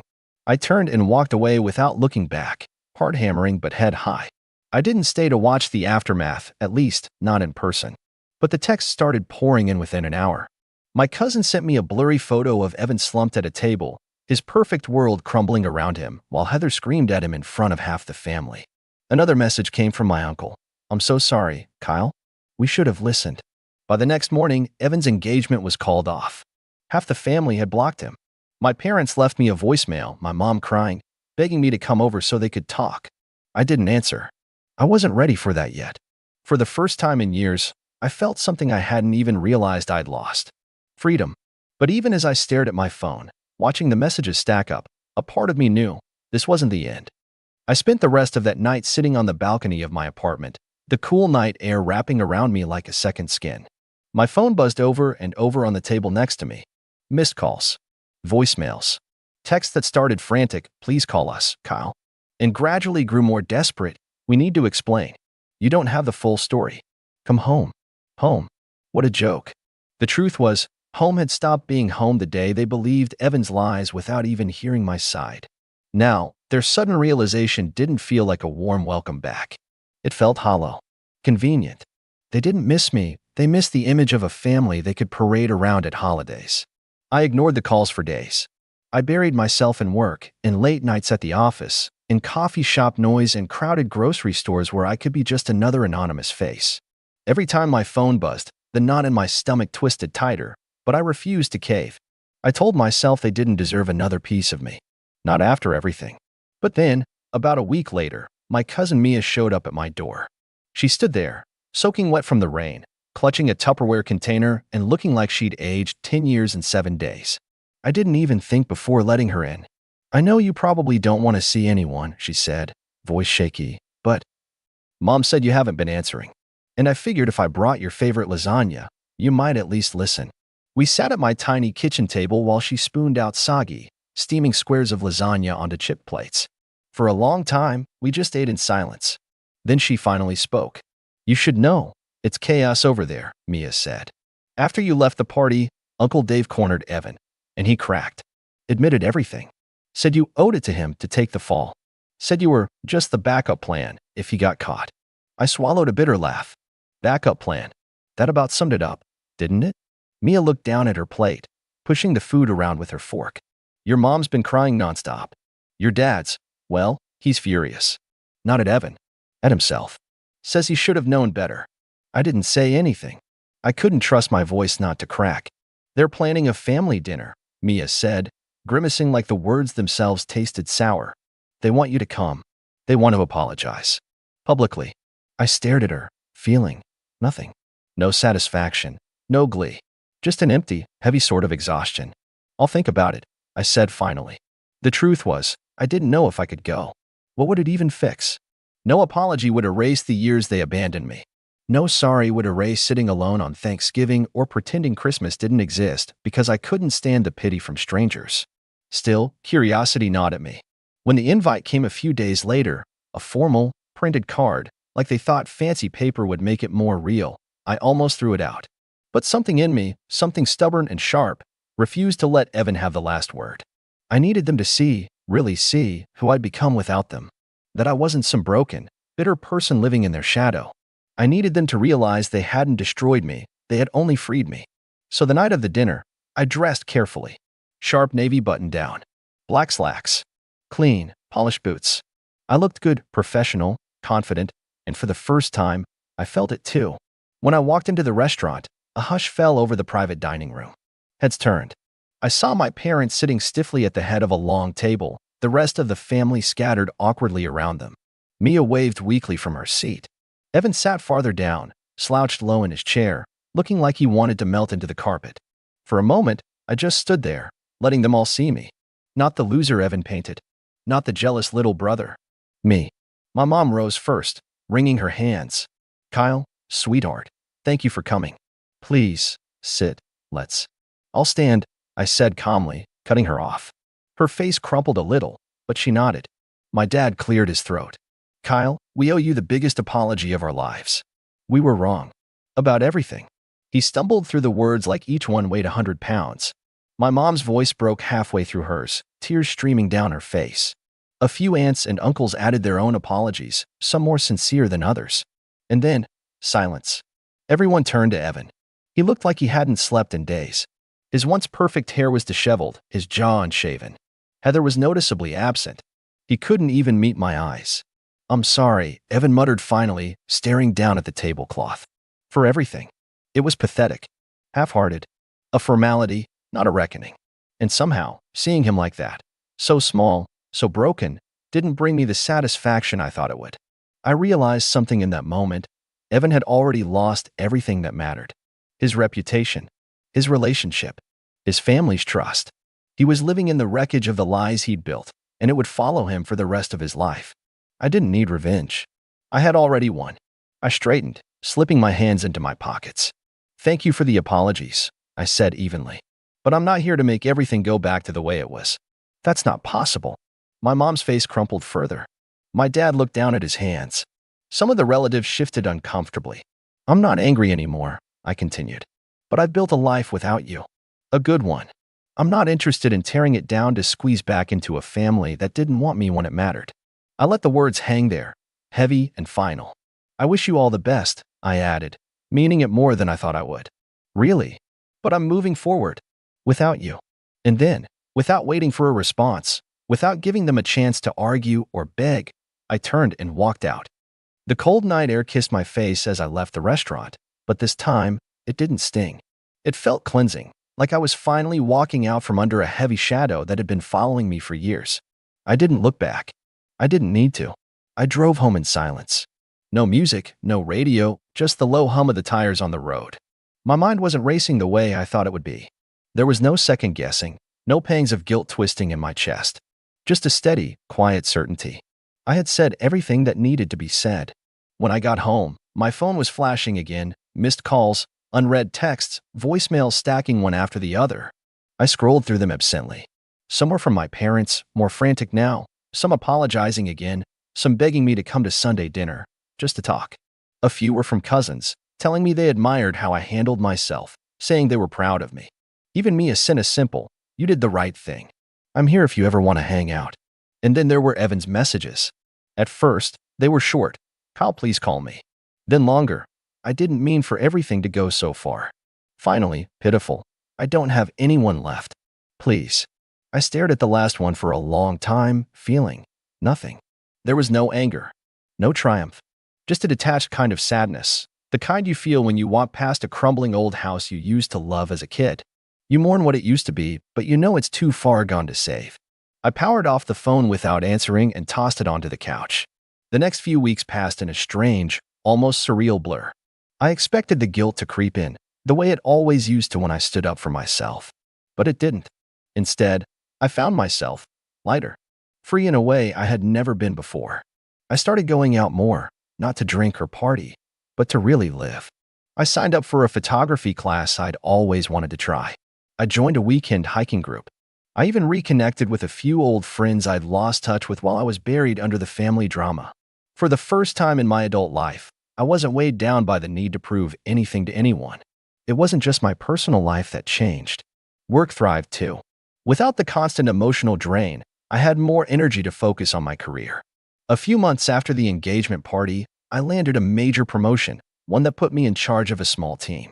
It wasn't flashy, but it was mine, earned through quiet perseverance and grit, not handed down through favoritism or backroom deals. One sunny Saturday morning, about 6 months later, I sat at a local park with Mia, sipping coffee and watching the dogs chase each other across the field. She had become one of the few family members I still spoke to, not out of obligation, but because she had proven she deserved a place in my life. I saw Evan the other day, Mia said casually, breaking the comfortable silence. I raised an eyebrow. "Yeah." She nodded, stirring her coffee absent-mindedly. "He looks bad. Lost his job again. Word is, he's couch surfing between friends, but most people don't want him around. Apparently, Heather's family blacklisted him in their social circles too." I didn't feel any pleasure at the news. Just a quiet resignation. "He did it to himself," I said simply. Mia studied me for a moment. "You really don't hate him, do you?" I thought about it. Really thought about it. "No," I said finally. "I don't. I just don't trust him. And I don't want him in my life. It's not hate. It's indifference." Mia smiled a little, like she was proud. "That's real freedom, you know. Not caring enough to hate." We finished our coffee in peaceful silence, the sun warm on our backs. Time moved on, as it always does. The family kept trying to pull me back in, holiday invitations, group chats, polite emails. But I kept my boundaries firm. I sent polite declines, wished them well from a distance, and lived my life on my own terms. Over time, the invitations slowed. The texts became less frequent. Eventually, the desperate outreach faded into a dull, infrequent hum, background noise I barely noticed anymore. And somewhere along the way, I realized something important. Forgiveness isn't about letting people back into your life. It's not about pretending the hurt never happened or allowing yourself to be used again.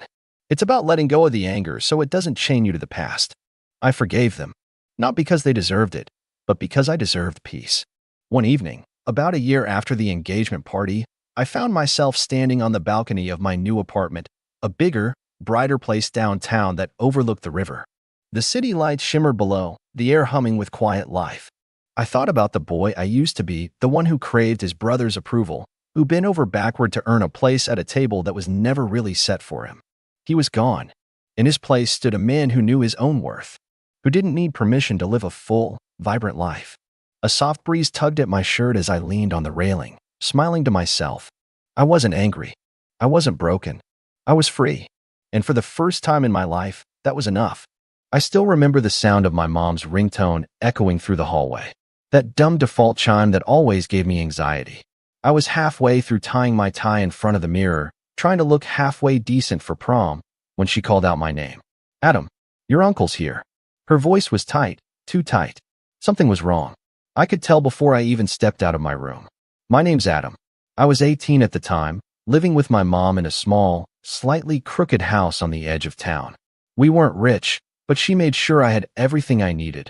Well, everything she could afford. I'd worked hard my senior year, managed decent grades, and had somehow scored a prom date with Emily, the girl I'd been crushing on since 10th grade. It was supposed to be a perfect night. One of those core memories, like everyone said in those cheesy graduation speeches. But instead, I was standing in the middle of the living room, blinking at my Uncle Roy like he had grown a second head. He was yelling. Not just angry yelling. He was red in the face, veins popping, full volume yelling. His brand new BMW, some fancy charcoal gray model he wouldn't stop talking about for months, had a huge scratch along the driver's side door. And according to him, I did it. "You think I wouldn't notice?" he bellowed, pointing a trembling finger at me. "You little brat. That car was perfect when I parked it. Then you come along, and this happens." I was stunned, frozen. My first instinct was to laugh, thinking it was some twisted joke. But his glare told me otherwise. "Wait, what are you talking about?" I managed to say. "I haven't even been near your car." Then, from behind him, stepped Daniel. My cousin, 1 year younger than me, full of smug confidence and golden child energy. He was the type of kid who always got away with everything. Always knew the right thing to say, the right face to make. And he was standing there with his arms crossed, pretending to look heartbroken. "I saw him, Uncle Roy," Daniel said quietly. Adam had keys in his hand. He looked mad. I didn't want to say anything, but his voice trailed off, but the damage was done. Roy's eyes practically sparked with fury.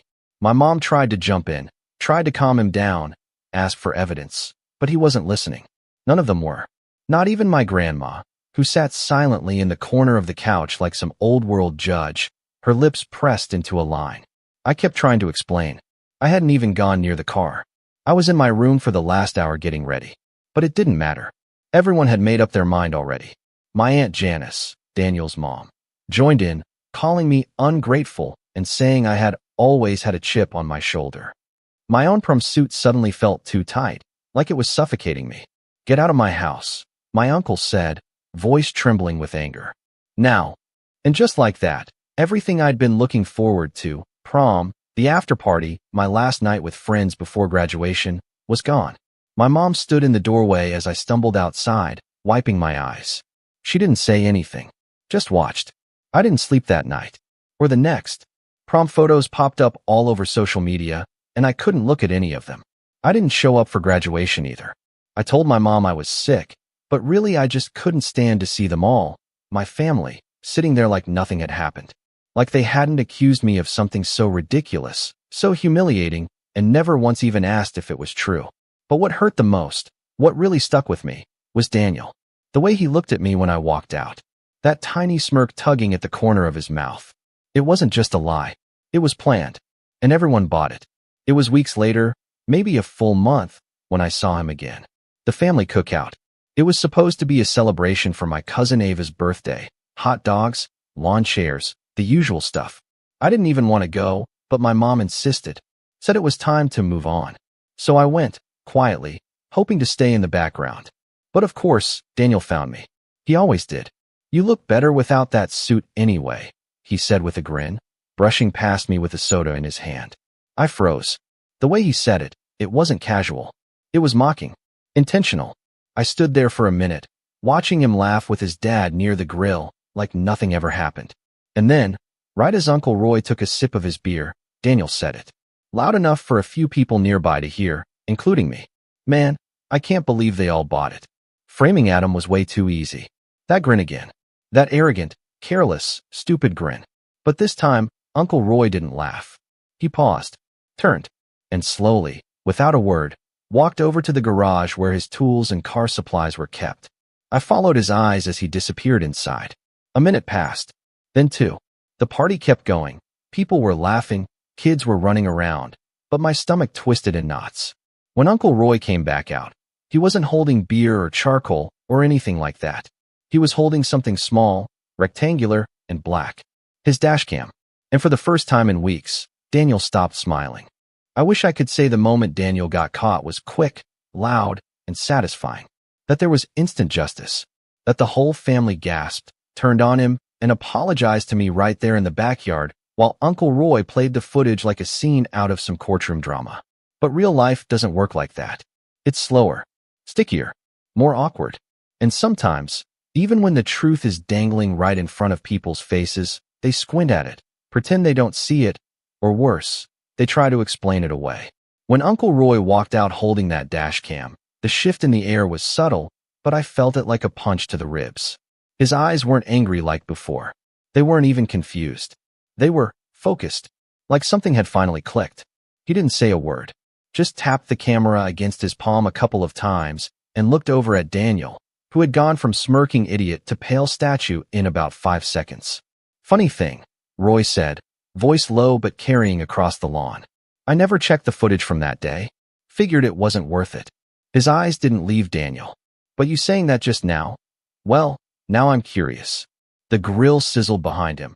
Someone turned down the Bluetooth speaker playing 80s rock, and I swear even the kids stopped screaming for a second. Janice came over fast, fake laughing like this was all some kind of joke. Oh, come on, Roy. He's just kidding around. Boys tease each other. That's what cousins do. But Roy wasn't listening. He walked past her, nodding toward his laptop on the patio table. Let's find out. It took maybe 10 minutes to load the footage. I stood off to the side, trying not to get my hopes up. I didn't want to believe justice was coming. I'd been let down too many times by this family. And yet, I couldn't tear my eyes away from that screen. Roy fast-forwarded through the static dashboard view, driveway, garage, trees swaying in the wind. Then, the moment. There it was. Clear as day. Daniel, walking up to the car with a set of keys in his hand. Pausing, looking over his shoulder, and then dragging those keys along the driver's side door in one smooth, deliberate motion. He even had the nerve to smirk at the camera, not knowing it was angled just low enough to catch him. The footage stopped. Silence. No one spoke for a long time. Daniel opened his mouth first. That's not me. Even he didn't sound convinced. Janice stepped in, voice sharp. That could be anyone. The lighting's bad. You can't even see his face. Uncle Roy stared at her. You don't think I recognize my own son? Janice's face twitched. I'm saying it could be someone else. A friend. A neighbor's kid. Roy didn't say anything. He just stood up, took the dash cam, and walked back into the garage. He didn't yell. Didn't slam anything. Just shut the door behind him. That was the last anyone saw of him for the rest of the party. And here's where you might think the tide turned in my favor. That people apologized. That someone, anyone, said, sorry, Adam. We were wrong. But nope, that didn't happen. Instead, everything just got worse. Daniel avoided me like the plague. Janice made herself the victim, telling everyone that Roy was overreacting and emotionally unstable ever since he turned 40. And my grandma, sweet, quiet, all-seeing grandma, looked at me with a kind of uncomfortable sadness, like I was now a source of shame for having been right. That was the real kicker. It's not that they believed I was guilty anymore. It's that they didn't want to admit they were wrong. Worse, they wanted me to move on. Let it go. Don't let one thing ruin your relationship with the family, Grandma said one afternoon while I helped her water the garden. It's just a scratch on a car, Adam. I wanted to scream. It wasn't about the car. It was about everything. Daniel lied. He ruined one of the most important nights of my life. He humiliated me in front of the whole family. And no one, not a single person, stood up for me when I needed them. They didn't even ask me what happened. They just took his word and threw me away like I was disposable. And now that the truth was out, instead of fixing it, they wanted to pretend it never happened. That's when I realized something. I didn't belong in this family. Not really. I was always on the outside. Always the nice cousin, the quiet one, the one who didn't cause trouble. And they liked me just fine, as long as I stayed in my lane. But the second I became inconvenient, they cut me off without a second thought. I started pulling away, didn't show up to weekly dinners, stopped answering texts, Uncle Roy tried to reach out once, a short message that said, "Want to talk?" But I didn't respond. Not because I hated him, but because I didn't know what he wanted from me. An apology? Closure? Or just a way to stop feeling guilty? Meanwhile, Daniel went back to being Daniel. He never said a word to me, never owned up to what he did. And somehow, he still got celebrated. He got a new car for his 18th birthday. Some old Honda Civic that everyone fawned over like it was a Ferrari. He posted selfies in it on Instagram, captioned, "Earned it," with a bunch of flex emojis. I almost laughed. Almost. But that laugh died quickly when I saw what happened next. One afternoon, I was scrolling through social media, half distracted, when I noticed Daniel's latest post. It was a group photo, him and a bunch of his friends at a beach bonfire. But what caught my attention wasn't the photo. It was the caption, "Glad Adam didn't make it. Don't need any drama this time." My chest tightened. I checked the comments. Two of his friends laughed it off with emojis. Someone else replied, "Dude, you're still milking that? Let it go LOL." But one comment stood out. His girlfriend, some girl named Riley I'd never met, wrote, "Wait, he's the cousin you framed? You're such a menace." He liked the comment. I felt sick. So not only did he lie to the whole family, ruin my reputation, and walk away without consequence, he was proud of it. Telling the story like some prank he pulled in high school. Bragging about it. Turning my humiliation into a joke. That was the moment I snapped. That was the breaking point. It wasn't just about prom anymore. Or the scratch. Or the dash cam. It was about all of it. Every time I stayed quiet to keep the peace. Every lie they let him get away with. Every time someone told me to just move on. I realized something cold and clear that day. They didn't deserve my silence anymore. They didn't deserve my kindness. And I wasn't going to wait around for them to give me the justice I deserved. No, I was going to take it. Hitting rock bottom isn't always dramatic. Sometimes it's just quiet. I didn't scream or punch walls. I didn't spiral out or make a big emotional speech. I just stopped showing up. The day after I saw that Instagram comment thread, I deleted the app from my phone. Logged out of everything. Group chats. Facebook. Discord. I didn't want to see their names. Didn't want to read their fake little jokes or look at their faces smiling in some new photo while pretending like nothing ever happened. If I wasn't a part of the joke, I was the punchline. For the first couple of weeks, I was numb. I'd wake up around noon, stare at the ceiling, skip breakfast. My mom tried to get me to talk, but I couldn't explain it without sounding bitter or crazy. She didn't know about the post. She didn't know Daniel had been bragging. All she knew was that her son didn't go to prom, didn't walk at graduation, and now sat at home doing nothing. I could see the worry in her eyes, and it made me feel worse. Like I was disappointing her just by existing. Then came the graduation parties. My mailbox filled up with pastel-colored invites and shiny cards that said things like "Class of the Future" and "Go Chase Your Dreams." I didn't open any of them. I just left them stacked on my desk like some cruel reminder of everything I'd missed. I think my mom was invited to most of them too, but she didn't go. She stayed home with me, watching bad sitcoms and pretending like nothing was wrong. That was her way of showing love. I didn't apply to any colleges that summer. I had planned to, originally. Thought maybe I'd go for computer science or graphic design, but after everything with the family, I just couldn't bring myself to think that far ahead. The idea of being surrounded by people, of trying to start over, felt exhausting. So I let the deadline pass. My mom didn't push. I think she could tell I wasn't ready. But even in the middle of all that quiet, the world kept spinning. Bills came in. The fridge got empty. And eventually, my mom sat me down with a look that said, "We need to talk," without her having to say it. "I know you've been through a lot," she said gently. "But it's time to start thinking about next steps." I nodded. I didn't argue. I knew she was right. That night, I sat at my computer for the first time in weeks. Not for social media, but for job listings. I wasn't picky. I wasn't proud. I just needed something, anything, that would pull me out of the fog. After a couple hours of scrolling, I found a local print shop looking for a part-time assistant. Mostly helping with orders, sorting designs, prepping files. It paid minimum wage, but I didn't care. I sent in my resume, crossed my fingers, and hoped someone would take a chance on me. They did. A week later, I had my first shift. The print shop was this small place tucked between a dry cleaner and a vape store, but it had a charm to it. Cluttered shelves, a wall of paper samples, the faint smell of toner and coffee. My boss, Raj, was this laid-back guy in his 30s with a ponytail and a dry sense of humor. He didn't ask about my GPA or extracurriculars. He didn't care that I hadn't gone to prom or that my cousin had turned my senior year into a personal hell. All he cared about was whether I could learn the software and not break the printers. And for the first time in a long time, I felt useful. I learned fast. Photoshop, Illustrator, print calibration. By my third week, I was designing flyers and tweaking logos. Raj started trusting me with more complicated projects, custom wedding invitations, business cards, even a school's yearbook layout. And with every task, I felt a little stronger. Like maybe I wasn't broken after all. I saved every paycheck. I didn't go out. Didn't spend a dime unless I had to. My friends from school slowly stopped texting, and honestly, I didn't mind. I needed space. I needed to rebuild from the inside out, brick by brick. And somewhere in the middle of all that rebuilding, I found something surprising. I was actually good at this. Design, layouts, fonts, branding. I started staying late after shifts, working on mock-up projects just for fun. Raj noticed. He offered to let me use the backroom computer after hours if I wanted to build a portfolio. "You've got an eye for detail," he said. That's rare. It was the first real compliment I'd gotten in months, and it meant more than I could admit. By winter, I had clients. Small ones, local businesses, Etsy sellers, a couple of school clubs, but they paid. Not much, but enough.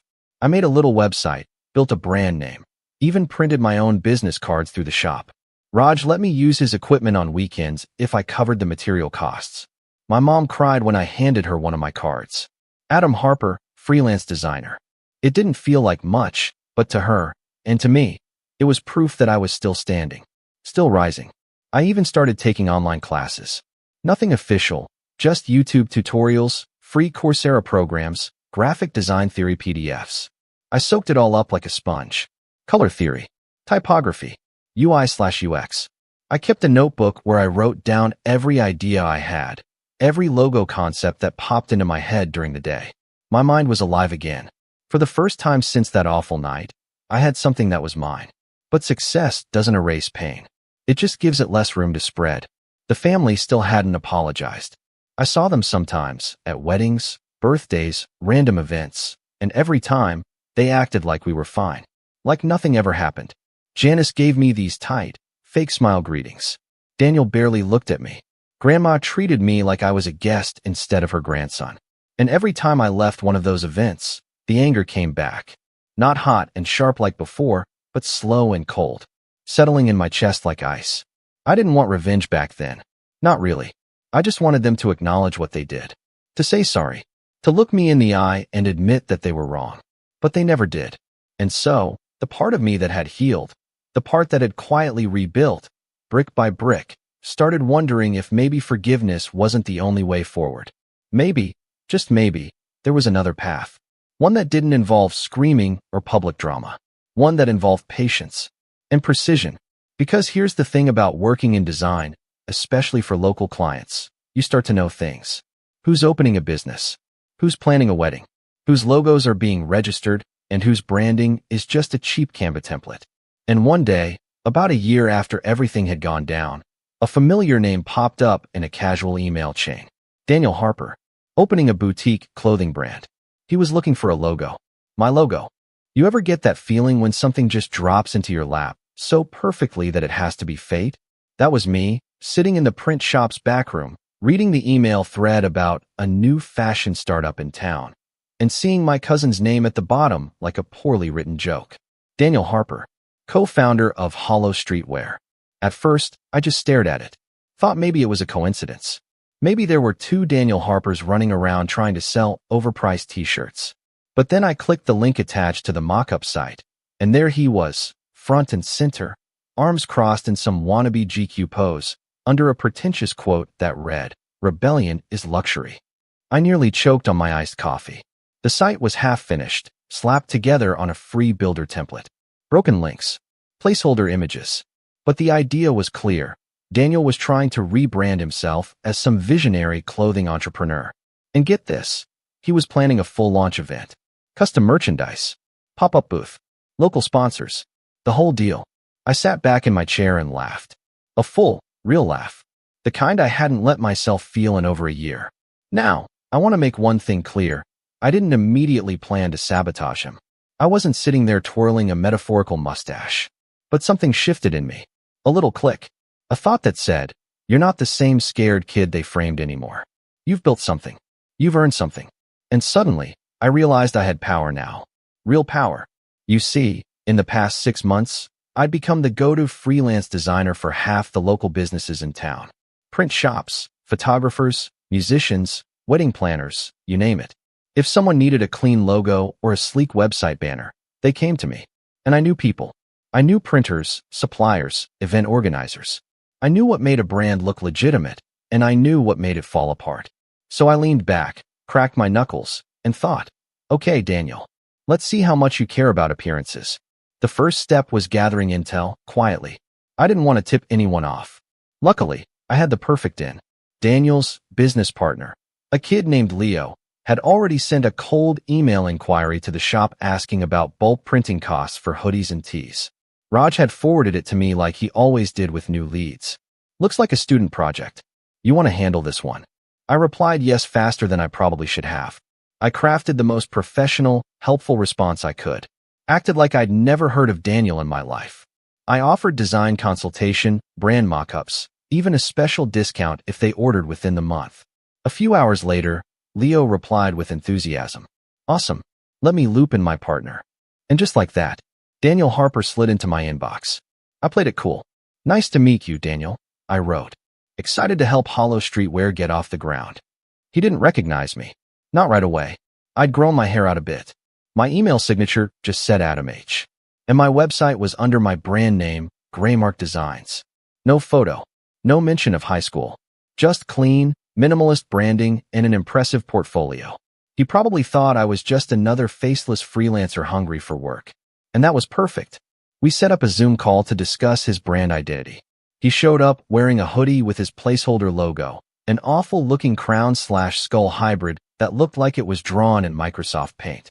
He rambled on about wanting edgy minimalism and urban rebellion aesthetics. I listened, nodded, took notes. Not once did he look at me closely. I wanted to test something. So near the end of the call, I casually said, just curious, how do you come up with the name Hollow? Daniel leaned back in his chair, grinning like a kid who thought he was profound. Well, it's about how society's expectations are empty, you know?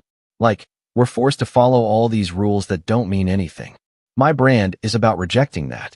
Being unapologetically yourself. I had to mute myself for a second to keep from laughing. Unapologetically yourself, huh? Like lying to your whole family and framing your cousin? After the call, I got to work. I sent him a batch of logo options. Clean, sharp, modern looking. A huge step up from his original mess. He ate it up. Bro, these are fire, he replied. You killed it. I told him I could help with apparel mock-ups and even build the full website. Let's get you launch ready, I said. But we'll need to move fast if you're planning that pop-up event. He was all in. Over the next couple of weeks, I became his right hand. He trusted me, sent me his plans, the sponsorship list, the vendor contacts, even the guest list for the launch event. He was hosting it at a local event space, The Junction, a renovated warehouse downtown used for pop-up markets and private parties. I'd done flyers for a charity event there a month prior, so I already knew the staff. More importantly, I knew the event manager, Mel. She liked me. I'd helped her fix a last-minute banner printing mistake once, and she remembered. So when I called and casually asked who had booked the venue for October 14th, she checked and said, some streetwear brand. Hollow something. I smiled and said, funny story, my cousin's running it. Oh, no way, she said. Small world. You could say that. I told her I might swing by that night to see the setup. Family support and all, I joked. She said I was welcome anytime. So now I had full access to his brand identity, his logo and files, his clothing mock-ups, his supplier list, his event date and venue. And he still hadn't figured out who I was. But this wasn't just about embarrassing him. That would have been too easy. I wanted Daniel to feel what I felt. The slow erosion, the quiet humiliation. I wanted him to watch everything almost fall into place and then slip right through his fingers. So I started setting the pieces. Piece 1, brand sabotage. I created 3 alternate versions of Daniel's new logo. Slight tweaks, subtle changes. One had a barely visible watermark embedded into the design, a phrase written in tiny letters. I lied to ruin my cousin's life. Another had the text, fake, hidden inside the crown's design, only visible if printed on certain fabrics. Then, I uploaded all of them to the shared Google Drive folder he gave me. He never noticed. Piece 2. Supplier mix-up. He asked me to coordinate with the print supplier for the hoodies. Said he wanted 200 black pullovers with the logo embroidered across the front. I offered to handle it directly, but instead of sending the final, corrected design, I sent the version with the watermark. On the mock-up, it looked identical, but once printed in high-res embroidery, that hidden phrase would show up, barely, subtly, if you looked close enough. I approved the order myself and scheduled delivery for 3 days before the event. Piece 3. Website launch. Daniel wanted a sleek e-commerce site that would go live the same day as the event. I built it myself. Fast, beautiful, smooth transitions, integrated payment system. But on launch day, I would redirect the homepage to a 404 error message, one that read, "Site under review due to fraudulent claims." All reversible, all trackable to technical issues, and all perfectly timed to blow up right when people would be watching. Piece 4. The final stroke. I printed a poster. Just one. 24 by 36 inches. Full color. Beautiful typography. At the top, it read, "Some people build brands. Others build lies." Below it was a QR code. The code led to an unlisted page on my portfolio site. A project breakdown. A case study. Title, "The Hollow Brand, How a Lie Became a Business."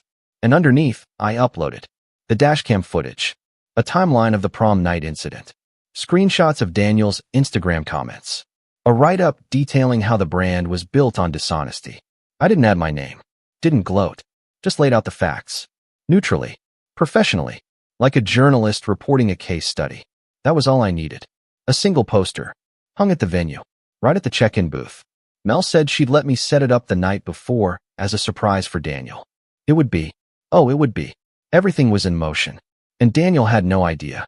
The day of the launch came crisp and clear, early October, the kind where the morning air bites a little but the sun promises warmth.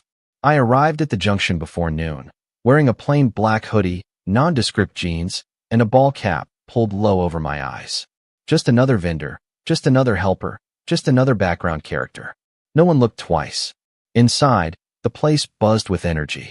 Staff rolled in racks of hoodies, folding shirts onto long wooden tables with string lights dangling overhead. A DJ ran sound checks in the corner. Someone set up a photo booth. Everything looked good, like a real brand launch, like Daniel had pulled it off. He showed up around 1 p.m., all swagger and fake humility. Leather jacket, white tee, a phone in one hand and an iced coffee in the other. He looked around with pride, high-fived Leo, complimented the setup. "Looks sick," he said to no one in particular. Just how I imagined it. He passed me once, looked vaguely in my direction, but didn't recognize me. That moment almost broke me, not because I was afraid, but because the level of detachment he had, it was surreal. To him, I was nothing. Some anonymous freelancer who'd helped out. Just another disposable tool in his self-made empire. But he was about to learn. Because the moment those hoodie boxes arrived, stacked in neat rows near the back, fresh off the delivery truck, I saw it in his eyes. That flicker of excitement, like a kid opening birthday presents. He tore one box open, grabbed a black hoodie, and held it up to the light. "Dude," he said wide-eyed. "These go hard." He yanked one on, posed in front of the mirror leaning against the wall, adjusted the hood, then turned to Leo. "We need photos of this. Now." I slipped away before he could notice the embroidery. Because he wouldn't. Not right away. 2 p.m., doors open. The crowd trickled in. Friends, family, classmates, a couple of fashion bloggers, even one local news photographer. Daniel was in his element, shaking hands, posing for pictures, giving vague motivational quotes like, "It's not just clothing, it's a movement." I watched him play the role like he was born for it. Meanwhile, the poster I had placed at the entrance hung silently beside the check-in booth. People didn't notice it at first, but all it takes is one person. A guy near the front of the line leaned in to scan the QR code while waiting. Then another. Whispers started spreading. "Wait, what is this? Yo, this is about him. Is this real?" Then phones started coming out. Screens lit up with the dashcam footage. People zoomed in. Read the screenshots. Read everything. And then, the moment hit like a dropped piano. Daniel's own uncle, Roy, walked in. Now, I hadn't invited him. I hadn't reached out. But apparently, Leo had posted the event flyer online and tagged family and friends welcome. Roy had come out of curiosity. Maybe guilt. Maybe curiosity. I'll never know. But he walked in just as one of the guests turned their phone to show someone else the footage. He stopped mid-step, stared at the screen, and froze. Then he looked up and saw the hoodie, the embroidery, the tiny, barely visible line, right under the logo, stitched in a stylized font that looked like part of the design. I lied to ruin my cousin's life. Roy's face turned ashen. Daniel hadn't noticed yet. He was too busy posing for selfies, still grinning, still floating on his imaginary throne. But the energy in the room changed. Laughter dimmed. Conversations turned to murmurs. People weren't paying attention to him anymore. They were paying attention to their phones. I stood near the back, watching it all unfold with quiet satisfaction. Not glee, not pettiness, just relief. Like exhaling after holding your breath for a year. And then came the moment I'd waited for. Daniel, someone said, holding up their phone. What is this? He blinked, walked over, glanced at the screen. I watched his smile flicker, just for a second. I don't know what that is. Some troll. Another guest spoke up. It's your cousin. Adam. Says you lied. Framed him. Ruined his senior year. More people joined in. That's your dad in the footage. This is messed up, man. Is this true? Daniel started to sweat. No, this is fake. It's all fake. Someone's messing with me. It's probably Adam. He's been salty for years. But no one was laughing. Because someone else, Leo, had just looked down at his own hoodie and noticed the embroidery. He froze. Daniel. Dude. What the hell is this? Daniel turned. What? Leo pointed at the text. Read it aloud. And Daniel finally looked down. The color drained from his face. He yanked the hoodie off so fast, he nearly ripped the sleeve. Held it up. Stared at the stitching like it might vanish. But it didn't. It was right there. Under the logo. On every hoodie. One of the fashion bloggers snapped a photo. Someone else live-streamed it. Daniel looked around, desperate. He did this. Adam did this. He hacked it. He edited the files. He ruined everything. But no one believed him anymore. Because the website had already gone down. The screen behind the merch table, which had been looping promo videos, now displayed a message in plain white text. This brand was built on a lie. He scrambled to the laptop, unplugged it, yanked the power cord like it would undo everything. But it was too late. The whispers had turned into silence. The kind of silence that crushes a room. Then, finally, a voice cut through it all. Uncle Roy, I saw the footage, Daniel. I saw it last year. I let it go because your mother begged me to. But I should have done something then. I'm doing it now. Daniel turned to him, panicked. Dad, no. Come on, it wasn't like that. I was a kid. I didn't think. You did think. You framed Adam. Lied to my face. And then bragged about it. Roy shook his head. This isn't about a hoodie. This is who you are. And with that, he walked away. Just turned around and left. No yelling. No drama. Just quiet disappointment. Daniel stood in the middle of the room, surrounded by boxes of ruined merchandise, a ruined brand, and a crowd that had already started backing away. Nobody wanted to be seen near him now. He tried to grab Leo's arm. Dude, come on. We can fix this. We can spin it. Leo pulled away. We're done, man. He left. Then the DJ packed up. Then the photographers. And within 20 minutes, the pop-up launch that was supposed to be Daniel's grand entrance into the fashion world was over. Just like that. He didn't say another word. He sat on a folding chair, staring at the floor, while guests walked around him like he wasn't even there. I didn't approach him. I didn't gloat.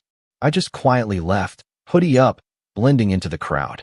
But before I stepped out the door, I passed by the entrance one last time and saw Janice, his mom, standing there. She must have arrived late. She looked at the poster, then at me. Recognition flashed in her eyes. You, she whispered. I met her gaze and nodded, then walked past her without a word. The aftermath? Well, it wasn't fireworks and lawsuits. It was something better. Real-life consequences.